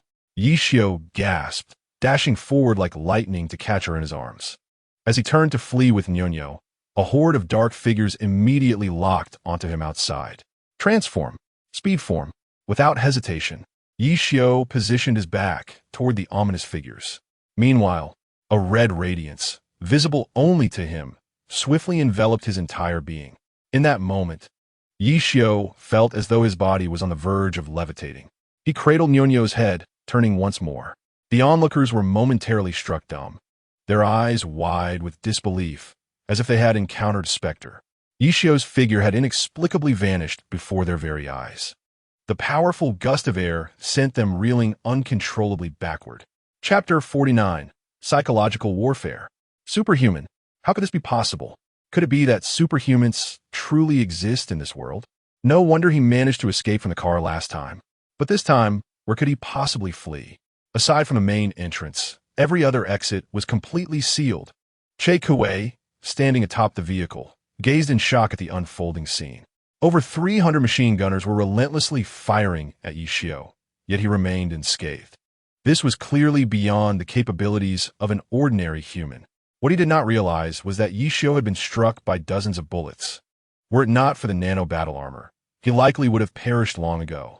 Even so, his body continued to endure unimaginable agony. There were no shelters here. I wonder just how far you can run. Che Kuei dismissed his distractions. In the next moment, he hoisted the rocket launcher in his hands. With a resounding blast, a powerful explosion erupted behind Yishio, propelling him several hundred meters away. However, this was not the end. The air was thick with the sound of projectiles slicing through the air, each one relentlessly pursuing him like a meteor. Damn it! Where did they procure such weapons? Are the people of Baiki truly incompetent? Witnessing this terrifying spectacle, Yishio could not help but curse vehemently. Nonetheless, he did not falter in his movements. He had no other recourse but to capitalize on his speed and run with all his might. He believed that their ammunition would eventually be depleted.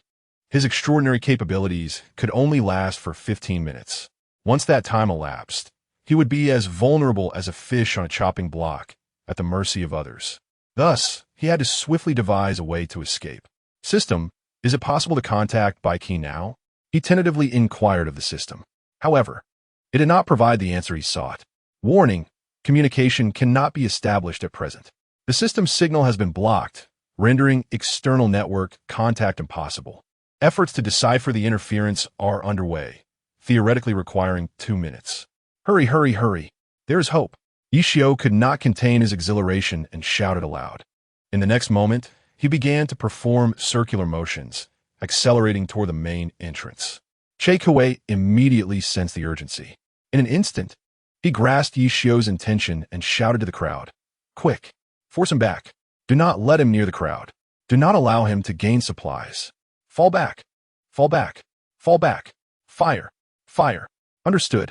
The crowd responded in unison, retreating while continuing their barrage.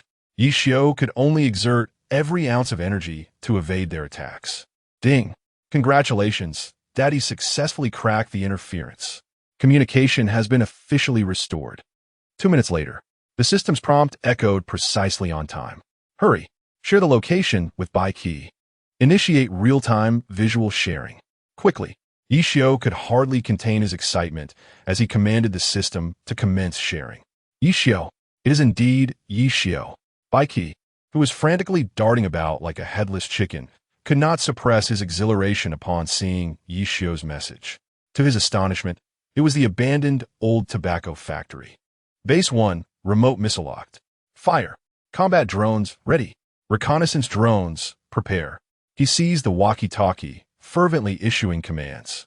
In an instant, various bases closest to the old tobacco factory began to unleash drones en masse. Simultaneously, a thunderous boom resounded. A long-range missile obliterated the concealed mountain entrance. Yishio, having anticipated this, deftly evaded the blast and seized a heavy Gatling gun. This weapon, originally immovable by a single individual and designed for static fire, felt like a mere toy in Yishio's hands, despite its weight of 400 to 500 pounds. The gun roared to life. Shells cascading as Yishio transformed into a fiery war deity, unleashing a frenzy of gunfire upon everything in sight. Having previously encountered peril, Nyonyo skillfully opened her mouth. Emitting a wild scream, waves of adversaries began to fall in droves. Ultimately, only Che Kuei remained, leaning against the wall, gasping for breath. Yishio rushed forward, seizing Che Kuei by the collar. It's you. Upon gazing at the wicked visage and the distinctive duckbill cap of his captive, Yishio was instantly reminded of the bus driver who had careened into the sea. It's me. Huh, what a surprise. I never anticipated such an outcome. Everything seemed flawless, yet it ended in failure. Even the main base has been exposed. Huh. Che Kuei spat blood, wearing a bitter smile as he regarded Yishio. In his eyes, there was no longer any glimmer of survival, only an endless desolation. Why did you do this? Yishio looked at him calmly. If you sought information about the dimensional gate, I could understand. However, your intent was to kill me. Can you enlighten me as to why? I cannot fathom what I have done to provoke you. Taking money to alleviate others' troubles is the code of the Black Shark. Go ahead and act. I am the Buddha you seek. Cheikue numbly closed his eyes. Yet, after a prolonged wait, he felt no approach of death. He opened his eyes, gazing quizzically at Yishio. Why haven't you acted? If I kill you, how will I find the Buddha? Yishio released him, cheerfully extracting a cigar from his pocket. He lit it for himself, pondering aloud. I cannot comprehend what benefits the Buddha has bestowed upon you that would make dying for him worthwhile. What do you mean? Don't you believe I am the Buddha? Cheikue averted his gaze, his face turned aside. What Yishio had stated was entirely accurate. Yet, he could not fathom how Yishio had acquired this knowledge. The entire plan was known solely to him and the Buddha. Even Wang Difu remained oblivious to the true identity of the Buddha. Panic began to engulf him. He fears not death, but rather the thought of his sister's survival. For she is his everything. Do you take me for a fool? Yishio shook the phone in his hand, laughing like a demon. Do you truly believe that a figure of Buddha stature would personally deal with me? Time and again, it has been your own hand at work, which unequivocally proves that you cannot possibly be Buddha himself. Huh! Accepting money to alleviate others' troubles, you must be in dire need of funds. What is the primary function of money? It serves either as material wealth or as a means of life. The phone lies before you. Shall you make that final call? Is there not a single soul in this world worthy of your affection? Cheikue hesitated, his gaze fixed on the phone in Yishio's hand. If the call were made, his sister's whereabouts would inevitably be revealed. She alone, apart from him, knew Buddha's true identity. Should Buddha be exposed, what significance would all his efforts hold? For it is only with Buddha's survival that his sister's life could continue. Yet, if he refrained from calling, how could he ascertain whether Buddha would honor his promise and take her to the best hospital in Old Copper Mountain? In that moment, Cheikue found himself ensnared in a dilemma. Chapter 50, Extraordinary Self-Healing Ability, Cheikue. At that instant, a loud shout echoed. Yishio instinctively turned to look behind him. Whoosh! A strange sound pierced the air. A streak of light shot towards Yishio with great speed. You bastard! Yishio shouted, narrowly dodging to the side. The figure behind him, a man in a helmet, was instantly struck down by a hail of bullets, severing his legs. No, his target is not me. Realizing the trajectory of the bullets, Yishio turned in shock. Cheikue was hit precisely in the center of his forehead. He stood motionless, evidently lifeless. You bastard! Is this some sort of setup against me? I was so close. Yishio roared in fury, swiftly rushing toward the entrance. He yanked off the mysterious man's helmet. What? It's you. How could this happen? Yishio stared in disbelief at the scene before him. Li Xiang, a prominent figure in Long Country, was inexplicably here. Why would he wish to kill Cheikue? Was it to silence him? Alas, Li Xiang, what folly is this? Even if you slay him, it merely halts our investigation. It changes nothing regarding the ultimate outcome for Black Shark. A sigh resonated. Gao Lao's figure emerged before Yishio, approaching Li Xiang with a complex expression amidst a throng of onlookers. With great difficulty, Li Xiang opened his mouth, trembling as he extended his hand. Old Gao, do you think I still have a chance to be a normal person? His bright eyes, akin to fading flames, suddenly dimmed.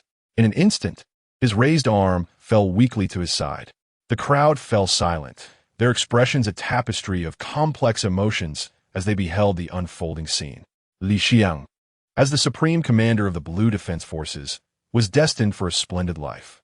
However, a single misstep led to a cascade of errors. The allure of wealth and power had utterly consumed his sense of self, propelling him down an irrevocable path. Daddy, can I come out now? At that moment, Nyonyo's voice suddenly resonated within Yishio's embrace. It's all right, my dear. Startled, Yishio quickly shed his garments to release Nyonyo. Only after ensuring that her body bore no trace of harm did he breathe a sigh of relief. What on earth is happening? Cheikue sought to eliminate me, while Li Xiang aimed to kill Cheikue. Whom have I offended? Wasn't their objective always Nyo? He gazed at Gao Yao, a flicker of rage evident on his face. The sensation of being deceived was maddening. In the past, it was so, but now it is no longer the case. At that moment, a ripple surged through the void. Baiku, bare-chested, materialized before them. His expression was a tapestry of emotions as he regarded Yi Xiao, declaring, "Your identity has likely been compromised. Thus you must now exist in the light. It is not yet the time to reveal ourselves. Should our abilities become known, the populace may succumb to panic. After all, society is not yet prepared to accept the existence of those with special powers. As for why Li Xiang spared you, it is because he hesitated at the last moment. However, the connection to Che Kuei has been severed. We can only strive to locate his family. But who is it that seeks my demise? Who is the true Buddha master?"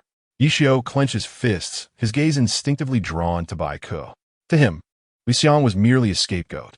The genuine Buddha master was likely lurking in the shadows. "I am uncertain. It may take some time." Bai Ke replied with a wry smile, unable to meet Yi Xiao's eyes. He was, after all, manipulating Yi Xiao. Yet, Yi Xiao was also leveraging him. Their relationship was one of mutual benefit, free from interference. This was the greatest freedom he could afford Yi Xiao. After all, one cannot capture a wolf without first parting with the lamb. To entice Yi Xiao to willingly join them, sufficient freedom must be granted. "Stop speculating. I know the reason, but I need to confirm who it is. Once verified, I will inform you immediately." Gao Yao suddenly crouched down, extending his hand to gently close Li Xiang's eyes. "In truth, they seek to target me. Their actions against you are merely an attempt to sever my right and left arms. Even a fool can see the depth of our bond. If I am not mistaken, Bai Ke's identity has likely been compromised as well. Given this, from today forth, the base will be entirely under Bai Ke's command, and he shall not leave the premises. As for you, Yi Xiao, you are free to act. But remember this, the greater the privileges I afford you, the greater the value you must generate for me. Therefore, I hope you and Xiao Wei can serve as pioneers in this alternate realm, joining the expedition into the Dimensional Gateway. In 3 months, we will assemble a 10,000-strong exploration team, led by you two. The zeroing plan for Blue Star may very well commence ahead of schedule. Zeroing? What does that mean? Are we truly destined to migrate to space?" Yi Xiao's eyes widened in disbelief. Although the resources of Blue Star have dwindled, sustaining life for 300 to 500 years should not pose a significant issue. However, it now appears that the situation is far more dire than he had anticipated. Indeed, what Gao Yao was about to say would plunge Yi Xiao into the depths of despair. The space migration plan is imperative. The polar permafrost is beginning to melt, awakening numerous ancient viruses, and as the apex species of the food chain, humanity is inevitably affected. 300 to 500 years may seem lengthy, yet when disaster strikes, time transforms into life. The Dragon Kingdom must seize every opportunity to expand its living space. The zeroing plan aims to restore Blue Star's ecology to a reasonable state within thousands, if not tens of thousands, of years. At that time, we shall return.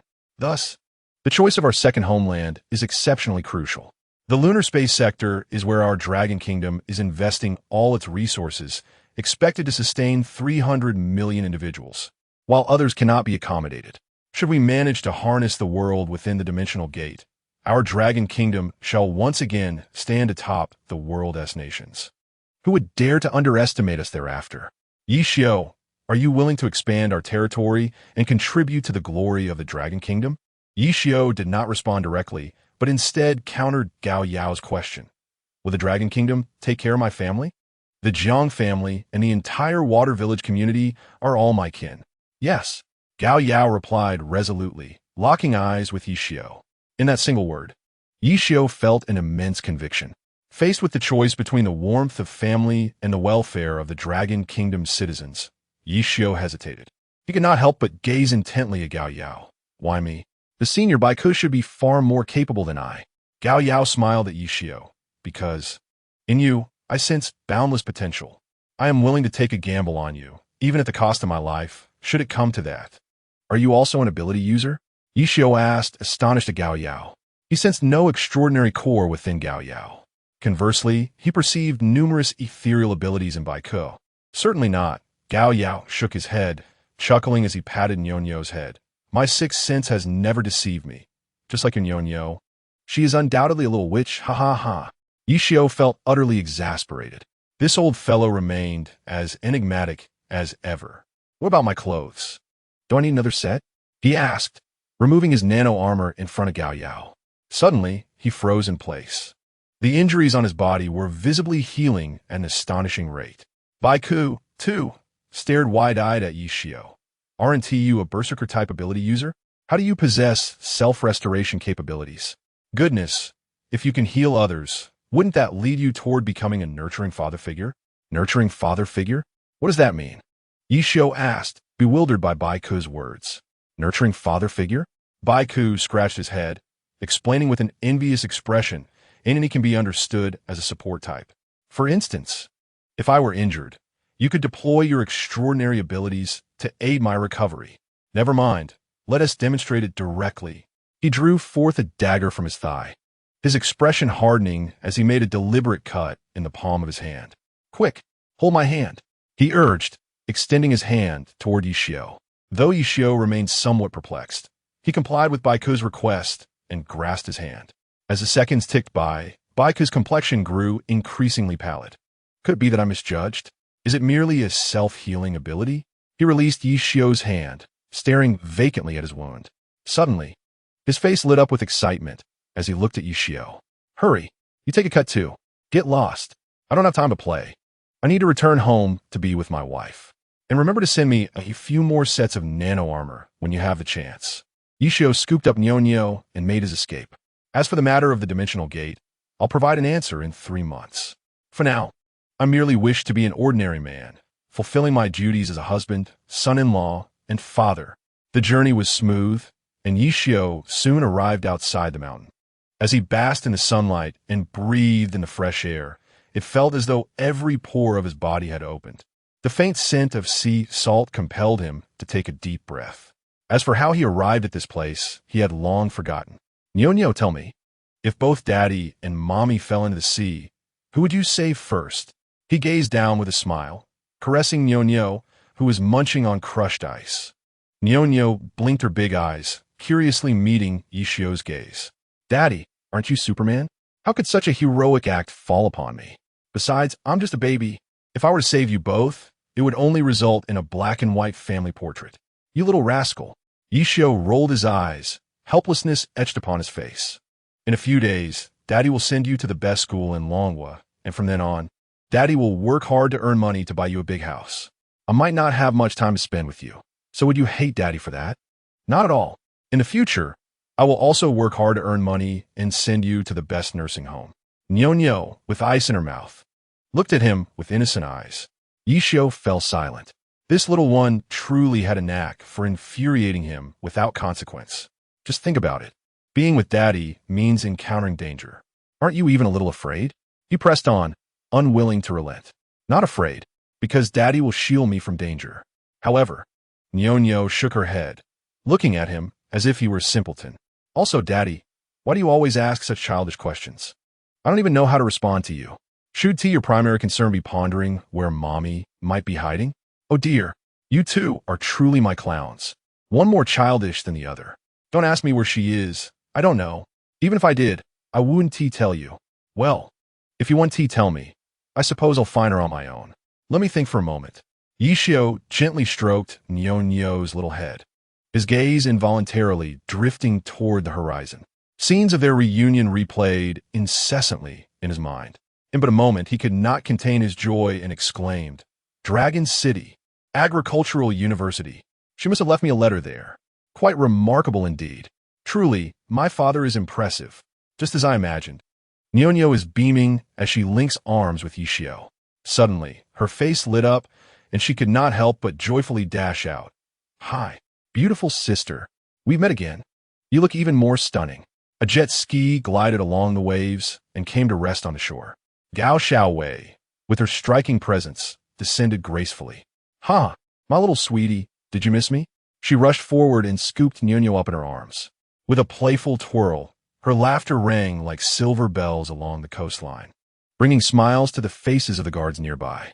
They instinctively stepped back, creating a wide berth. Only Luo Jin remained, frozen in place. Upon hearing that Jiang Xiu had returned to Yi Xiu's side, his restless heart finally found solace. With such a beautiful wife and an adorable daughter, only a fool would abandon them. Thus, with Yi Xiu out of the picture as a rival, who would dare contest for Gao Xiaowei? Even if she were an iceberg, he would eventually warm her heart.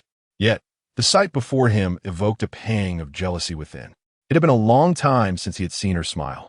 Luo Jin, come with us. Our commander has matters to discuss with you. 2 soldiers from the base approached, flanking him on either side. Without resistance, he kept his gaze fixed on Gao Xiaowei. This moment was captured by Yi Xiu, who glanced briefly before retracting his attention.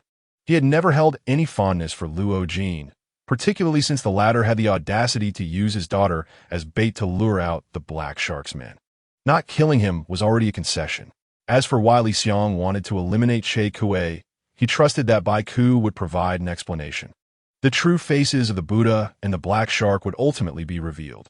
For now, he simply needed to wait for the opportunity to capture the entire group from the Misty Rain Tower.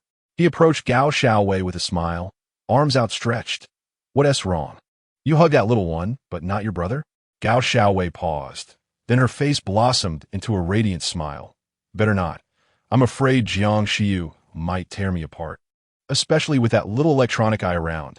She affectionately ruffled Nyonyo's hair, her face brimming with tenderness. This left Yi Xiu feeling somewhat awkward. He sheepishly withdrew his hands. I need a vehicle to Dragon City. Could you arrange that for me? Gao Xiaowei stared at him blankly. Dragon City? What business do you have there? Shui City and Dragon City are miles apart. I think flying would be more convenient. If you're in a hurry, I can arrange a helicopter for you. Forget it. Just take me to the Lu Shui Automobile City. I'll find a car to play with. Yi Xiu shook his head, resolutely declining. However, Gao Xiaowei extended her hand, smiling as she gazed at Yi Xiu. You have obtained a total of 6 million in ill-gotten gains. Let us first retrieve that sum. Yi Xiu's good mood evaporated instantly. He curled his lip in defiance and replied, I have no objections to handing over 5 million to you, but that remaining 1 million includes my transport fare. Gao Xiaowei rolled her eyes dismissively, tossing a set of car keys into the air. The vehicle is ready for you. It's far sturdier than your old one. Upon seeing the keys, Yi Xiu could not help but twitch his mouth. Isn't this just your dilapidated pickup? Gao Xiaowei, you truly excel at making deals. Gao Xiaowei remained silent, her gaze fixed upon him. You certainly have a way with words. Ye Xiu seeketh in resignation. Ultimately, he complied and relinquished the items. Now that's more like it. Gao Xiaowei triumphantly pocketed 2 black cards. You may take the speedboat. There will be someone waiting for you at the dock. I have matters to attend to. I am certain I will find treasures in the lair of the Black Shark. Curse it, not a soul informed me of the raid. Yi Xiu grimaced and rolled his eyes. Had he known there were treasures to be found, he would have lingered longer. However, time waits for no one. He must locate Jiang Xiu in the shortest time possible. If she grew impatient, he would certainly face her wrath. Chapter 52. On the brink of life and death. Yi Xiu, you have rendered me one-armed. I demand your life. Orders were dispatched. Seal all exits of Water City to prevent Yi Xiu's escape. Envelop Water Village entirely. Upon spotting Yi Xiu, alert me immediately. Should he dare to flee, he shall be executed without mercy. And that truck driver, his identity must be uncovered. At the intersection, reduce speed. The vehicle shows no signs of slowing down. I do not require his apology. Find him and kill him. No reasons needed. Moreover, this matter must remain concealed from my father and grandfather. Should they inquire, we shall claim it was merely a routine traffic incident. As for Yi Xiu, I will ensure he meets his end by my own hands. In the People's Hospital, within the intensive care unit, Qin Ming stared with bloodshot eyes at a group of men in black. He screamed in a frenzy, as if such vocal outbursts could alleviate the fury within him. In his rage, the bed beneath him creaked ominously, visibly warping. Master Qin, please exercise restraint. Be cautious of your wound. Observing this scene, a nearby nurse knelt beside the bed, extending her hands to protect him. Gradually, Qin Ming's violent emotions began to subside. Young master, You need not worry. The Black Shark will ensure this matter is handled impeccably. All you need to do is await our good news. At that moment, the leader of the men in black stepped forward. With a wave of his hand, all the black-clad individuals exited the hospital room and gathered in the elevator. The leader then patted the shoulder of one of his subordinates and said, "Xiao Chuan, our stronghold has been exposed. We cannot return. For everything there no longer belongs to us. Once we complete this operation and secure the necessary funds, you are to immediately gather all the brothers and head to Snooker Airlines in Old Copper Mountain. Our future battleground may very well lie among the stars. Joining the mercenaries might provide a potential escape route for everyone. The celestial barrier above us, in theory, could sustain us for 300 to 500 years. However, many areas already exhibit cracks. A 1,000-mile dam can be breached by an ant's nest. It may not endure for long, perhaps only 3 to 5 years at most. How can this be? One anxious subordinate queried after being patted on the shoulder. What about you, brother? Aren't you coming with us? I shall not accompany you. Guyu replied with a smile, retracting his hand. I need to locate Buddha. Without funds, how can I account to our brothers? Then, I entrust this matter regarding Xiao Chuan to you. This will also be our Black Shark's final operation in the Dragon Country. I understand, brother. Rest assured, I will handle everything. I won't let anyone go hungry. Lu Xiaochuan nodded emphatically, falling silent thereafter. Unbeknownst to them, the atmosphere had grown heavy as they exited the elevator, instinctively splitting into two groups. Although the hospital surveillance had been compromised, hidden in the shadows, nanobots began their covert operations. At the waterway dock, in the shallow sea area towards Golden Sands Beach, a speedboat raced forward. On board were Yi Xiao and his daughter, accelerating towards the shore. Gao Xiaowei's vehicle was conveniently parked on the beach. He waved at the nearby base soldiers and directly boarded Gao Xiaowei's car. You have a new short message. Please check. Just as he started the vehicle, preparing to speed away, Baiku's message popped up before him. Target 3, Guyu, has been monitored. His likely intention is to find Buddha. Follow him, and we may uncover the true Buddha. Target 4, Lu Xiaochuan, is gathering a substantial force aiming to execute a comprehensive ambush against you. My suggestion is to have our personnel escort your daughter to your desired location while you continue to act as bait. Upon finishing the message, Yishio instinctively glanced at his daughter, Nyonyo. Sweetheart, shortly, I will have those soldier uncles take you to Long City, all right? Daddy, driving is slow. You'll arrive much faster by plane. No, Nyonyo di saisiblidi yiktiv. She climbed into the child's safety seat, donned her helmet, and fully equipped herself. Yishio wore a helpless expression. He pulled out his phone, attempting to call Jiang Xiu, but no matter how many times he dialed, there was no answer.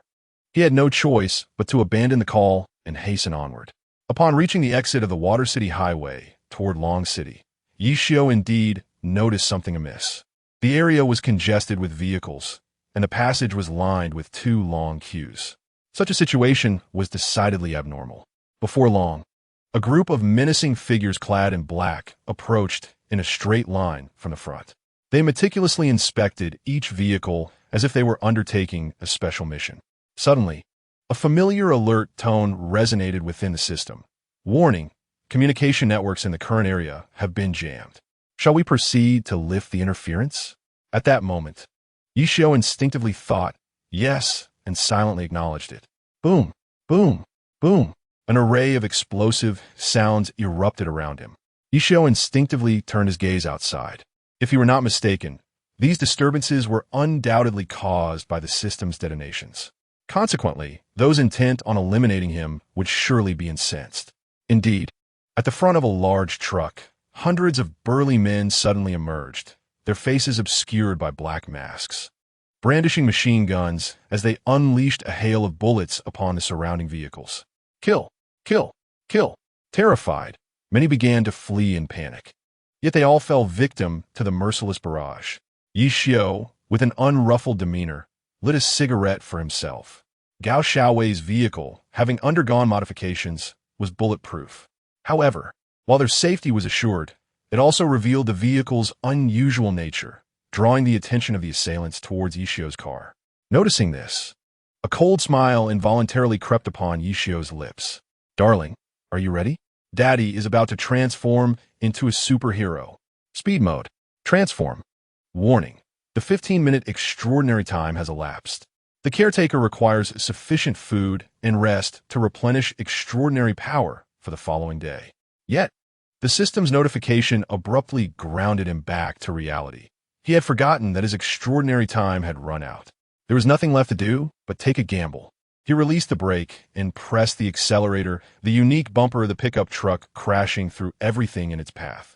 Ultimately, Yishio forcefully created a passage at the toll booth. Regaining his senses, Lu Xiaochuan shouted, "Catch up to him. That vehicle must be Yishio." Understood, the others replied, swiftly rushing to their vehicles. However, before they could start their engines, countless combat drones began to rain down fire from above. 350 individuals met their demise, reduced to mere remnants. It's over. All is lost. Our black shark is finished. Brother Gu, I am so sorry. I will repay your kindness in the next life. Lu Xiaochuan bitterly smiled as he raised his gun, resolutely pulling the trigger. With a deafening sound, a spray of blood erupted, and Lu Xiaochuan's body slumped beneath the vehicle. Monitoring this scene, the elite drone operators in various control rooms exhaled in unison. Although numerous innocent civilians suffered grievously, at least the black shark had undergone a thorough cleansing. As for the smaller fry, they were no longer a cause for concern, as long as the final two big fish are caught. This monumental case that has shaken the Dragon Kingdom for 30 years will finally come to a conclusion. Previously, countless undercover agents had been dispatched, yet none succeeded in uncovering the lair of the black shark. However, the emergence of Yishio has dramatically altered the dynamics of this battle. The elite's attitude towards the superpowered individuals has become somewhat nuanced. A mere white guest has already garnered their respect. Now, with the addition of Yishio, they seem to envision two formidable future warriors approaching them with purpose. Chapter 53, Deadlock. Wow. Daddy, you are amazing. We've evaded those villains. Nyonyo exclaimed excitedly, fixated on the surveillance footage before her. The thrilling spectacle was undoubtedly on par with any so-called blockbuster. Meanwhile, Yishio, cigar in mouth, wore a look of exasperation. I say, little one, are you trying to shatter my eardrums? Your father was nearly scared stiff, and here you are, reveling in joy. Pouting, Nyonyo curiously replied. Perhaps it's because Daddy isn't wearing a diaper. Foreign superheroes always wear their diapers on the outside. If you don't believe me, just look it up online. All right, you've convinced me. Just continue your play while I focus on driving. Yishio rolled his eyes and decisively accelerated the vehicle. You have new text messages. Please check. At that moment, a blue light flashed, and the system interface popped up before Yishio once more. Instinctively, he glanced at the message content. Indeed, it was from the white guest. The majority of the black shark's minions have been captured, and the bait plan was executed successfully. Investigations reveal that Qin Ming was also involved. If necessary, we will send you to prison to protect you. Of course, if you choose freedom, we will not force you. It remains true that the greater the authority we grant you, the more value you must create for us. Please consider the matter of entering the dimensional gate carefully. Sai, is it really so difficult to lead an ordinary life? I refuse to believe it. Yishio closed the system interface and silently activated the nitrous boost. In an instant, the car surged forward, covering several kilometers in a flash. The speed monitoring cameras behind him ceased to function one after another, with a few even smoking from the rapid succession of captures. Only after Yishio's vehicle vanished completely did normalcy return. The intelligent traffic management staff gaped in disbelief, furiously smashing their desks in frustration. Points deducted? Who would dare? That vehicle had now become a national treasure. Intercept? Who would be reckless enough to attempt that? After this exhilarating rush, 2 hours later, Yishio successfully arrived at the exit of the Longqing Expressway. However, before he could catch his breath, 3 high-ranking officials clad in safety department uniforms blocked his path.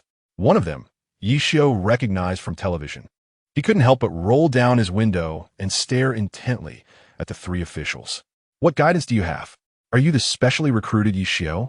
The Mediterranean-haired officer, with a pallid complexion, regarded Yishio with an inscrutable expression.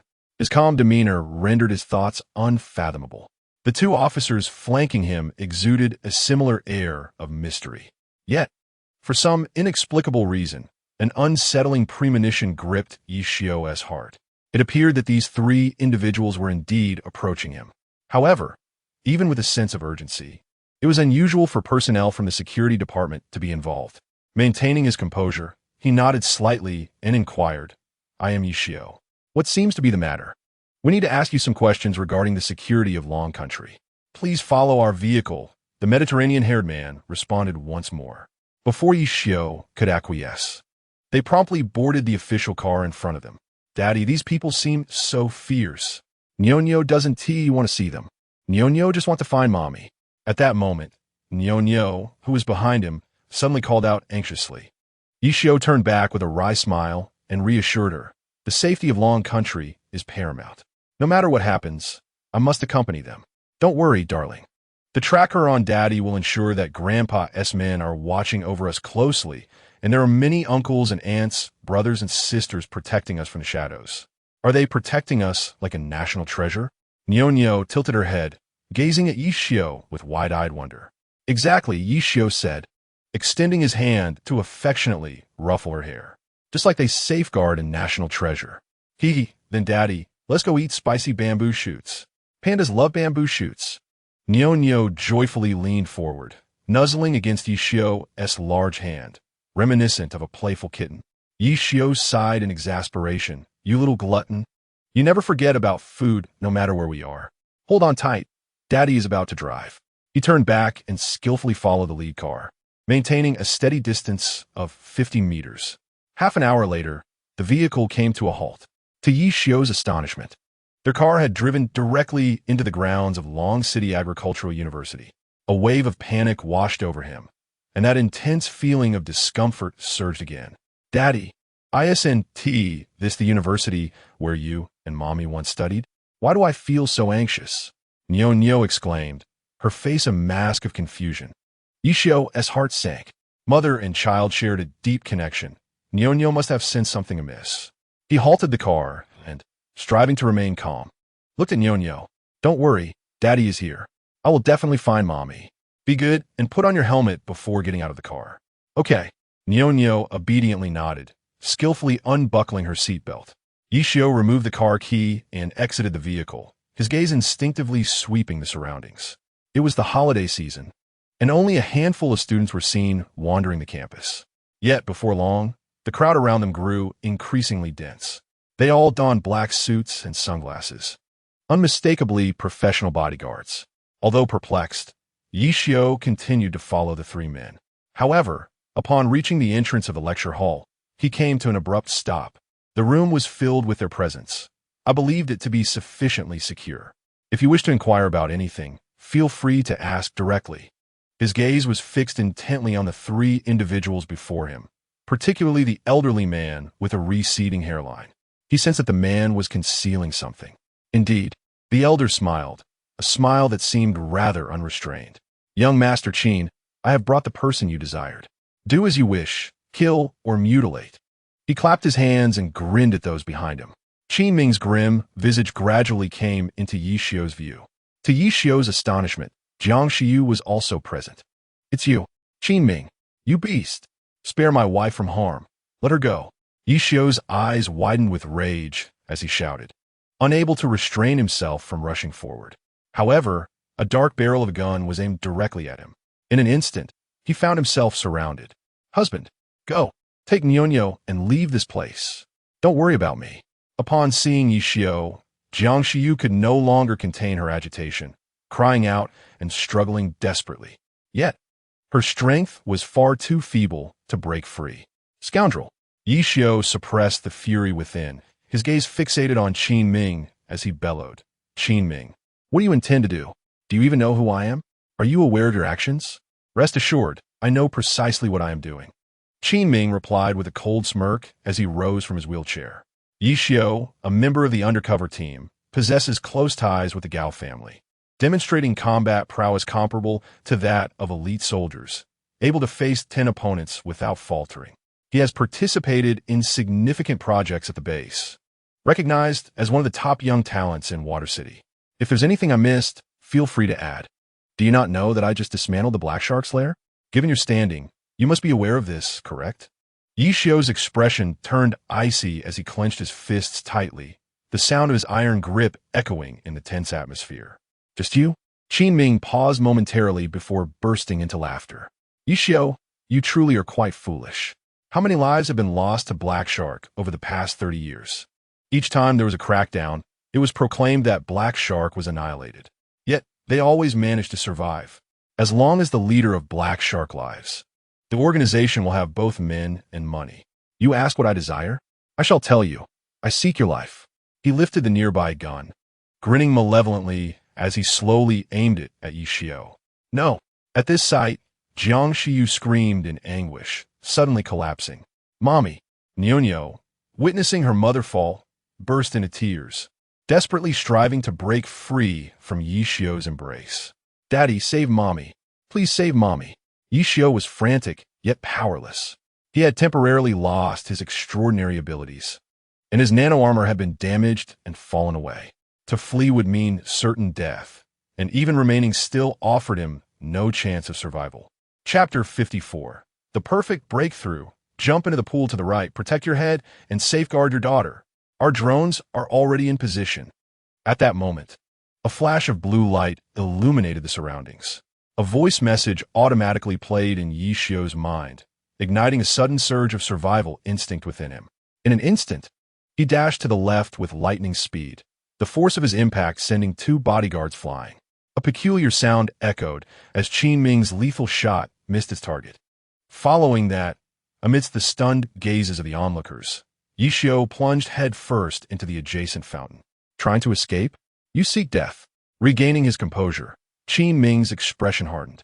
He aimed towards the fountain and decisively pulled the trigger once more. In an instant, the surrounding bodyguards began to unleash a hail of gunfire directed at the fountain. Not good. There's a drone. Quick, escape. A terrified shout pierced the air. Dozens of people immediately shielded Qin Ming, raising their firearms to combat the invisible drone. Ultimately, Qin Ming managed to retreat safely back to the lecture hall, while a Mediterranean-haired man, having sustained a gunshot wound, followed him closely. However, others were not as fortunate. Their lives were left behind at that spot. Hurry! The helicopter is on the rooftop. Young Master Qin, take that woman and flee. The Mediterranean-haired man shouted, suddenly snatching a shotgun and frantically firing outward. Meanwhile, others were responsible for securing the door of the lecture hall. Uncle Yang, what about you? Qin Ming dashed to the corner of the staircase, momentarily halting in panic. Uncle Liang, why should I take this burdensome woman with me? I want to kill her. I want Yi Xiu to suffer for eternity. He drew a revolver from his waist, unhesitatingly pressing it against Jiang Xiu's temple. Seeing the scene, the man known as Uncle Liang could not help but cry out in terror. Nephew Ming, no. With her as a hostage, you can escape. Hurry, don't worry about me. Countless stray bullets flew, and suddenly the door of the lecture hall was riddled with holes. Caught off guard, the three defenders at the entrance were left bloodied and mangled. We're leaving. Qin Ming, without daring to linger for even a second, shouted as he surged up the stairs. He quickly made his way to the rooftop via a special passageway. Yet, countless drones had already surrounded the area, leaving no escape route. Damn it! How could this happen? Qin Ming panicked, for the first time feeling the proximity of death. He understood that today he might not escape. His only hope lay with the woman before him. Protect me. Let me control her. He approached Jiang Xiu, seizing her as he instinctively aimed his weapon at her temple. Yi Xiu, your wife is in my grasp. I know you're not dead. Withdraw all drones, or prepare to collect your wife's corpse. I will send my men to start the helicopter. If you dare to act against my people, don't blame me for being ruthless. He let out a furious roar and quickly exchanged a glance with the two subordinates beside him. Though they were trembling with fear, they had no choice but to heed Qin Ming's command. After all, they were already doomed. Why not take a chance? They stood back to back, cautiously surveying their surroundings. Yi Xiu's complexion darkened, turning a shade of ashen gray. After securing Nyonyo, he coldly shouted towards the rooftop, Qin Ming, cease your actions. If you continue down this foolish path, Even the King of Heaven cannot save you. Do you know who Jiang Shiyu is? She belongs to the Jiang group. And if you dare lay a finger on her today, your entire family will be annihilated. Ha ha ha. Yishio, do you take me for a fool? Qin Ming sneered as he observed the drone drifting further away, a cruel smile playing on his lips. You are indeed correct. Jiang Shiyu is part of the Jiang group, but her father is an illegitimate child. Do you understand? Ha! Do you think they lead a life of luxury in old Copper Mountain? Wrong. They live in dire straits. If it weren't for Jiang Cheng straying down a crooked path and earning a bit of money, the meager dividends from a Jiang group would barely suffice for their family survival. Oh, and you might not know this yet, but your father-in-law is half paralyzed, and his shares have been reclaimed by the Jiang family. Jiang Cheng is now listed as a dishonest person in Old Copper Mountain. His car dealership cannot even cover his debts. As for you, you might become the most miserable son-in-law in history. Remember, Jiang Cheng's debts are guaranteed by all family members, and you cannot escape this. Ha ha. He dragged the sobbing Jiang Shiyu, laughing maniacally like a demon. Yishio's fists clenched tightly, making an audible creaking sound. This is my affair. It does not concern you. Now all the drones have retreated. Will you not return Shiyu to me? He forced himself to suppress the raging fury within, his gaze locked onto Qin Ming. He was gambling that Qin Ming needed Jiang Shiyu as a hostage to escape the Dragon Kingdom. Therefore, as long as she remained a hostage, Jiang Shiyu would be temporarily safe. However, the next scene left Yishio utterly stunned. As the helicopter ascended to a certain height, Qin Ming suddenly let out a cold laugh and pushed Jiang Shiyu down. Yishio, if you won't let me have peace, I won't grant you any either. I shall make you live in torment for all eternity. Ha ha ha. Watch her fall to her demise. No. Seeing Jiang Shiyu plummet, Yishio could not restrain a heart-wrenching scream. His heart rate began to rise alarmingly. The heart rate monitor on his wrist, visible only to him, exploded with a thunderous crack. A surge of terrifying power coursed through his entire being. Ding! Congratulations. The father's love, like a mountain martial arts technique, has broken through to the 4th level, granting extraordinary abilities for 15 minutes. Due to the violent nature of the father's powers, theoretically, the duration of extraordinary abilities can reach 20 minutes. In an instant, he transformed into a state of extreme speed. A crimson energy enveloped Yishio's body. In the blink of an eye, he shot into the air like a sharpened sword. He caught Jiang Shiyu in midair, landing safely on the ground before her astonished gaze. How is this possible? Qin Ming's eyes widened in disbelief as he beheld the scene before him. Such speed and agility were evidently beyond human capability. What are you doing? Rocket launcher! Quick, run!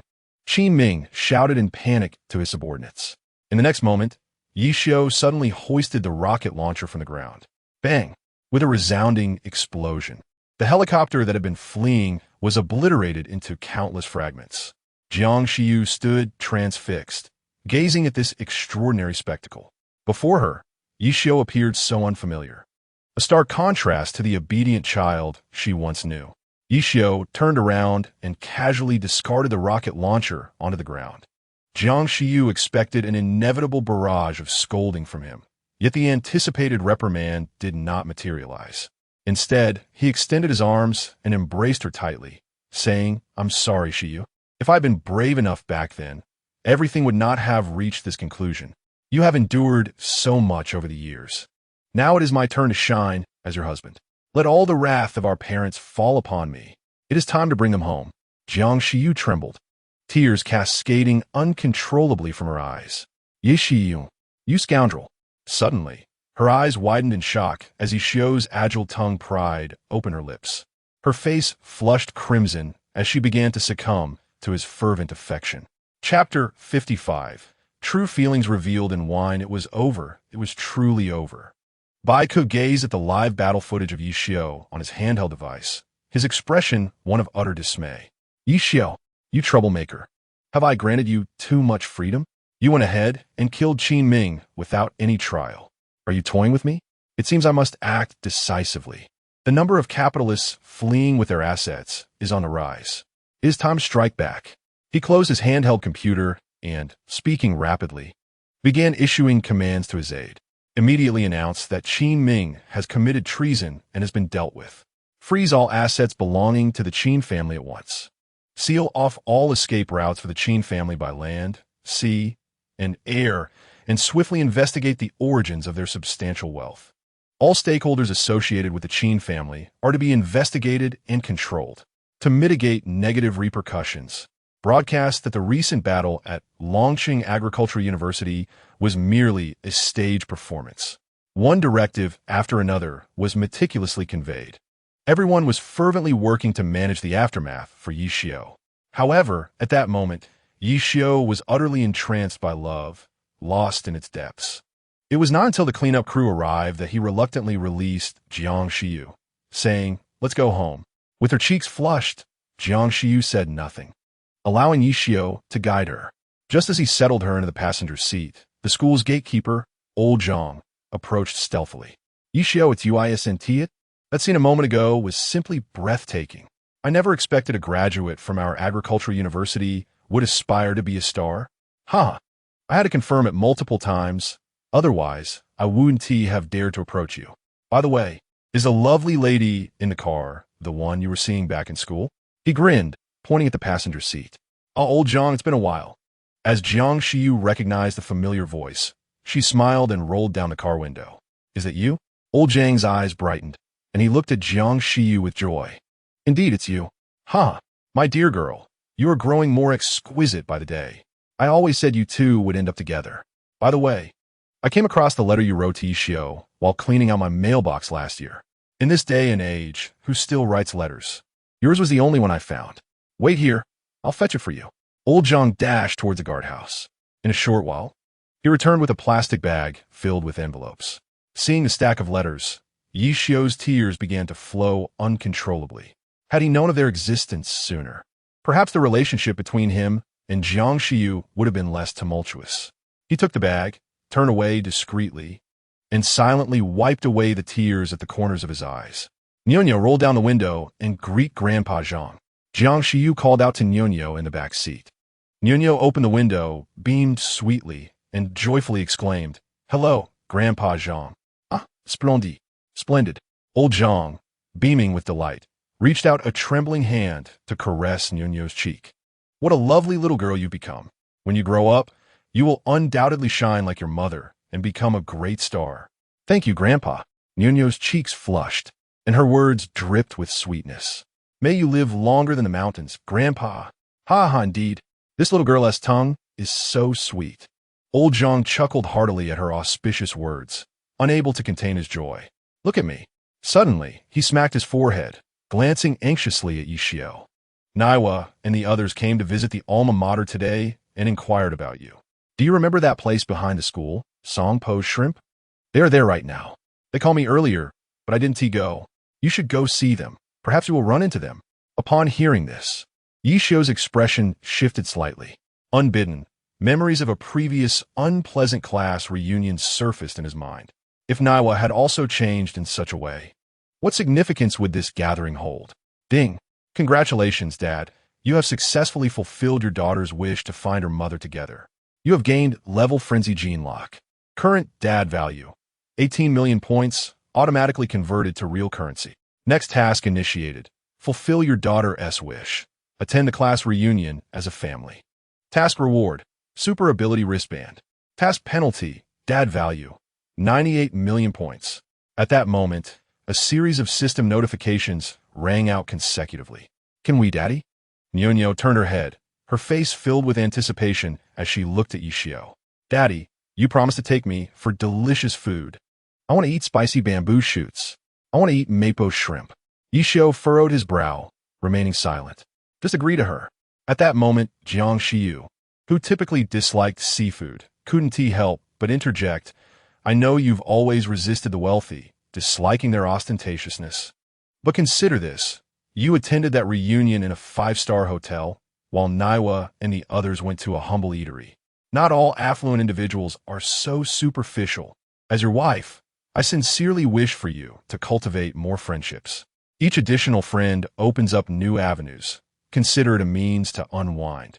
especially since I am quite hungry and have not savored shrimp in ages. Very well then, I shall go if that pleases you. Ishio responded with a wry smile and a nod. Ultimately, he acquiesced. How about inviting old Zhang along? He opened the car door and instinctively glanced at old Zhang beside him. Perhaps it is best to leave it be. However, old Zhang, with a cheerful grin, shook his head. You young folks should enjoy your gathering without me. Besides, there are so many people from various production teams here. I cannot leave. Very well. We shall proceed directly. We will visit you another time. Ishio cast a deep glance at old Wang and promptly shut the car door. Grandfather, farewell. I shall return to see you. Nyo quickly waved goodbye to old Wang upon noticing the scene. In a short while, Ishio and the two others arrived at Songpo's Shrimp, located behind the campus. As the trio entered the establishment, the previously lively crowd fell into a sudden hush. Uniwa, his eyes wide with disbelief, exclaimed, "What the heck? Ishio, what the heck? Jiang Shiyu, no way, could this be your child?" Ishio scratched his head, offering an awkward smile. "Yes, this is my daughter, Yi Xinling. Oh my goodness." Uniwa lunged forward like a tiger descending a mountain. He approached Ishio and playfully punched him on the chest, feigning anger as he scolded, "Ishio, you rascal, the shyest among us has married and has children. What are we single folks supposed to think? Quick, everyone, treat him well today. Haha, once you're here, you can't escape. Haha, boss lady, bring us some hot dishes." A cacophony of voices erupted, and a throng of people surged forward. They unanimously hoisted Ishio and his companions onto the table. Before Ishio could fully comprehend the situation, 3 cups of liquor were placed before him. Uniwa, relishing the chaos, remarked, "Good heavens, Ye Shiyu, you got married without even informing us classmates. And now you have a child. What do you propose we do about this? What can be done? I shall punish myself with 3 cups." Inspired by the enthusiasm of the crowd, Ishio rose, boldly lifting his glass. He downed all 3 cups in quick succession. "Well done, a true man. Have some food to temper the drink." The crowd's eyes lit up, and they couldn't help but applaud in approval. However, Jiang Shiyu gently tugged at Ishio's sleeve, concerned. "Hey, take it slow. Who else would compete with you? Oh, what is this? Sister Shiyu is worried. Don't fret. Yours is coming soon." Uniwa grinned widely and suddenly set 3 cups before Jiang Shiyu. Jiang Shiyu's expression shifted. You are being unreasonable. I am a woman. I do not drink baijiu." The crowd, faces flushed, erupted in cheers. "You are being unreasonable. Drink it, drink it, drink it. Forget it. I shall drink my wife's share." Ishio swiftly snatched 2 cups and downed them in quick succession. In the 3rd round, he directly took another glass. Alas, such cruelty towards dogs. I have suffered a critical blow. Uniwa exaggeratedly clutched her chest. "Ha, we too have been struck down." The laughter erupted among all present, dispelling the long-standing awkwardness among classmates who had not seen each other for ages. They reminisced about the past and shared old stories. In the end, the entire prawn restaurant was enveloped in joyous laughter. Chapter 56. Uninvited guests. As the drinks flowed and the dishes were savored, a boy who had already consumed a great deal of alcohol slumped over the table. Only Uniwa and Ishio continued their drinking contest, while the women entertained Nyonyo. Ishio, what on earth is that absurd supervisor of mine thinking? As an experienced technician, not yet 30, how can I possibly measure up to those newly hired students? I toil for a month for a mere 12,000, while those students, merely serving tea or organizing materials, earn 6,000 a month. What am I worth? What am I worth? And they expect me to mentor them. Do they think I am a fool? Am I to teach them and starve myself? Uniwa, with her halting Longchang dialect, patted Ishio heavily on the shoulder and down a glass from the table. Although Ishio was somewhat inebriated, his mind remained clear. He forced a smile and drank alongside her. In our dragon country, agriculture has always been the foundation. We started on the wrong path, but gradually we have come to the right track, yet there are few seasoned farmers left. Most are new farmers, and, as new farmers, they must master the latest agricultural science and technology. Your experience is invaluable, and naturally, you should guide the newcomers. Consider this from another angle. Those entering the field are earning a base salary of 6,000, which indicates significant progress in our agricultural industry. Shouldn't we be pleased? With your skills, you can thrive anywhere. Why remain fixated on the present? Why not broaden your horizons? Uniwa paused, gazing at Yishio in astonishment. Yishio, you seem changed. You're much more open now. If only you had spoken to me earlier, perhaps I would have gained insight sooner.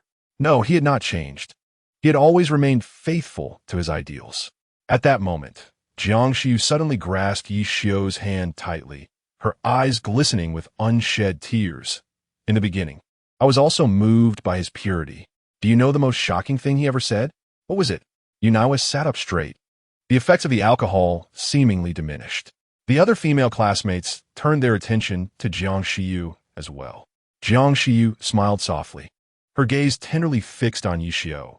He said he attended university to help his hometown escape poverty, not to escape the poverty of his hometown. His ability to attend college was entirely due to the villagers' hard-earned savings. Thus, sometimes, one cannot live solely for oneself. Silence enveloped the group. The distant concept of ideals resurfaced in their minds. Life, unbeknownst to them, had worn down all their edges. They are no longer the youthful teenagers of 18. Today, upon hearing Yishio's unwavering commitment to his ideals, they feel a mixture of envy and jealousy. Yet predominantly, they are genuinely happy for him. When a person possesses faith, their heart becomes resolute, unlike theirs, which has long been battered and scarred by the trials of life. Jiangxiu, observing the solemn expressions of the crowd, seized the moment to say, "You all must know that Yishio hails from Water Village, right? Of course, we are aware. Didn't we introduce ourselves during the freshman orientation?" Uniwa wiped his swollen eyes and feigned calmness while gazing at Jiangxiu. Suddenly, as if struck by a revelation, he stood up in disbelief. Could it be? Are you saying that Yishio is from Water Village? The last rural area in Longhua?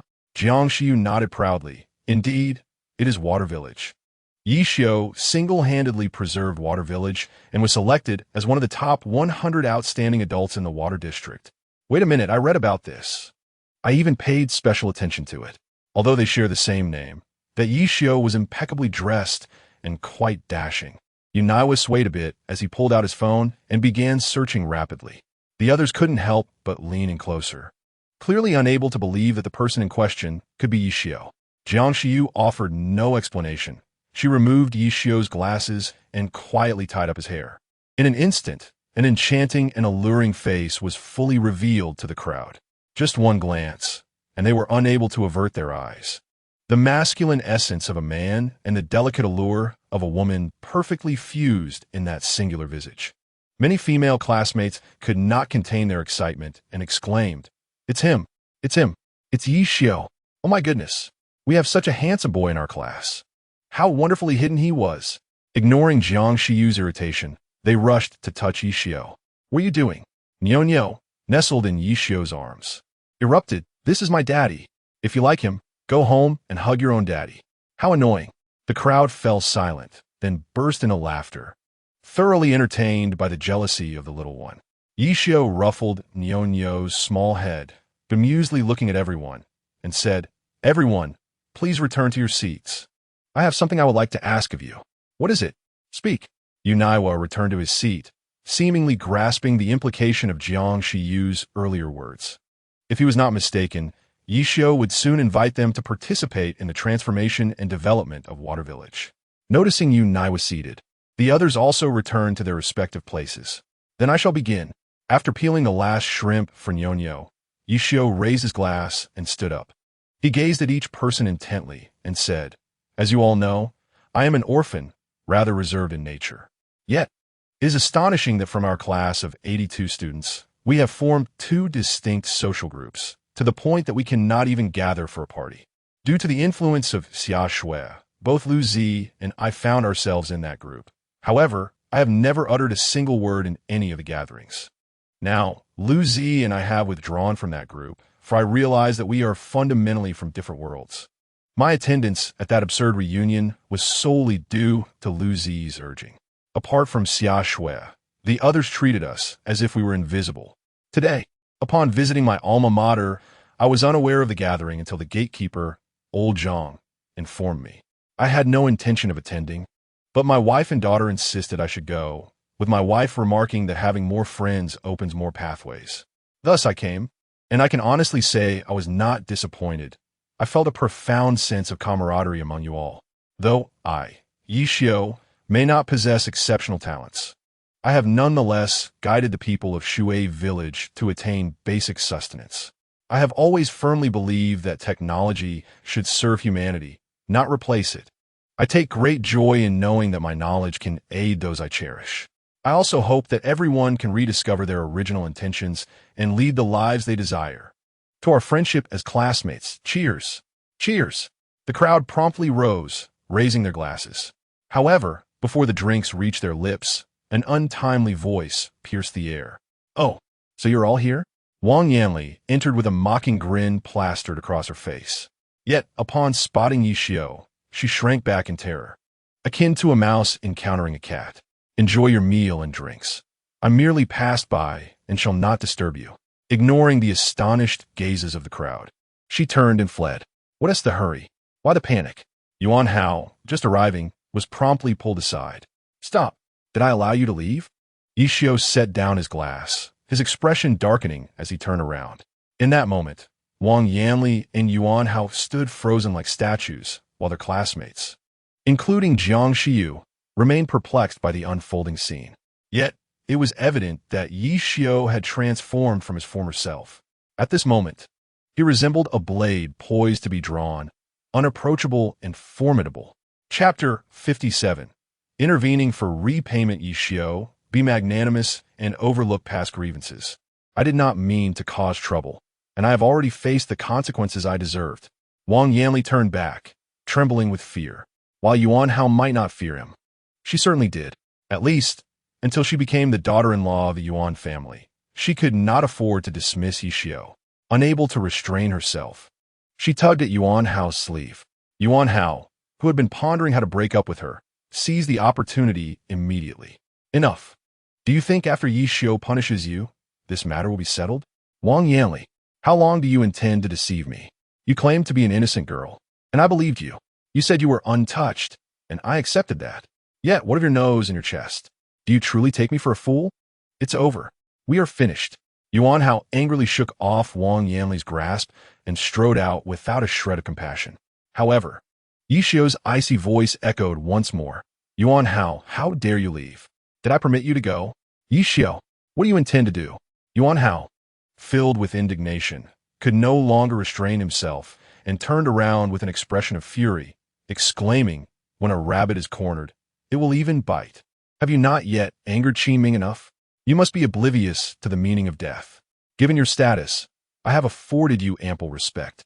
If the Yuan family were to ally with the Qin family, do you truly believe you would still have the opportunity to stand here? Do you think I wouldn't call Qi Ming right now? Is it not merely because he hasn't had the time to deal with you that you have deluded yourself into thinking you are someone of importance? Go ahead. Try to reach any member of the Qin family. Consider it a talent." Yi Xiao, with a cold smile, stepped closer to Yuan Hao, not believing for a moment that Yuan Hao was untainted. "Ding. Congratulations, Dad, for fulfilling your daughter's wish to attend a class reunion as a family. You have earned a super ability bracelet. Current Dad value: 18 million points, automatically converted to real currency. Next task initiated: fulfill your daughter's wish and assist Grandma Song. Task reward: Dad value 2 million points. Task penalty: Dad value 18 million points. System has detected that Dad is unusually excited, automatically activating the violent gene lock within him." In a flash of blue light, a tricolor bracelet appeared suddenly on Yi Xiao's wrist. Simultaneously, the violent genes within him were unexpectedly restrained by a mysterious force. Yi Xiao was taken aback. So this was how the gene lock operated. He stood before Yuan Hao, blocking his path like a cat toying with a mouse, silently watching him intently. "Fine, I want to leave. Am I supposed to fear you?" Under Yi Xiao's penetrating gaze, Yuan Hao quickly fell into a state of panic. He forced himself to maintain composure and took out his phone. However, before he could complete the call, Wang Yanli rushed forward once more. "Yuan Hao, let us go. We can come back another day. I beg you, let us leave." She fearfully grasped Yuan Hao's arm, feeling the chilling aura emanating from Yi Xiao once again. She firmly believed in her instincts. Staying here would undoubtedly lead to disaster. Get away. To her astonishment, Yuan Hao bellowed, shoving her aside. Have I not made myself clear enough? He glared at her in anger, demanding, Wang Yanli, I ask you, would you dare undergo a marriage examination? If there are no issues elsewhere, then go ahead. I will admit my wrongs. How about that? Why should I undergo a marriage examination? Wang Yanli's heart sank, her complexion turning ashen. Yuan Hao, what could a marriage examination possibly prove? I am entirely yours now. Why do you treat me this way? Yes, I have undergone plastic surgery, but everything I have done was for you. Our families are both prestigious. How can you humiliate me like this in front of so many people? Very well, you wish to break up? Fine, I shall grant you that. But do not regret it. With a sharp crack, a resounding slap echoed through the air as Wang Yanli delivered a fierce blow to Yuan Hao's face. To the astonishment of the onlookers, Yi Xiao actually smiled wickedly and stepped aside for her. In the blink of an eye, Wang Yanli's graceful figure vanished from sight. Yi Xiao, smile, laugh with all your might. Next, you shall undoubtedly weep. Yuan Hao clutched his swollen cheek, a flicker of malice surfacing in his eyes. Instinctively, he reached for his phone. Young Master Yuan, you have arrived. Just then, Granny Song emerged from the kitchen, her expression fraught with anxiety. Granny Song, I have secured the signature for the shrimp dish. I will no longer infringe upon your trademark. Could you possibly waive the fine? As an elderly woman, I truly cannot afford 5 million. Please accept this 50,000 and spare me. With a thud, Granny Song knelt before him. Granny Song, what are you doing? Please, get up. Witnessing this scene, Jiang Shiyu could no longer contain herself. She rushed forward and helped the old woman to her feet. Nyo, filled with concern, approached Granny Song. Her gaze instinctively fell upon Yi Xiao. Daddy, this man is truly wicked. Can you lend a hand to Granny? Yuan Hao cast a glance at Nyo, his gaze fixated on Jiang Shiyu. Oh, is that not Miss Jiang? What is the matter? Are you planning to compensate her? If I am not mistaken, your brother's car dealership has already been seized by the court, has it not? Your family is currently burdened with a debt of 390 million. You're barely afloat yourself, yet you wish to meddle in others' affairs. I advise you to look after your husband, lest your family face utter ruin. Oh, is that so? Yi Xiao observed the unfolding drama with a smile. Although my funds are limited, I can still manage 5 million. My dear, please access my personal account and transfer the amount to Granny Song. Jiang Shiyu stared at Yi Xiao in disbelief. Surely, he cannot possess such funds? Nevertheless, she obediently retrieved his phone. To her astonishment, she discovered an unread bank message on the screen. She instinctively clicked on it, and upon reading the content, her heart raced. It was a deposit notification from the bank. 18 million. When did he acquire such wealth? A glimmer of excitement sparked in her eyes. Granny Song, provide me with your personal payment code. She beamed at Granny Song, her cunning demeanor reminiscent of a clever little fox. With this money, she would undoubtedly generate even more wealth. She was intimately familiar with the business model of the metaverse. Dear girl, this is not permissible. You cannot do this. Granny Song was quick to refuse upon hearing Jiang Shiyu's intention to pay. No. However, Jiang Shiyu stood firm. Granny, I must insist on giving you this money. Not for any other reason, but for your kindness in always charging us students half price. Your love and care are invaluable. My husband is quite capable of making money. Do not worry about him. This made Granny Song glance towards Yi Xiao. Indeed, making money comes easily for me now. Yi Xiao nodded with a smile at Granny Song. So, dear lady, please heed Shiyu's words. But do not rejoice too soon. I have opened a farm stay, and I will need your assistance. Very well. I shall earn the money to repay you. Madame Song suppressed the tears welling in her eyes and silently took out her phone. As the two devices touched, a banking notification automatically appeared on her screen. In that moment, she could no longer hold back. Bending down, she cried out with heartfelt gratitude. Thank you, children. Thank you. Puffing up her cheeks in a show of bravado, she exclaimed, Yi Xiao, I wonder how long you can maintain this facade. Yuan Hao, filled with disdain, turned away. Suddenly, the phone in his hand rang. In an instant, his demeanor transformed. He answered with utmost reverence. Hello, it's me. Please go on. The next moment, his expression shifted dramatically. Disbelief etched across his face as he shouted. What? You mean Yishio? How could this be? How is this possible? Chapter 58. Bold extortion. Why? Why? Yuan Hao's voice echoed in the silence of the shrimp restaurant. At that moment, the crowd's gaze toward Yishio became increasingly peculiar. They could not comprehend what Yishio had done to instill fear in someone like Yuan Hao, the wealthy second-generation heir. Yet, Jiang Xiu remained unwaveringly calm. No matter how Yishio changed, it did not alter the fact that he was her man. Their love had not diminished. Rather, it had blossomed anew. Unable to contain her affection, she picked up Nyonyo and smiled at her, asking, Sweetheart, if Mommy were to become extraordinarily wealthy overnight, what do you think she would do? Become rich overnight? Nyonyo tilted her head, gazing at her mother with wide eyes. The onlookers unconsciously focused on Nyonyo, but after a brief glance, they quickly averted their eyes. If one were to suddenly acquire great wealth, wouldn't any normal person indulge in revelry? However, Nyonyo's next words left the crowd in a state of amusement. I know. Mommy, if you become rich overnight, you will definitely end up in jail.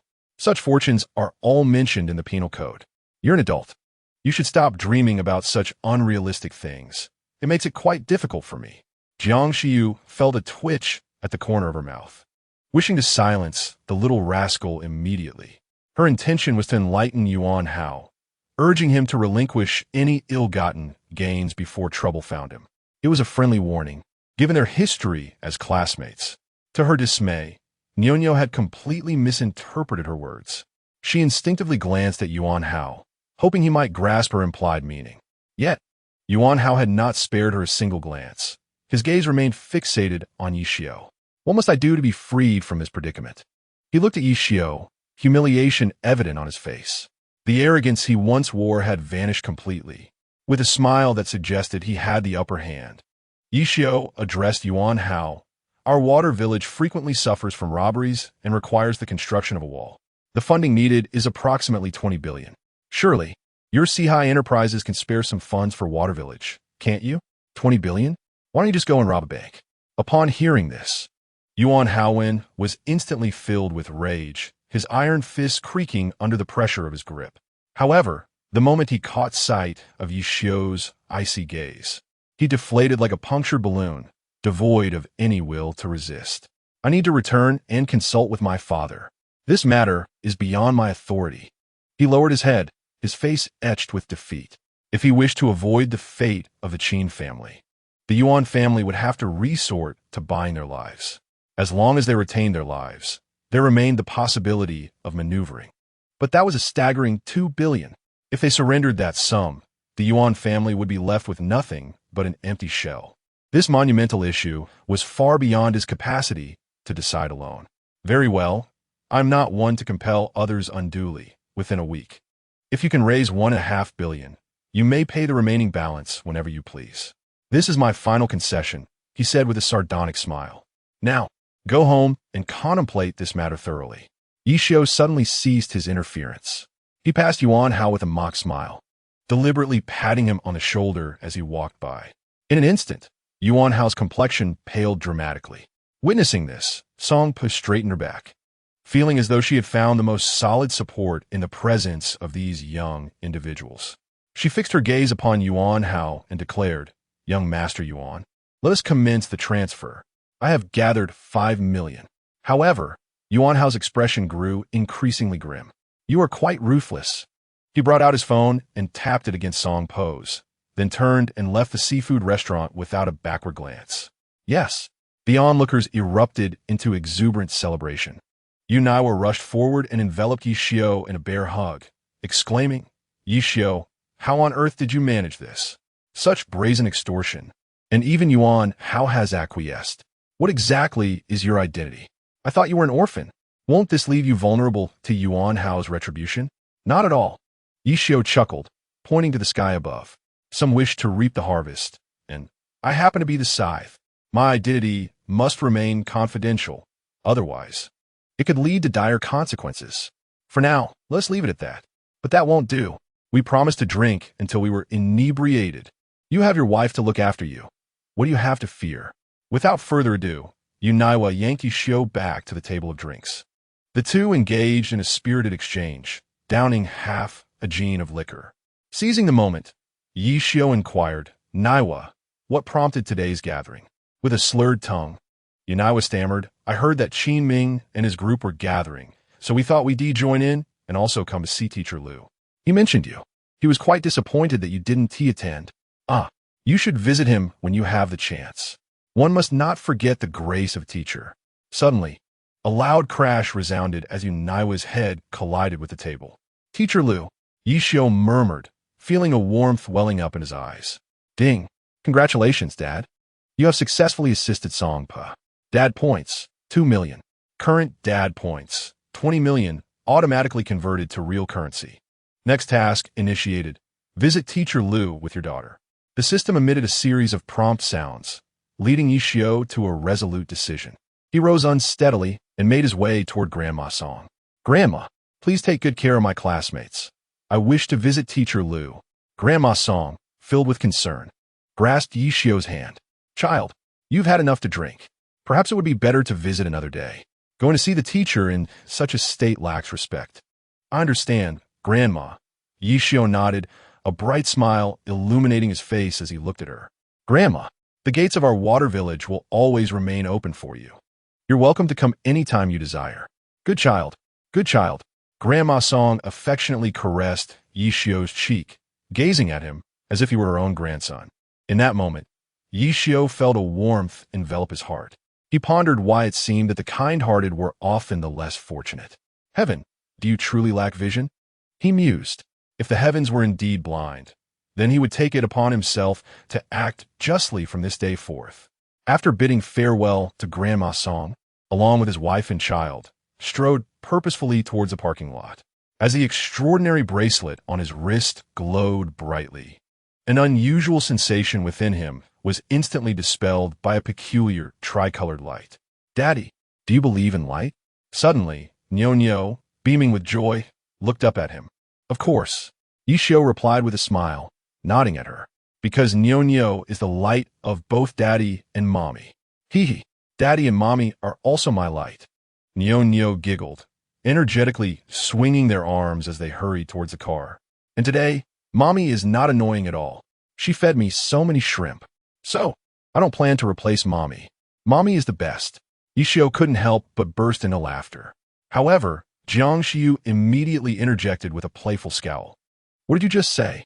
She scooped Nyo up and playfully swatted her bottom. You still think about replacing Mommy? Your audacity is growing by the day. Give you a little sunshine, and you bloom. Give you a little flood, and you overflow. Provide you with a mere basket, and you sit and lay eggs. You're truly crossing the line. Chapter 59. Unexpected news. Ouch. Ouch. Daddy, you need to manage your wife. She's gone wild again. Woe is me. My little bottom is 5 ripe. Daddy, if you don't save me soon, your little cotton jacket is going to spring a leak. Nyo writhed exaggeratedly, crying out in distress. Her pitiful expression made Yishio relent. However, before he could utter a word, Nyo's wails abruptly ceased. Everyone's attention was drawn to the figure leaning against their car. It's you. What are you doing here? Jiang Xiu released Nyo. Her expression dark as she glared at Wang Yanli. Her fierce gaze resembled that of a predatory beast ready to pounce. The events of the day had already left her nerves taut, though she maintained the fade of indifference. In truth, her heart was gripped by an overwhelming fear. Had it not been for Yishio, she could scarcely fathom the consequences she would face today. Consequently, her demeanor towards those with ill intentions grew exceedingly irritable. Wang Yanli wiped the tears from the corners of her eyes and feigned composure as she gazed at Jiang Xiu, declaring, Jiang Xiu, rest assured, I am not here to cause trouble. I cannot afford to cross Yishio. Almost involuntarily, her gaze shifted to Yishio standing nearby. Yishio, I have come to deliver a message to you. This message should be enough to leave Yuan Hao with nothing. I intend for him to plead with me in tears. I shall trample upon his pride, she exclaimed with fervor, her face contorting with intense emotion. Meanwhile, Yishio remained silent, observing her quietly. I apologize. I have lost my composure. I hope I have not caused you any amusement. Once her emotions had settled, Wang Yanli could no longer restrain herself and continued. A few days ago, while accompanying Yuan Hao to the number 6 pier in Water City for an inspection at the number 56 warehouse of Sihai Industries, I inadvertently heard a cry for help. However, that cry was swiftly drowned out by a series of violent banging sounds, and I was hurriedly pulled away by Yuan Hao. Later that evening, individuals came to intimidate me, probing into what I had heard and seen. When I claimed to be from the Wang family, Yuan Hao's girlfriend, they let me go. Yet, even so, a group of strangers frequently loiters around my home. Thus, there must be something amiss. That batch of goods is set to ship tonight at 1:30 a.m. I have conveyed the message. Whether you choose to act upon it is your decision. I sincerely apologize for the previous incidents. She bowed deeply, then remained in that position, seemingly awaiting Yishio's words of forgiveness. Yishio furrowed his brow, his gaze scanning the information transmitted by Baiku. After a lengthy silence, he finally nodded and replied, I am sorry. I do not accept your apology. From now on, let us coexist without interference. Furthermore, the Wang family has consistently engaged in dubious dealings. If this information proves to be valuable, your family should be able to navigate this crisis unscathed. As for Yuan Hao, are you certain you do not regret your decision? No regrets. If I cannot have peace, neither shall he. Wang Yanli clenched her fists, her body rising slightly. Yishio, regardless of whether you forgive me, I must offer my apologies.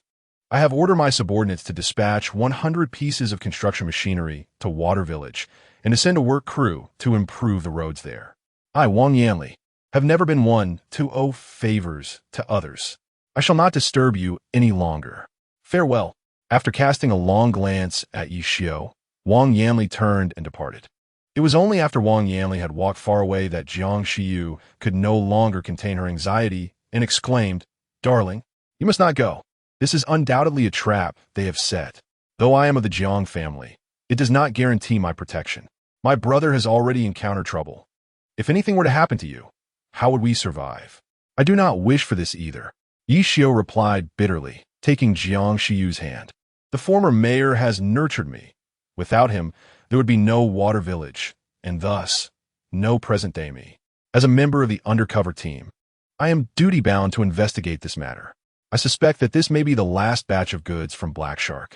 If I am not mistaken, it is highly likely that Buddha and Black Shark will escape from the Dragon Country with this shipment. Had I not possessed some skills, Nino might have already fallen prey to Black Shark. Do you think I can let this matter slide? Do not forget, I am akin to an indomitable cockroach. Now, you must initiate real-time sharing with me. I need to be aware of your every move. Jiang Shiyu persistently bit down on Yishio's neck, and then, blushing, she softly murmured, I've been back for quite some time now. When will you submit your homework? Nyonyo perked up her ears and promptly positioned herself between the two, exclaiming, Hey, what are you two up to? Do you really think I don't exist? Aren't we supposed to visit Daddy's teacher? I also want to see who has nurtured Daddy to be so exceptional. Let's go. We should buy some things first. We can't go to the teacher's house empty-handed. Yishio chuckled awkwardly and swiftly escaped Jiang Shiyu's grasp. He was under constant surveillance. If someone witnessed him submitting his homework, it would be utterly mortifying. Oomph. You talk too much and have no sense at all. Jiang Shiyu shot Nyonyo a fierce glare and angrily lifted her up. Nyonyo stuck out her little tongue and cheerfully made a face at her. Observing this scene, a faint smile involuntarily crept onto Yishio's lips. Life seemed to be returning to its rightful course. However, he knew he must exert more effort to completely eradicate the Black Shark organization. Otherwise, leaving them be would inevitably lead to disaster. He drove skillfully to the market, loading the car with boxes upon boxes of fruits, vegetables, seafood, and meat. Darling, can't you just buy some fruit, milk, and tea? Why are you buying vegetables and meat too? Jiang Shiyu stared blankly at the scene, unable to lend hand. That simply won't do, Yishio replied, stacking the boxes with a wry smile. After graduation, I haven't seen the teacher. Do you remember? I rejected the invitation from Dragon Country Biotech and made the teacher cry on the spot. She scolded me, saying she'd never want to see me again. I had planned to wait until she calmed down to visit her, but due to my issues with you, I fell into despair. Thankfully, the villagers helped me slowly emerge from the shadows. So, Jiang Xiu, in this lifetime, aside from death, you must never leave me. Well, that depends on how well you treat me. Jiang Xiu blushed and darted back to the car. Nyonyo smacked her forehead, exclaiming, I can't take it anymore. Can you two stop being so lovey-dovey? The child is already this big. Can't you see? Are you two planning to fall in love all over again? Mind your own business, you little rascal. Jiang Xiu couldn't help but glare at Nyonyo. She realized this little one was becoming increasingly unruly, completely wild under Yi Xiu's influence. She couldn't hit or scold her. She was a little ancestor in every sense. All she could do was close her eyes and ignore her.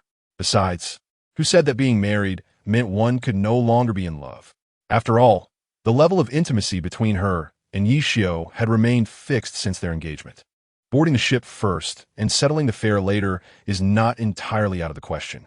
Unbeknownst to her, her face grew increasingly flushed. Yet, in the blink of an eye, her expression shifted dramatically. The familiar sight of a stretched Lincoln, so vividly etched in her memory, abruptly obstructed their path. Chapter 60. A forceful intimidation. Is this the same vehicle from 3 years ago? Yi Xiu stood at the driver's seat, hesitating to open the door. His gaze was involuntarily drawn to the imposing Lincoln ahead. With a sharp sound, the central door swung wide open. A middle-aged man, leaning on an ornate cane and donning tinted sunglasses, stepped out of the car with an air of authority. Without so much as a glance at Yi Xiu, he directed his cane towards Jiang Xiu. Jiang Xiu clenched her teeth, remaining silent. The middle-aged man approached Yi Xiu's vehicle with an air of entitlement, as if taking his rightful place in the back seat.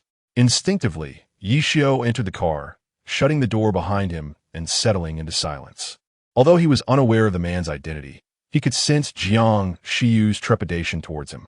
The middle-aged man reclined with an air of casual superiority, deftly lighting a premium cigar between his fingers. As he inhaled deeply, the interior of the car quickly filled with swirling smoke. Nyonyo instinctively nestled closer to Jiang Xiu. Third uncle, I have returned all the shares of the Jiang family to grandfather. What more do you want from us? We are, after all, family.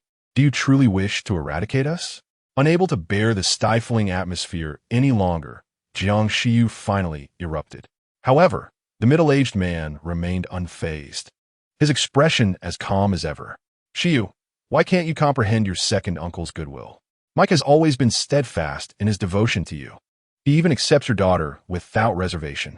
If our Jiang family were to unite with the Mike family, we would gain access to banks, insurance, healthcare, utilities, and other businesses that have long been beyond our reach. Money would cease to be mere currency for us, transforming into mere figures. Furthermore, should you accept Mike's proposal, he would invite the world-renowned medical expert, Mr. Wilson, to treat your father's ailment without any cost. Of course, if you could reveal the secret surrounding Nyonyo to the family, not only would you recover the shares you lost, but you would receive even more than before, and your brother's issues would cease to exist. Upon hearing this, Yi Xiu's face turned ashen with fury. This man had the audacity to introduce another suitor to his woman in front of him. Such insolence was intolerable. He exited the vehicle, yanked open the rear door on the right side, and coldly declared to the man, "Get out. You are not welcome here. Impudent. You seek death." Before the middle-aged man could respond, several bodyguards surged forward. They seized Yi Xiu's arms, attempting to hurl him into the air. Yet in that moment, Yi Xiu seemed rooted to the ground, impervious to their attempts to budge him. With a resounding crash, Yi Xiu executed a shoulder throw, sending one of the assailants crashing forcefully against the front of the stretched Lincoln. The remaining individuals were effortlessly sent flying with a punch or a kick. The entire sequence flowed seamlessly, executed in one breath. It was so swift that the onlookers could hardly react. Jiang Chengfeng, with his typically composed demeanor, could not help but reveal a hint of astonishment. He was well aware of the prowess of his bodyguards. Not even the most elite special forces could hope to gain an advantage over them. Yet, the scene unfolding before him exceeded all expectations. His investigations into Yi Xiu had never ceased. For 3 years, he had intermittently dispatched people to gather intelligence on Yishio. Although Yishio had achieved modest success in Water Village, he was hardly on the radar of a giant like Jiang. Consequently, he had never regarded Yishio as a threat. However, recent observations suggested that Yishio had long transcended his former self. Now, he exuded sharpness, thirsting for vengeance. He was undoubtedly a formidable adversary. Unbeknownst to him, his expression had grown increasingly grim. I shall reiterate for the final time. Yishio disregarded the pointed stares of those around him and spoke coldly once more. I implore this gentleman to depart swiftly. You are not welcome here, nor do we appreciate your interference in our family matters. Should you continue to be discourteous, I would not hesitate to escort you out. Faced with Yishio's blatant threat, even Jiang Qingfeng's usually placid temperament began to fray. Very well. Excellent. Young man, I shall remember you. I hope you will not find yourself in need of my assistance one day. I am eager to see who in the entirety of Longwood dares to collaborate with you again. Splendid. Quite splendid indeed. He glared at Yishio, rising in a fit of rage. The fury in his gaze seemed capable of tearing Yishio to shreds. Yet, Yishio remained unfazed. With a forceful slam of the car door, he proceeded to the driver's seat and swiftly ignited the engine. Under the astonished gaze of the crowd, his vehicle barreled directly toward the nearby stretch limousine. The driver, sensing impending danger, hurriedly attempted to evade. However, it was too late. Yishio's car collided, leaving deep gouges on the limousine's side. The paint was even scraped away. Yay, Daddy's amazing. Nyo cheered exuberantly, her vivacity restored. However, Jiang Shiyu's expression turned slightly sour. With concern etched on her face, she addressed Yishio. Darling, my third uncle is rather petty. If he truly blocks the trading network in Water Village, the villagers will be forced to sell their goods through stall channels. The only area permitted for stalls in Shui City is around the flowing docks, which is quite distant from Water Village and will undoubtedly impact their income. What should we do? Fear not, Yishio replied with a calm demeanor as he drove. Haven't you been studying the metaverse at Longton Capital for some time? Why not take a gamble? You're the one who suggested it. If I end up losing everything, you mustn't blame me. Jiang Shiyu smiled brightly at Yishio, her expression shifting from gloomy to sunny in an instant. So, you were laying a trap for me all along? Yishio rolled his eyes, unable to suppress a look of exasperation as he remarked. Although my understanding of the metaverse is somewhat limited, however, I am acutely aware that its essence lies in the amalgamation of the virtual and the real, which inevitably ties them to the fabric of everyday life.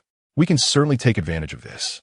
Oh, to my surprise, you possess a modicum of insight, Jiang Shiyu remarked, sitting sideways, her eyes sparkling as she gazed at Yishio.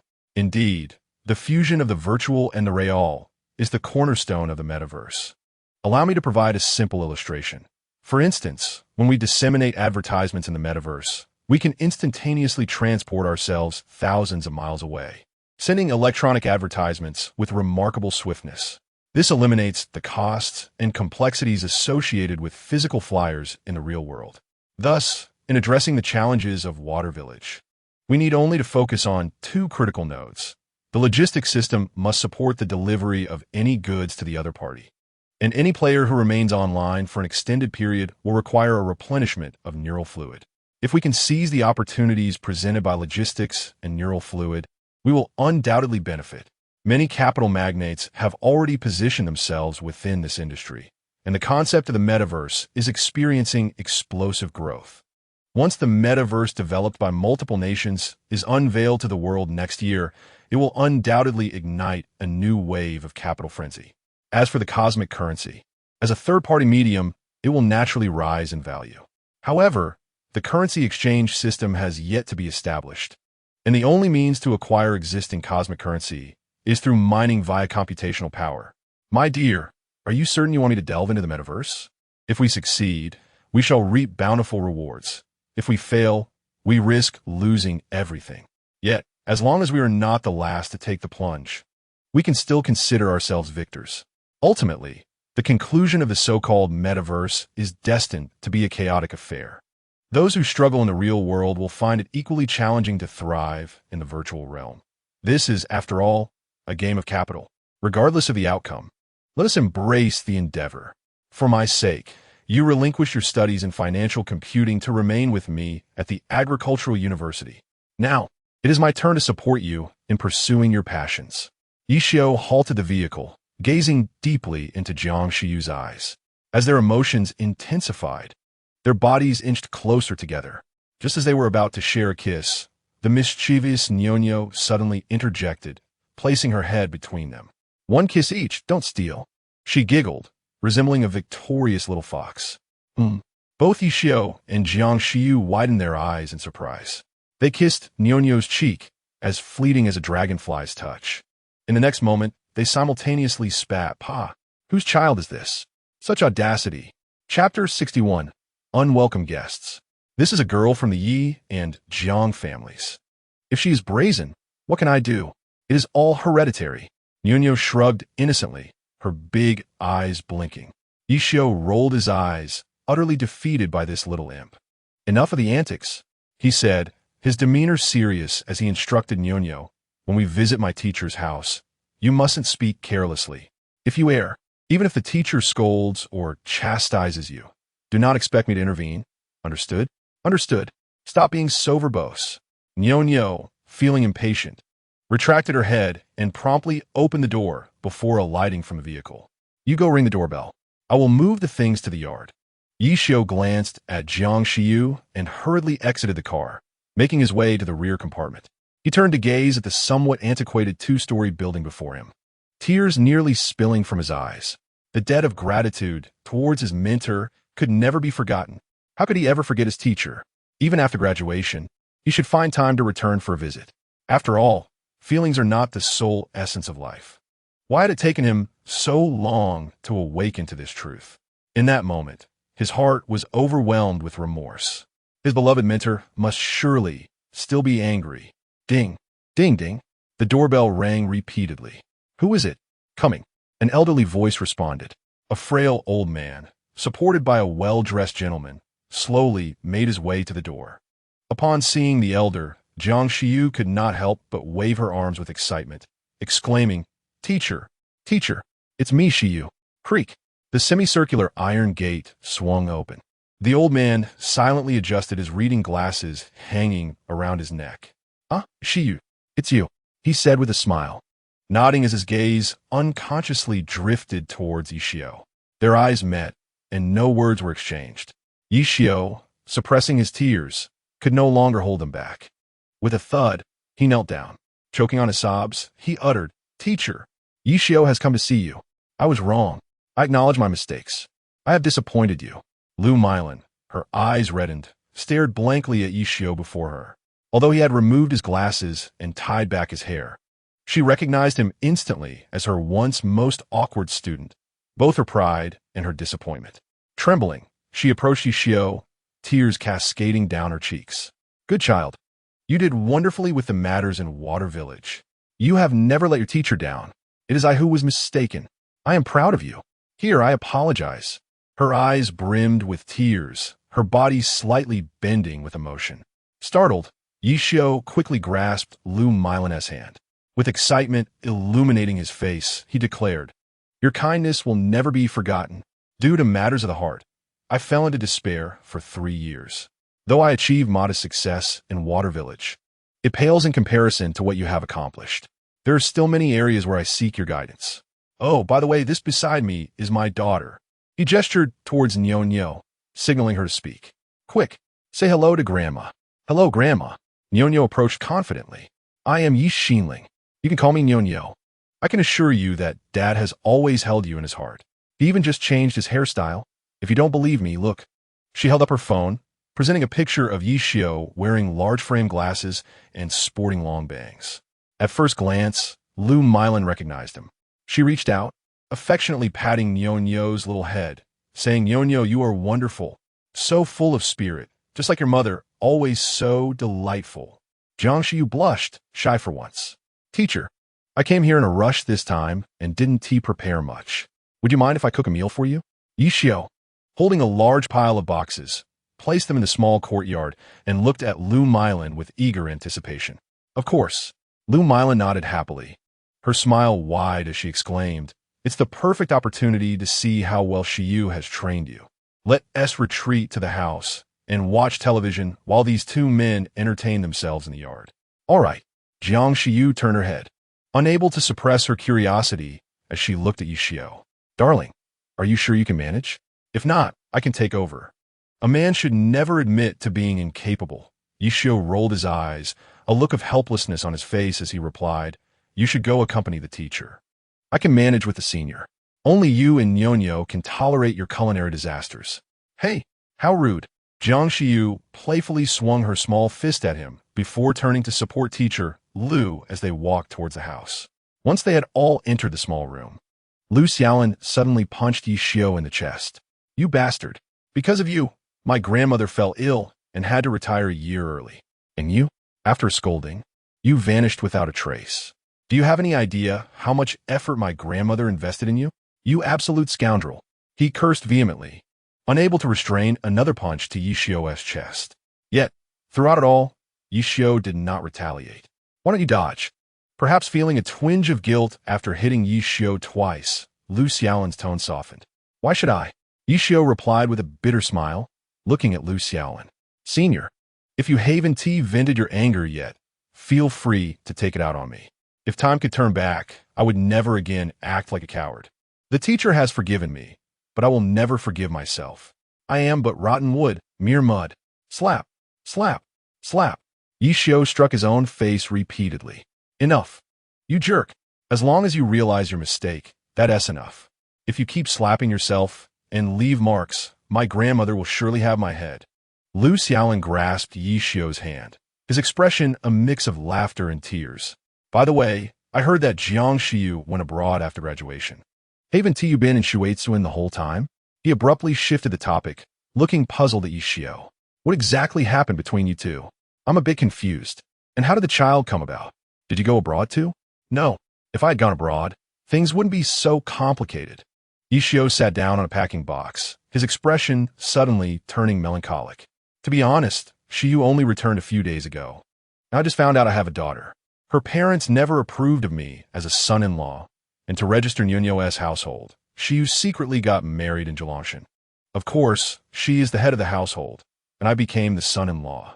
Now, with Shiyu's father ill and some family issues, I plan to sort out my affairs and take them back home. Well, being a son-in-law is what it is. At least you and Shiyu ended up together in the end. You should consider yourself fortunate. This child arrived just in time. Unlike me, once it's over, there is no room for redemption." Lu Xiaolin sighed and casually offered a cigarette. Yishio accepted the cigarette, staring blankly at him. "Wasn't your relationship quite good? Why did you part ways?" "Why?" He chuckled self-deprecatingly as Lu Xiaolin replied, "When it comes to the affluent, emotions are trivial. With the impoverished, it's all about money. What reason could there possibly be? Ultimately, I succumbed to reality. Now, I've even resigned from my job. I can no longer envision a future. Fear not, for I am here." Yishio rose, extinguishing the cigarette underfoot. "Senior, if you wouldn't mind, let us collaborate on the Jinin Chao project."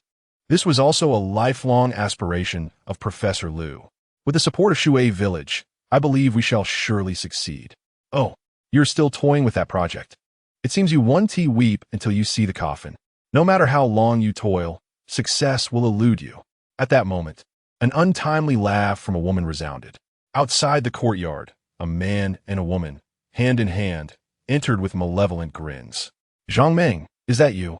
The once dull Lu Xiaolin sprang to his feet, his fists clenched tightly, creaking with tension. He glared at the approaching duo, furiously exclaiming, "Zhang Meng, do you still have the audacity to come here? I do not recognize you. Leave. You are not welcome here." However, Xiang's was showed not the slightest hint of anger. He gazed at Lu Xiaolin with a smile, stating, "My apologies. I have no interest in knowing you. I am here for him." He pointed suddenly at Yishio, immediately removing his coat and rolling up his sleeves. "My apologies. I too have no interest in knowing you." Yishio offered no courtesy, standing firmly in front of Lu Xiaolin. "Will you leave on your own accord, or shall I assist you?" "What did you say?" Xiang's face turned increasingly ashen, the smile on his lips freezing in an instant. "I am curious to see how you intend to expel me." Chapter 62. Warning: what is all this commotion about? Just as tensions escalated, Lu Milan's voice suddenly rang out among the crowd. Xiangzhou merely cast a glance at Lu Milan before diverting his gaze. To him, she was merely an old relic. However, Zhang Ming's expression became somewhat unpleasant. She awkwardly looked at Lu Milan and said, "I heard that the students of class 54 came to visit the teacher, so Zhang Ming, specifically came to pay my respects. Teacher, this is a small token of our appreciation. Please accept it." She gestured toward the pile of thermal containers on the ground, her eyes darting nervously. Lu Milan's expression, which was already somewhat grim, darkened further upon seeing what Zhang Ming was indicating. She had not anticipated that this shameless woman would truly mistake her for an old fool. All those items were brought by Yi Xiao. Remembering the suffering her grandson endured because of her, her demeanor immediately shifted. "Unless there is nothing else, I kindly ask this student to leave. We do not welcome you here. Otherwise, do not blame me for being harsh." Zhang Ming wore a sullen expression, remaining silent. Beside her, Niao showed no restraint whatsoever. "Bah!" she exclaimed, pointing at Zhang Ming and launching into a scathing tirade. "Everyone look! This person has such a thick skin. This is clearly something my father bought. How shameless can this woman be, claiming it was hers? Does she consider my grandmother a fool, or does she think herself one? My grandmother is incredibly intelligent. A lifelong professor at the agricultural university, clearly not a fool. Ha! Some people we really can't fathom, can we?" Zhang Ming clenched her fists, her face flushing with indignation. Though Yi Xiao and the others refrained from confronting her, a child had exposed her. Surely, a woman of her stature should not stoop to quarrel with a child. Her gaze involuntarily fell upon Xiangzhou beside her. "Xiangzhou, let us leave. We are not welcome here. We can resolve Yi Xiao's matters another time. Get lost. Who are you to dictate my actions?" Xiangzhou retorted, shaking off Zhang Ming and suddenly fixating a chilling stare at Yi Xiao. "Yi Xiao, if you're a man, let us settle this with a fight. You want me to fight without even discussing anything? Are you out of your mind?" Yi Xiao scoffed, advancing step by step. Under the immense pressure, Zhang Ming found herself involuntarily retreating several paces, while Xiangzhou remained steadfast, a sardonic smile gracing his lips. "Defeat me, and I shall reveal everything. Come on, I want to take advantage of you." "Very well. You asked for it, so don't blame me for being merciless." Yi Xiao's expression hardened. In an instant, a crimson light surged from his eyes, enveloping his form perfectly. He shot forward like an arrow released from its bow. Before the stunned onlookers, a knee strike landed heavily against Xiangzhuo's abdomen. A resounding impact echoed through the air as Xiangzhou was sent flying, crashing into the flower bed outside. "Ding! Congratulations, Dad, for successfully visiting Teacher Lu. Reward: 2 million dad points. Current dad points, 22 million, automatically converted to real currency. Next mission initiated. Head to the 56th dock of Sihai Industrial. Hunt the remnants of the Black Shark. Mission reward: superpowered headphones. Mission penalty: 58 million dad points." A series of system notifications rang out in rapid succession. Yi Xiao calmly retracted his extraordinary state, instantly reverting to his composite form. The entire sequence unfolded in less than 3 seconds, so swift that the crowd barely had time to react. "Yi Xiao, when did you become so formidable?" Upon regaining his senses, Lu Xiaolin gazed in astonishment at the scene. Had he provoked Yi Xiao earlier, it could very well have been him flying out instead. Who would have anticipated that this seemingly slender individual possessed such explosive power? Such terrifying strength could only be rivaled by the legendary martial saints. He couldn't help but reach out to touch Yi Xiao's arm, which appeared unremarkable, lacking any distinctive features, even less robust than his own. The rest of his physique was no different. He found himself utterly perplexed by this phenomenon. "Senior, I harbor no affection for men. Please, have some self-respect." Yi Xiao chuckled bitterly, rolling his eyes as he casually removed Lu Xiaolin's wandering hands. Were it not for their familiarity, he might have mistaken Lu for someone of a different inclination. Upon stepping outside, Yi Xiao's expression shifted abruptly to one of deep ire. He fixed his gaze upon the swaying figure of Xiangzhou and demanded, We have no grievances or enmity. In fact, we might as well be strangers. What temerity compels you to provoke me? You are shameless. Xiangzhou pressed his hand against his swollen chest, glaring at Yi Xiao with indignation. Yi Xiao, you lack martial ethics. You possess greater strength than I. Why must you strike first? Why? Yi Xiao smirked, leaning against the pickup truck. Isn't that what you requested? Have you changed your mind? Shall we engage in another bout? Forget it. I am no match for you. Xiangzhou shook his head vigorously, his demeanor akin to a rattling drum. However, do not rejoice too soon. Mike's personal prowess is formidable, and his family influence is terrifying. Crossing him will yield no favorable outcome for you. Oh, is that so? Are you familiar with this vehicle? Yi Xiao nonchalantly patted the side of the pickup. A vehicle? What do you mean? Xiangzhou paused, his gaze involuntarily drawn to the battered pickup behind Yi Xiao. The truck bore numerous scratches and dents, and under normal circumstances, he would not have spared it a second glance.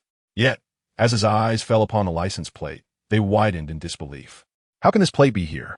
A counterfeit? No, it's real. Who are you, truly? How do you possess this plate? Never mind my identity.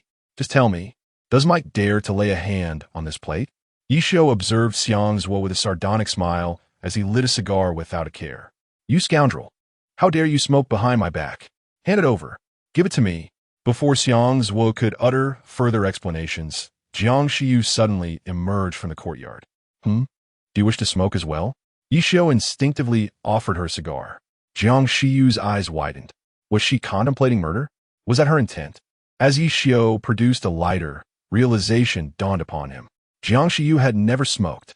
She must be intending to confiscate the cigar. Was he not courting danger by provoking her? Cough, cough. Smoking is detrimental to health. He chuckled awkwardly, swiftly retrieving the cigar from Jiang Shiyu's mouth and placing it back into the cigar box. Her expression softened considerably. She snatched the cigar box from him, her gaze playfully scrutinizing the evasive Xiangzhou. Oh, if it isn't Xiangzhou. Long time no see. How is it that upon your return, you've switched partners? Your romantic life is rather eventful, isn't it? Is this your 800th girlfriend? Where is that coming from? Sister Shiyu, please do not jest. If you have no further instructions, I shall take my leave. Xiangzhou chuckled awkwardly, too bashful to meet her gaze. Even Mike treated Jiang Shiyu with utmost respect. How could he, as a subordinate, dare to breach decorum? Xiangzhou, what does she mean? Zhang Meng's expression changed drastically upon hearing this, with disbelief in her voice. She questioned, is everything she said true? Xiangzhou cast a furtive glance at Jiang Shiyu, not daring to utter a single falsehood under her scrutinizing gaze. He pulled Zhang Meng along, eager to leave. Hey, wait a moment. At that instant, Yi Xiao called out to him hurriedly. Tell that Mike a message. Jiang Shiyu is mine in life and in death. He should abandon any thoughts of her. If he fancies someone else's wife, he ought to be reminded to leave by noon. Of course, the same applies to you. Leave by noon? What does that mean? Xiangzhou halted in confusion, instinctively turning back. At that moment, Niao, who had been hiding behind Yi Xiao, suddenly peeked out mischievously. Because something will happen sooner or later, she made a face at the bewildered Xiangzhou and quickly ducked back behind Yi Xiao. Laughter erupted among the onlookers, but Xiangzhou, with a grim expression, firmly grasped Zhang Meng's hand. In a flash, they vanished without a trace. Chapter 63. The Inevitable Outcome. Teachers, you all can sit and play. Just leave me here alone. Today, no one should disturb us. Give me an hour. I promise to prepare a feast. Upon returning to the courtyard, Yi Xiao locked the door behind him. With hands clasped together, he earnestly requested the others, if anyone interrupts, my cooking speed will be drastically affected. It's better if I do this alone. All right then. We'll give you an hour, Lu Milan conceded, unable to resist Yi Xiao's insistence. They all returned to the living room, chatting and laughing. Yi Xiao moved about the kitchen with the familiarity of being at home, swiftly organizing his ingredients.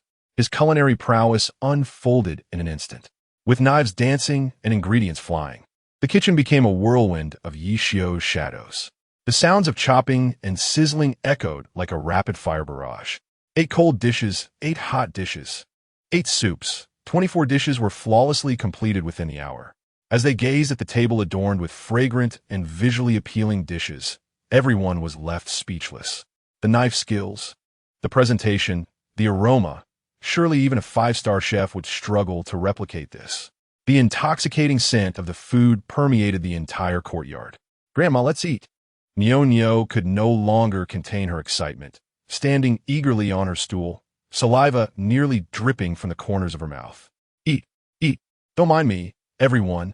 Quickly try Yishio's culinary artistry." At that moment, even Lu Mylan felt her restraint wavering. Having lived to such an age, she had encountered countless delicacies and had long since lost her appetite. Yet today, it seemed that the cravings within her had been stirred. "Did you really make all this?" Jiang Shiyu exclaimed, tasting the sautéed sea cucumber, her disbelief evident as she surveyed the scene. The refrigerator at home was filled with frozen dumplings, pickled vegetables, steamed buns, and instant noodles. When did he acquire such profound culinary skills? And when did he cultivate that terrifying strength? This fellow is becoming increasingly mysterious. However, what predominates in her heart is joy. She smiled at Yishio and remarked, "I didn't realize your culinary skills were so remarkable. From now on, the cooking will be entrusted to you." "Huh, it's a trivial matter. I promise to be a competent caretaker." Yishio immediately raised his hand and swore, "Bastard, are you a caretaker? Then what am I in Yunyo?" Jiang Shiyu retorted angrily, picking up a piece of spicy pepper and holding it to Yishio's mouth. "You are the protected animals of the Yi family." "Ha ha." Yishio took the piece of pepper into his mouth, the savory and spicy flavors intensely stimulating his taste buds. He couldn't help but squint his eyes in delight. The others present seemed as if they hadn't eaten in days, desperately feasting on the dishes as if afraid they would be snatched away. At that moment, not a single person spoke. Yishio couldn't help but smile wryly at the scene. Due to time constraints, the dishes were exquisitely prepared, hence the limited quantity. Nearly everyone had only a few bites before they vanished. Indeed, if Yishio were to change careers, he could entirely become a top-notch chef. As she savored the food, Lu Mylan felt her spirits lift unconsciously. She stroked Nyonyo's little head, looking at her affectionately and saying, "Nyonyo, since you live at Daddy's house, you must have seen your father's masterpiece. Now, Grandma has a question for you. What is this stool made of?" Nyonyo looked down, glancing around at everyone, and without a moment's thought, replied, "Made of a butt." Lu Mylan's eyes widened in surprise, momentarily lost in thought. "Uffed." Jiang Shiyu covered her mouth, nearly sputtering out her drink. With a mix of amusement and exasperation, she lifted Nyonyo on her lap and said, "Nyonyo, you silly goose. Grandma was asking what the chair is made of." "It's made of a butt, of course," Nyonyo replied, not lifting her head and continuing to devour the delicacies. As if nothing else could pique her interest apart from food, the group couldn't help but chuckle. What could a child possibly comprehend? The question was utterly pointless. Nevertheless, it added much amusement to the gathering. "Xiaolin, come out. I need to speak with you." At that moment, a familiar voice echoed from outside the courtyard. Zhang Ming was eagerly peering in. "What are you doing here? You are not welcome." Lu Xiaolin shouted furiously, instinctively glancing towards the door. The smile on his face instantly froze. "But take a look." Yishio gently patted his shoulder and advised, "A woman who can betray you once can certainly betray you the second time. Do not harbor any illusions. If she wishes to play, then indulge her. This is something you must confront." "I understand. Don't worry." Lu Xiaolin nodded earnestly, rising and striding directly toward the entrance. With a creak, the door swung open. Lu Xiaolin closed the door with a grim expression, gazing at the woman he once loved deeply, and spoke. "What brings you back? We have nothing left to discuss." "No, Xiaolin, please listen to me. It's not as you imagine." Zhang Ming, with tears in her eyes, fervently grasped Lu Xiaolin's arm. "I am here because I encountered classmates playing at Song Po's place. On the way, I happened to run into Xiangzhua.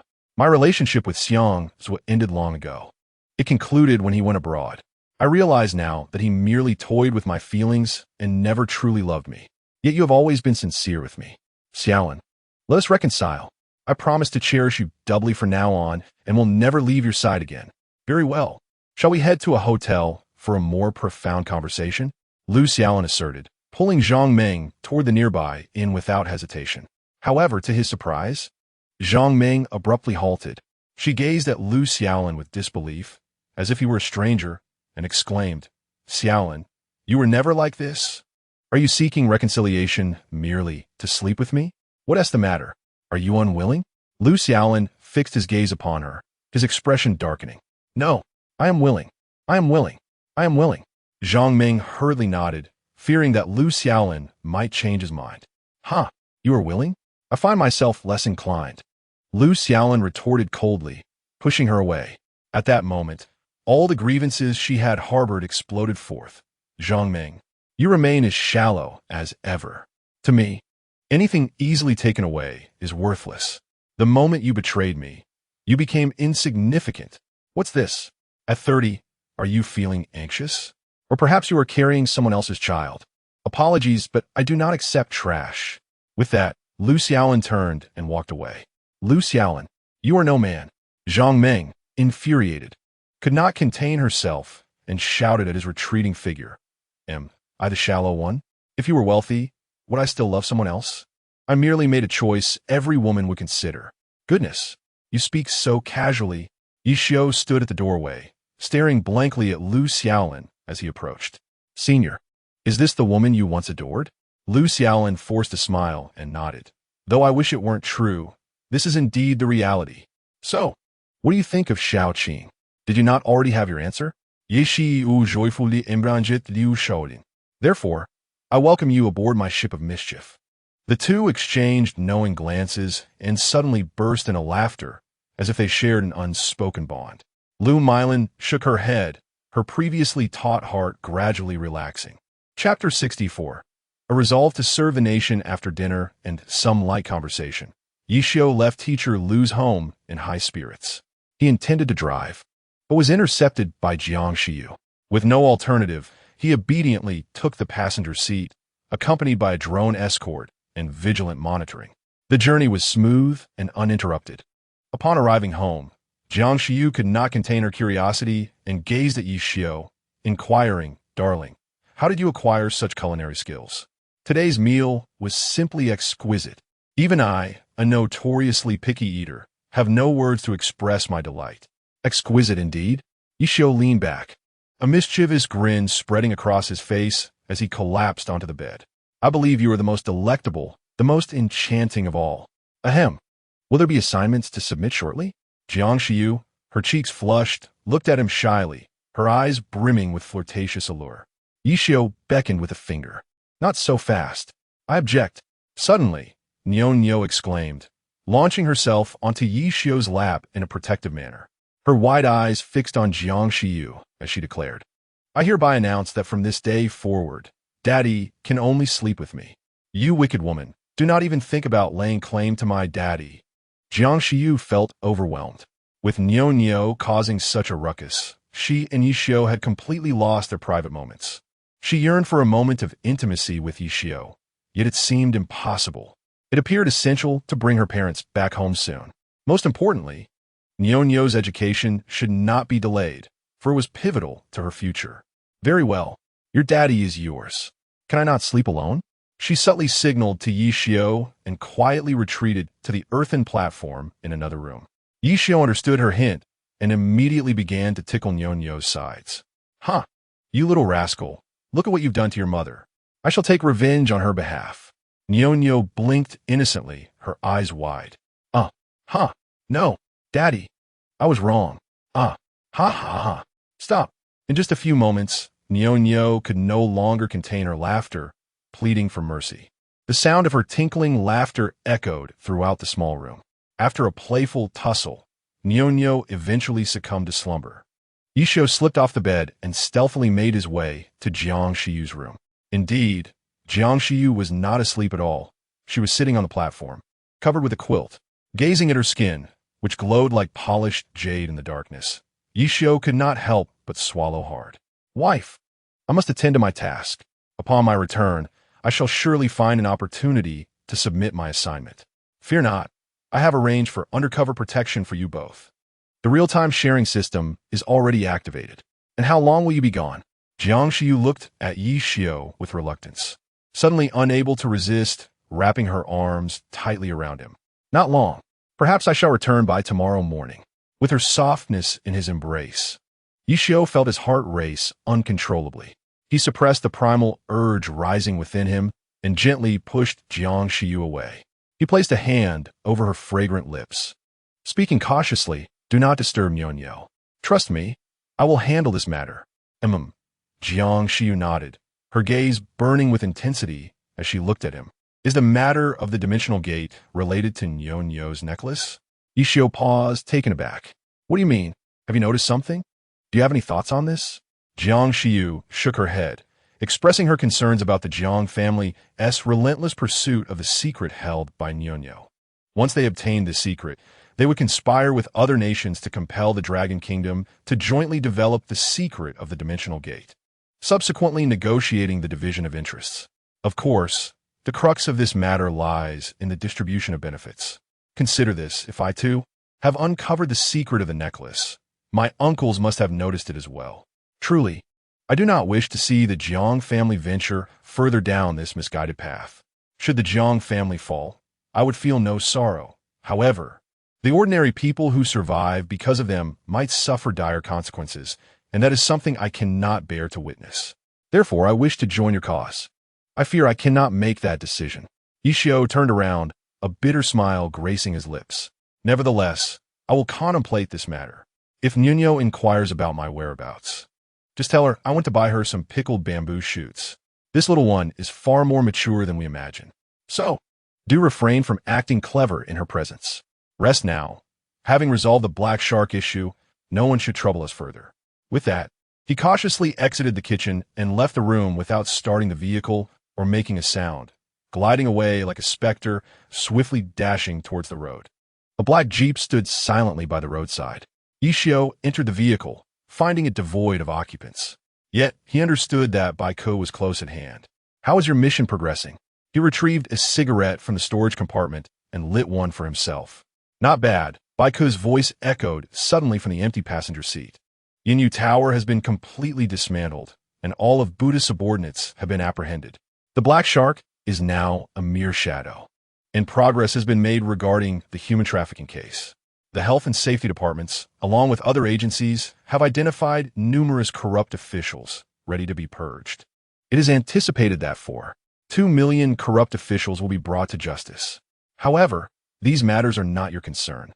Your mission is to capture Buddha and the Black Shark. To revive the Dragon Kingdom, we must possess the resolve to sever ties with the corrupt. Not a single one must remain. The hard-won territory established by countless heroes and martyrs must not be tarnished by these parasites. We need to rekindle the people's trust in us. As the scythe, you will inevitably bear the burden of infamy. Do you believe you can escape unscathed now? Are you jesting?" Yishio extinguished the cigarette with a wry smile. "All I desire is to lead a simple life. Why is that so difficult? Do you think I do not wish to be an ordinary person?" Baiko furrowed his brow, casting a despondent glance out the window. "Yet within this world, we are not masters of our own fates. There is no such thing as tranquil times. Rather, some bear the weight for our journey. The only difference now is that those who once bore the burden have become you, me, and countless others like us. It is quite absurd. The majority of ordinary people still inhabit the old order, oblivious to the true state of the world. They believe as long as the sky above remains safe, they can continue to live in blissful ignorance, leading monotonous lives. However, what they fail to realize is that the sky above will eventually crack. Perhaps it could be 300 to 500 years, or perhaps merely 3 to 5 years. If we, the capable ones, fail to take action, humanity may very well face utter calamity. Therefore, regarding your decision to enter the dimensional gateway, I urge you to respond promptly. We have assured you that all your concerns will be addressed. What, pray tell, still troubles your mind? Let me think it over." Yishio's fingers drummed incessantly against his thigh. He was not afraid of death, yet he had never aspired to be a hero. Just as Baika had articulated, if those endowed with ability do not act, humanity could indeed encounter a grave disaster. The dimensional gateway is fraught with peril, yet it equally brims with opportunity. Should the timing prove propitious, he might indeed venture into the gateway to behold what lies beyond. Perhaps, beyond the door, there exists an entirely new world. Moreover, Gao Yao had indeed done much for him. Perhaps it was time to alter their mutually exploitative relationship. Upon this revelation, he resolved instantly, very well. I shall agree to enter the dimensional gateway. However, during these 3 months, I must adequately compensate my family, particularly my in-laws, for I owe them far too much. Huh! I knew I had not misjudged you, Baiku exclaimed, elatedly patting Yi Xiao on the shoulder, casually retrieving a box from the back seat. This is the latest nano battle suit, complete with a hood and a special half mask. It will offer maximum protection for your body. I shall not disturb you further. Go forth. Prove those who doubt your capabilities utterly wrong. Tell them you are deserving of privilege. A gentle breeze wafted through, and the car door opened automatically. Baiku's presence seemed to materialize outside the vehicle.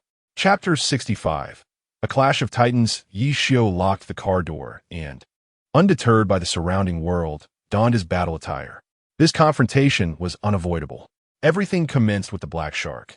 Thus, everything must conclude because of it. He could not resist raising his arm to check the remaining time on his ability wristband. It displayed 0013, indicating that he had a full 13 minutes of extraordinary power left. If the task was merely to apprehend 2 criminals, that time should suffice. Starting the vehicle, Yi Xiao pressed the accelerator and sped forward, his destination set for Dock 6 of Water City, Warehouse 56 of Sea-High Industries. As he neared the dock, he drove the car into a thicket. Under normal circumstances, Baiku's cloaking ability would be most suitable for this mission. However, he was, after all, the highest-ranking officer of the base. If he were to personally oversee every matter, what purpose would his position serve? Unless it were a special mission, he generally would not be required to intervene directly. Thus, in this battle, Yi Xiao needed to make a significant impact. System: network coverage in the vicinity of Warehouse 56. Initiate intelligent analysis. Void point. Yi Xiao promptly commanded the system. A cerulean virtual interface materialized before his eyes, and the familiar system notification chimes resonated one after another. Network coverage complete. Commencing intelligent analysis. Analysis complete. No anomalies detected. Yi Xiao gaped, his face a portrait of astonishment. The analysis presented was utterly superficial. At the very least, some surveillance footage should have been retrievable. Yet there was nothing, an absolute void. The detection radar continued its relentless rotation. Old Bai, have you observed any anomalies on your end? Yi Xiao instinctively connected to Baiku's network channel. A flash of white light heralded an incoming message from Baiku. Throughout the entire process, no irregularities have been detected. Are you certain that the information from Wang Yanli is accurate? Yi Xiao hesitated. Logically, Wang Yanli had no reason to deceive him. Unless, of course, the nefarious individuals had already sensed something amiss. In that case, Wang Yanli was likely in peril. Quick, locate Wang Yanli. She could be in grave danger. Yi Xiao hastily sent a voice message to Baiku. Simultaneously, he rapidly integrated the system network with Wang Yanli's communication network, infiltrating and frantically analyzing the state of her network. The familiar ringtone echoed incessantly. 1 second, 2 seconds, 3 seconds. Nearly 10 seconds elapsed without anyone answering the call. Just as Yi Xiao was about to concede defeat, the call abruptly connected. Are you Yi Xiao? Yet, the voice that emerged was not Wang Yanli's, but that of an unfamiliar man. Though he had not laid eyes on the individual, Yi Xiao could sense the ruthless nature of this man, one who danced on the edge of danger. He instinctively inquired, "Who are you? How do you know it's me?" "Indeed, it's you." "Ha!" The man sneered coldly. "We are all intelligent individuals. Why prolong the inevitable? Since I dare to answer the call, it means I am fully prepared. I currently hold 15 girls as hostages. For each question you answer, I shall release one and provide you with her location. Agree to his terms. We have already pinpointed the call's location." Before Yi Xiao could respond, Baiku, who was monitoring the situation, issued a directive. Yi Xiao, as if nothing had transpired, replied with a detached demeanor, agreed. Proceed with the first question. Is there anyone unusual around Gao Yao? Yes. Excellent. I have sent you the coordinates of the first girl. Now, answer my second question. Does your daughter possess the key to the dimensional gate? Yes. Wonderful. You have just saved another. For the third question, what is the key to the dimensional gate? Can it be replicated indefinitely? That constitutes two questions. No matter, consider it one. The key is composed of an unknown metal and cannot currently be replicated indefinitely. Fifth question, does another world exist within the dimensional gate? Unknown. Current technological conditions do not permit in-depth exploration. Splendid. I relish conversing with intelligent individuals. I have now sent you the coordinates of 5 girls. For the sixth question, will Longwa, as promised in the news, collaborate with other nations to jointly develop the dimensional gate? Yes. The seventh question pertained to whether the gate of dimensions would be opened to everyone once the conditions were ripe. The answer was affirmative. The eighth inquiry probed into how the Dragon Kingdom intended to allocate resources should a dimensional world truly exist. The response was uncertain. One question after another was posed by the enigmatic man, and Yishio answered each one truthfully. However, after the 14th question, the mysterious figure ceased his interrogation. It was apparent that there remained one hostage. Yishio, perplexed, queried why the questioning had stopped, given that there should still be another hostage. Huh, that's not a question you should be asking, came the cold, mocking voice of the man. With your intellect, you should be able to deduce the significance of the final hostage. However, allow me to remind you that the last hostage carries the bloodline of the Gao family. If you wish for my hostage to remain alive, refrain from acting recklessly. Only by preserving my own life can I ensure hers. The call was abruptly terminated. Hayao's call followed swiftly. Yishio listened carefully. Xiao Wei's little cousin is likely in their clutches. We have suffered severe losses this time. Although all the coordinates provided by the enemy indicate hostages, they're all rigged with self-detonation devices. The one named Wang Yanli probably won to survive.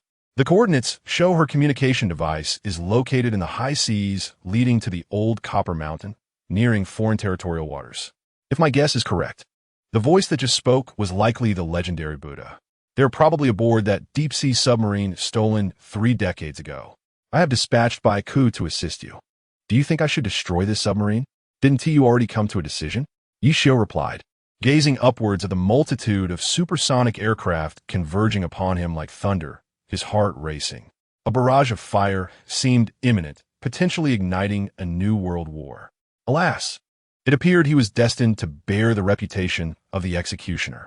Remember, you and Baiku must do everything possible to rescue the innocent. The rest is left to fate. With a resigned sigh, Hayao ended the call. Almost simultaneously, Baiku's supersonic aircraft arrived.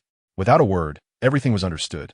Climbing swiftly up the soft ladder that descended from the aircraft, Yishio paused briefly before the plane sped towards its target. Chapter 66. Audacious and reckless seated within the supersonic aircraft, Yishio's mind was tranquil. He had conceived a bold idea regarding the situation. In this world, there are neither eternal friends nor everlasting enemies.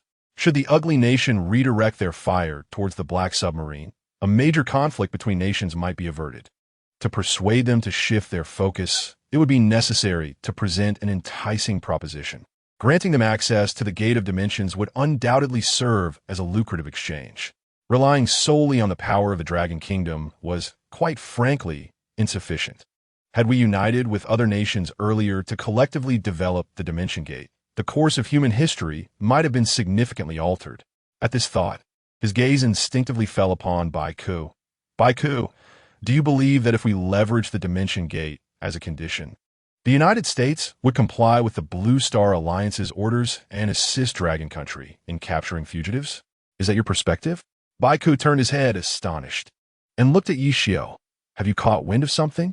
Indeed, members of our think tank have proposed this idea, yet it has faced considerable opposition.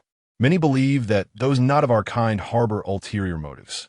The Dimension Gate, after all, is situated within our territory, and if we cannot control it, we certainly cannot allow other nations to do so. Absurd.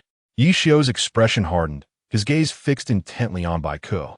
Such behavior evidently contradicts the establishment of a shared destiny within the Blue Star community.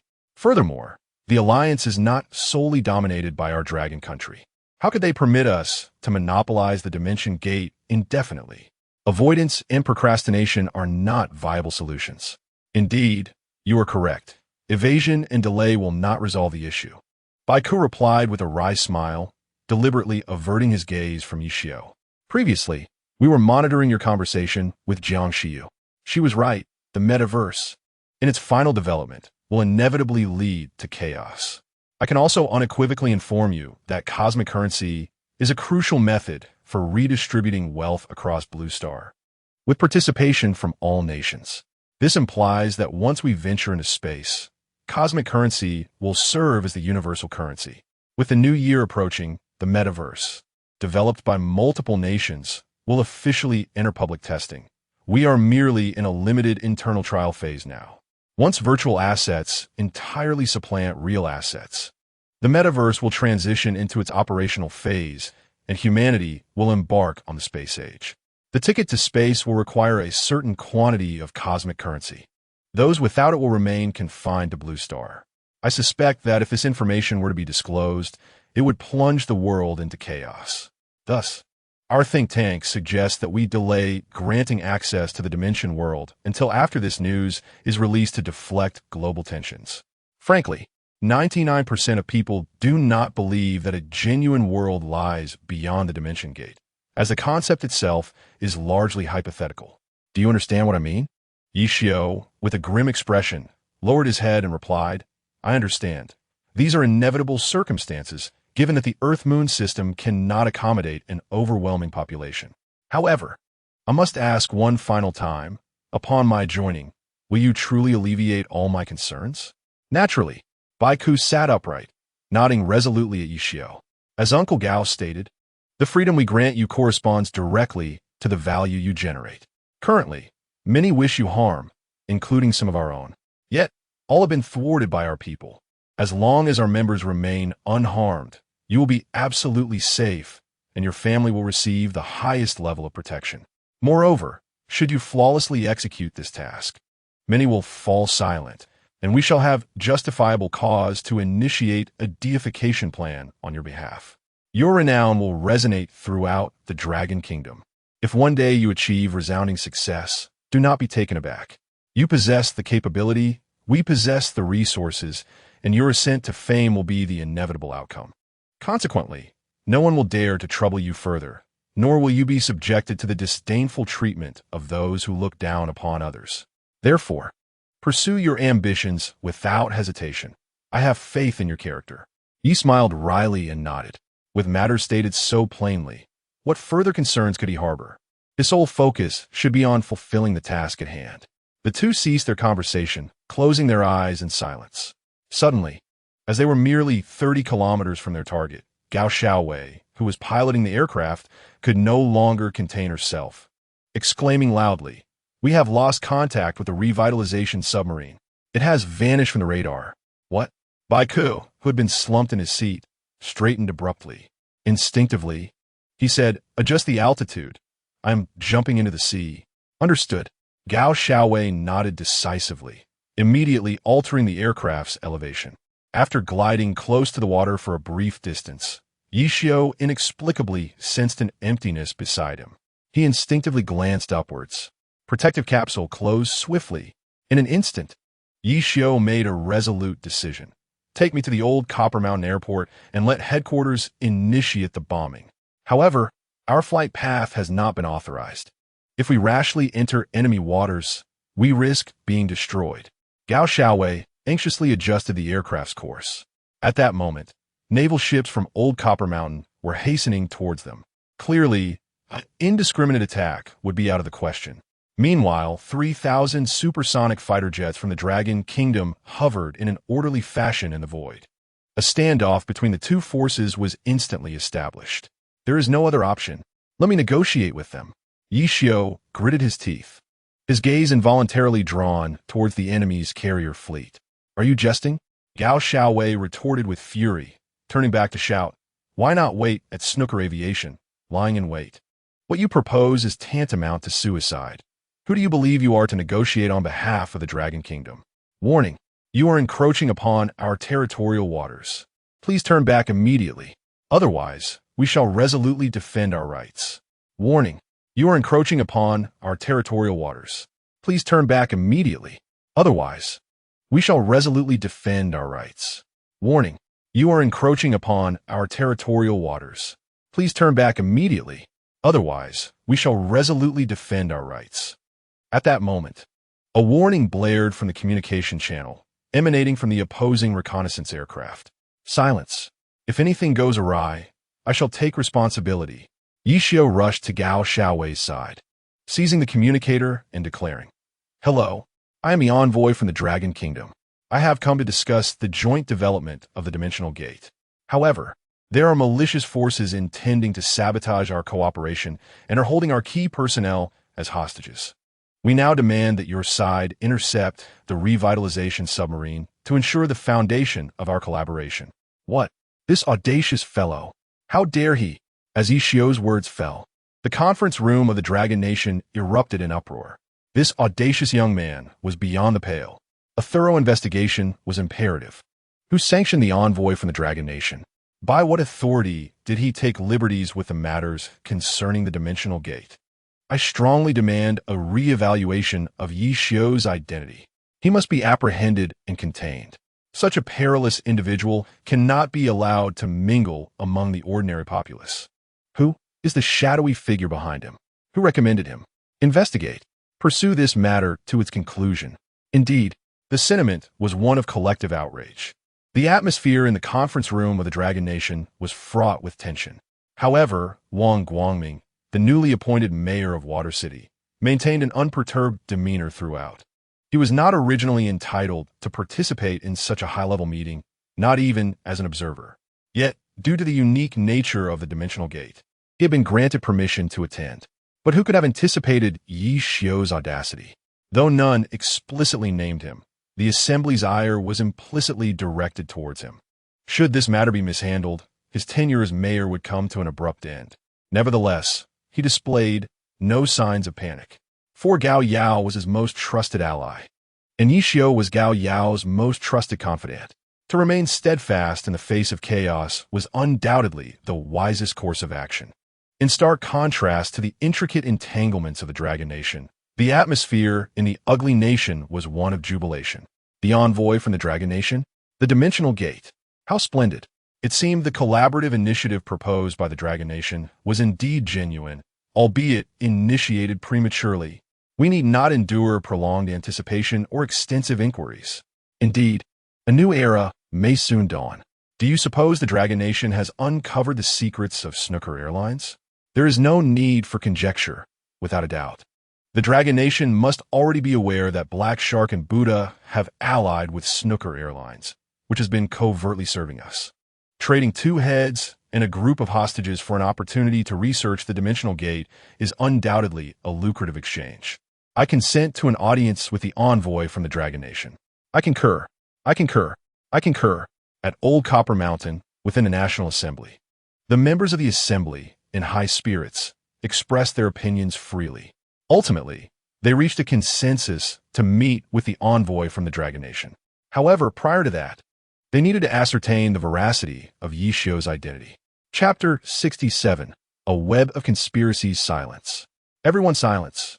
Chairman Haiza Pai, after confirming Yi Xiao's identity, immediately signaled for quiet. Following this, he activated the directional video call system under the gaze of all present, directly connecting to the frontline warship, the Wilson. Esteemed Captain Wilson. Greetings. I am the chairman of the Assembly, Haiza Pai. I now request that you promptly order the Dragon Nation's warships to depart and permit the Dragon Nation's supersonic fighter jet 552 to land on our aircraft carrier. After confirming the identity of the Dragon Nation's envoy, we shall seize the opportunity to apprehend Black Shark and his associates, facilitating the extradition of the criminals through alliance channels. Do you understand? Greetings. Esteemed Chairman, I have received your directives. Please await my favorable tidings. On board the Wilson battleship, Captain Wilson respectfully saluted the enormous electronic screen before him. In an instant, he exited the control room and, utilizing a specialized teleportation device, arrived directly at the Falcon 1 super aircraft carrier. Grasping the communicator handed to him by his assistant, he addressed Yi Xiao, who was aboard the 552 fighter jet, with a commanding voice, "Esteemed envoy of the Dragon Kingdom. We concur with the cooperation and the extradition of the criminal. However, the Dragon Kingdom's forces must retreat immediately. You have 10 minutes to deliberate." Yi Xiao, holding the intercom, remained silent. As he had anticipated, the situation unfolded as expected. Yet, the Dragon Kingdom had yet to reach a definitive conclusion, indicating severe internal discord. He feared for his life. Just as he waited anxiously, a familiar yet unfamiliar male voice suddenly resonated through the encrypted channel. "Ye lad, you possess quite the audacity to proclaim yourself the envoy of the Dragon Kingdom. Henceforth, I shall grant you this title for a day. Remember, never betray the interests of the nation. We will maintain constant surveillance over you. Now, you must comply with the adversary's demand and land your aircraft on the Falcon 1. Slowly, Yi Xiu lowered the communicator, instinctively donning half of his mask. Gao Xiaowei, who had been tense throughout, exhaled deeply upon hearing this. "You fool. Do you have any idea who just spoke? You've even stirred the number 1. Do you even know how to write the word death?" As she maneuvered the aircraft downward, she continued to mutter curses. Behind her, the forces of the Dragon Kingdom swiftly retreated like a receding tide. Witnessing this, a faint smile crept onto Wilson's face. "Captain, the USS Revival submarine refuses to submerge. There's a sudden signal blackout. The speaker has sent a message forbidding us from obstructing their actions. What shall we do?" At that moment, Wilson's expression shifted dramatically. An urgent report crackled through his Bluetooth earpiece. "What? Bastards! How could this happen?" He erupted in a furious roar. Yi Xiu captured this scene with keen awareness. "What is the matter, esteemed captain?"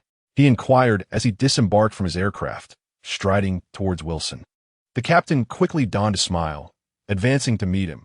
"Dear Yi, we have confirmed your identity, and we place great importance on this collaboration.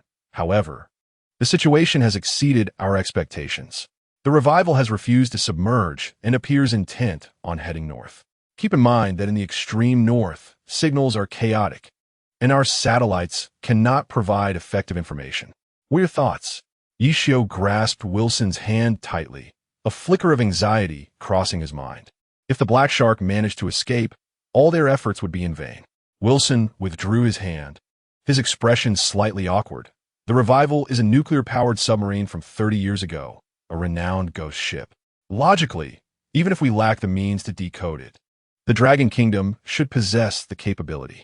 However, after the Black Shark seized the submarine, they summoned a multitude of elite nuclear submarine experts to modify the Revival, making it a vessel that is arguably ahead of global standards. Our only hope of capturing them lies in waiting for them to reveal themselves. Vander, este métier. What are your thoughts on this matter? Yi Xiu felt a sudden jolt of unease deep within him. There was something decidedly sinister about Wilson. He gazed intently at Wilson and said, "Let me speak plainly. Your snooker aviation is engaged in illicit dealings with the Black Shark. You must be aware of his true identity. I truly apologize. I'm afraid I must disappoint you." Wilson replied with a wry smile, shaking his head. "The Black Shark is as enigmatic as yourself. Even we do not know his true identity. However, I have a strong premonition that the Black Shark is certainly not of Longwood descent. Indeed, the last time we were at the St. Roland Hospital treating Miss Che Xiao, both the Black Shark and his subordinates were masked. We truly had no idea of their identities."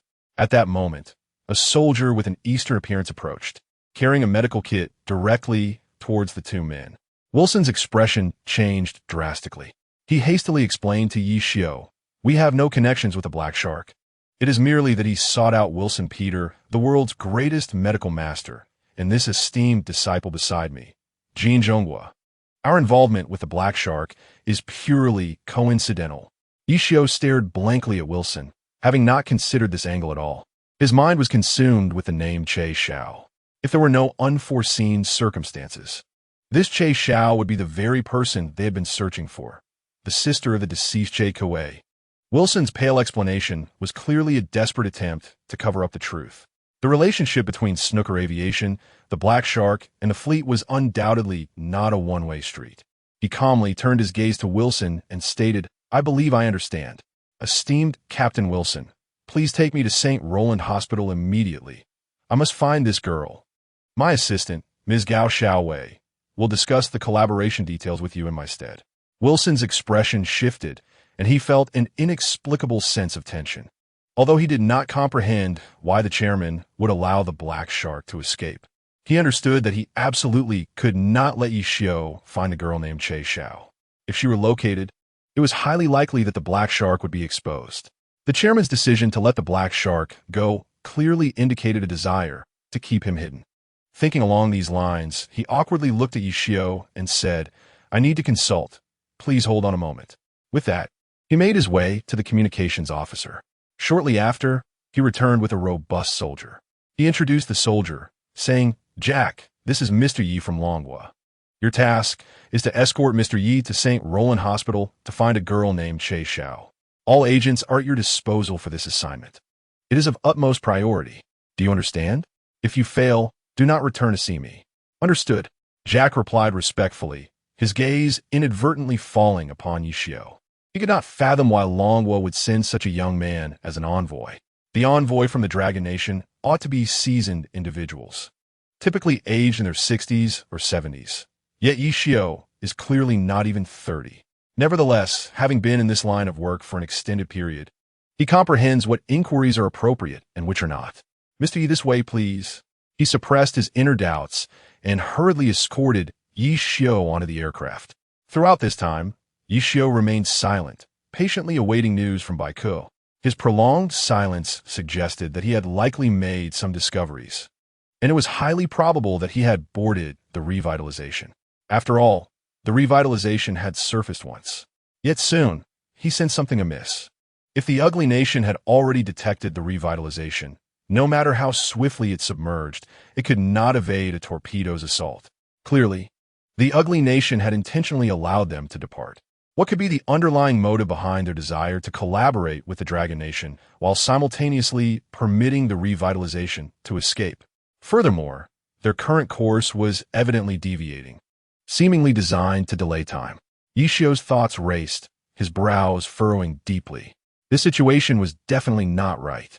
The St. Roland Hospital likely had someone who had acted prematurely. Who, then, could assist him in this foreign land?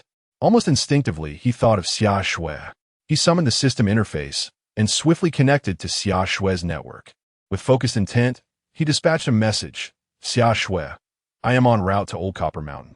Immediately proceed to the Violet Hospital and, at any cost, relocate a girl named Che Xiao to the Dragon Nation. Saving her equates to rescuing countless innocents, including myself. The ugly nation's agents are already in motion. I implore you, you're the only one I can think of." Outside the conference room, Xia Shui, poised to sign a contract with the Jiang family, turned pale upon reading the message. Yi Xiao was actually asking her to save someone, and the involvement of agents from the ugly nation signaled an extraordinary predicament. Given Yi Xiao's undercover status, she realized the gravity of the situation. Yet, with her capabilities, she was utterly incapable of confronting agents from the ugly nation. Should she seek assistance from that man? She had sworn never to plead with him. However, for Yi Xiao, she could no longer afford such reservations. "Hello, it's me." She surveyed her surroundings and quickly rushed into the restroom. Chapter 68. The golden cicada escapes its shell on the aircraft. Yi Xiao appeared unfazed, quietly gazing out the window. The darkness outside was pervasive, with the occasional flicker of lights visible. Yet, Baikou still had not relayed any information. He could only place all his hopes on Xia Shui. As for whether she could accomplish the task, he harbored no certainty.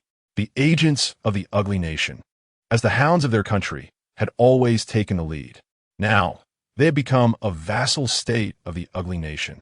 If Xia Shui could not extricate herself from this minor nation, then rescuing Che Xiao was indeed a distant hope. "Mr. Yi, due to slightly impaired vision, we have deviated from our flight path. However, rest assured, you will reach St. Laurent Hospital at most 2 hours later than scheduled." At that moment, the pilot ahead, Jack, suddenly spoke up. Yi Xiao, who initially had no ulterior motives, was instantly provoked by this remark. These individuals truly regarded him as a fool. If he obediently followed their pace, by the time they arrived at the hospital, it would be too late. They would undoubtedly have relocated the vehicle long before. With this thought, his heart rate began to accelerate unconsciously, and his eyes gradually turned a shade of crimson. His violent abilities were unleashed in an instant. He unbuckled his seatbelt and surged out like a gust of wind. In that fleeting moment, Yishio lost all semblance of rationality. Yet at that critical juncture, his genetic lock activated unexpectedly. In a fraction of a moment, the blood-red hue in his eyes halted precisely at the threshold of unlocking his original eye power. His gaze began to emanate faint yellow and blue glimmers. The tricolored radiance intensified. In an instant, the original eye was fully activated. With a swift motion, he incapacitated Jack with a hand strike, rendering him unconscious. Ishio took his place and swiftly issued commands to the system. He infiltrated the aircraft's network system and pinpointed the location of Violet Hospital. He directed the fastest route towards Violet Hospital. Simultaneously, he breached the foreign agent base, modifying the mission directives. Quickly, aircraft taken over. Power output maximized. Target, Old Copper Mountain, Violet Hospital. Infiltrating the SHIELD database. Modifying directives. A series of system notifications echoed in succession. Yishio, who had been on high alert, felt a measure of tension dissipate. He wasted no time in reverting to his composite form. There remained just over 12 minutes of extraordinary time. How could this be? At that moment, Wilson, who had been monitoring Jack's flight trajectory, could no longer contain his frustration and slammed his hand against the control panel. What in the world is happening? Why has Jack's aircraft lost contact? Why is it accelerating? Why has it forcibly altered its course? This is bad. Quickly, order the team to expedite the relocation of Ms. Xiao Xiao. Captain, what about the Jack aircraft? Should we intercept it? The assistant, clearly anxious, turned to Wilson. Wilson clenched his fist, a flicker of anger flashing in his eyes. From the earlier conversation, it is evident that the individual named Gao Xiaowei from the Dragon Kingdom holds a special envoy status. We cannot indiscriminately intercept the aircraft carrying Yishio with missiles. Relay the order. Activate all surface-to-air missiles at the Kahai base. Yishio must not be allowed to enter the city. Captain, it may already be too late. Look, the assistant pointed in horror at a small island 30 kilometers off the western coast of Old Copper Mountain. Jack's distinctive aircraft had plunged straight into the island. The immense aftermath of the explosion immediately generated a terrifying shockwave. A maritime search team was promptly dispatched to seek support, perhaps offering a glimmer of hope. Witnessing this scene, Wilson could not help but exhale deeply, feeling an inexplicable sense of fortune. Although he was reluctant to lose Jack, his loyal subordinate, he feared even more the failure to fulfill the task assigned by the council president. In his view, Jack and Yishio remaining on that small island might be the best outcome. However, the reality was that Yishio had already utilized his extraordinary powers to plunge into the depths of the sea the moment the plane collided with the island. His instantaneous speed rivaled that of light itself, rendering the satellite imagery as mere flashes of brilliance. Of course, Yishio's average speed was far from the speed of light. Yet it sufficed.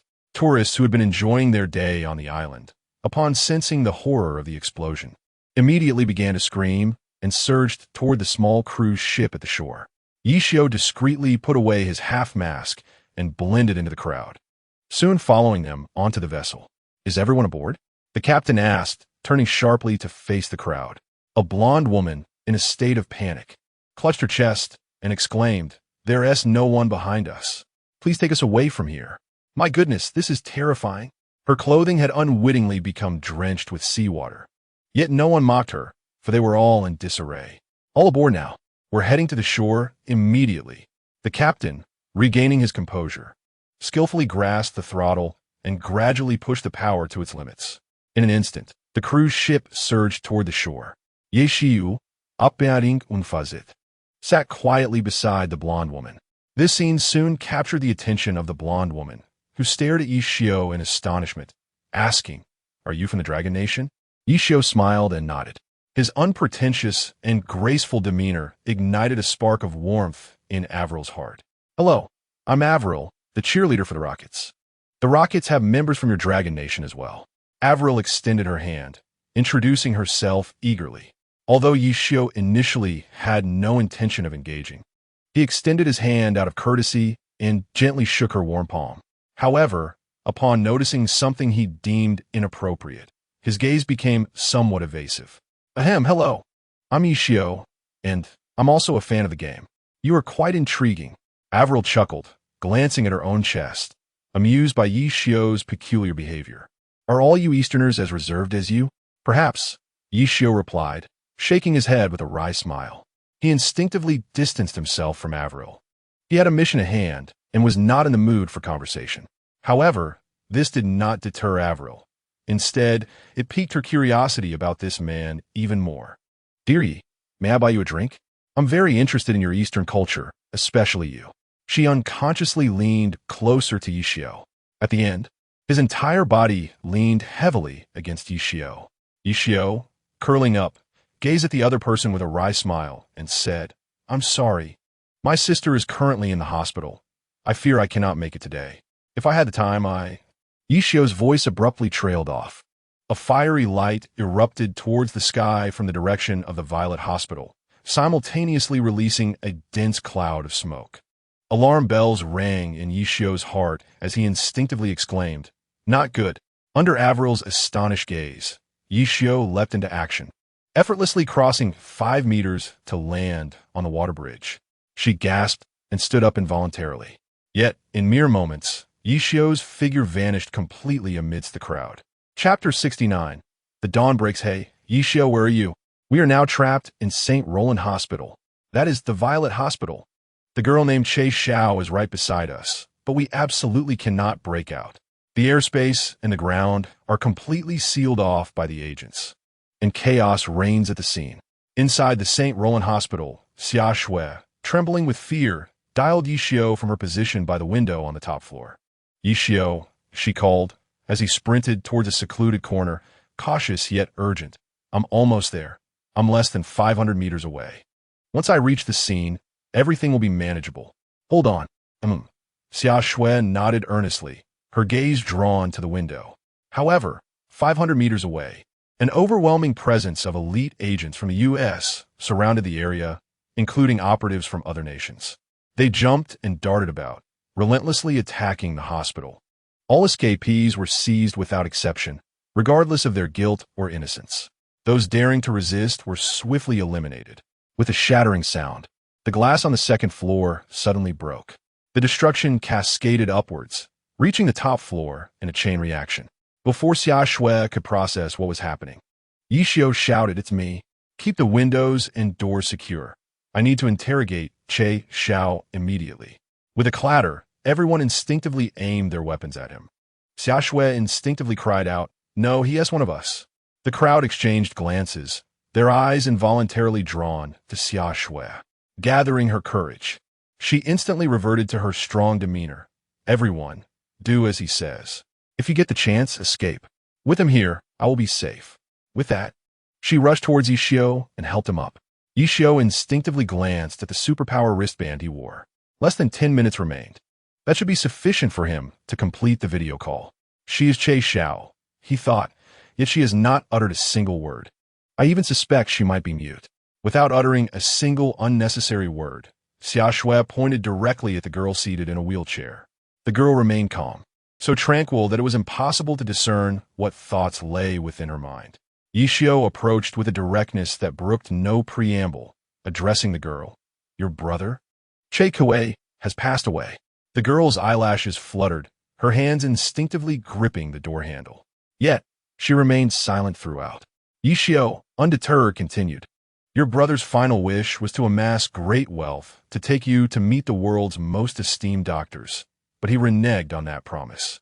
He intended to call you, but instead met his end at the hands of his own. Who are you? The girl finally spoke, her gaze fixed upon Ishio, a hint of murderous intent flickering in her eyes. However, Ishio exhibited no discomfort. He introduced himself with a calm demeanor. I am Ishio, a plainclothes officer from the Dragon Kingdom. Your brother died before my eyes. I apologize. I too wished for a different outcome. Yet, even if he deserved his fate, we would not deny him the chance to see his family one last time. Spare me the pretense. I have little left to lose. Che Xiao turned her head, tears cascading uncontrollably from her eyes. Even clad in a hospital gown, her extraordinary beauty was undeniable. Yet, Yishio appeared oblivious to her plight, quietly retrieving his phone. With practiced ease, he connected to the base's video feed. In an instant, the live broadcast reached the upper echelons of the Dragon Kingdom. Yishio, how dare you? You lunatic, do you have any idea what you've done? Who is the woman in the wheelchair? Fool, your mission involves Black Shark and Buddha. What are you doing? Who authorized you to take such liberties? What is your true intent? Do you wish to incite war between our nations? They shouted, their indignation palpable. Silence. A commanding voice cut through the din, bringing an abrupt hush. Yishio turned to acknowledge the projection of number one, saluting respectfully. Number one, all my actions are monitored by the base. You may review them at any time. Now, I request you to listen attentively to my interrogation. Afterward, you may decide my fate. Speak, number one commanded, gazing intently at Yishio's face. The members of the advisory group fell into an uneasy silence. Yishio glanced at Che Xiao, observing a tumult of feelings, surprise, fear, and conflict in her eyes. Clearly, this girl named Che Xiao was not devoid of moral integrity. Thus, he needed only to stoke the flames further. He stepped closer, his expression serene as he regarded Che Xiao. Perhaps in your heart, your brother Che Kuei is the man who loves you most in the world, alongside Buddha and Black Shark. However, in the Dragon Kingdom, he is regarded as a despicable fiend.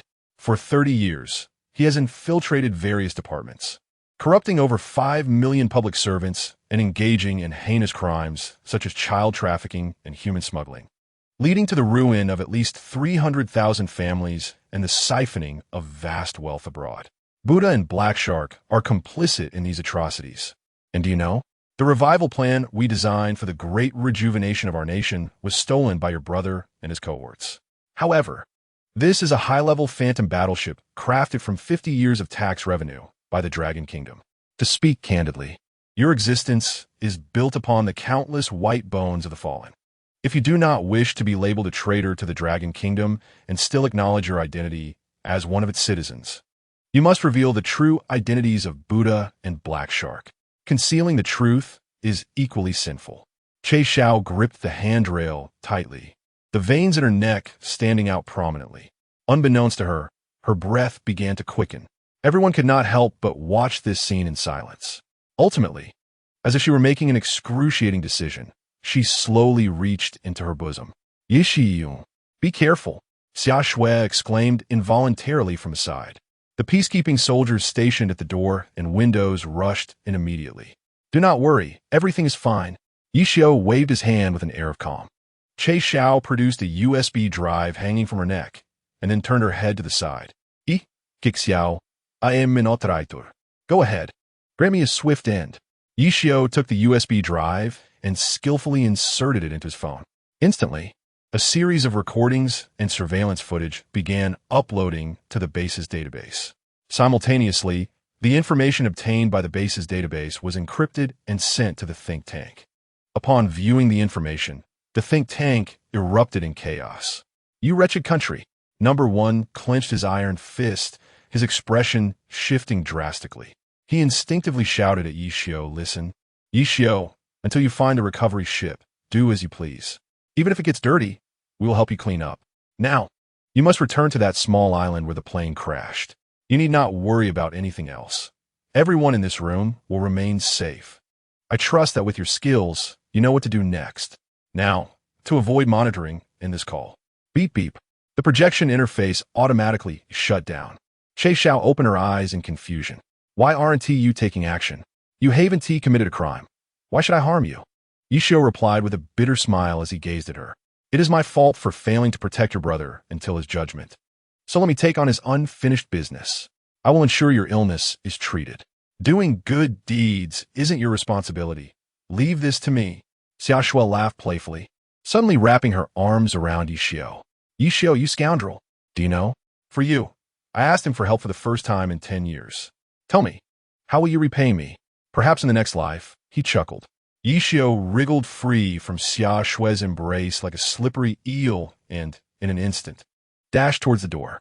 Watching his retreating figure, Xia Shui couldn't help but reveal a hint of bitterness. Yishio, I have underestimated you. I never expected even number one would have to clean up after you. Why didn't I meet you sooner? This cursed fate. Chapter 70. The game of strategy Xiao Wei. Have you truly given up? I know he has always been in your heart. In the temporary break room of the National Conference Hall, Gao Yao stared blankly at the video of his daughter, surrounded by soldiers from the wretched country. They instinctively distanced themselves, seemingly granting Gao Xiaowei a modicum of personal space. Yet, it was common knowledge that every one of her movements was under vigilant surveillance. The densely packed warships advanced and retreated like a swarm of locusts, propelled by the undulating waves. Nevertheless, Gao Xiaowei's countenance remained inscrutable throughout. She positioned herself at the prow of the ship, gazing out at the vast expanse of the ocean, and instinctively spread her arms wide.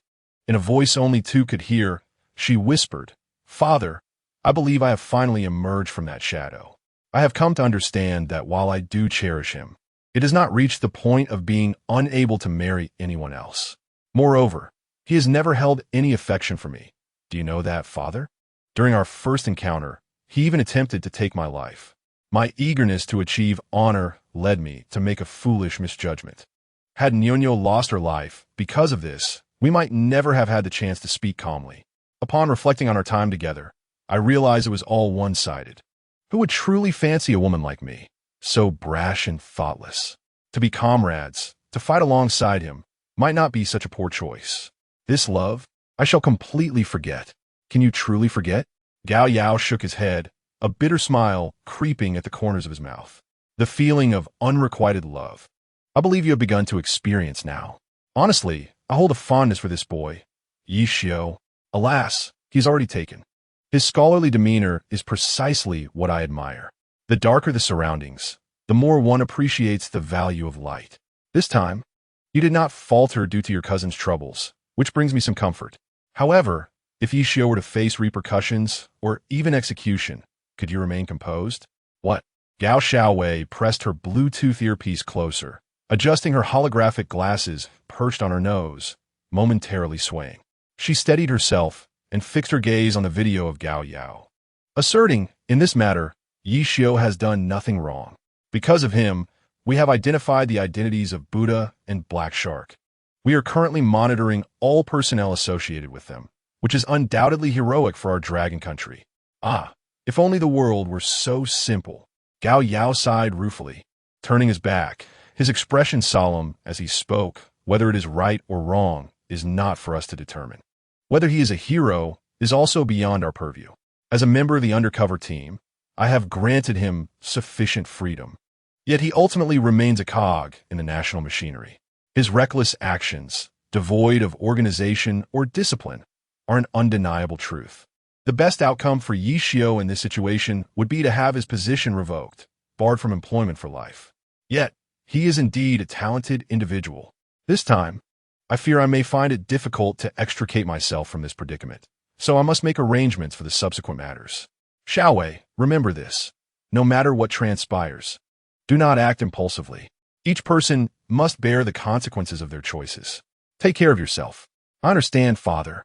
I will fulfill the tasks I must complete. You take care as well. Gao Xiaowei nodded imperceptibly and promptly ended the video call. The scene before him seamlessly transitioned to the surveillance feed of the Dragon Kingdom's satellite monitoring Yi Xiu. At this moment, Yi Xiu had stealthily returned to the small island where the plane had crashed. Clutching a piece of wreckage, he concealed his body entirely amidst the aquatic vegetation, akin to a cunning hunter patiently awaiting his prey. System, how long will it take to infiltrate all satellite monitoring systems of Blue Planet? Bored and restless, he could not resist initiating a query with the system. Almost simultaneously, the mechanical voice of the system resonated. Detection indicates that the current strength of Milk Dad has not surpassed the innate realm, thus preventing him from entering the state of unity between man and nature. Consequently, the system is unable to upgrade to innate permissions and cannot infiltrate all satellite monitoring systems of Blue Planet. Then aside from my heart rate continuously breaking through, what other means do I have to swiftly elevate to the innate realm you mentioned? Yi Xiu's eyes sparkled with fervor, unable to suppress his urge to inquire further. In the current world, there is no method available. However, The subsequent words from the system doused Yi Xiu's enthusiasm with cold water. Indeed, the state of unity between man and nature is beyond the capabilities of mere mortals. If he were to achieve it, would he not become the legendary cultivator? And such cultivators are merely figures found in fantastical novels. Yet, his extraordinary powers undeniably exist. Thus, was there something crucial he had overlooked? In the current world, there is no method available. In the current world, there is no method available. In the current world, there is no method available. He could not help but repeat the system's words several times. I understand. In the current world, there is none. In the current world, there is none. A sudden spark illuminated his mind, and he felt an overwhelming joy surge within. He could not restrain himself from once again querying the system. System, does the dimensional gate belong to this world? It does not belong. Yes, I knew it would be so. In his emotional exuberance, Yi Xiu inadvertently cried out. Who? Who is there?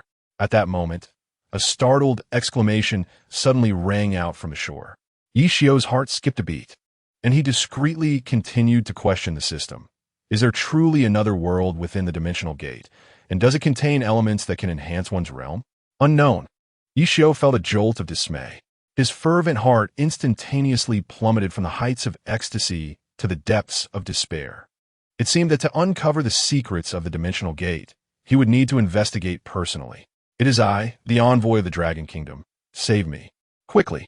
In that instant, Yi Xiu completely shed his disguise, gripping the aircraft wreckage as he emerged from the aquatic plants. I have located the Dragon Kingdom envoy. Captain, please advise. Upon witnessing this scene, the soldier on the shore immediately seized his communication device to report the situation. Simultaneously, he activated his body cam and rushed towards Yi Xiu. The seawater gradually enveloped his body. What? Found him. Splendid. The previously anxious Peter Wilson, akin to an ant on a hot stove, could no longer contain his excitement and shouted, Hurry! Immediately transmit your current coordinates. Someone will escort you directly to meet the council leader. Remember, it is imperative to ensure his safety. He must not come to harm. Furthermore, continue the search for Jack. He may still be alive. Understood, Captain. The soldier hung up the phone and swiftly swam towards Yi Xiu's location. In just a few minutes, he arrived before Yi Xiu. I have arrived. Special envoy of the Dragon Kingdom. He extended his hand, excitedly grasping the wreckage where Yi Xiu lay. Do not worry, Mr. Envoy. With me here, your safety is assured. Hold onto the wreckage tightly. I will swim you to the shore. Understood. Thank you for your assistance, Yi Xiu replied weakly, allowing the other to pull at the debris. He lay atop it, squinting his eyes. The council leader of the ugly nation had chosen this moment to meet with him, undoubtedly to press him on whether he was aware of the Black Shark's identity. There was even the possibility of him being targeted for assassination. Therefore, his current objective was to delay as much as possible. The Dragon Kingdom would surely intervene in this matter. All he needed to do was await the outcome of the negotiations between the Dragon Kingdom and the ugly nation. The final result would likely see the ugly nation opting to cooperate with the Dragon Kingdom. Should the ugly nation indeed collaborate with the Dragon Kingdom, their allies and vassal states would inevitably join the mission to locate the revival. At that point, the United Nations, which had merely been a figurehead, would undoubtedly play a significant role. He had faith that with the world acting in unison, they would not fail to locate a mere phantom warship. The ugly nation had always prioritized self-interest. Even if they wished to engage in covert malice, opportunities might not readily present themselves. After all, numerous nations were monitoring the situation. Thus, Yi Xiu was not the slightest bit concerned for his life. Sometimes, the prey can indeed become the hunter. Voluntarily exposing oneself does not necessarily equate to a poor strategy. True wisdom lies in the art of negotiation. Since he had already entered the game as bait, who would willingly become a pawn? Let the world come to recognize him. Chapter 71. A shock to the world. Is he truly the special envoy of the Dragon Kingdom? The others seemed both exhausted yet unaffected by the situation. Something felt amiss. Indeed, it was distinctly unusual. His eyes sparkled with vitality, and there was hardly a trace of blood on him. This was decidedly abnormal. Do not concern yourselves with what is normal or not. Since this special envoy of the Dragon Kingdom is still alive, what of Jack? Is he still alive? The scene on the island was directly monitored by agents of SHIELD. They exchanged hushed whispers, but suddenly fell silent. Their gazes involuntarily fixed upon a robust, bull-like bald man. This man was none other than the highest commander of the SHIELD agents, the formidable giant Dear Johnson. He surveyed those present and then extended his hand, gravely observing the surveillance footage before him. From the time of the plane crash to the lockdown of St. Laurent Hospital, there have been multiple instances of high-speed moving lights. By slowing down the footage, I discovered that the light could very well represent a figure. Perhaps it can no longer be referred to as merely human. Calling it superhuman would not be an exaggeration. Meanwhile, our data task system has encountered anomalous commands. All of this is rather unusual, and it is highly plausible that everything is under the influence of that elusive light and shadow. The mysterious appearances and disappearances of the envoy from the Dragon Kingdom are indeed perplexing. Could that light possibly be the envoy? Let us not forget that the aircraft Jack suffered an attack from an enigmatic hacker. This envoy from the Dragon Kingdom is undoubtedly suspicious. Do you truly believe that if this envoy were an ordinary individual, they could have miraculously survived the explosion? I harbor grave doubts, suspecting that the individual might indeed possess extraordinary abilities. I find it implausible. They cannot possibly be a superhuman. Based on our investigative findings, this Ishio appears to be merely a botanist with a fervent passion for agricultural research. How could a superhuman endure the mundane existence of agriculture? David, the SHIELD operative, promptly interjected, asserting that the envoy, Ishio, likely donned a specialized protective suit. If I am not mistaken, he is clad in the latest Dragon Kingdom's protector nano-armor, which theoretically could shield the head from severe explosions. What is your perspective? Upon hearing this, the formidable giant Dear Johnson cast a solemn glance at his fellow Level 9 operative, Station. Station surveyed the assembly and, with newfound gravity, declared, "I believe these matters are secondary. The utmost priority is to ensure our collaboration with the Dragon Kingdom remains undisturbed. I maintain a skeptical stance regarding the existence of superhumans. Perhaps if we capture that mysterious ice manipulator, we might discern whether superhumans truly exist in this world. As for this envoy, Ishio, I advise abandoning all investigations and erasing any traces of him, avoiding any engagement.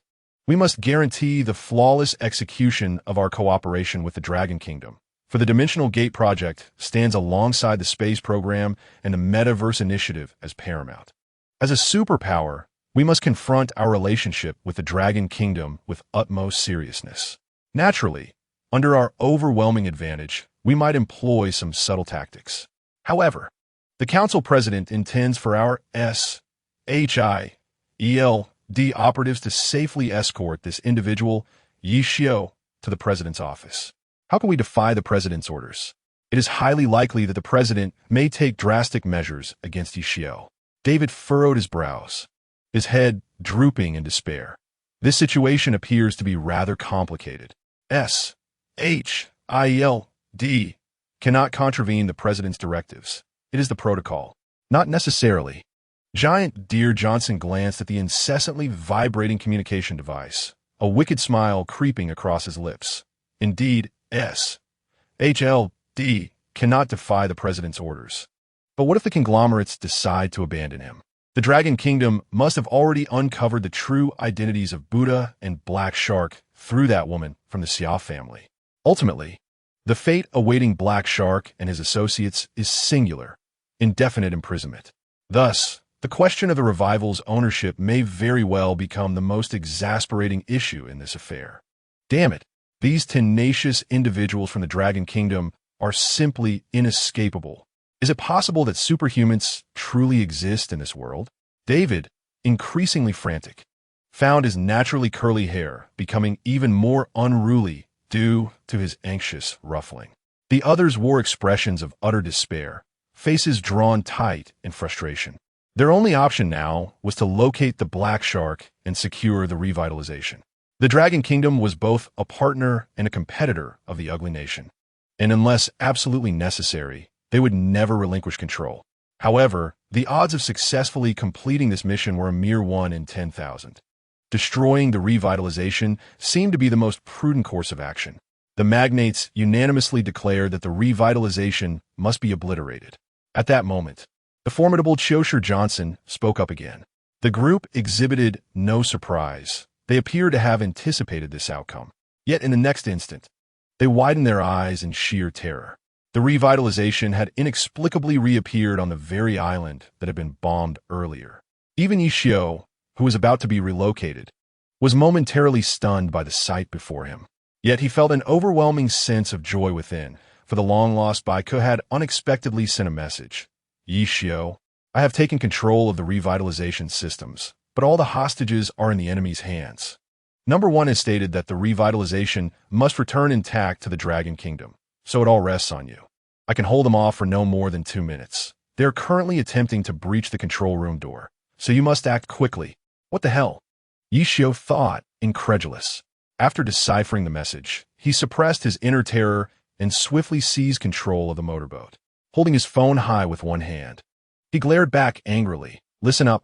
In my capacity as the envoy of the Dragon Kingdom, I demand that you, Ugly Nation, immediately assist me in regaining control of the revitalization. If you refuse, the Dragon Kingdom will terminate all cooperation with your nation.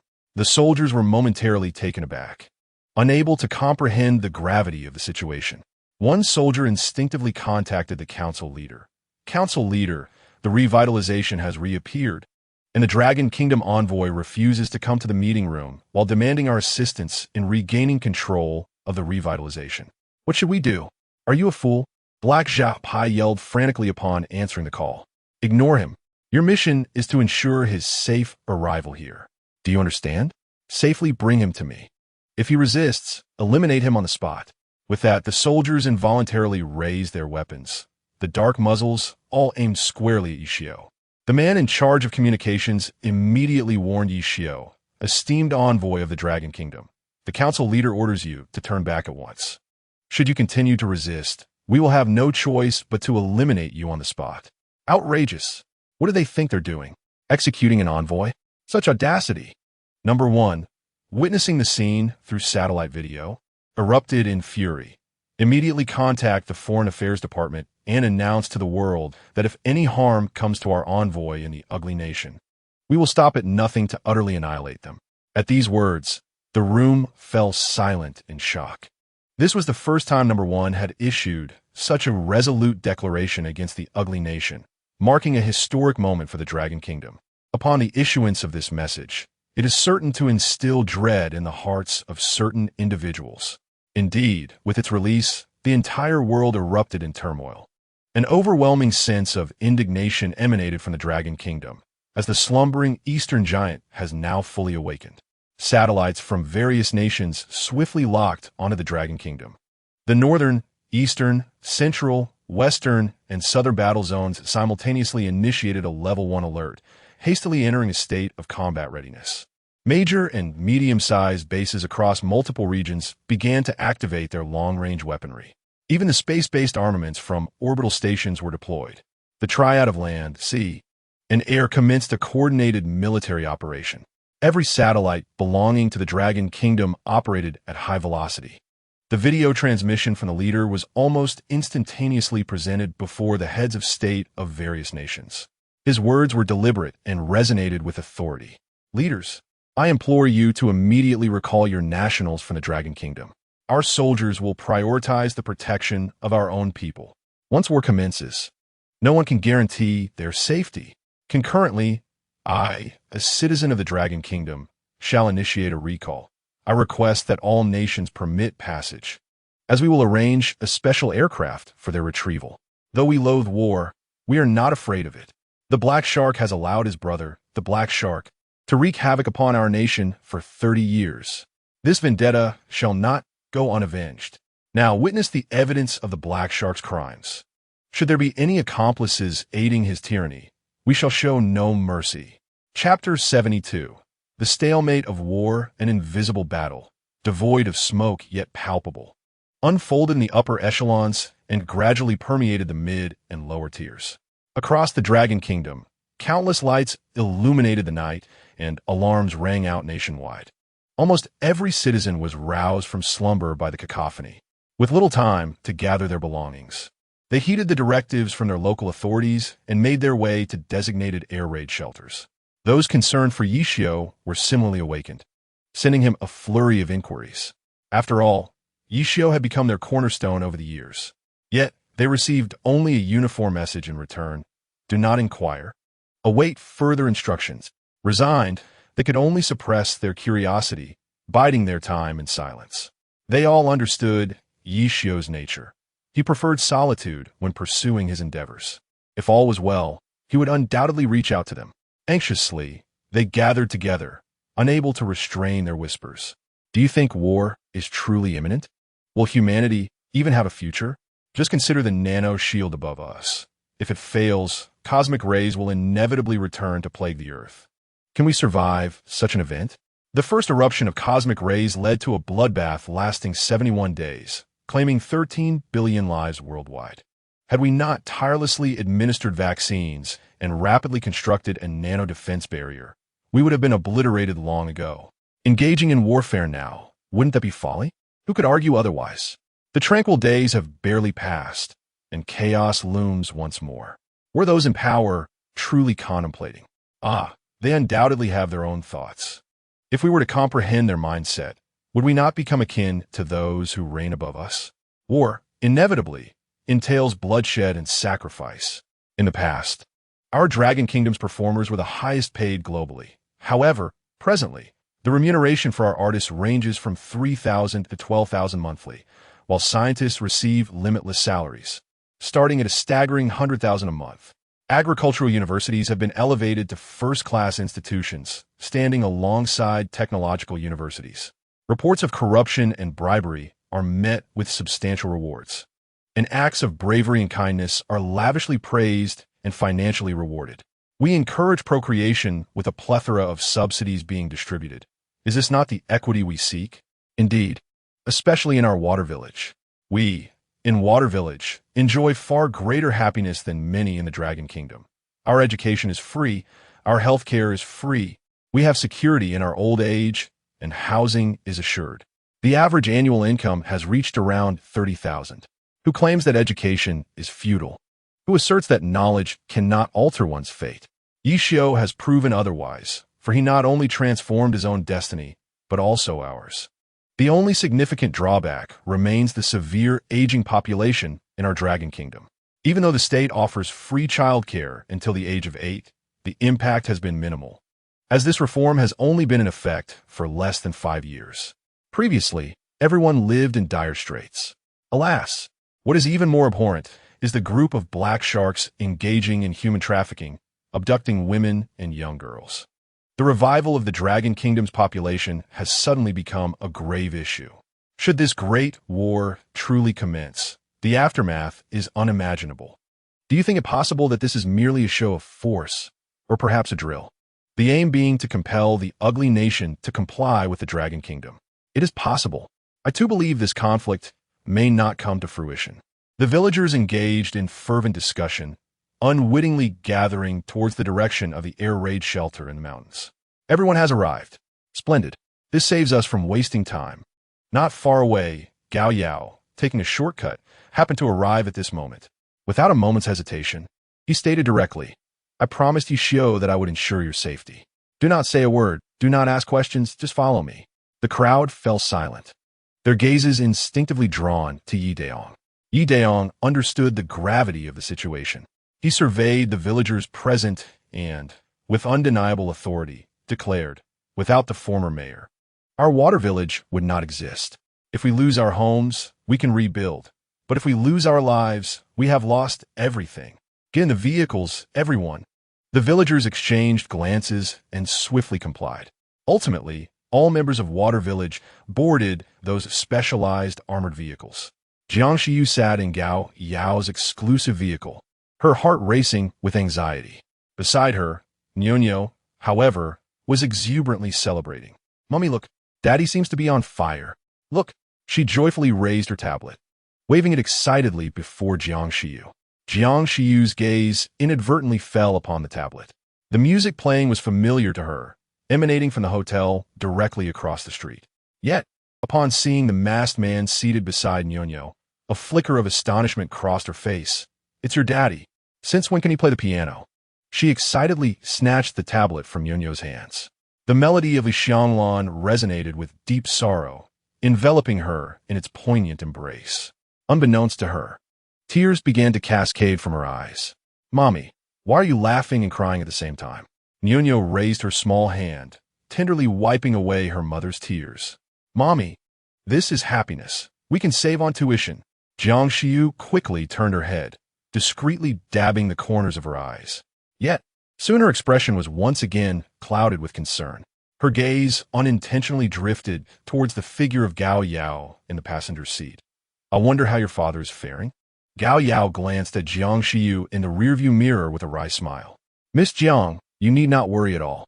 Conventional firearms and explosives pose no threat to Yishio. I believe you are aware that he is far from an ordinary individual. Indeed, my husband is no ordinary man." Jiang Shiyu nodded in agreement, unable to suppress her curiosity. "Senior, can you tell me if the envoy from the Dragon Country mentioned on the broadcast is truly my husband? Did he not already know the answer?" Gao Yao replied with a smile as he turned around, his large hand instinctively ruffling Nyonyo's hair. "I just wanted to hear you say it," Jiang Shiyu persisted, her eyes fixed on him. "In the Dragon Country, so many are more qualified than Yishio to be an envoy. Why him? Is it possible that the Dragon Country would go so far as to initiate a terrifying war for the sake of one envoy? Go watch the news. Once you do, everything will be clear," Gao Yao said, casting a deep glance at Jiang Shiyu, his smile fading abruptly. He instinctively adjusted his holographic glasses. The screen revealed no figures, only dozens of mangled corpses strewn across a pitch-black, colossal submarine. The entrance to the submarine had already been opened. Clearly, Yishio had plunged inside. However, the trackers affixed to Yishio had all lost their signal. The submarine from the ugly country had completely enveloped the revival nuclear submarine, leaving no blind spots.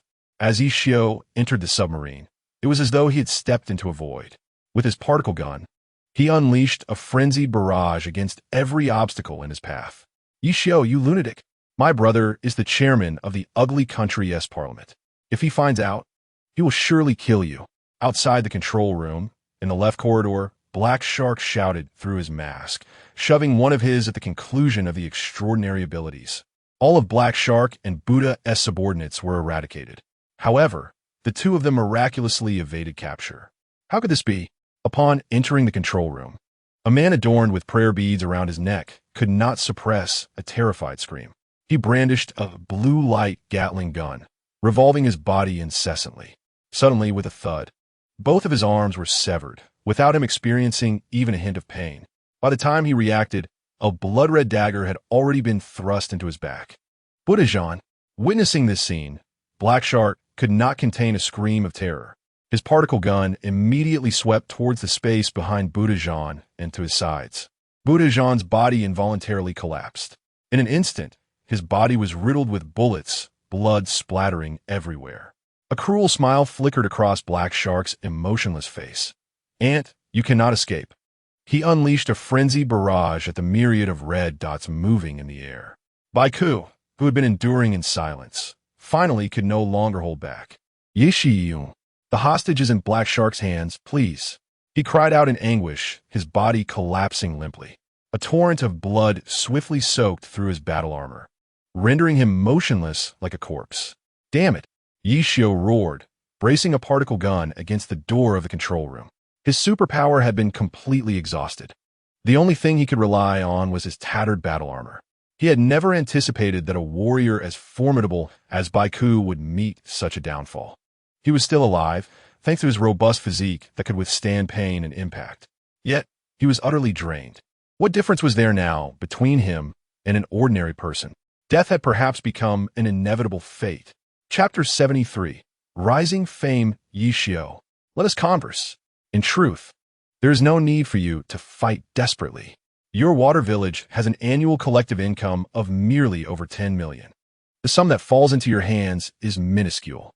If you release me, we can share the wealth, whether it be a 40-60 split or a 20-80 division. It matters not. The amount you receive would suffice to purchase a substantial portion of Dragon Country's land. Do not forget, my brother is the speaker of the ugly nation. Should you kill me, the entirety of Dragon Country shall meet its demise alongside me. You desire a hostage, do you not? I could provide one for you. Come out. Black Shark shouted with a face full of temptation. However, Yishio's heart gradually grew calm. If the opponent had no hostage, he could indeed take a risk. Yet, with the hostage still in their possession, he could not launch a direct assault.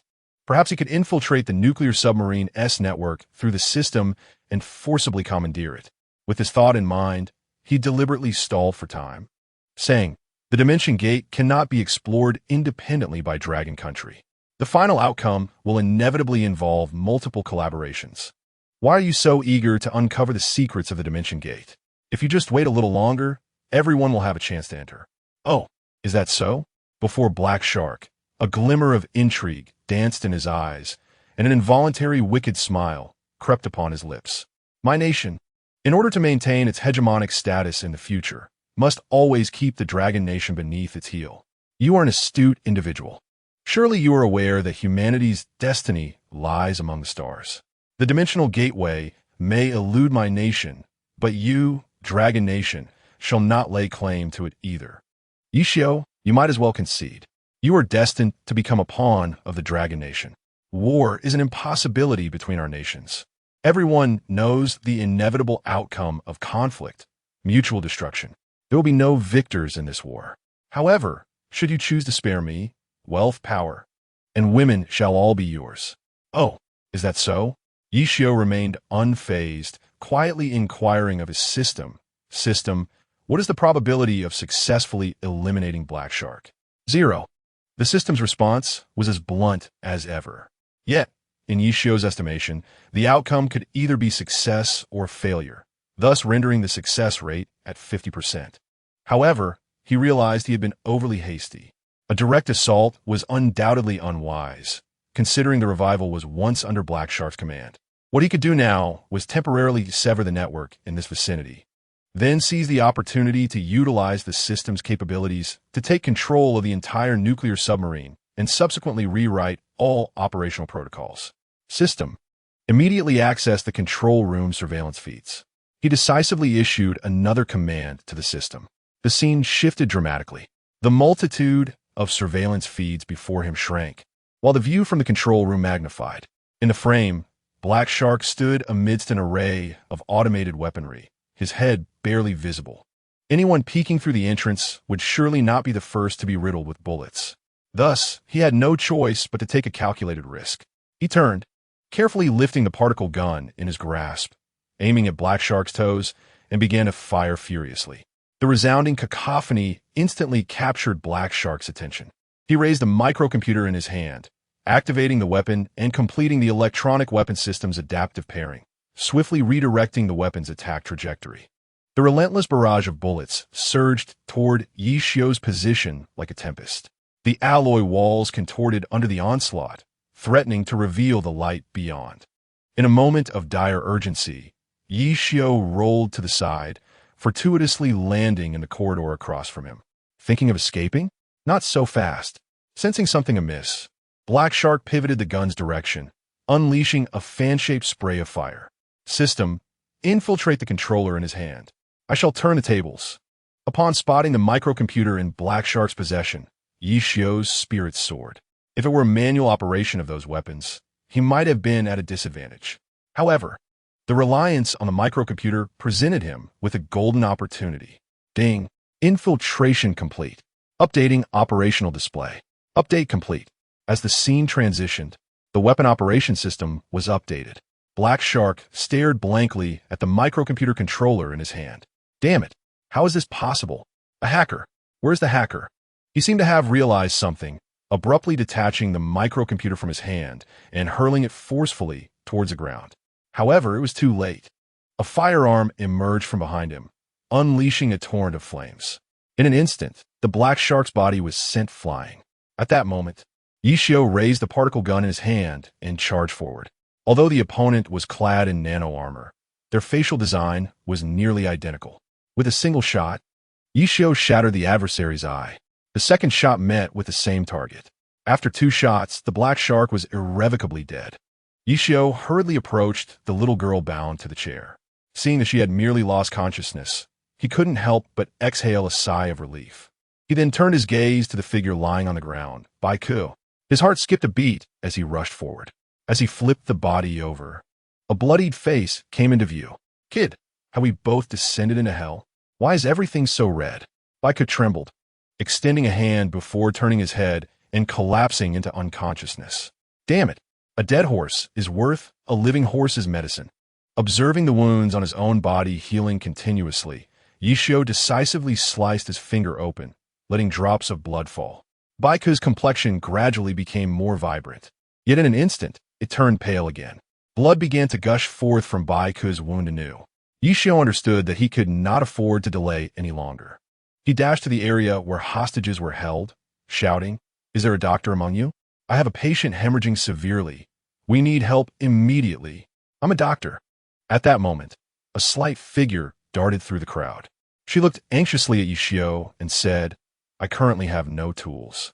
Yishio excitedly nodded, "Don't worry. I have a medical kit. I'm a nurse. I can help." "Me too. Me too." Soon, 3 more figures rushed forward. "All right, all 4 of you follow me." Yishio gestured with his hand, loudly instructing the others, "Everyone else, stay here and do not move to avoid any danger." With that, he turned and led the way. Suddenly, a fierce determination crossed his face as he made a significant decision. He intended to bring this ghost submarine belonging to the Dragon Nation back intact, right under the eyes of the Americans. The Dragon Nation, which had always shown weakness, needed to display strength for once, even if it meant facing punishment. With this thought, he commanded the system without hesitation. "System, lift the network blockade immediately. Activate autopilot mode and connect to Commander Number 1. I need a video call with him." Command received. Interference eliminated. Network has been restored. Connecting to satellite. Autopilot mode activated by default. Connection successful. Settings complete. Loading video call. Yishio. What's the situation? As soon as the video connected, Commander Number 1 couldn't help but ask urgently. "Commander." Yishio stood tall and saluted with precision, declaring, "All hostages are safe. Black Shark and Buddha have been eliminated. Commander Baiku is severely injured. I, the Sinner Yishio, request permission to pilot the revival to return home immediately. Please grant me this request, Number 1. Good child, you have courage. Proceed fearlessly. If the ugly nation dares to obstruct you, I shall annihilate them today. I await you on the high seas." Upon hearing this, Number 1 could no longer conceal the joy swelling within, and decisively struck the table in agreement. The fervor within Yishio ignited as if a flame had been kindled. "Yes. Number 1, I promise to accomplish the mission." He saluted once more. The video call automatically ended. The eyes of the world instinctively turned toward the ghost submarine adorned with the Dragon Nation's flag. It did not submerge, but instead sailed directly upon the water surface. An astonishing spectacle began to unfold. The warships, destroyers, and aircraft carriers of the ugly nation all yielded a passageway. Ultimately, they even silently escorted it on either side until reaching the open sea, where they finally retreated. Simultaneously, every base of the Dragon Nation, as if rehearsed, automatically resumed its daily operations. However, the most astonishing event was the execution of the ugly nation's parliamentary leader, Hizapi, under the judgment of the United Nations. This was an unprecedented occurrence in the annals of the ugly nation's history. The authority of the United Nations was for the first time acknowledged by the public, while the Dragon Nation became the focal point of attention. As the Dragon Nation's envoy, Yishio naturally attracted increasing scrutiny. Discussions regarding him proliferated wildly online. What? Isn't he an envoy? How can he also be a botanist? What connection exists between a botanist and an envoy? That's nothing. I have even more explosive news. He is a development consultant for Water Village. Does anyone know what that position entails? Water Village, isn't that the last rural area of the Dragon Nation? How is it still in existence? Wait, that is trivial. He holds an even more terrifying identity. Although his power in this role is limited, he can assist in all matters of the Dragon Nation. He is an undercover member, which likely explains his capability to become an envoy. What does he oversee? I'm astounded. He is also a master-level piano virtuoso. How can such an exceptional man exist in this world? Sure, you all make valid points, but none truly hit the mark. Yishio is undoubtedly remarkable. Yet the most crucial aspect is that he has a formidable nation backing him. Oof. Those who offend the Dragon Nation shall meet their demise, no matter the distance. Those who renounce their Dragon Nation citizenship crawl away. Long live the Dragon Nation. Chapter 74. Divergent Perspectives. Hey, did you all see? The revival has returned. It has come back from the ugly nation. Black Shark and Buddha have been dealt with. Even the parliamentary leader of the ugly nation has been eliminated. Wow, what an envoy. The Dragon Nation is finally gaining strength. Our nation has awakened.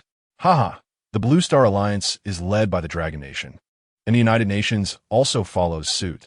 These two are about to merge. This time we are truly standing firm.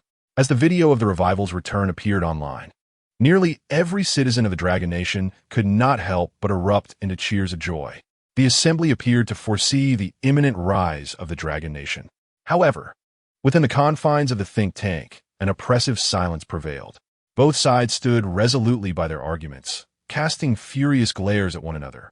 The tranquil atmosphere teetered on the brink of disruption. In that moment, the first speaker could no longer restrain himself. He surveyed the room with a countenance marred by fury and erupted vocally. I ask you, who among you possesses the strength to dismantle the entire Black Shark on your own? I inquire, who can return the revival intact? I demand to know, who amongst you has discerned that from the very beginning, it was a scheme orchestrated by the ugly nation? Are you all merely nitpicking, satiated and devoid of purpose? Is it truly our think tank's duty to abandon the horse after it has served its purpose? Bam! A resounding crash echoed as his palm struck the conference table with force. Yet, the second speaker, unperturbed, rose immediately to counter with fervor. Firstly, the Dragon Nation has never recognized Yi Shio's status as an envoy. His impersonation of such is inexcusable. Secondly, the relationship between our nation and the ugly nation has remained relatively stable. Yi Shio's audacious proclamations to terminate all cooperation with them are incendiary, provoking the first speaker to lose his composure, resulting in the reckless exercise of a veto that tarnishes our national image. We convene to discuss and resolve differences, not to impose a unilateral decree. Thirdly, since Gao Yao has retired, why then is he entrusted with the crucial matter of the dimensional gate? If he must be involved, on what grounds does he afford Yi Shio such extraordinary privileges? The urbanization process is merely a step away from completion. Why, then, is a water village left behind? If the development of the water village is subpar, that is one issue. But if it is flourishing, does this not undermine the authority of us decision-makers? This has incited significant public discontent. I strongly propose that Gao Yao's privileges be revoked, including those granted to Yi Shio, and that we formally embrace urbanization by dismantling the water village. As for Yi Shio's contributions, we are not blind. I suggest a balancing of merits and faults, restoring him to civilian status. Should he be tamed, there is potential for future reemployment. Regarding public opinion, we can emphasize that the true envoy is Gao Xiaowei, while Yi Shio merely assisted interactions. We can elevate Gao Xiaowei to the highest commander of the Water City base. How does this resolution strike you? The second speaker's arguments were cogent and incisive. After this discourse, even the first speaker found himself at a loss for words. These were undeniable truths. Furthermore, although Gao Yao's influence was diminished, his daughter was inadvertently elevated to a position of power, thereby balancing various interests. Yet, he felt an unsettling sense of betrayal, as if he owed Yi Shio a debt of gratitude. Nevertheless, he had no alternative. The exercise of a veto was limited. Instinctively, he cast his gaze around the assembly. Having reached this juncture, let us proceed to vote. Those in favor of the second speaker's proposition, please raise your hands. The attendees exchanged glances. Gradually, digital voting cards emblazoned with their respective identities were raised in succession. Astonishingly, 80% of those present voted in agreement. The outcome is already evident. The first, looking dejected, slumped into his seat. So this matter is settled. We must manage the public opinion carefully. Is there anyone who wishes to add anything? The crowd exchanged glances, but no one spoke. Then let us adjourn, the first said weakly, waving his hand. Those present rose, dispersing like a receding tide. Wang Guangming, please stay. We need to discuss Yi Xiu's situation further. Just as Wang Guangming was about to leave, the first suddenly spoke again. Approaching him directly, Wang Guangming was momentarily taken aback. Hadn't Yi Xiu's resolution already been approved? What more was there to discuss? Nevertheless, he remained in place. After all, the person before him was none other than the esteemed leader of Long Country, his longtime idol. His presence here was entirely due to Yi Xiu, given the latter's close ties with Water City. As the first approached, Wang Guangming felt a surge of excitement within him. Perhaps he would be entrusted with a special task. Indeed, the first came forward, cutting to the chase. Guangming, since you are a trusted associate of Lao Gao, I have faith in you. Now that Lao Gao has been ousted, I am assigning you to assist Xiao Wei with the base matters. However, be prepared for a prolonged struggle. The inspection team could be deployed at any moment. Understanding the nature of the dimensional gate is of utmost priority. Are you capable of handling this? I am. Wang Guangming clenched his fists, locking eyes with the first. A flicker of delight crossed the first's otherwise tense expression. Excellent. I appreciate your straightforwardness. Now, let us go see our hero. He must be waiting eagerly. He patted Wang Guangming on the shoulder, smiling at him. Meanwhile, Yi Xiu had already been settled in the grand courtyard where the first resided. This courtyard served as the first's living quarters. Yi Xiu had anticipated a heavy security presence. Yet it was nothing like he envisioned. The place was devoid of people, filled instead with the melodies of birds and the fragrance of blooming flowers. Removed from the clamor of the worldly realm, Yi Xiu felt an unexpected sense of tranquility wash over him. Teacher Yi Xiu, is that you? You're really here? Hee hee. Looks like I guessed right. Why haven't you replied to my messages or answered my calls? At that moment, a petite girl joyfully leaped down from a truck. Yi Xiu instinctively turned towards the sound, only to find it was Jiang Xiaoxue, whom he had met briefly before. Today, she donned not a revealing outfit, but a striking camouflage uniform. Her demeanor elevated several notches. No wonder the old man kept his hair long and wore those hideous glasses. It was all to conceal his handsomeness. Wow, you look incredibly dashing. She rushed toward Yi Xiu, chattering like a sparrow without pause. Yi Xiu was momentarily taken aback. How did this little one end up here? Surely, she wasn't a relative of the first? Oh, you two know each other? Ha! It appears I need not introduce myself to you. Just then, a hearty laughter resonated from behind Yi Xiu. Instinctively, he turned around to find his grandfather. Before he could react, Jiang Xiaoxue dashed towards him like a gust of wind, exclaiming, Hee, Grandpa, I've missed you so much. You're finally back. Otherwise, I would have been utterly bored here, all alone. You mischievous girl, how could you possibly be bored? Grandfather replied with a tender smile, suddenly extending his large hand to affectionately ruffle Jiang Xiaoxue's hair. Tell me, how did you come to know our esteemed envoy? Why have you been inquiring about him so persistently? Have I been inquiring persistently? Jiang Xiaoxue, beaming with joy, clung to her grandfather. Grandpa, have you forgotten? A few days ago, I secretly visited Water City and encountered a remarkable piano maestro, none other than Uncle Yi Xiu. Haha, now I recall. You mentioned him before. What is this? Has our little Xiaoxue developed a fondness for him? But he is already taken. Grandfather teased, observing Jiang Xiaoxue with a playful glint in his eyes. Her face flushed crimson. Jiang Xiaoxue retorted, Grandpa, what nonsense are you spouting? While Uncle Yi Xiu is indeed quite charming, it is merely admiration, nothing more.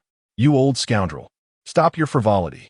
Yi Xiu, feeling like a mere statue, stood awkwardly, watching the playful banter between the grandfather and granddaughter.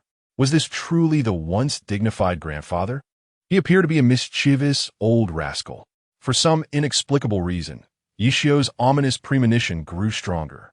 He had anticipated a warm welcome from grandfather upon his return to the high seas, considering he had brought the complete revival back home, a feat worthy of a small hero. Yet the anticipated celebration had not materialized. Instead, he had been brought directly here by Gao.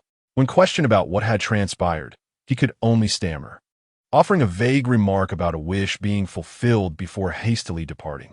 But what wish had been realized? He remained utterly perplexed. The sense of foreboding in his heart intensified. Chapter 75. A dismal revelation, my dear child. You must be wondering why I went back on my word, correct? Suddenly, grandfather, holding Jiang Xiaoshui's small hand, approached Yi Xiu with a beaming smile. Wang Guangming followed closely behind, maintaining a half-step distance. Yi Xiu's gaze instinctively fell upon grandfather. He nodded and inquired with a puzzled expression, Grandfather, although you did not come to welcome me at the high seas, I have sensed a multitude of differing attitudes towards me. Some wish me well, others do not, and some remain neutral. If we have misjudged the situation, is it because I erred and you're deliberating how to address my transgression, ultimately arriving at a compromise? Am I correct in this assessment? You've discerned that much, have you? Grandfather replied, gazing intently at Yi Xiu, and then generously praised him, saying, You possess an impressive and astute sixth sense that is worthy of cultivation. However, you must understand that the fate of the entire dragon country is not solely within my purview. The imperialists harbor unyielding ambitions against us. The industrialization of healthcare, education, and elder care, along with the pervasive infiltration of capital, has severely constrained the developmental momentum of the dragon nation. Reforms continue to unfold, and on the surface, we appear to stand alongside the ugly nation as superpowers. However, the constraints imposed by the ugly nation remain substantial. The issue of seed dependence remains unresolved, leaving us reliant on imports. The monetary advantages of the ugly nation continue to be unassailable. Thus, moving forward, we shall collaborate with countries around the globe to realize a decentralized and open metaverse, utilizing cosmic currency as a universal medium of exchange. With the dissolution of the Water Village, you might consider pursuing this direction. The Water Village is being dissolved? Yi Xiu gasped, staring blankly at number one. Disbelief etched across his face. Are you jesting with me? I have meticulously planned the design blueprint for the Water Village. With sufficient funding, I could transform it into a premier metropolis within 5 years. By dissolving the Water Village now, are you not rendering all my efforts futile? I implore you, assist me. Assist the Water Village. Clenching his fists, his eyes gradually turned a deep crimson, and he trembled uncontrollably. Yi Xiu, remain composed. This matter is not without a resolution. Wang Guangming, sensing the gravity of the situation, hastily stepped forward to steady Yi Xiu's shoulders. If he were to erupt in rage now, who could contain him? He exerted more pressure with his hands, and the bloodlust in Yi Xiu's eyes began to fade. Yi Xiu lifted his gaze, eagerly regarding Wang Guangming. What solution do you propose? Wang Guangming cut to the chase. Everything you do is for the well-being of the people of the Water Village, ensuring they have food to eat, money to spend, and a fulfilling life, correct? Therefore, with the Water Village gone, you can acquire a superior piece of land and replan your home. Additionally, you can participate in the land auction for the Water Village. Remember, the better the Water Village develops, the more it challenges certain individuals. People often cannot abide the success of others, especially certain individuals who will never admit their mistakes. The existence of the Water Village is a blunder. Do you grasp my meaning? Understood. Yi Xiu's eyes sparkled with realization.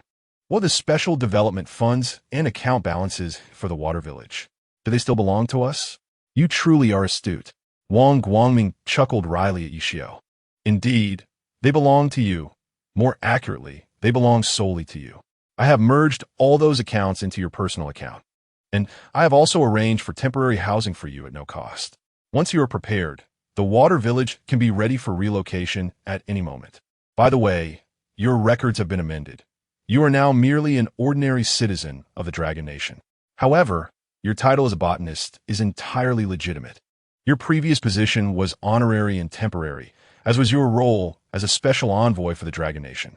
For the greater good, you must accept that everything you accomplished was under the guidance of Gao Xiaowei, including matters related to the revival project.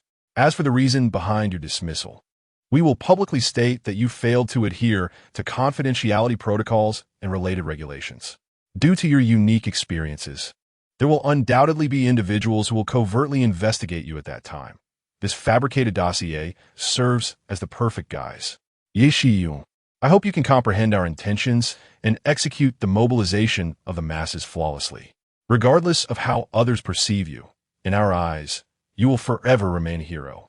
Yishio momentarily froze, a trace of bitterness involuntarily surfacing on his lips as he remarked, "Whether I am a hero or not is of little concern to me. What I wish to know now is the cost to acquire the water village. The starting bid is 90 trillion. Commercial property rights. You can participate in the auction through the soon-to-be-launched metaverse." Wang Guangming replied without hesitation. In an instant, Yishio's heart plummeted from the heights of elation to the depths of despair. 90 trillion was a sum beyond his comprehension. Just then, the system interface suddenly popped up. Yishio awkwardly glanced at the others and said, "I have a call. Please excuse me." He turned away, feigning nonchalance as he pulled out his phone. Upon seeing the caller ID from Yuan Hao, a cold smirk crept upon his face. He answered the call, his tone dripping with mockery. "What's the matter? Have you come to your senses?" "I've come to my senses." Yuan Hao's anxious voice came through the line. "Your personal account is undergoing an upgrade, and I cannot transfer the funds to you. I have prepared 20 billion. I will pay any amount to get my father released. Apologies, but it's too late. This time, not even the deities can save you. You're on your own." Yishio coldly cut off the call. He turned back, fixing his gaze squarely on number one, saying, "Number one, I have returned all the remnants of my battle armor and everything that does not belong to me. I have also removed the nanochip implanted in my body. Since I am now an ordinary person, I trust you will cease monitoring me. However, rest assured, having pledged to join the White Guest Society, I will honor my commitment. Should you require my assistance in 3 months to enter the dimensional gate, do not hesitate to inform me. I am willing to face any peril for my country. Now, if there is nothing further required of me, I shall return home, as my family awaits my return." "Very well, I shall not detain you." Number one nodded courteously. "I had hoped to share a meal with you, but it seems your mind is elsewhere. You and Guangming should return to Water City together, keeping confidentiality in mind. Be aware of what to say and what to withhold, and refrain from displaying your unique abilities in front of ordinary people. Otherwise, you may attract trouble." "Understand. I know how to conduct myself." Yishio raised his right hand, respectfully saluting number one. "I am aware that my situation has caused you difficulties, but I believe that the public will eventually accept the existence of superpowered individuals, as Wang Yanli provided valuable information. I hope number one can show leniency towards the Wang family. This matter does not require your concern. I will handle it with discretion." Number one waved his hand and, with a bemused expression, addressed Jiang Xiaoxue beside him.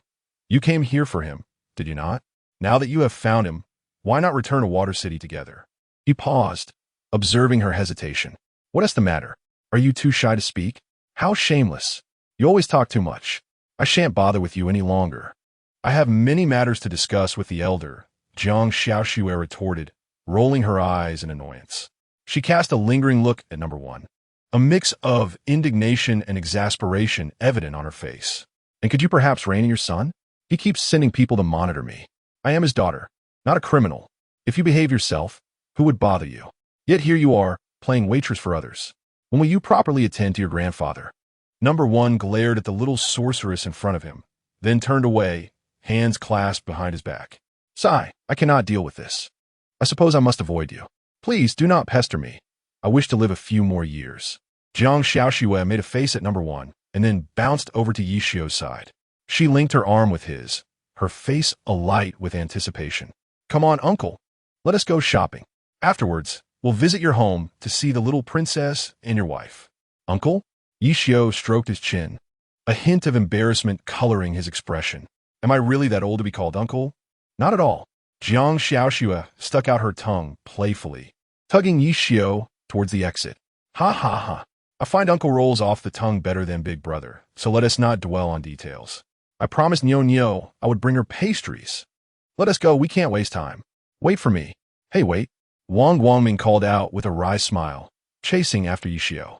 How about you two go shopping first, and I'll wait here for you. No need to wait for us, Uncle Wang. Jiang Xiaoxua chirped, waving her hand cheerfully. You should head back. Uncle and I have a race to attend. I've got my license, but I haven't been on the highway yet. With Uncle by my side, I feel emboldened. Yi Xiu's lips twitched, a bitter smile etched on his face. If she were an ordinary girl, he might indulge her whims. But she was number one's granddaughter. He lacked the courage to defy her. Thus, he resolved to acquiesce to her desires as much as possible, for it was better to avoid unnecessary troubles. At that moment, he finally understood the true essence of Gao's words. Your wish has been granted. Indeed, he had regained his freedom and returned to the realm of the ordinary. Yet, he could not muster any joy. Having transcended the ordinary, could he truly return to a mundane existence? Chapter 76. It seems to have caught fire, Uncle. This one will do. My life is in your hands. At the entrance, Jiang Xiaoxua eagerly climbed into the driver's seat of a transport truck. Yi Xiu naturally took his place in the passenger seat, which was equipped with a professional braking system. When an intelligent braking system failed, this setup became crucial for emergency situations. Of course, the driver's seat also had brakes, operable in both intelligent and manual modes. To practice her driving skills, they would naturally switch to manual mode. Yi Xiu fastened his seatbelt and closed his eyes, lost in contemplation. Previously, he had desperately sought to distance himself from Gao Yao and all that was associated with him. However, after numerous instances of tacit collaboration, he found himself increasingly drawn to this thrilling lifestyle. Unbeknownst to him, his mindset had undergone a transformation, especially upon witnessing Bai Ku's fervent struggle to buy him time. He felt truly moved. If Bai Ku were to perish, he could scarcely predict the extent of his own reckless actions. The greater one's abilities, the heavier the burden of responsibility. Could he truly continue to live as he once did? Uncle, are you worried about matters in your water village? I actually have a solution. At that moment, Jiang Xiaoxua, who was driving, could no longer suppress her interjection. What? Ye Xiu posit. Instinctively opening his eyes to look at Jiang Xiaoxua. To buy the water village would require 900 billion. What could a child like you possibly do? You can't possibly expect me to rob a bank, can you? Of course not. Jiang Xiaoxua shook her head, speaking earnestly. Although I'm not a prominent figure, I am privy to many significant pieces of information.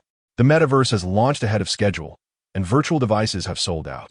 Currently, the exchange rate of cosmic currency to Longwu currency stands at 10,000 to 1, and every moment, the cosmic currency appreciates. In due time, I expect that real currency will be exchangeable for cosmic currency. Thus, Uncle, listen to me. The price for a high-quality mining machine is presently 500,000. 200 machines would amount to 100 million. The mining efficiency is approximately 1 cosmic currency per machine each month. This means that if we possess 200 mining machines, assuming the cosmic currency does not appreciate, we could earn at least 2 million Longwu currency monthly, comfortably meeting the standard of 2,000 for each resident of the water village, if not more. Moreover, the ultimate goal of the metaverse is decentralization. Everyone's assets will eventually convert into a specific amount of cosmic currency. Once wealth is redistributed in the form of cosmic currency, the space migration plan will officially commence. At that point, cosmic currency will serve as the universal currency in space. The planet we once inhabited will be abandoned until its ecosystem stabilizes. Our current advantage lies in our grasp of this information gap. Ordinary people are scarcely aware of these matters. It can be said that the quantity of cosmic currency one possesses will determine the height of their future status. So, are you still so steadfast in clinging to the water village? With your funds combined with those of the villagers, surely you could gather 100 million. Indeed, I comprehend what you are saying. My wife is involved in the metaverse, yet you do not understand the significance of land to farmers. Yisho looked at Jiang Xiaoxua with a wry smile. The people of our water village have lived there for generations. To suddenly ask them to abandon their homeland is utterly unfathomable. Not only would they be reluctant, but I too cannot bear to part with it. The water village is the culmination of my efforts. Ding! Congratulations, Dad, for successfully hunting the remnants of the black shark. Reward: a pair of super headphones. Current Dad value: 22 million points, automatically converted to real currency. At that moment, a series of system notifications resonated in the air.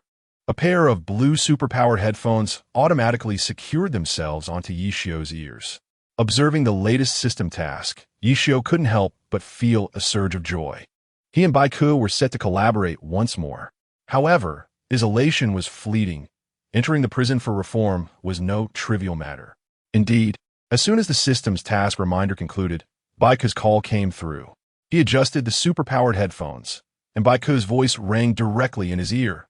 Yishio, you are aware of your decision, aren't you? You must know that Shui village is slated for demolition. What are your thoughts now? Do you still wish to serve those in the think tank? Yishio replied with a wry smile. I serve my country, not some nonsensical think tank. Even in the absence of such a group, I cannot be dissuaded from dedicating my blood and sweat to my nation. I never aspire to be a hero, for I understand that glory is reserved for the dead, while the living are left with only pain and regret. If you have something to say, Baiku, just say it plainly. There is no need for circumlocution. Then I shall be direct, Baiku said without hesitation. The bidding for the Shui village construction has already been tacitly awarded to the Jiang family. The rest are merely formalities. Thus, you should abandon any thoughts of acquiring Shui village. Jiang Shiyu's uncle, Jiang Chengfeng, and her second uncle, Jiang Qingyun, are the primary developers of this project. Given the animosity between you, this matter is unlikely to resolve amicably. Moreover, a sudden influx of overseas remittances has appeared in your account, and an investigation is currently underway. The tax authorities may very well use this as grounds to isolate you, potentially substantiating charges of your vast wealth's dubious origins. Do not resist, simply surrender to the prison. Since someone dares to set a trap for you, let us cooperate with them and uncover who is pulling the strings. If we manage to reel in a big fish, it could prove quite intriguing. Furthermore, Shui City Prison may be more entertaining than you anticipate. Ha ha, Yishio, allow me to be your dedicated wingman. You wouldn't tea refuse, would you? Ha ha ha, since you're not opposed, then it's settled. Doggone it. Hurry and recuperate. Since meeting you, I haven't had a single day of peace. Yishio rolled his eyes and ended the call. At that moment, Jiang Xiaoxue had already parked the car. She looked at Yishio, puzzled, and asked, Uncle, were you speaking with that tank of a man, Baiku? Indeed, it was him, Yishio nodded, smiling as he replied, What is the matter? Do you know him? No. Jiang Xiaoxue shook her head vigorously. I don't know him, but I am aware that he is a trainer. Currently, there are 3 students, all possessing special abilities like yours. Initially, you were on the special invite list, but some higher-ups deemed your character unfit for inclusion. Thus, it seems that they no longer permit you to serve as an advisor for the Water Village, dear uncle. The path that lies ahead of you may indeed be fraught with thorns. In truth, leading a simple life is rather delightful. Savoring wine, enjoying tea, playing the piano, and tending to flowers and plants. Such a life is undeniably carefree. Why burden yourself so? You harbor love for your country, but does your country reciprocate? If you cannot safeguard your own household, how can you protect the greater community? Perhaps I should take on the role of your agent? Ha ha ha. Has your true nature finally been revealed? Pray tell, what is it that you seek by coming to me? Yishio, caught between laughter and tears, regarded Jiang Xiaoxue with bemusement. This young lady was certainly not as naive as she appeared. Her visit must have some ulterior motive, though he could not quite discern what it was. Wait a moment, I'll tell you later. For now, do you dare to step out of the car and mingle with the crowd? I assure you, you will lament the decision. Jiang Xiaoxue suddenly unlocked the car, her eyes narrowing in a sly smile reminiscent of a little fox. Yishio felt a twinge of unease. What harm could there be in walking among the throngs? Could they possibly harm him? What was there to fear? Then let us split up. After we procure our items, we shall reconvene here. With that thought, Yishio unfastened his seatbelt and resolutely exited the vehicle. The streets bustled with pedestrians, and the military green truck stood out conspicuously. As Yishio emerged from the truck, passers-by instinctively glanced his way. Yet after merely a moment, they resumed their journeys. Yishio, with a cheeky gesture toward Jiang Xiaoxue, made his way toward the spicy pepper paradise. Before long, he returned carrying 2 buckets of spicy bamboo shoots. He tossed the bamboo shoots onto the truck, and, with a beaming smile, addressed the approaching Jiang Xiaoxue. What is the matter? I've been out here for 10 minutes, yet I haven't heard a single complaint. Oh, is that so? Jiang Xiaoxue grinned mischievously, suddenly raising her phone and shouting, everyone, come and see. The envoy from Dragon Country. The envoy from Dragon Country. Hurry, come and see. Once you miss this opportunity, it won't come again. The mention of the Dragon Country envoy sent a ripple through the once bustling crowd, plunging them into an astonished silence as they turned their attention toward Jiang Xiaoxue, who was snapping pictures. Upon catching sight of Yi Xiao beside her, they erupted into a frenzy, surging forward with fervor. Yi Xiao, it's him, the envoy from Dragon Country. He has the real deal. Ah, goodness. That physique, those eyes. That nose, that face. This is undeniably Yi Xiao. How can this be? He is even more handsome in person than in photographs. I thought I was mistaken. But he truly is Yi Xiao. Make way. Don't push. I want a photo with my idol. Ah, don't shove my eyes. Ah, goodness, who stepped on my foot? Yi Xiao stood agape, his expression one of disbelief as he observed the chaos around him. In the blink of an eye, the scene transformed into a marketplace, bustling and tumultuous. He had anticipated that upon returning home, there would be no celebratory events and that this matter would gradually fade into obscurity, leaving the accolades to be claimed by Baiku and Gao Xiaowei. Yet the scene before him ignited a warmth within Yi Xiao's icy heart once more. Everything seemed worthwhile. Chapter 77. A united heart, what are you still dawdling for? Hurry. In a moment of crisis, Jiang Xiaoxue flung open the car door and pushed him out. She then swiftly maneuvered to the driver's seat, jumping in with remarkable speed. Hearing the shouts behind him, Yishi u darit, notlinger. He leapt into the passenger seat, and with a click, the car door locked automatically. Jiang Xiaoxue started the vehicle and surged forward, unhesitatingly changing lanes to enter the fast lane. The entire sequence unfolded like a well-rehearsed performance, fluid and seamless. The only flaw was the speeding at the intersection. Yi Xiao glanced back, a hint of trepidation in his voice as he remarked, am I really that famous now? Indeed, Jiang Xiaoxue replied. Her cheeks flushed with excitement as she nodded vigorously. The eyes of the public are discerning. Unlike the elite who engage in cunning machinations, to them, a hero is simply a hero. The Fuxing Heo symbolizes the rejuvenation of our great nation.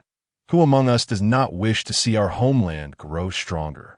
And the black shark is like a rat scurrying in the street, universally reviled. The long-standing issue that has plagued us for over 30 years has found resolution through your emergence. How could the citizens not be elated? Especially the families of the victims. They're almost ready to bow and thank you in person. Alas, this was all your achievement, yet the fruits are being reaped by others. It's infuriating. Haha. So now you understand why I want to be your agent? I'm not foolish.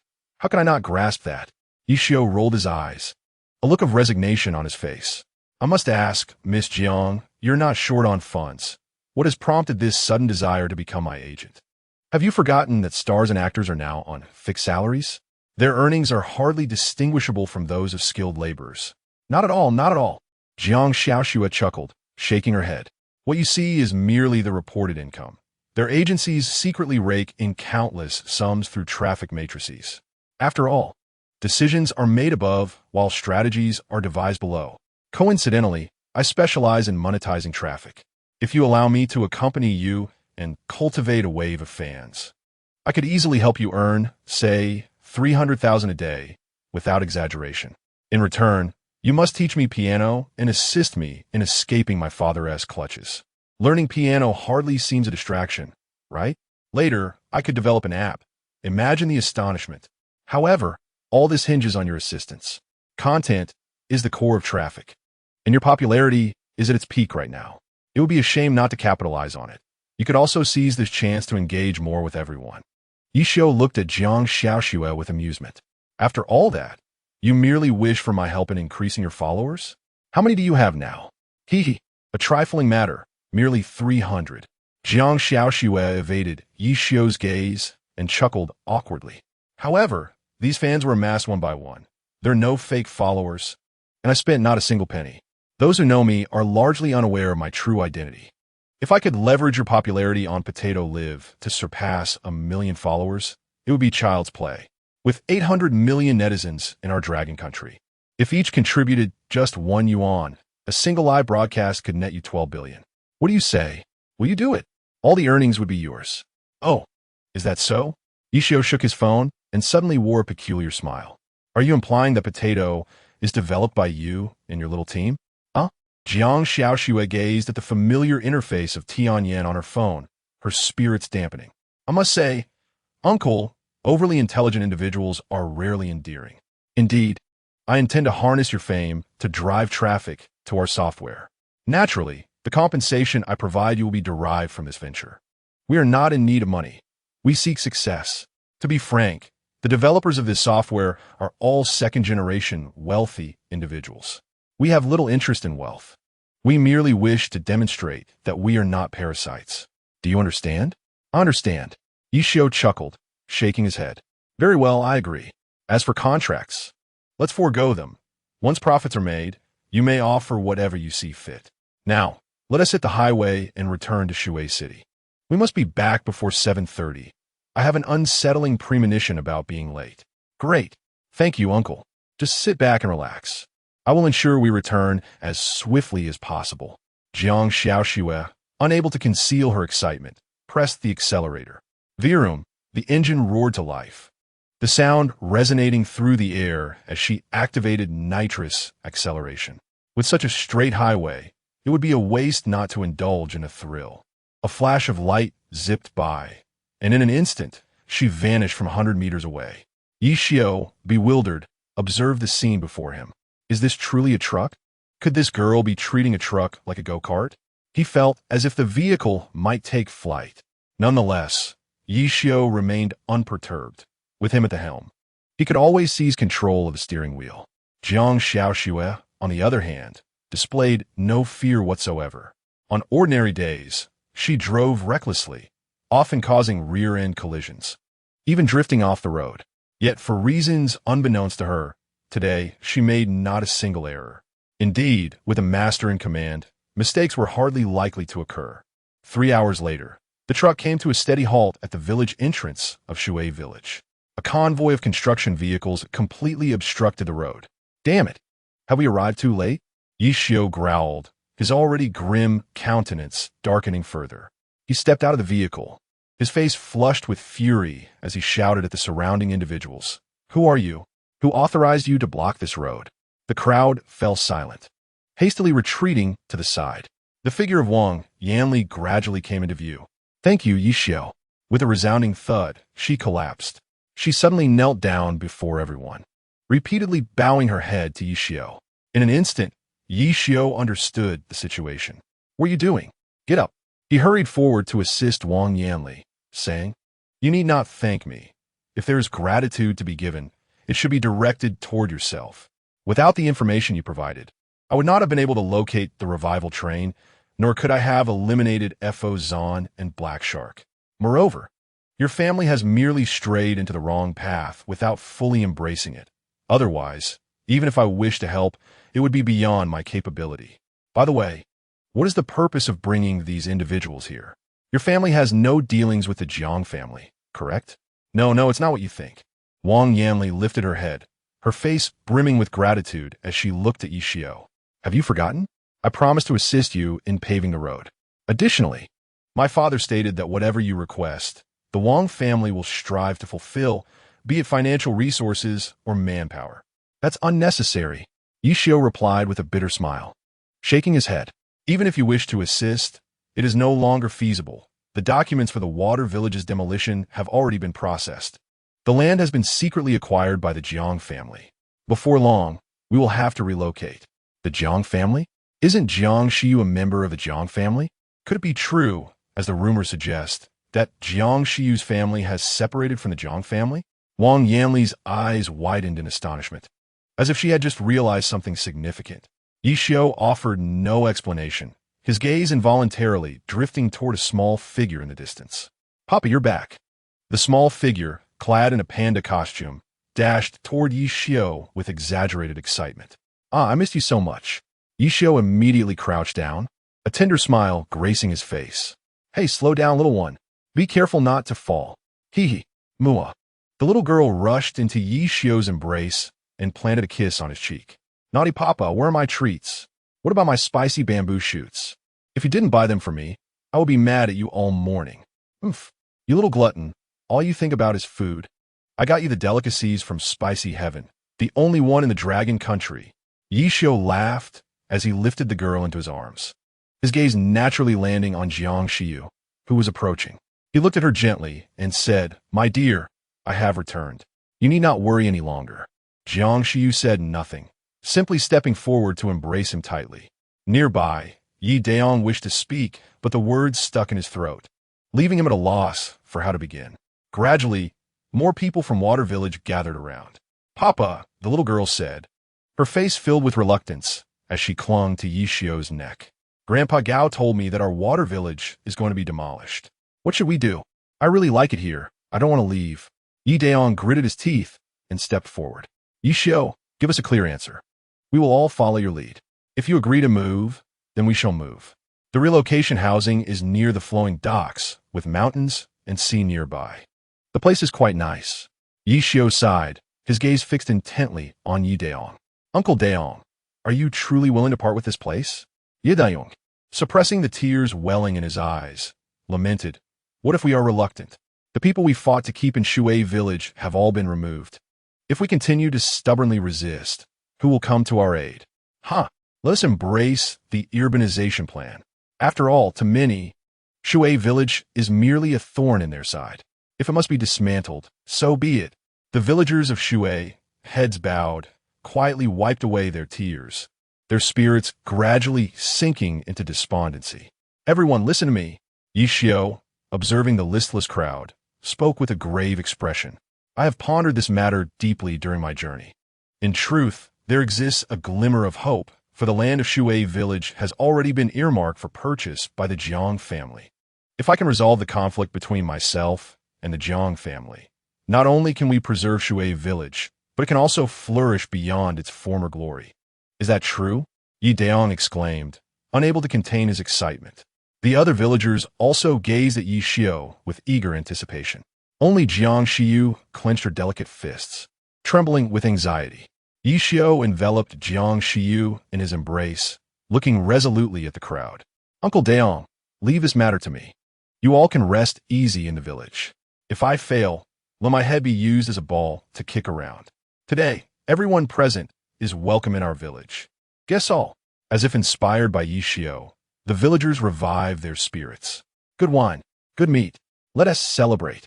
They cheered. What are you all waiting for? Let us go. Yi Shio's resilience ignited a newfound hope. How fortunate we are to have a special envoy emerge from our Shui village. Surely, this is a sign from our ancestors.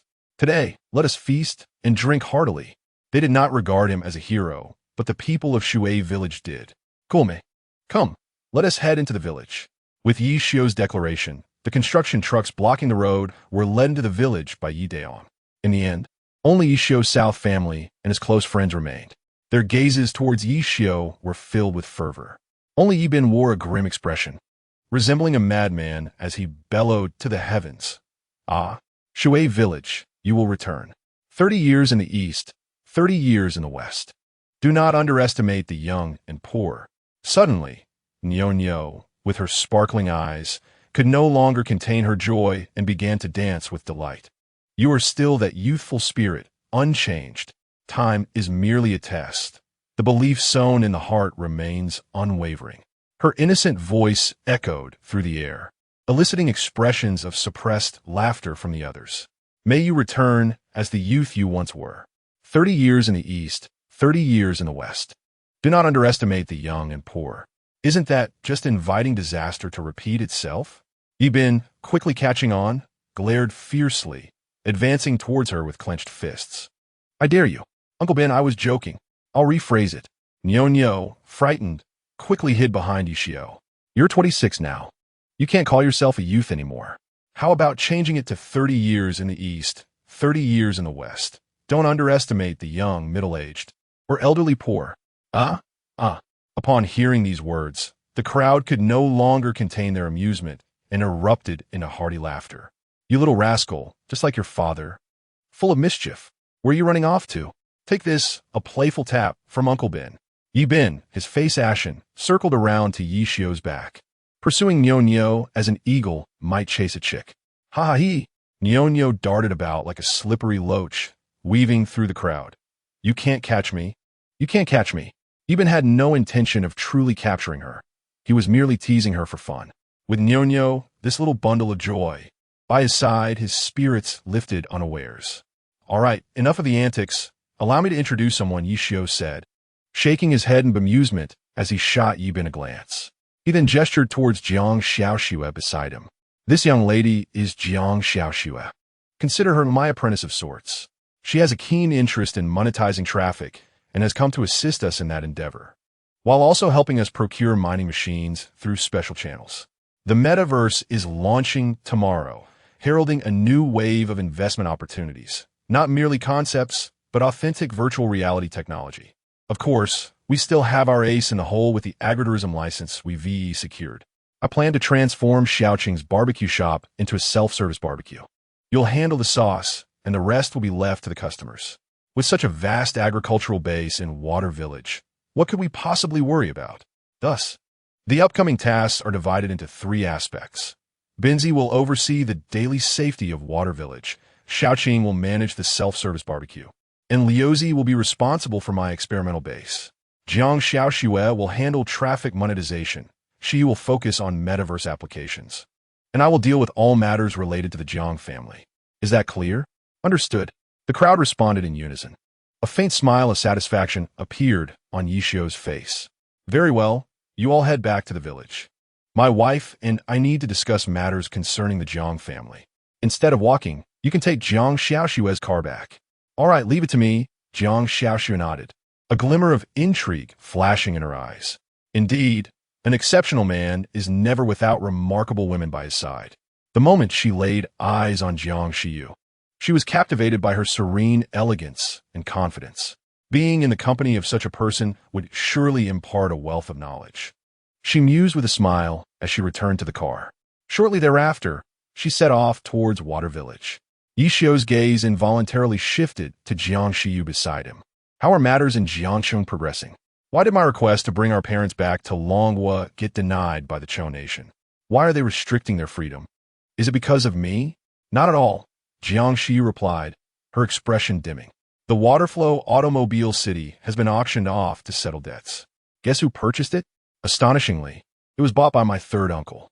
Yet, our family remains on the blacklist. Any funds that appear in our accounts are immediately seized. Your account information isn't recorded in the Chou Nation's regulatory system, so your funds remain untouched. To clear our name, we need to pay 25 million, plus significant compensation to the suppliers. Without consulting you, I dare not utilize this sum of money on their behalf. Are you out of your mind?"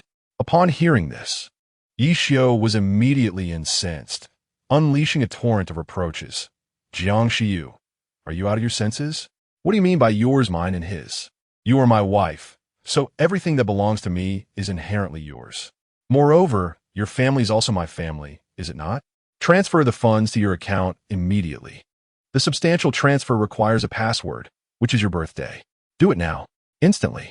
But the Water Village is in dire need of funds. If you give me all the money, what will you do?" Jiang Xiu's eyes reddened as she gazed at Yi Xiu, tears streaming down her cheeks unbeknownst to her. "Stop crying. The more you weep, the more unsightly you become." Yi Xiu wiped away the tears from the corner of her eye, feigning anger as he glared at her, and said, "Can a living person really be suffocated by urine? As a son-in-law of the Jiang family, it is high time for me to shine. All the funds merged in my personal account are at your disposal. Do not hesitate. I truly adore you. You charming rascal." Jiang Xiu could no longer suppress her emotions, cupping Yi Xiu's face and planting a forceful kiss on his lips. She eagerly transferred 25 million to her account. Indeed, as soon as the funds appeared, they were swiftly siphoned away by the regulatory bank of the ugly nation. Simultaneously, their family was liberated from the list of untrustworthy individuals. She hurriedly logged into the Social Security system to check her family's information. All details were restored to normalcy. The regulatory bank also sent a congratulatory message regarding the restoration of their creditworthiness. She tucked away her phone and gazed at Yishio with an increasingly fervent look. If her parents were to learn that this entire affair was due to Yishio's efforts, they would undoubtedly regard their son-in-law with newfound respect.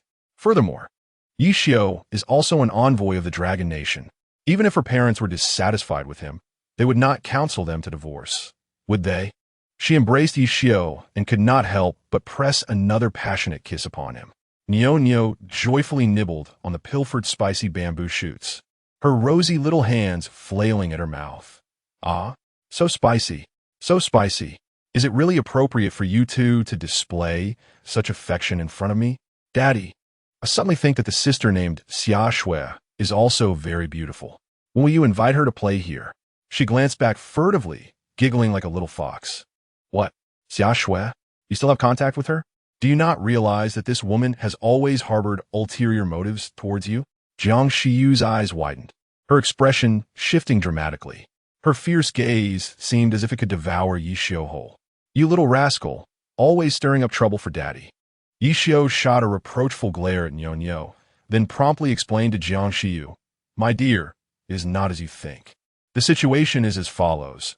During this trip to the ugly nation, without Xia Shui's assistance, I would not have been able to locate that crucial witness so effortlessly. If Nyo hadn't mentioned it, I would have forgotten. I'm unaware of her current state. Because of me, she may find herself in grave danger. Thankfully, I am unharmed, and I received all the messages you sent. Just then, Xia Shui's voice suddenly echoed behind Yishio. Xia Shui? How could this be? Yishio turned around in astonishment, filled with delight. Xia Shui unexpectedly appeared before him. However, his expression shifted dramatically. The man beside Xia Shui was none other than Jiang Shiyu's third uncle, Jiang Chengfeng. How could they possibly be together? Were they in cahoots? Moreover, why did the handsome man with golden hair and blue eyes harbor such intense animosity towards him? They had never even met before. What perplexed Yishio even further was that this impeccably dressed gentleman was approaching him with an unmistakable look of admiration in his eyes. A sudden chill gripped Yishio's heart as he glanced at Jiang Shiyu beside him. An ominous premonition washed over him. Could this man be the heir of the Make family? Indeed, in an instant, Jiang Chengfeng's brazen laughter echoed without restraint. Huh, Yishio, the envoy of Longhua. Aren't you quite the arrogant one? With the Make family backing the Jiang family, who dares to stand by your side? Now that you're about to lose your home, what do you have left to be so haughty about? If you divorce Shiyu right now, I can generously allow you to leave Shui village without a penny in compensation. What do you say? Chapter 79, A Dog on a Short Leash, I'll even take you down. Xia Shui, are you here to witness my humiliation? Yishio ignored Jiang Chengfeng and instinctively looked towards Xia Shui. Jiang Shiyu and Nyo immediately clung to his arms, one on each side. The smile on Meg's face instantly froze. Jiang Shiyu was clearly asserting her claim. He couldn't fathom why he fell short compared to this tall, slender man from Longhua. In terms of wealth and status, Yishio was no match for him. Perhaps the only area of comparison was combatability. In his eyes, even if Yishio became the envoy of Longhua and single-handedly seized control of the revival, he still could not surpass him. His physique had undergone the finest genetic enhancement. No matter how formidable a special forces soldier was, they appeared flimsy in his perspective. Even the toughest of heads could not withstand his punch. His gaze towards Yishio was involuntarily filled with disdain. At that moment, however, Xia Shui wore a face of bitterness. I am the chief ecological designer hired by the Make family, specializing in the ecological transformation of Shui village. They pay me to do my job, and it is as simple as that. I have already investigated your village's resettlement situation. Shui district will provide you with free housing and a substantial compensation for each of you. You have 3 months to prepare, though our construction schedule will not be disrupted. Yishio, you are an intelligent man. I trust you understand how to make choices. Choices? Yishio tightened his fists, his tone icy as he replied. If I were to demand that you abandon this design, would you be willing to breach your contract for me? Xia Shui stared at him in astonishment. Even without me, someone else would take my place. Would it matter if I withdrew? It matters. Yishio's gaze bore into Xia Shui with unwavering determination. Anyone can participate in the transformation of Shui village, but it absolutely cannot be you, because I, Yishio, consider you a friend. I do not wish for you to stand before me. Hee. Jiang Chengfeng sneered. Miss Xia, you must think carefully. You do not represent merely yourself. The penalty for breach of contract is trivial. Yet are you certain that the Xia family can withstand the wrath of the Jiang family and the Make family? Xia Shui hesitated. Due to the incident with Che Xiao, she had already faced severe criticism from her family. If she were to provoke both the Jiang family and the Make family, she feared her father would be unable to protect her. Clenching her delicate fists, memories of that rainy night when Jiang Shiyu and Yi Xiu parted ways flooded her mind. On that day, the members of the Xia, Jiang, and Make families were all present. She had thought that with Yi Xiu's breakup, her opportunity had finally arrived. However, her father had adamantly refused to allow her to pursue Yi Xiu. If she were to engage with him, her father would deny her existence as his daughter. She could not comprehend her father's motivations behind such a decision. Nevertheless, for the sake of family interests and her own development, she resolutely chose to go abroad. Upon returning, seeing Yi Xiu again reignited the warmth in her once frozen heart.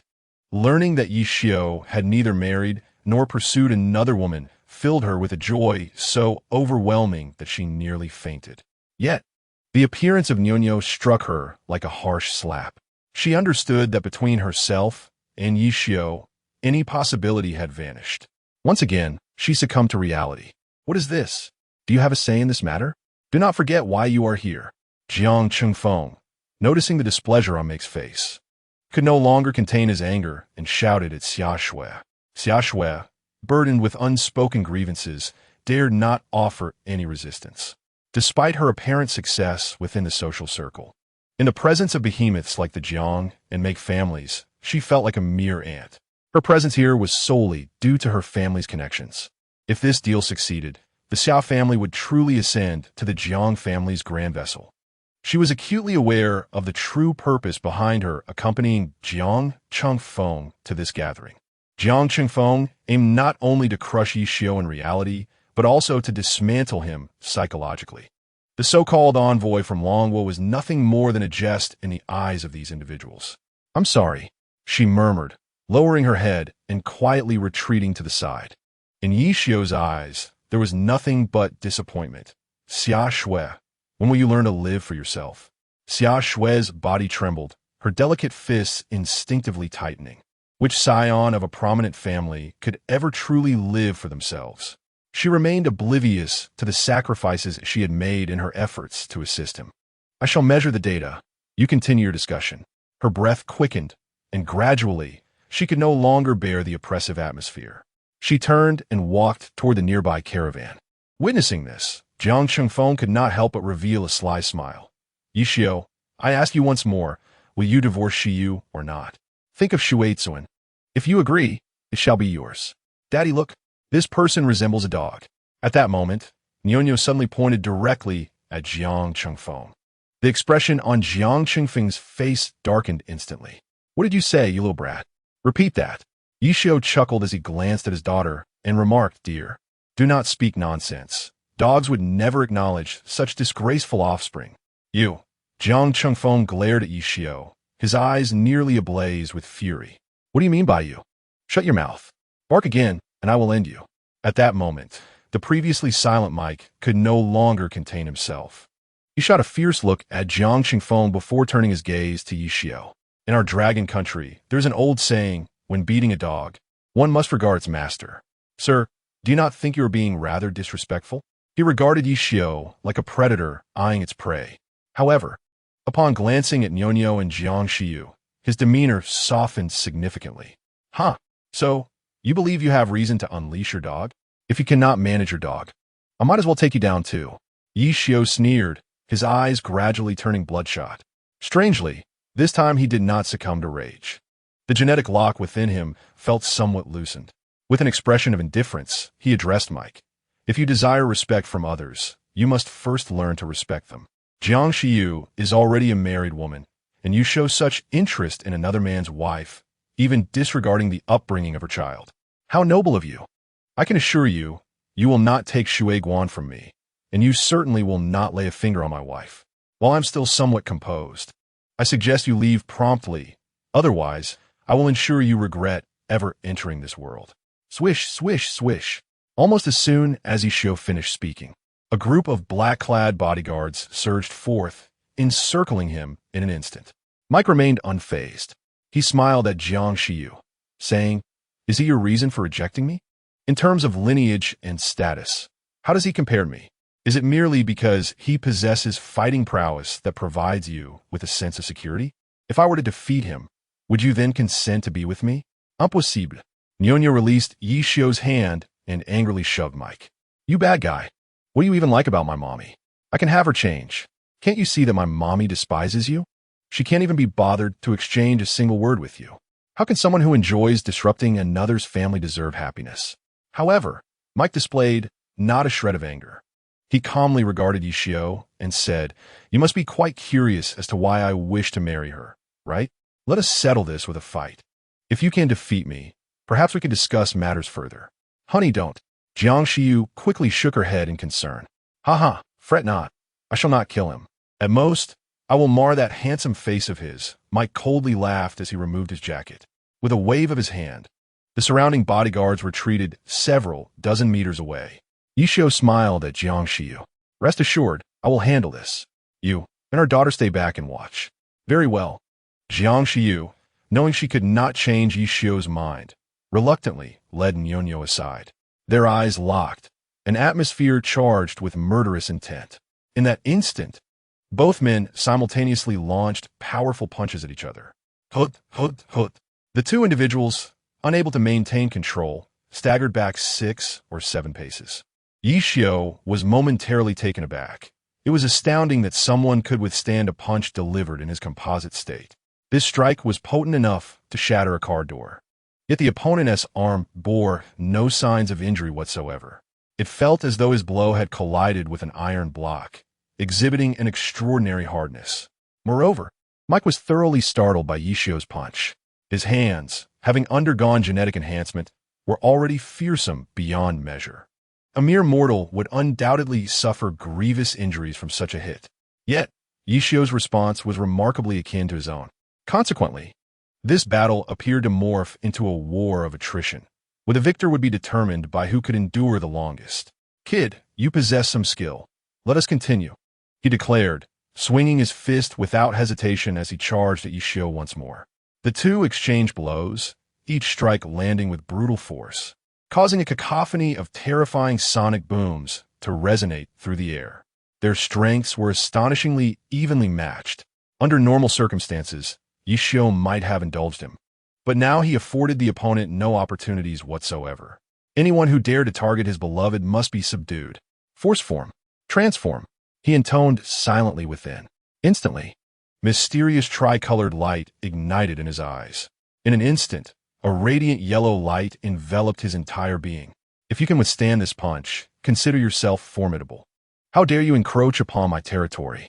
Prepare to meet your demise." Yishi u beloit. His right hand swiftly drew back. Boom! A resounding crash ensued as Ishio's fist collided forcefully with Mike's iron fist. This time, Ishio did not retreat an inch. While Mike's entire arm fell limply to his side, and he was involuntarily propelled backward. "Young master."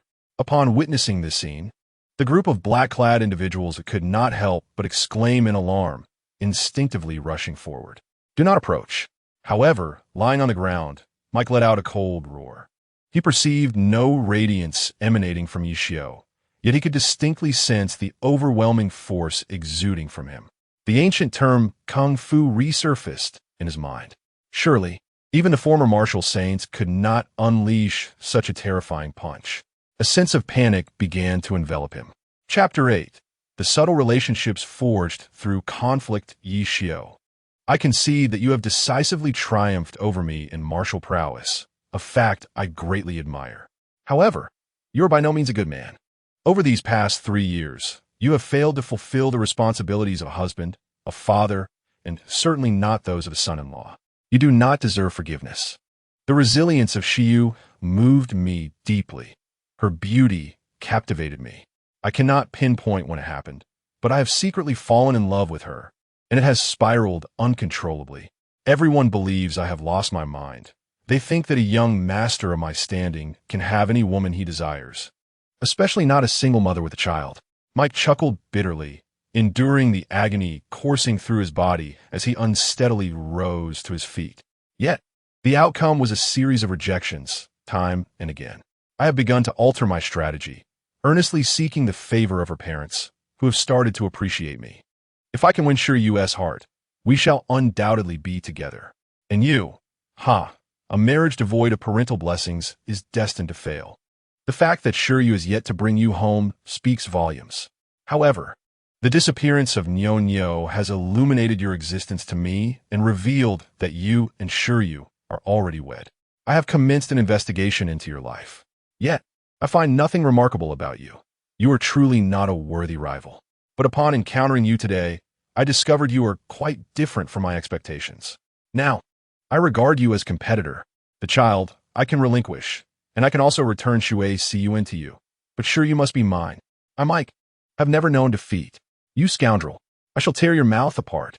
What right do you have to meddle in our family affairs? Upon hearing this, Yishio could no longer suppress the fury within him. The matter of his breakup with Jiang Shiryu remains an eternal scar in his heart. He has always borne the debt to the Jiang family in mind. But why should Mike, an outsider, dare to speak on the matter? With a crack, the violent genes within him shattered their restraints. Ding! Congratulations, Daddy.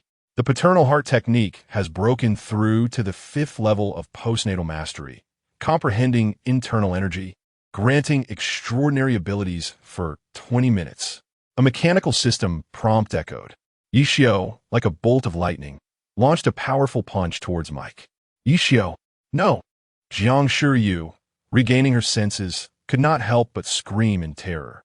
Yishio's fist, aimed at Mike's forehead, ultimately halted abruptly.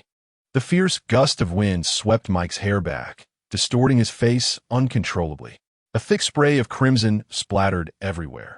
A pungent odor of excrement and urine streamed down his trousers.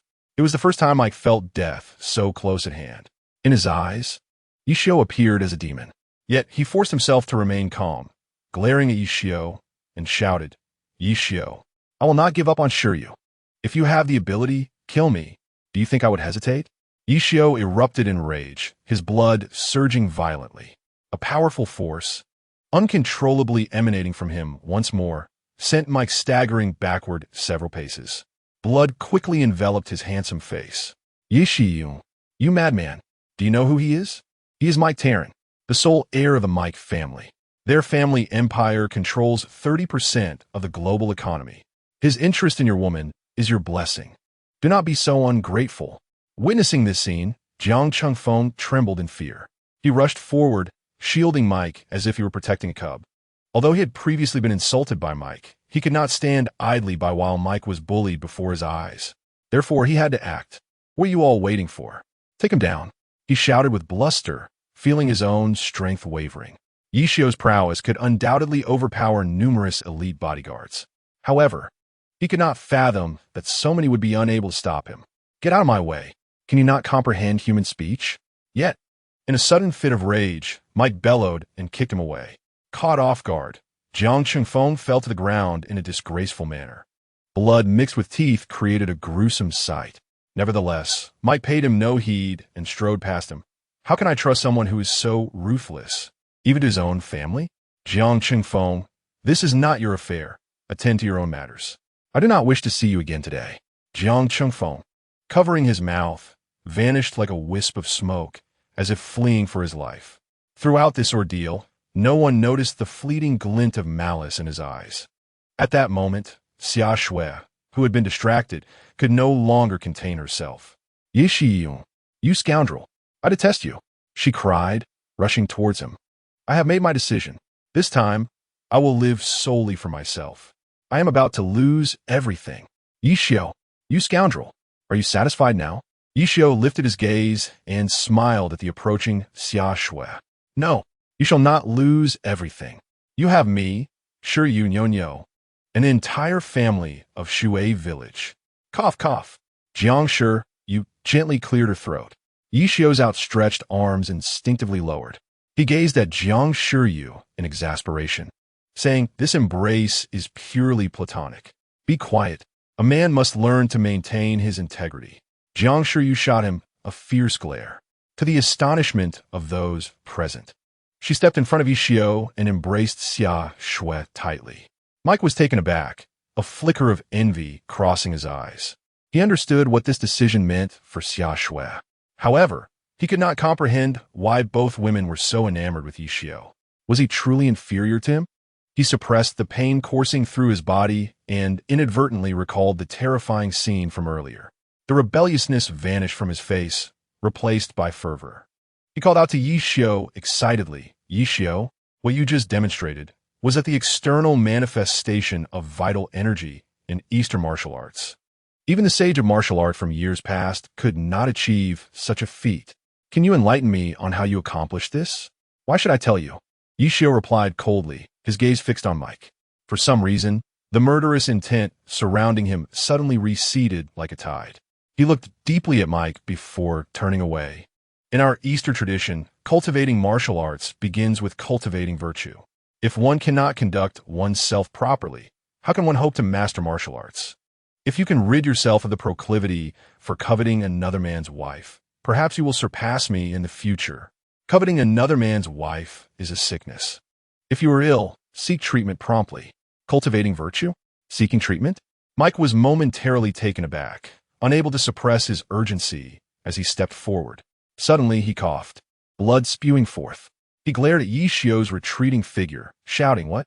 You dare to suggest that I am unwell? If you had appeared by Jiang Shiyu's side a little earlier, how could I have possibly developed feelings for her? Why should I bear the blame for everything? Am I deliberately falling for a married woman? Am I the one who has lost my sanity? Or is it you who has gone mad? Am I the one who is ill? Or is it you?" The sound of cracking echoed as Yi Xiao clenched his fists, his eyes ablaze with fury. His fierce gaze instinctively caused Mike to take a step back. However, to his surprise, Yi Xiao did not launch an attack against him. Instead, he bowed deeply. Mike, utterly perplexed, looked at Yi Xiao with a furrowed brow. "Yi Xiao, what do you mean by this? If you intend to fight, then fight. Spare me your cryptic nonsense. I want to fall for your tricks.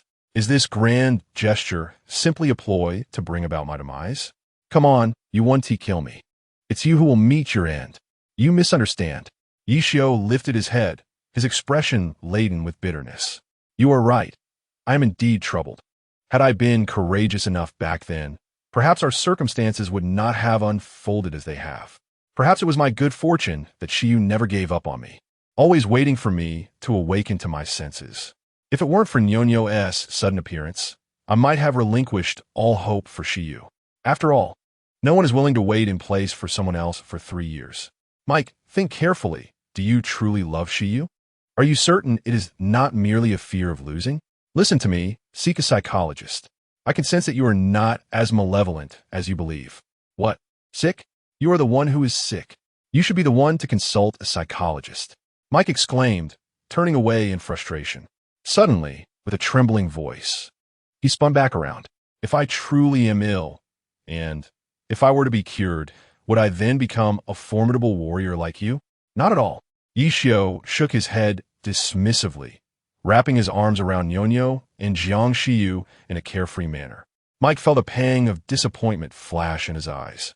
If it were that simple to become a master of martial arts, he would be skeptical. Yet, the next words from Yi Xiao lifted Mike's heart from despair to elation. "Ha!" Yi Xiao turned away, laughing heartily. "Mike, you will never become me, but you can certainly surpass me. To cultivate martial arts, one must first cultivate the heart. One must walk the righteous path to truly tread the righteous way." Mike repeated to himself. Suddenly, he made a bold decision. He shouted to Yi Xiao's retreating figure, "Yi Xiao, may I become your disciple?" "Ha! The sincere heart is indeed powerful." Yi Xiao's lips curled into a mysterious smile. People need a bit of a nudge. Only through a bit of pressure will they become obedient. If Mike is wise, he should know what to do next. Chapter 81. Letting you go is the true harm indeed. As soon as Yi Xiao departed, Mike immediately dialed Jiang Chengfeng. "Jiang Chengfeng, since you have already paved the way for the acquisition of the land in Water Village, go ahead and purchase it. However, the Jiang family must still collaborate with the Xia family, and Xia Shui will remain the chief ecological designer for Water Village. Acquiring this land is evidently a losing venture. However, I have perceived your sincerity. Regardless of what transpires between you and Yi Xiao, from this moment forth, you must not cause him any trouble without my consent. Furthermore, find an opportunity to bestow the land in Shui village upon Yi Xiao. Immediately arrange for Jiang Xiu's parents to be brought here. I must see them by tomorrow morning. Understood. Rest assured. Until the call was disconnected, Jiang Chengfeng's mind was enveloped in a haze. He had exerted tremendous effort merely to earn Mike's approval, aiming to elevate the Jiang family within high society. Yet, despite having gained Mike's endorsement, the land he had painstakingly acquired through numerous channels was to be relinquished to that scoundrel Yi Xiao. This was intolerable. His anger nearly stripped him of his reason. It was only at this moment that he realized, in the end, one might indeed end up with nothing. Now, he found himself somewhat disdainful of his own actions. He was no sycophant. What was he then? With a vexed sigh, he pocketed his phone. Ignoring his own injuries, he immediately contacted his assistant still in the United States. Meanwhile, Yi Xiao, having made some progress, was suddenly interrupted by the sound of his super-powered earphones. He glanced at the system screen and was taken aback to see a call from Wang Yanli. Instinctively, he answered, "Hello, Yi Xiao, it's me, Yuan Hao. I'm at the cave above your house alone. If not, don't hang up, or I'll kill this wretched person." However, as soon as the call connected, a familiar male voice echoed along with faint sounds of a woman sobbing. Before he could respond, the call was abruptly disconnected. Yi Xiao's expression darkened. "Siu Yi, where's your friend Wang Yanli? She said she came to find you, but I haven't seen her." At that moment, Yi Bin rushed over, wielding an iron rod. "It's fine. I know where she is." Yi Xiao's countenance turned icy, a glint of murderous intent flashing in his eyes. "Binzi, protect your sister-in-law and the others. I'm going to the cave. No one is to follow me." Ignoring the astonished looks of those around him, he transformed into a streak of light and sped away. Good grief. Has this guy mutated? Is he even human? Yi Bin gaped, utterly astonished by the scene before him. He had always known Yi Xiao was formidable, but he never anticipated he was this powerful. This was beyond what any human could accomplish. It's nothing unusual. I told you my father is a superhero. You just wouldn't believe me. However, Nianyo danced with joy, as if she herself were a superhero. Superhero? Xia Shui murmured, gazing vacantly at Yi Xiao's silhouette, her expression gradually darkening with disappointment. They truly belong to different worlds. "Xia Shui, let us have a conversation." Jiang Xiu, observing Xia Shui lost in thought, softened her tone unexpectedly. "Thank you for everything you have done for Yi Xiao, but matters of the heart cannot be forced. I know Yi Xiao well. Even if I were to perish, he would never love another woman. Likewise, I will never love another man. In truth, both you and Mike suffer from certain psychological afflictions. You have fixated your gaze on a single individual for far too long, becoming utterly lost in yourselves. Consequently, it is all too easy to overlook those who are close by, such as Liuzi. Can you truly not sense Liuzi's heart?" "Liuzi?" Xia Shui paused, a bitter smile gracing her lips as she turned to Jiang Xiu. "I am aware that Liuzi treats me well, yet he is simply not what I desire. Remaining friends is, in fact, quite satisfactory. Never mind, as long as you are happy." Jiang Xiu refrained from pressing Xia Shui further. Cradling Nianyo, her gaze inadvertently drifted towards the direction in which Yi Xiao had vanished. At that moment, she suddenly arrived at a bold resolution. She could no longer remain a burden to Yi Xiao. Bang! A resounding crash echoed from the direction of the cave. A figure was abruptly propelled several meters away. Yi Xiao emerged, his demeanor icy as he advanced towards that figure. He planted his foot firmly on Yuan Hao's head and coldly declared, "Devoid of any emotion, I absolutely detest being threatened by others, especially by a man like you who disrespects women. In my eyes, you are even less than a beast. Wang Yanli has been with you for so long. Aside from undergoing cosmetic surgery behind your back, what other wrongs has she committed against you?" "What wrongs? If it weren't for her, how could my family have been captured? If it weren't for her, how could I have been forced to scurry about like a stray dog? The fact that I haven't killed her is a monumental grace. Yuan Hao glared at the bound Wang Yanli with gritted teeth. His fierce gaze seemed as though it could tear her apart. Wang Yanli stared blankly at Yuan Hao. To her, he now appeared so utterly foreign. Had her sincere affection truly been squandered? Now, he knelt before her, yet she felt no thrill of revenge in her heart. All that resided within her was disappointment. An overwhelming sense of disillusionment. Grace? Huh. Yi Xiao scoffed, pressing down harder on Yuan Hao's head, his contempt unmistakable. Ridiculous. If your family had not committed heinous acts, what could Wang Yanli's denunciation possibly achieve? Rather than introspecting, you merely seek to cast blame upon others. Is this truly the essence of you wealthy, second-generation science? It seems the adage that wealth seldom endures beyond 3 generations holds a kernel of truth. So how shall it be? Shall I personally escort you to surrender? Or will you go willingly? No, Yi Xiao, you cannot treat me this way. I have money. I have money. Yuan Hao cried out in panic, grasping at his last straw of hope, desperately struggling. Yi Xiao, I beg you to spare me. I have money. If you rescue my parents, all the funds in my overseas account will be yours. There are 300 billion in there. 300 billion is enough for you to purchase a prime piece of land. ISNT your village, slated for demolition. This money will leave no trace for anyone to trace. Help me. I implore you. Release me. Silence. Yi Xiao glared at Yuan Hao, his frustration palpable as he withdrew his phone. If I were to release you, I would be doing you a grave disservice. The wealth from the Black Shark's lair has already been confiscated by us. However, it is common knowledge that this is not his entire fortune. Many eyes are fixated on these riches. Your family, the Yuans, has been closely allied with the Black Shark. Do you truly believe those individuals will allow you to escape unscathed? Surrendering is your sole option. Confession will yield leniency, while resistance will be met with severity. Seeking a reduced sentence should be your immediate course of action. Otherwise, your family is destined for boundless imprisonment, or even death. I do not wish to die. I do not wish to die. Yuan Hao was utterly broken. Suddenly, he ceased to struggle. His gaze seemed to lose focus entirely. His mind was inundated with relentless memories of past experiences. Had he not associated with the Qin family, perhaps his family would not have faced such a fate. Yet, this world offers no remedy for regret. Everything acquired comes at a cost. Yin Li, I am truly sorry. In the next life, do not cross paths with a man like me. I have betrayed you, betrayed the bond we shared. Forget me. Yuan Hao painfully closed his eyes, tears streaming uncontrollably from the corners. Alas, had I known it would come to this, why even begin?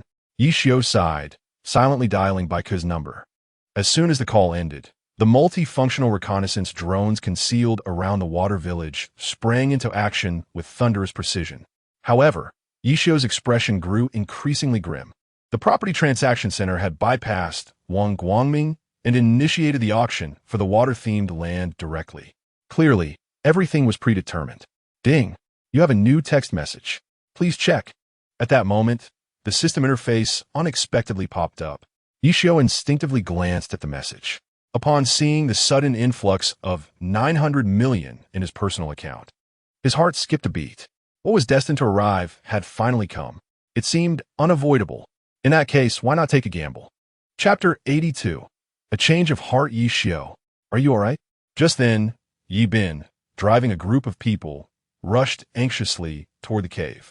Yi Xiao was momentarily taken aback, a flicker of anger crossing his face. Did I not instruct you to remain in place? Huh? Yi Bin chuckled awkwardly. I was worried something might happen to you. Rest assured, I have made arrangements for sister-in-law and the others. I came here so we could look out for each other. Very well, you and Jiang Xiaoxue come with me. Yi Xiao replied, exuding helplessness. The others stay here. He lifted his leg and walked directly toward Wang Yanli. With a swift motion, he tore off the bandage binding her face. With a thud, Wang Yanli fell to her knees before Yi Xiao. She wept uncontrollably, pleading, Yi Xiao, please help me. Do not let anything happen to Yuan Hao. I am carrying his child. I beg you. I implore you. She clutched at his pant leg, holding on tightly. A complex expression flickered across Yi Xiao's previously calm face. Given the circumstances, why do you still plead for him? Do you truly wish to bring this child into the world? Yes. Wang Yanli, her expression laden with anguish, uttered, "The child is innocent. I do not wish for my child to be born without a father. I would rather he be imprisoned for life than to perish." What? A child? Am I to become a father? Yuan Hao, who had previously been devoid of hope, exclaimed in disbelief, suddenly bursting forth with manic joy. "I am to be a father. I am to be a father? I am to be a father. I am to be a father.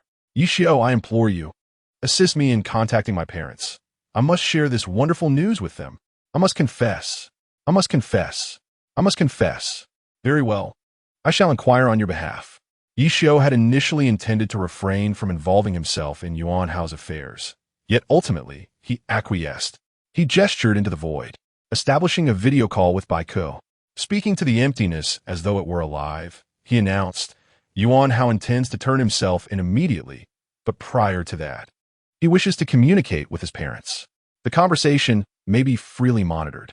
At that moment, any stranger observing would likely deem Yishio mad, conversing with thin air. However, those present understood that Yishio harbored secrets unbeknownst to them. The invisible does not imply the non-existent. Contact his parents? Baikou on the video paused momentarily, unable to suppress a wry smile as he gazed at Yishio. "You scoundrel, do you take me for a deity? Why do you seek me for everything? Have you forgotten the current predicament of Senior Gao? Who dares to lend us aid now? However, you might try reaching out to Gao Xiaowei. Her appointment is imminent, and given her father's influence, those individuals might extend a courtesy. By the way, you currently have an additional sum of 900 billion in your account. The tax authorities are already investigating you, and now, even if you were to plunge into the Yellow River, you could not cleanse your name. What are your plans?" "Plans?" Yishio echoed, a sudden cold laugh escaping his lips. This money is ill-gotten. It will inevitably be frozen. Since that is the case, why not transfer the funds elsewhere?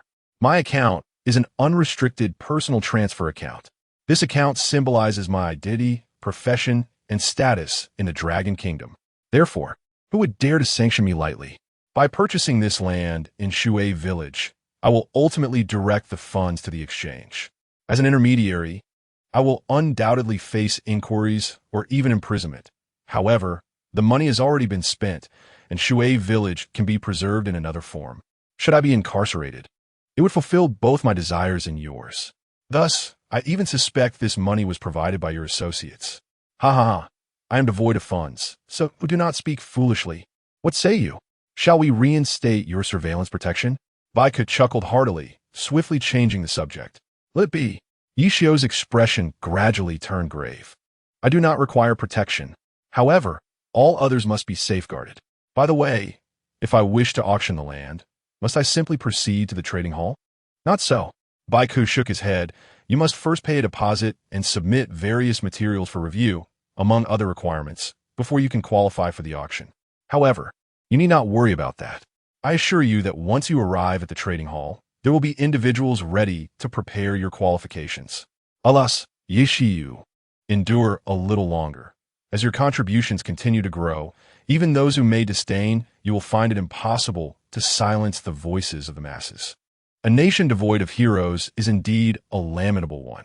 A nation that fails to honor its heroes is even more contemptible. Just hold on a while longer. At this moment, you have yet to unleash your full potential. The ancient martial traditions of Longhua have sadly devolved into mere spectacles. Ancient medicine has been reduced to the tricks of charlatans, and our rich cultural heritage has descended into spiritual detritus. But is it truly so? Without our ancient medical and martial traditions, can Longhua still be regarded as Longhua? To speak candidly, the so-called community of shared human destiny may very well lead Longhua into an unpredictable, perilous situation. Do you grasp the essence of my words? How can I not understand? Yishio nodded, a bittersweet smile etched upon his face. I comprehend all that you say. I was born in Longhua, raised here, and my roots lie deep within this land.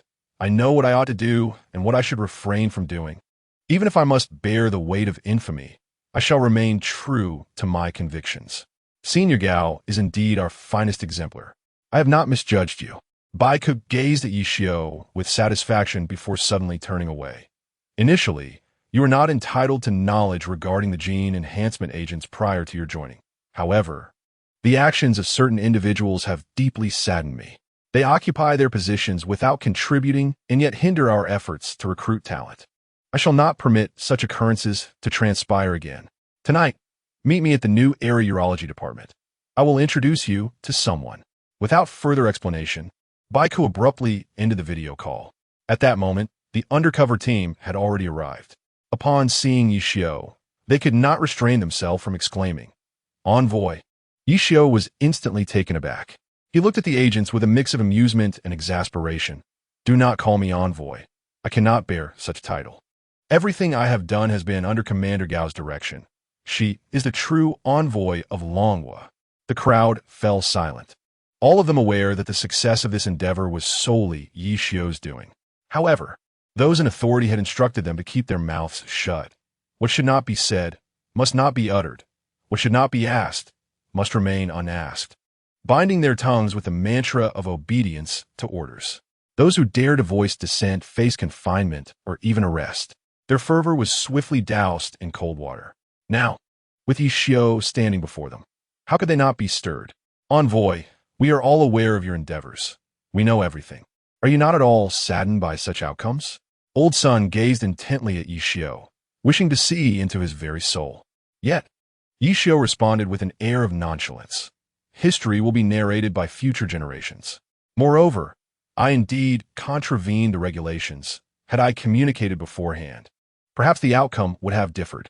However, when one is in the field, the commands of the sovereign may not always be adhered to.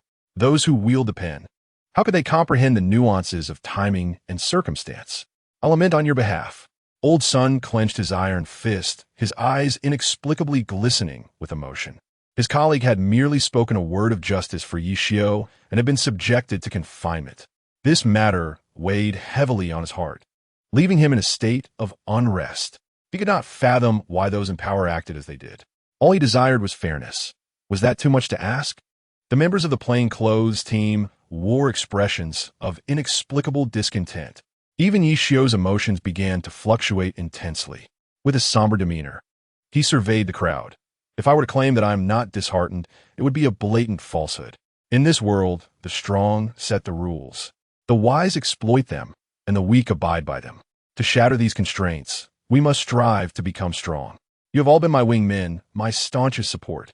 Although our exchanges have been fleeting and superficial, in my heart, I have already considered you as kin. I offer you this piece of advice. Stay true to your original intentions, for only then can you persevere. Every hardship is but a stepping stone on the path to success. Yuan Hao, I entrust him to you. If he can be honest, I hope to spare his life. I implore you." He bowed deeply and turned to leave the cave. "Wait." Yuan Hao, as if having made a momentous decision, suddenly called out, "Yishio, thank you for everything you have done for me. Listen to me. Immediately liquidate all your assets. And once the metaverse opens the system for exchanging real currency for universe coins, convert everything into universe coins without question. Just do it, you and everyone else." He cast a sweeping glance over the gathered individuals, who were left in confusion. Only Yishio and a few others understood the gravity of the situation. Yishio glanced back at Yuan Hao, a faint smile curling at the corners of his mouth. A prodigal son returning is worth more than gold. "Yuan Hao, there is still hope for you. Once you reach there, say all that needs to be said. Preserving your life should not be an issue. I will find a way for you to reunite with your parents."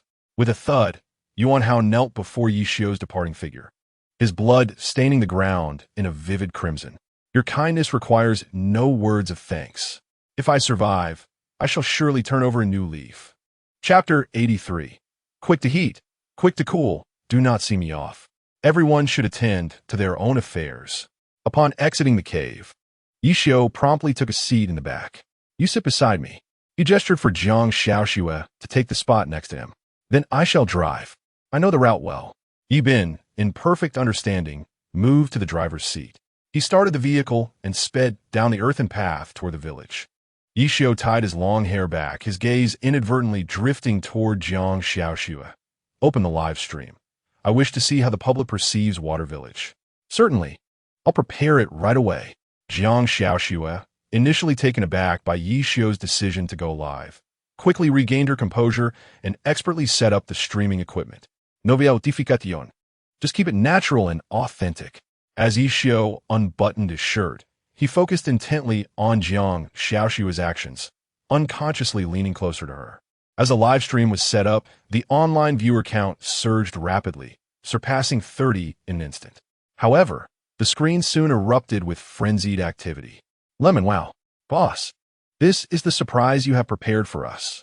Is that by any chance the envoy from the Dragon Kingdom? What exactly is your relationship? Peach exclaimed, what? An envoy from the Dragon Kingdom? The boss actually brought in an envoy? Haha, this is explosive. Our potato is about to blow up. I'm heading to the forum to draw some traffic. Banana stated, I'm going to find the boss.